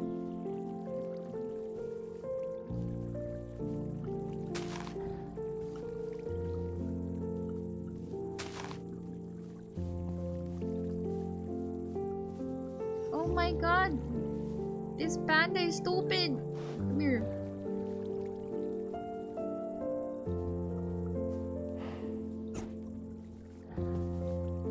Oh my god.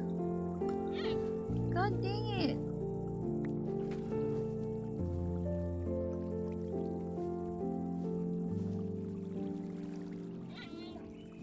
Oh my god, this panda is stupid, legit.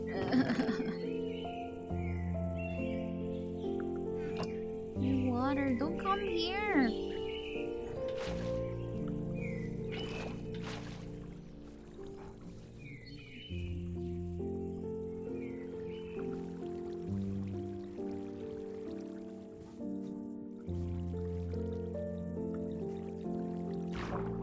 No, I can have water.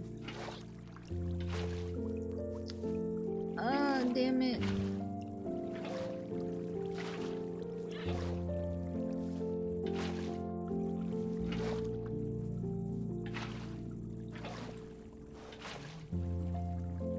Why is this place not getting watered?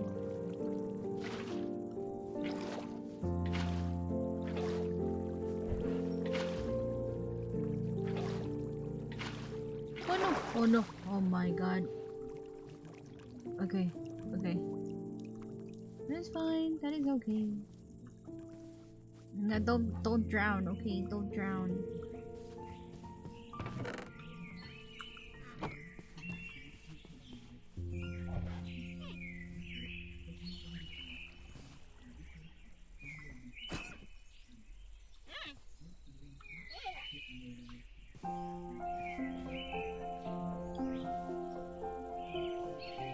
Oh my god, he's still going to the water.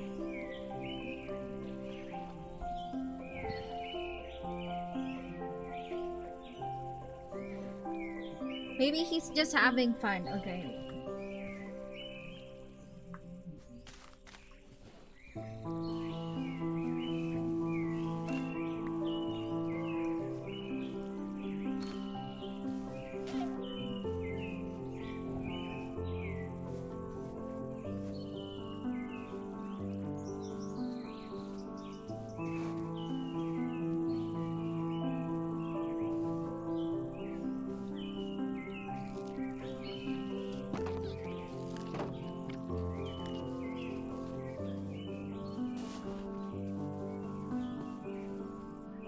Need some grass. Maybe you should put it.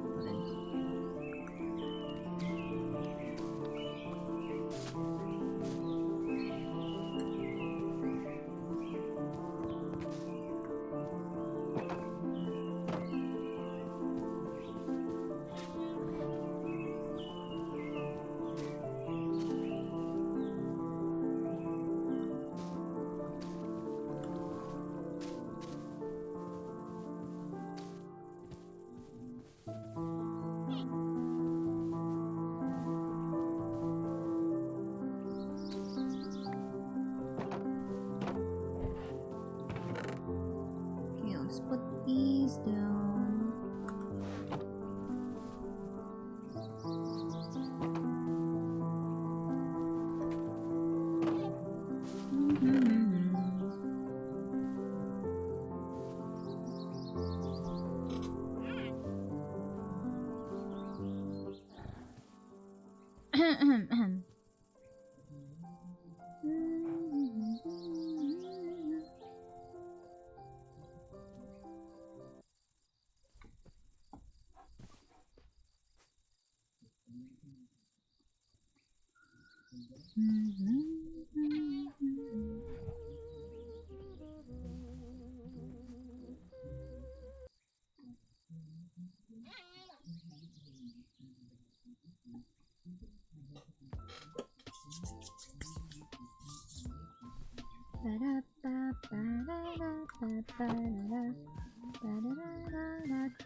Don't get up there.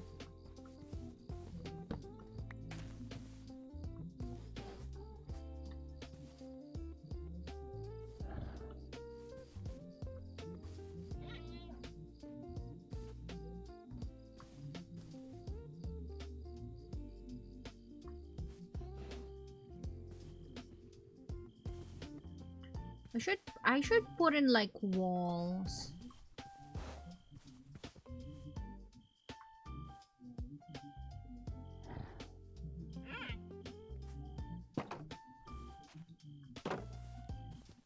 They're fine. They can get up.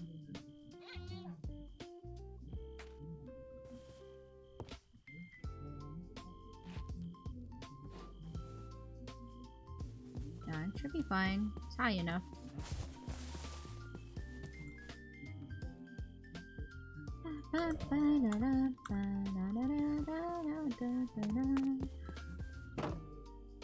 Oh my god.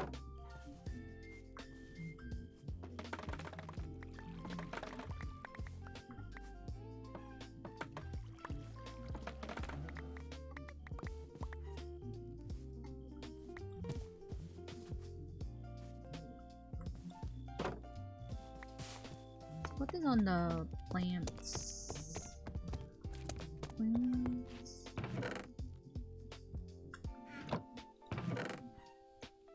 Ba, ba, ba, da, ba.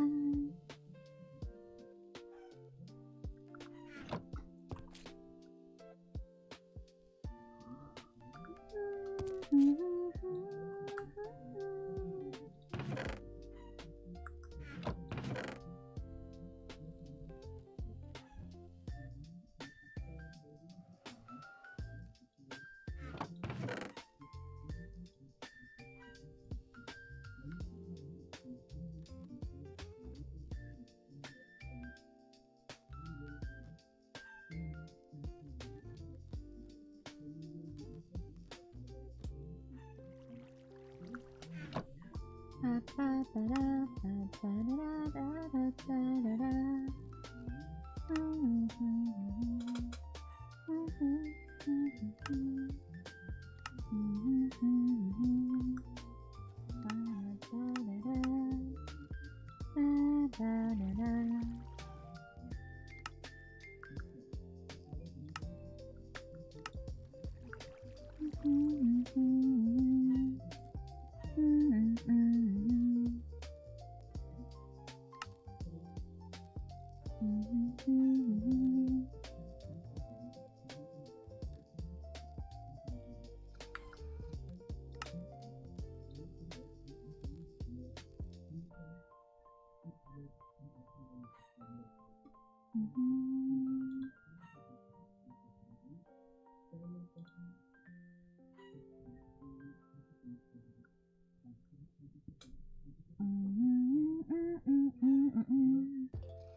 Ba, ba, ba, da.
Maybe I should make more buckets.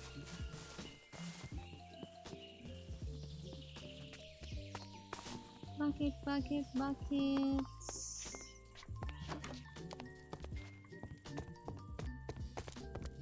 are my ingots?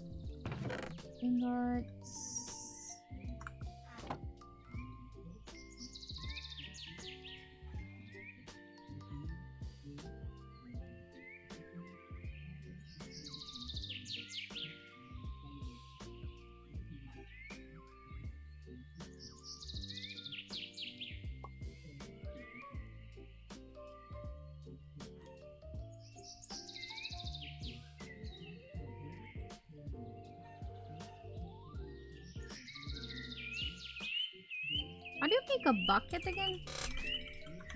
Bucket.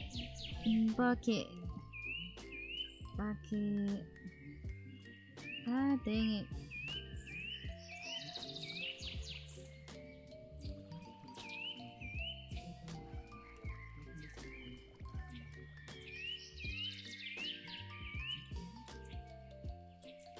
Now let's have 5.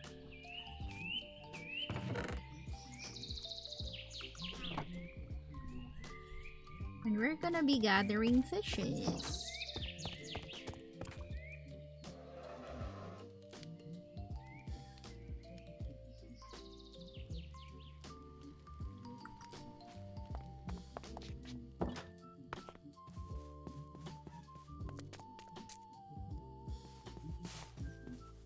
Is one of my birds here? Hold on.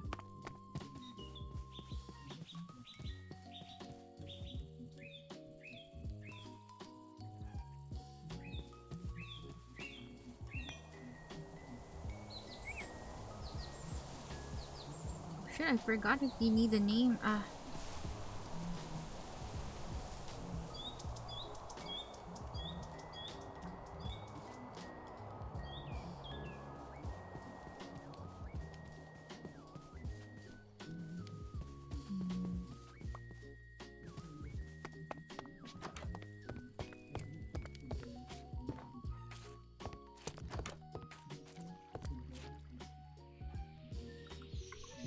Name tag. Oh my god, I need to make it.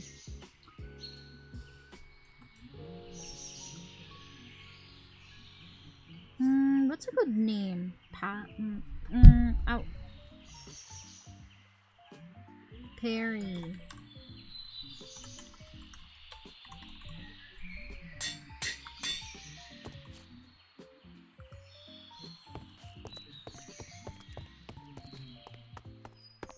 Even though he's not a platypus. He's still gonna be very... Oh wait, you don't have any armor. Armor, armor, armor.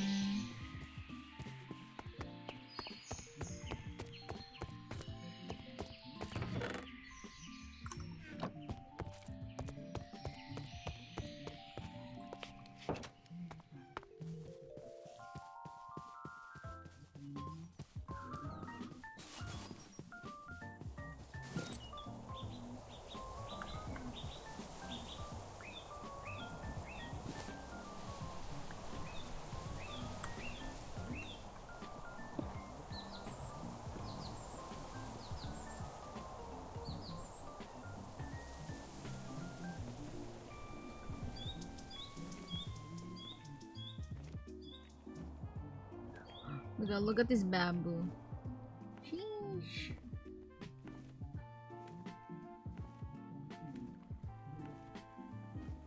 Oh, there's another one. I wonder how fast this is.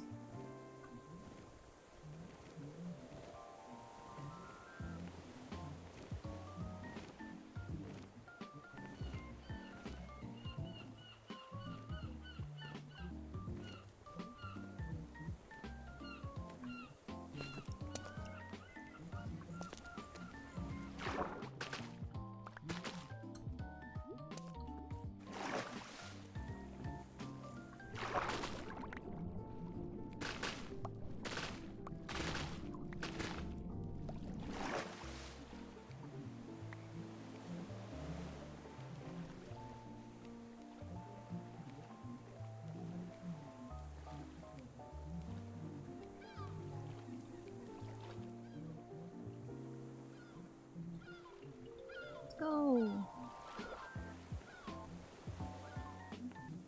Let's go find some fish. Probably on the ocean. Let's go there.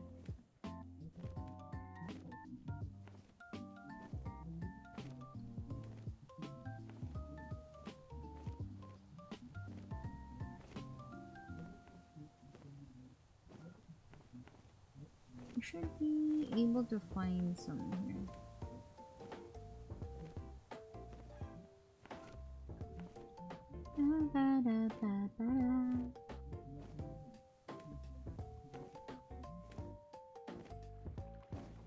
Sure, a good one here, but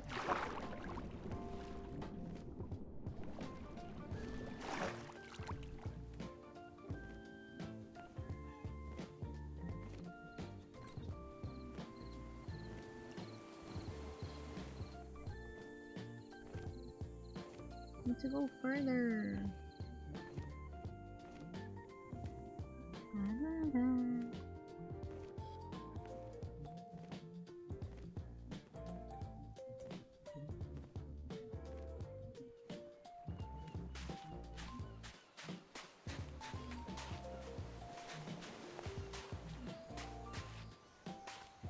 Maybe you can find something.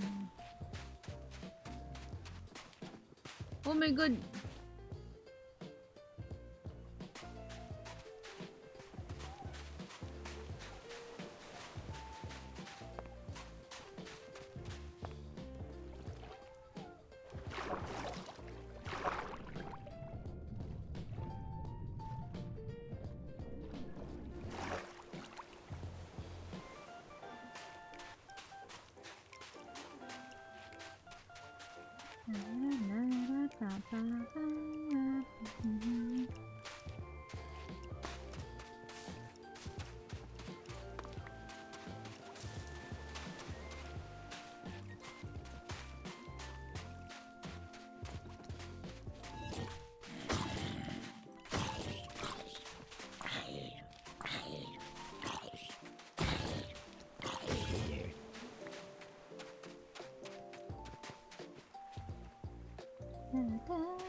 Maybe I should just fish it.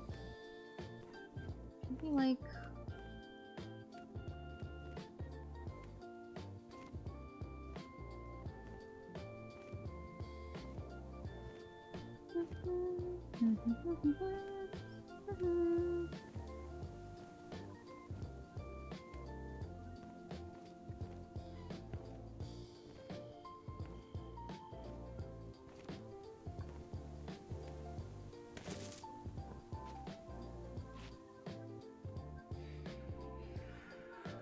Well, look at that. It's a pig carrying a cow. Crazy.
I think I should sleep and rest already.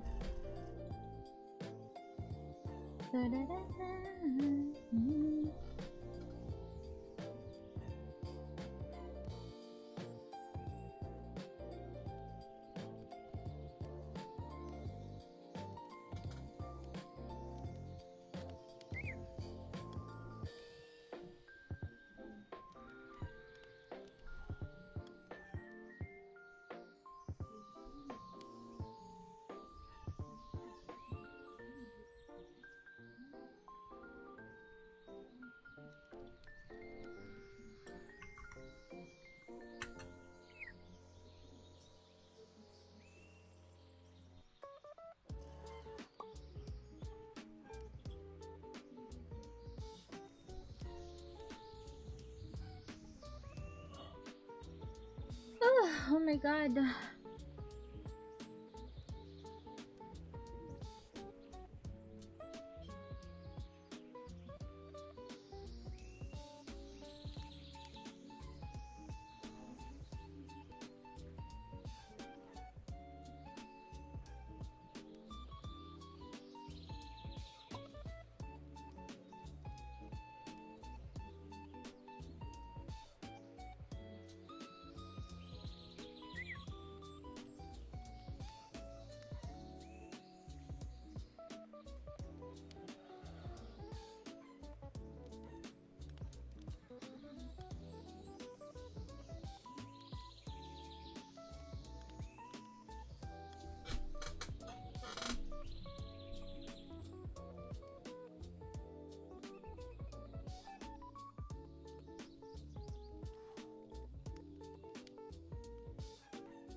Oh my god, I'm becoming too quiet again.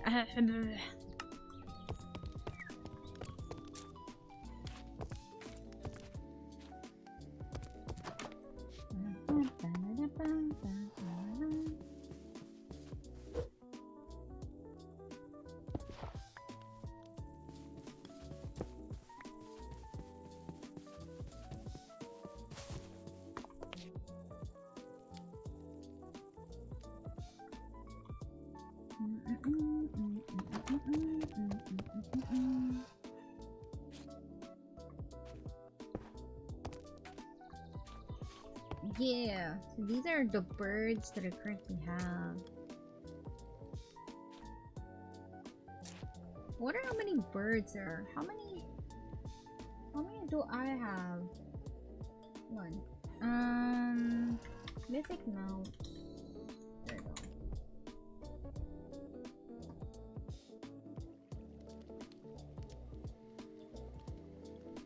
How many birds do we have?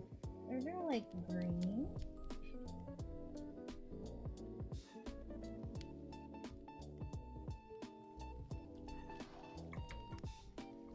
Oh, they're zarp.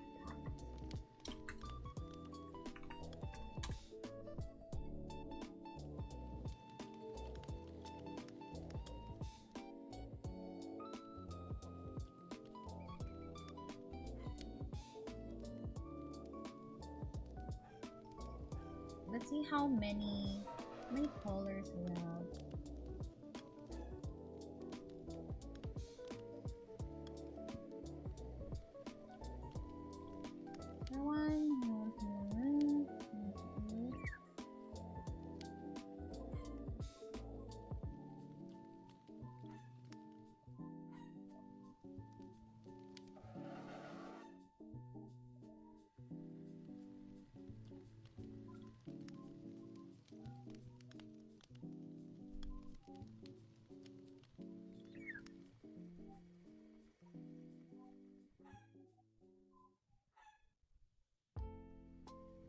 I don't know, like they said like these birds on the what do you call this? On the wiki, on the MC Minecraft wiki, they said that they were rare. But like I've been seeing them around. I don't think they're really rare. Sky-fix firebirds, majestic plumage, mysterious powers. Actually, they're powerful ancient threats. These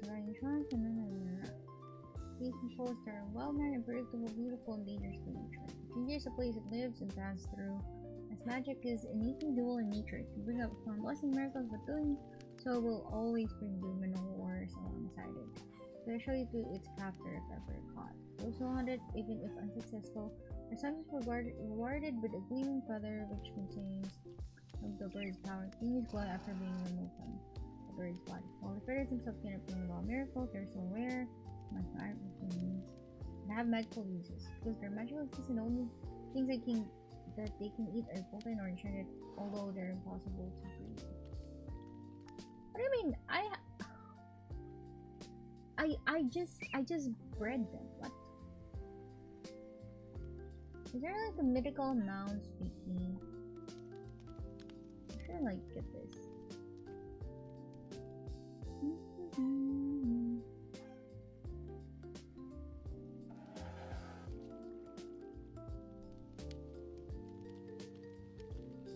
Mythic can be cancelled.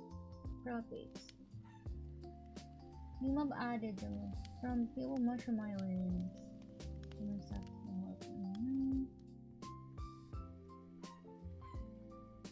Patchouli rifle. Has 14 new teamable animals, aquatic and terrestrial ones.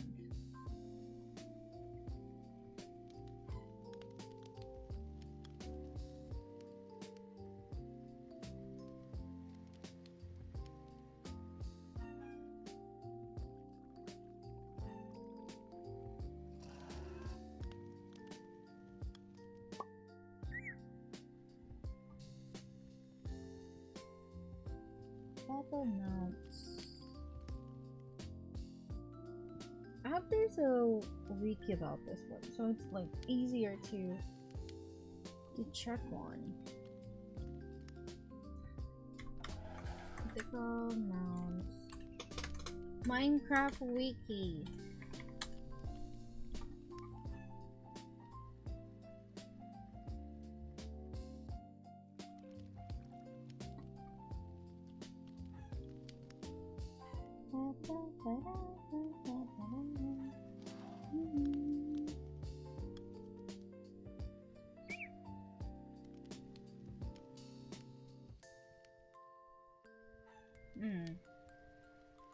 I can't seem to find. I seem to find them for some reason.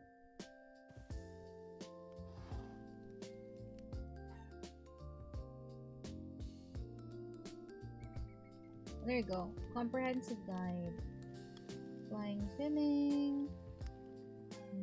Equip them with a saddle for better control. Horse armor for protection. Or chest to expand. Flying, swimming. Mounts by allies. Revealing comedic mounts from common to rare encounters. Remember, each mount offers a unique experience with a set of abilities. Okay, new tree pole.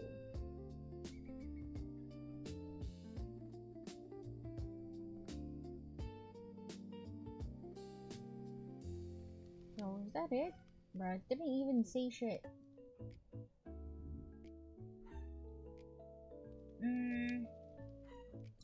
Why is there no...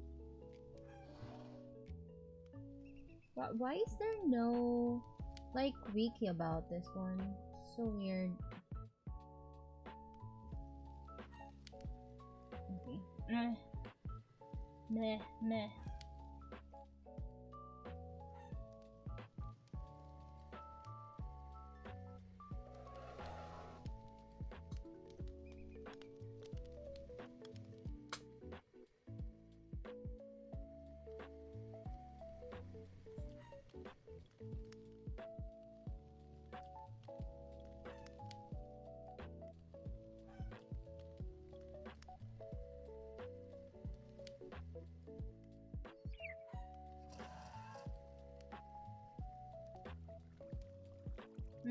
I guess that's, I don't know.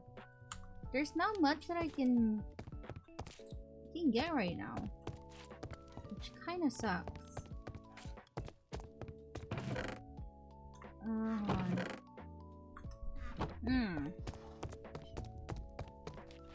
No, it's nighttime.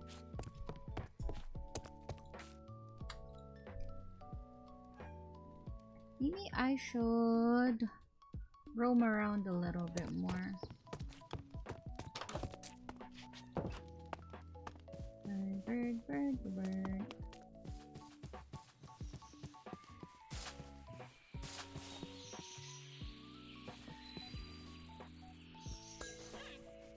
Okay, Perry.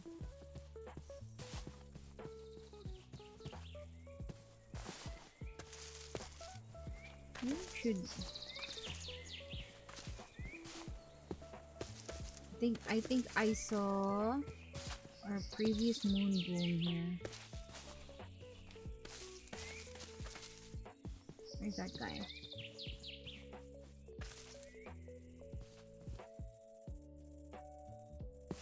Haha, there we go. Oh no, oh no.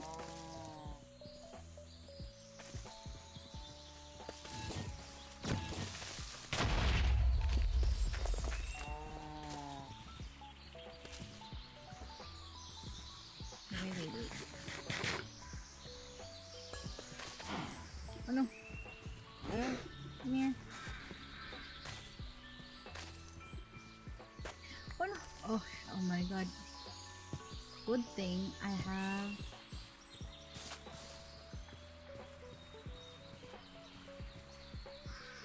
I hope I make it. I hope I make it. Oh no.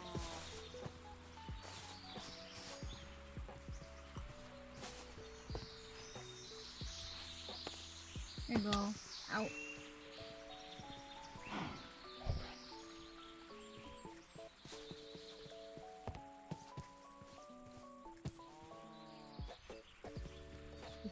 like another one of my moon will like sit there. Where's the other one?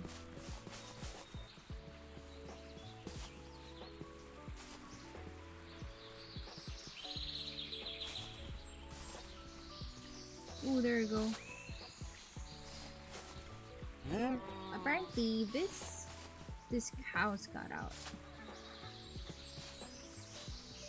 So we'll be returning them to the house.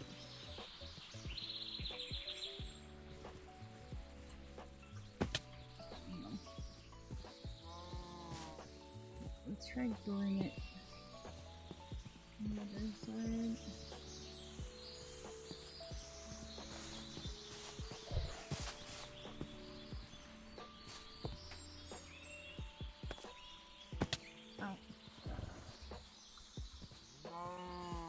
There you go.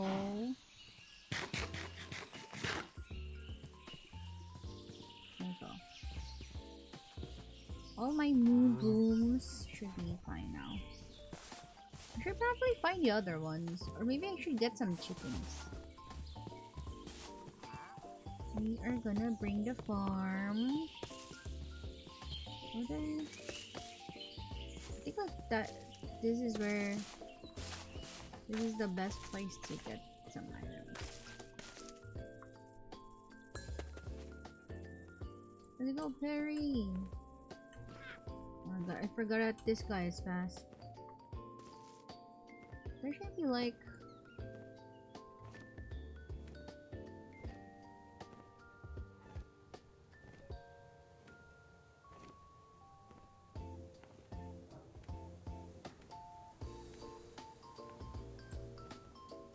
There should be a mirror. Yep, there you go.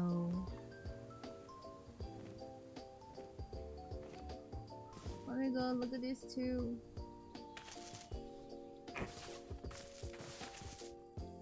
No, no, no, wait, I want the mini cow. Wait, are you a pig? Oh my god, they're both pigs. No, I don't like. Go, Perry.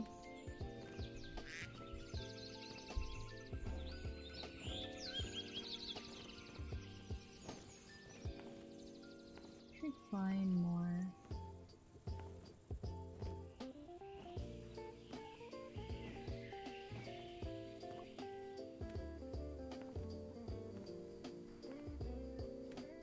We'll try and find more unique ones, and then we'll bring it home. Hopefully. Is that a bear? Yeah, it is a bear. I wonder if it's gonna... If I get that, would it attack the other polar? Would it attack the other panda bear?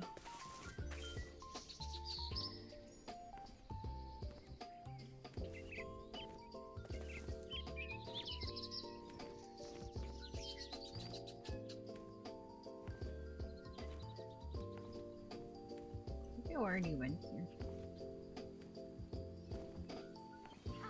Let's try going here. Maybe we'll find something interesting.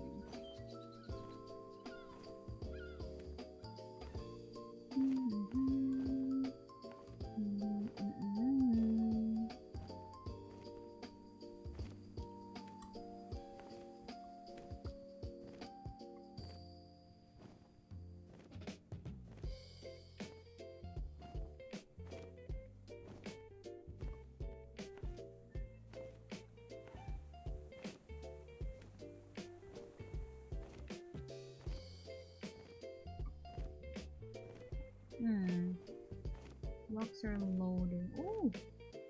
Look, there's a ship.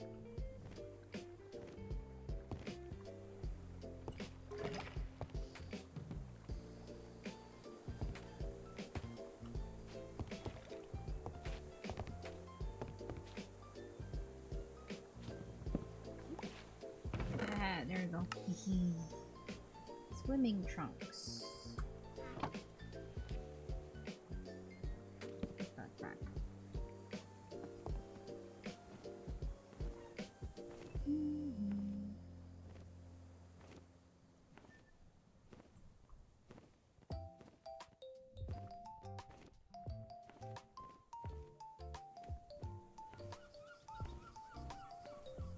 I wonder if I can find the...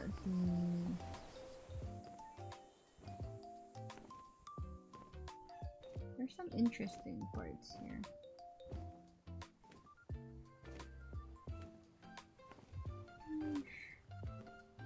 Let me go look at those.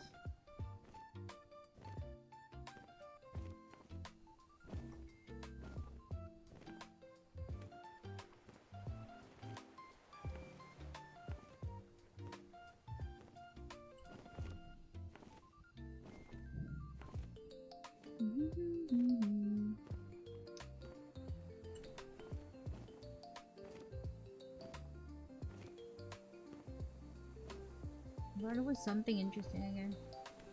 This.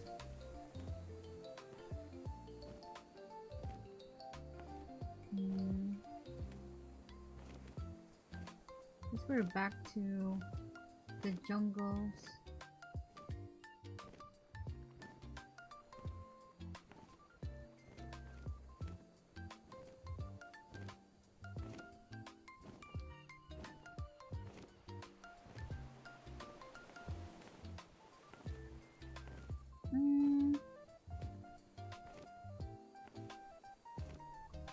Let's try to go around here. I think these are just the tropics.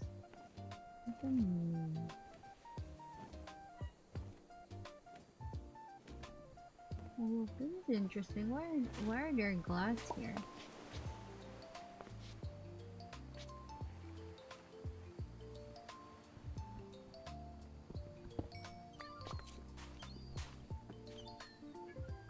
Why do we have glass?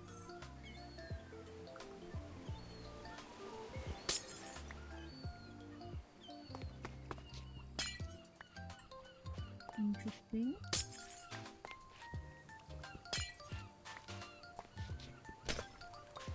Is there glass here?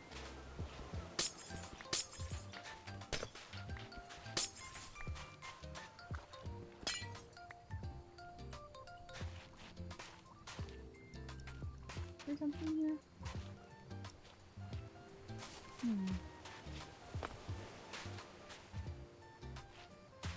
I don't see anything though. Oh, maybe this.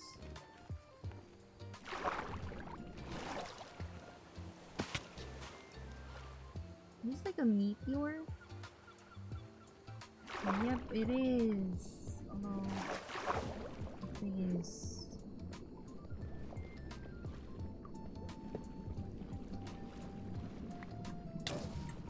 Ow! Ow! What the fuck?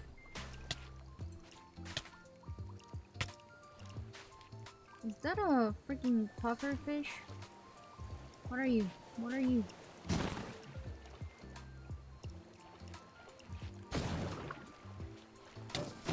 Ow, bitch! Poison me.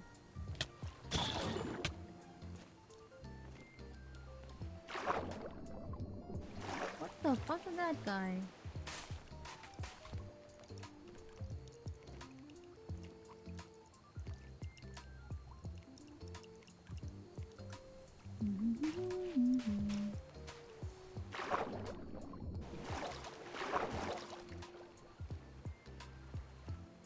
It was pretty easy to get, by the way.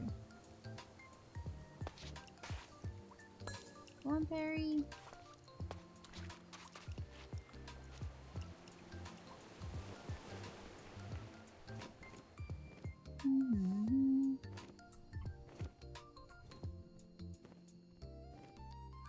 Ooh, interesting. What's that? Oh, there's a town.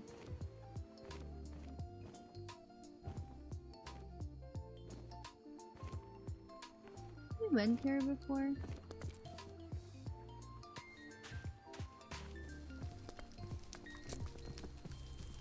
I think I have.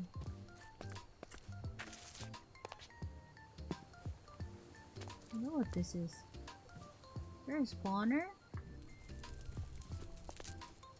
Interesting. Maybe I should explore.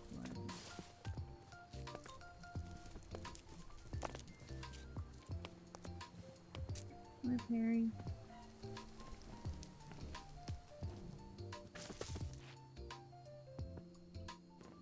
I wonder if this is a peaceful village.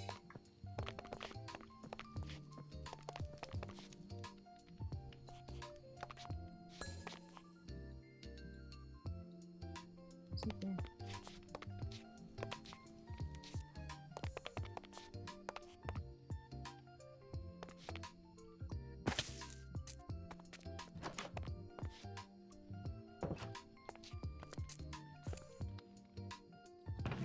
Interesting.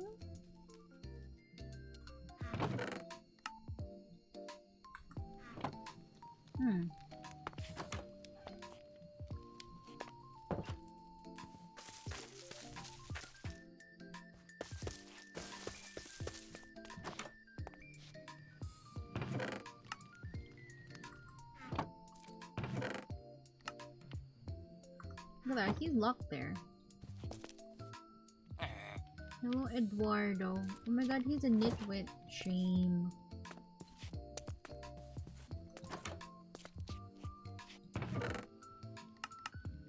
Here's bread. And apples. Something here.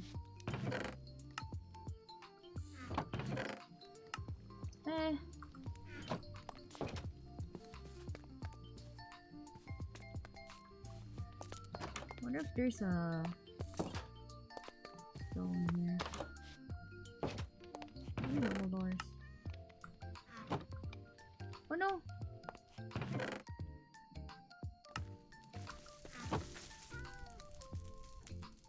I guess we'll sleep through the night.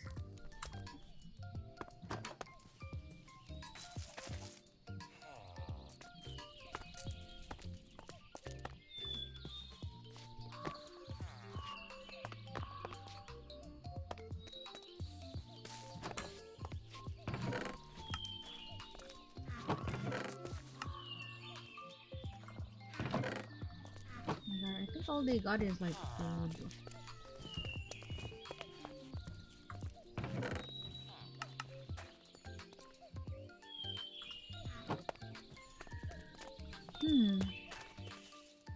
Do they have anything interesting?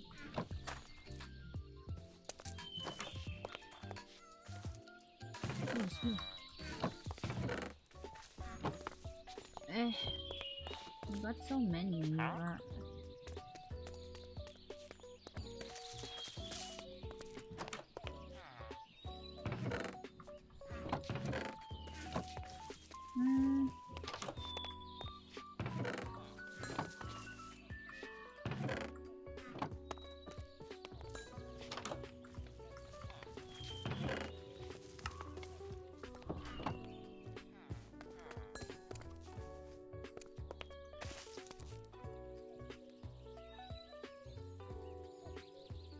Let's go. There's nothing here.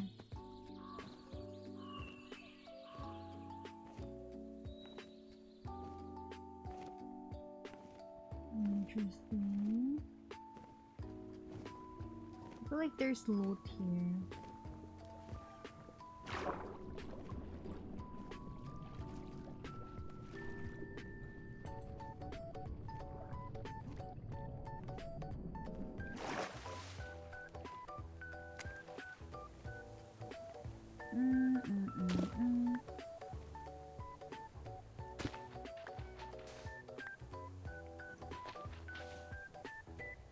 Where's the loot?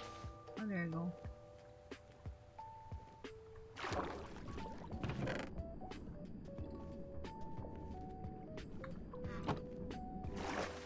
Meh.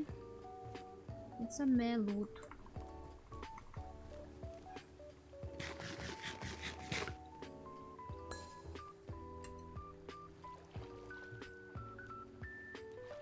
Let's go.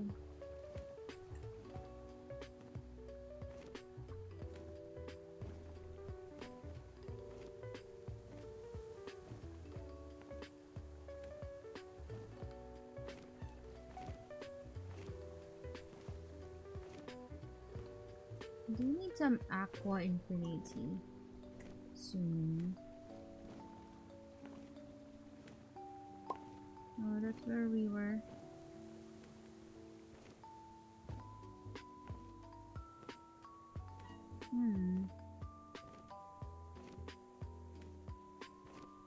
We're seeing a lot of oceans right now. And some gas. And I need to sleep soon.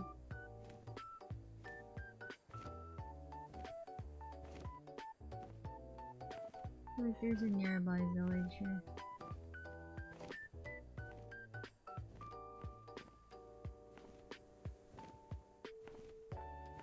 I found another dungeon.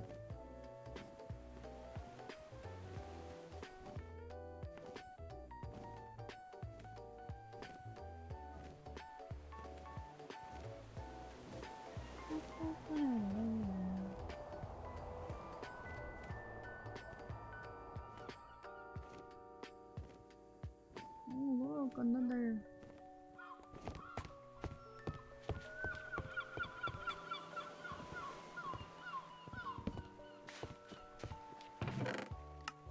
Oh, interesting. A globe. How did it like this? Look at everything. Look for this.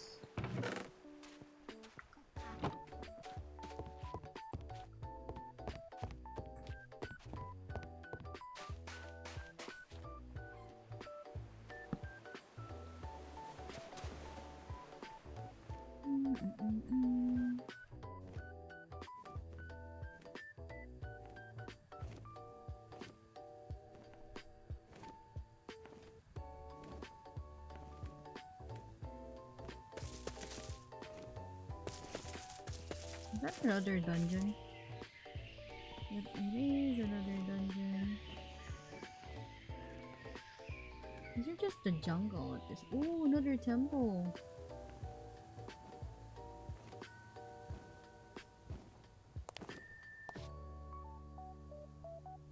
Let's put down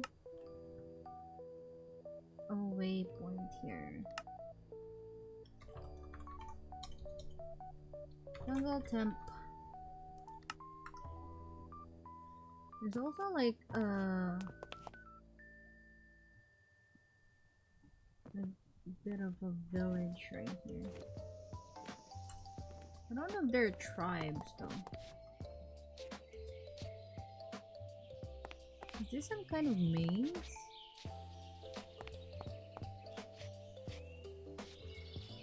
They're like stone houses.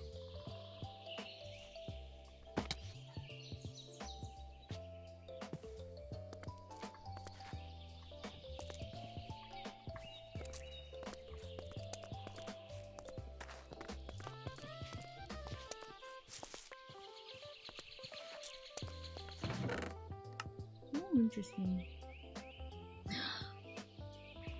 Oh my god, I got a kitty slippers.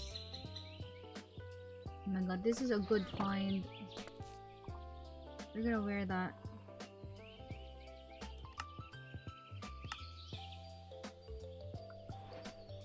Creepers will avoid us. I think this is a good place. Also, there's a lot of loot boxes here. Nice, another saddle.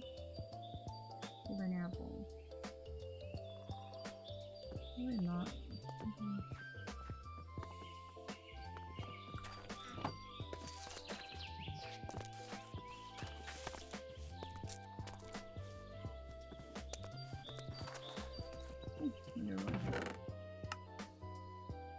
Roll boots.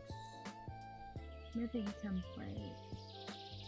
Lemon water. Nice.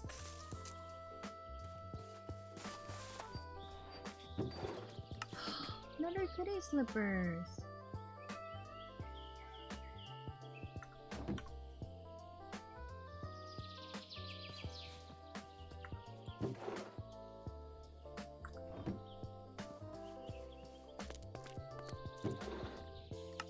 what's this? 12 mask. Oh, more.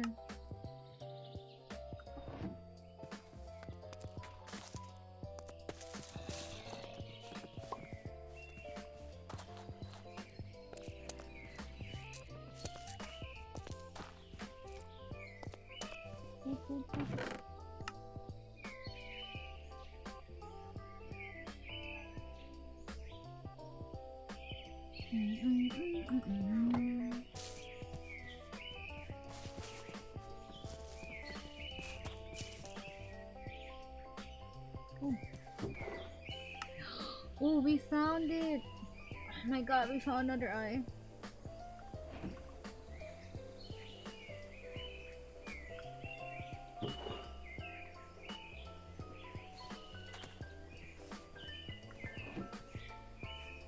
Oh my god, we actually found the jungle one. Is there more here? I found a lot actually. Look at where I am. It's just full of loot boxes and really good ones too.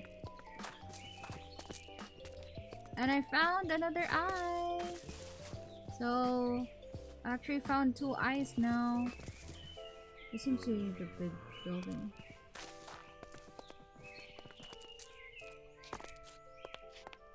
What do I get here? Are they new? Yes.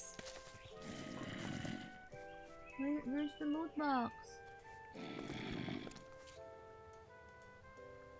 Oh. Look at how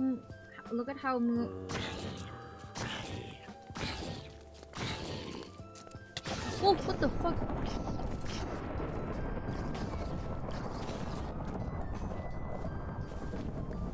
Bruh. Is it dead?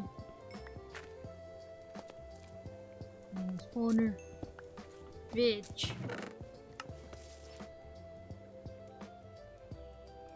Rocket. Oh, messages. There. And more saddle.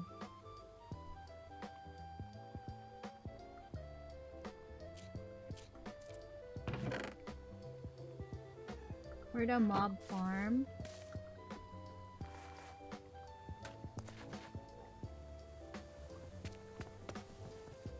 I guess we'll be finding some.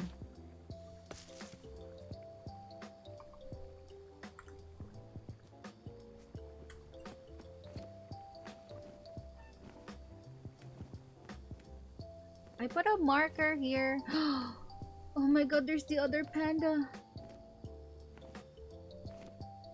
Oh, but like, how can I get it home from here?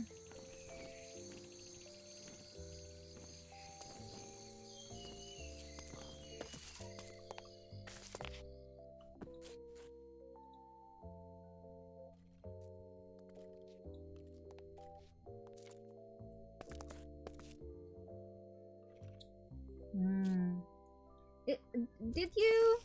Wait, you know what? Let me go back home.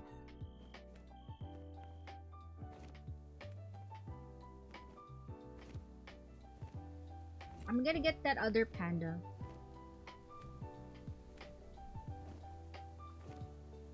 Yeah, server's not that laggy.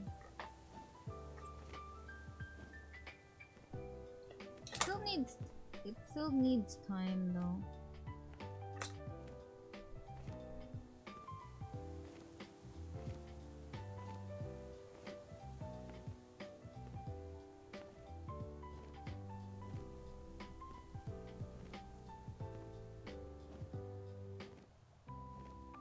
I know.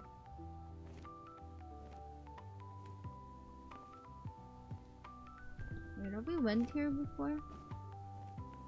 Oh yeah, I was here last time.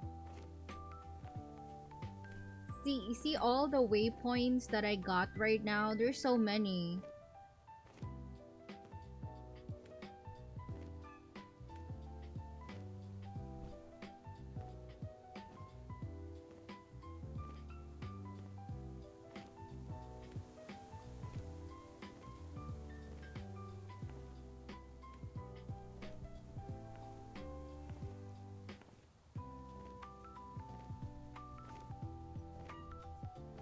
need to sleep. Oh my god. Once I put this down, I will be sleeping.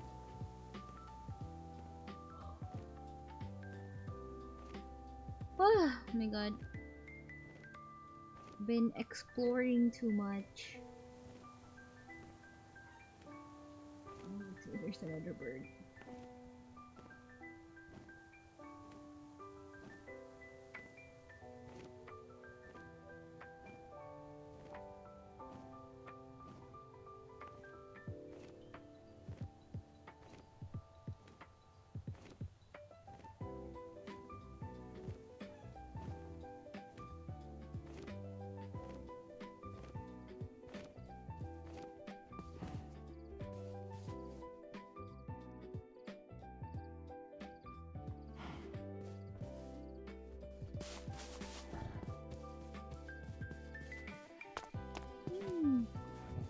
And look, Blood, I found a green bird.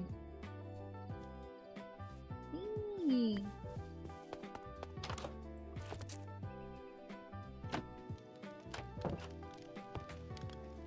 How fast is it? Nah, it's slow. It's not that fast.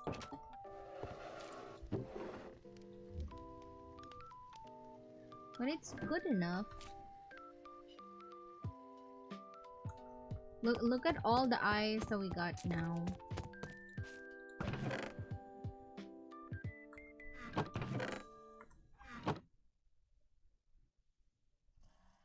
Oh, where did it go?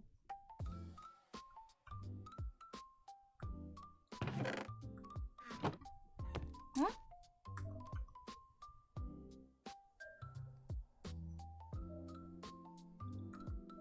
What?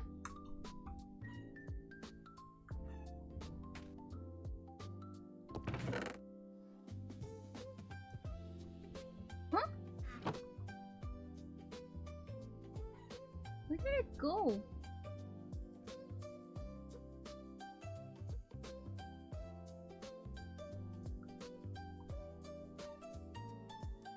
Did it go to my trinkets?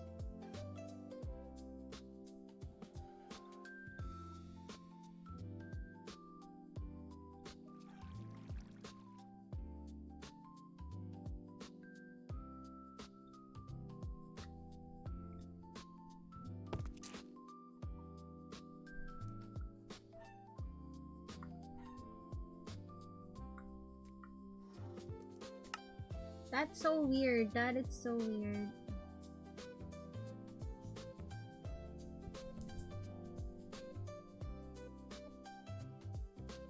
Oh no, it crashed.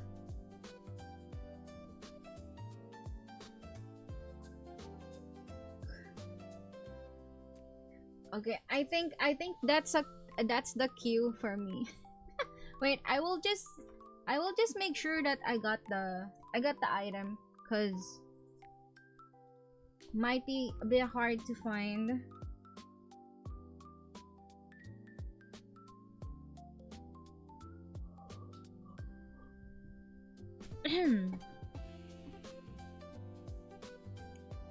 Just in case, just in case.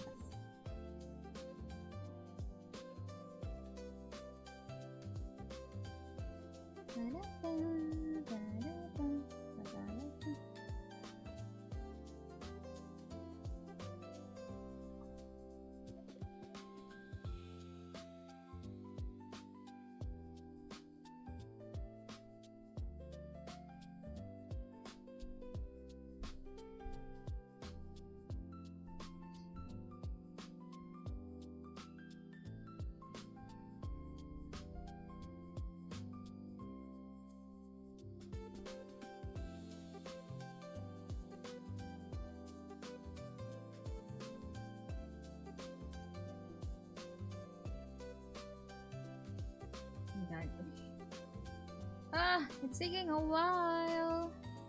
Taking so much time.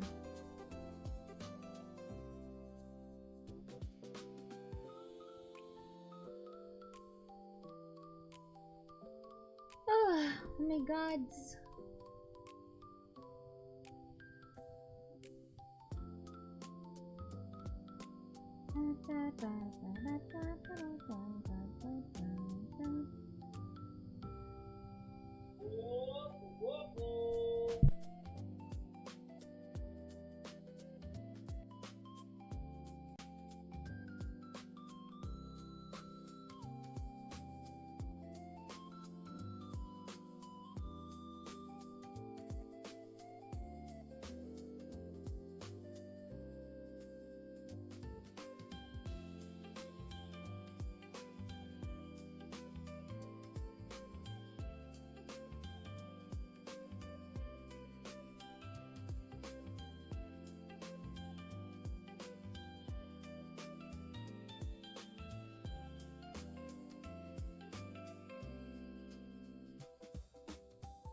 Oh my god. And my mic was muted. Anywho guys, I will be ending the stream for the meantime. Because I've been playing for how much? See, I've been playing for like 9 hours. So that is like a whole shift already. So it is time for me to sleep and rest also hopefully you guys enjoyed a little bit, even though a lot of things, even though I've just been chilling. But yeah, you will be seeing more of this PNG, by the way. I don't intend to be PNG all the time, but like when I'm gonna be chilling, I'll be using this. But like for major events or major things that I'll be doing, I will be using my model, of course. Such a cute PNG. Oh, thank you. I'm looking forward on having a model for this very soon. You guys will be seeing it, and I mean, I'm still saving for it as well. probably that will be, maybe that can be a goal for us for my when I get when I do a donathon this August for my birthday. So yeah, and some things, I think I finished most of the is there anything else that I need to do except for like the Monster Hunter challenge? But we'll see. I think I've already fulfilled like everything that I had there. And yeah, I think that this is it for me. I won't be reading for now. I won't be reading anymore because I'm tired. Which one? You remember one? Which one?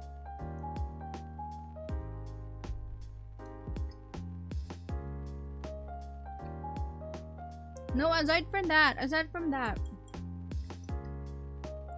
I think aside from that, I'm all good with my goals. I think I fulfilled already. Yeah. So I'm ready to. What do you mean? I already did ties. I already did that. I've already posted it before. Well, we'll see. We'll push through with that for maybe a goal. We'll see.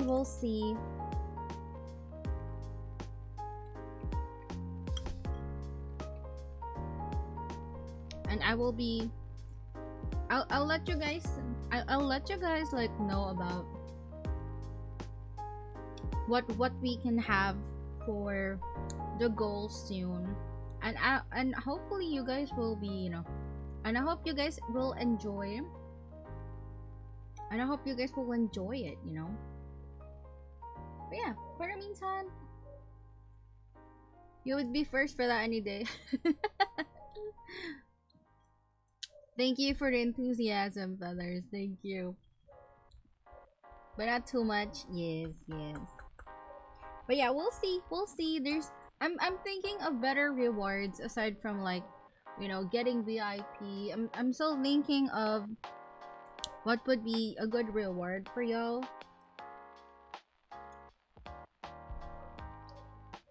Cause I think we're all good. I think I'm just missing the emotes, but that is already on the way.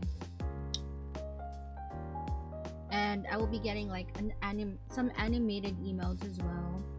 And I think that's it. I think more or less that's the only things that I'm waiting for to be finished in terms of like assets as well.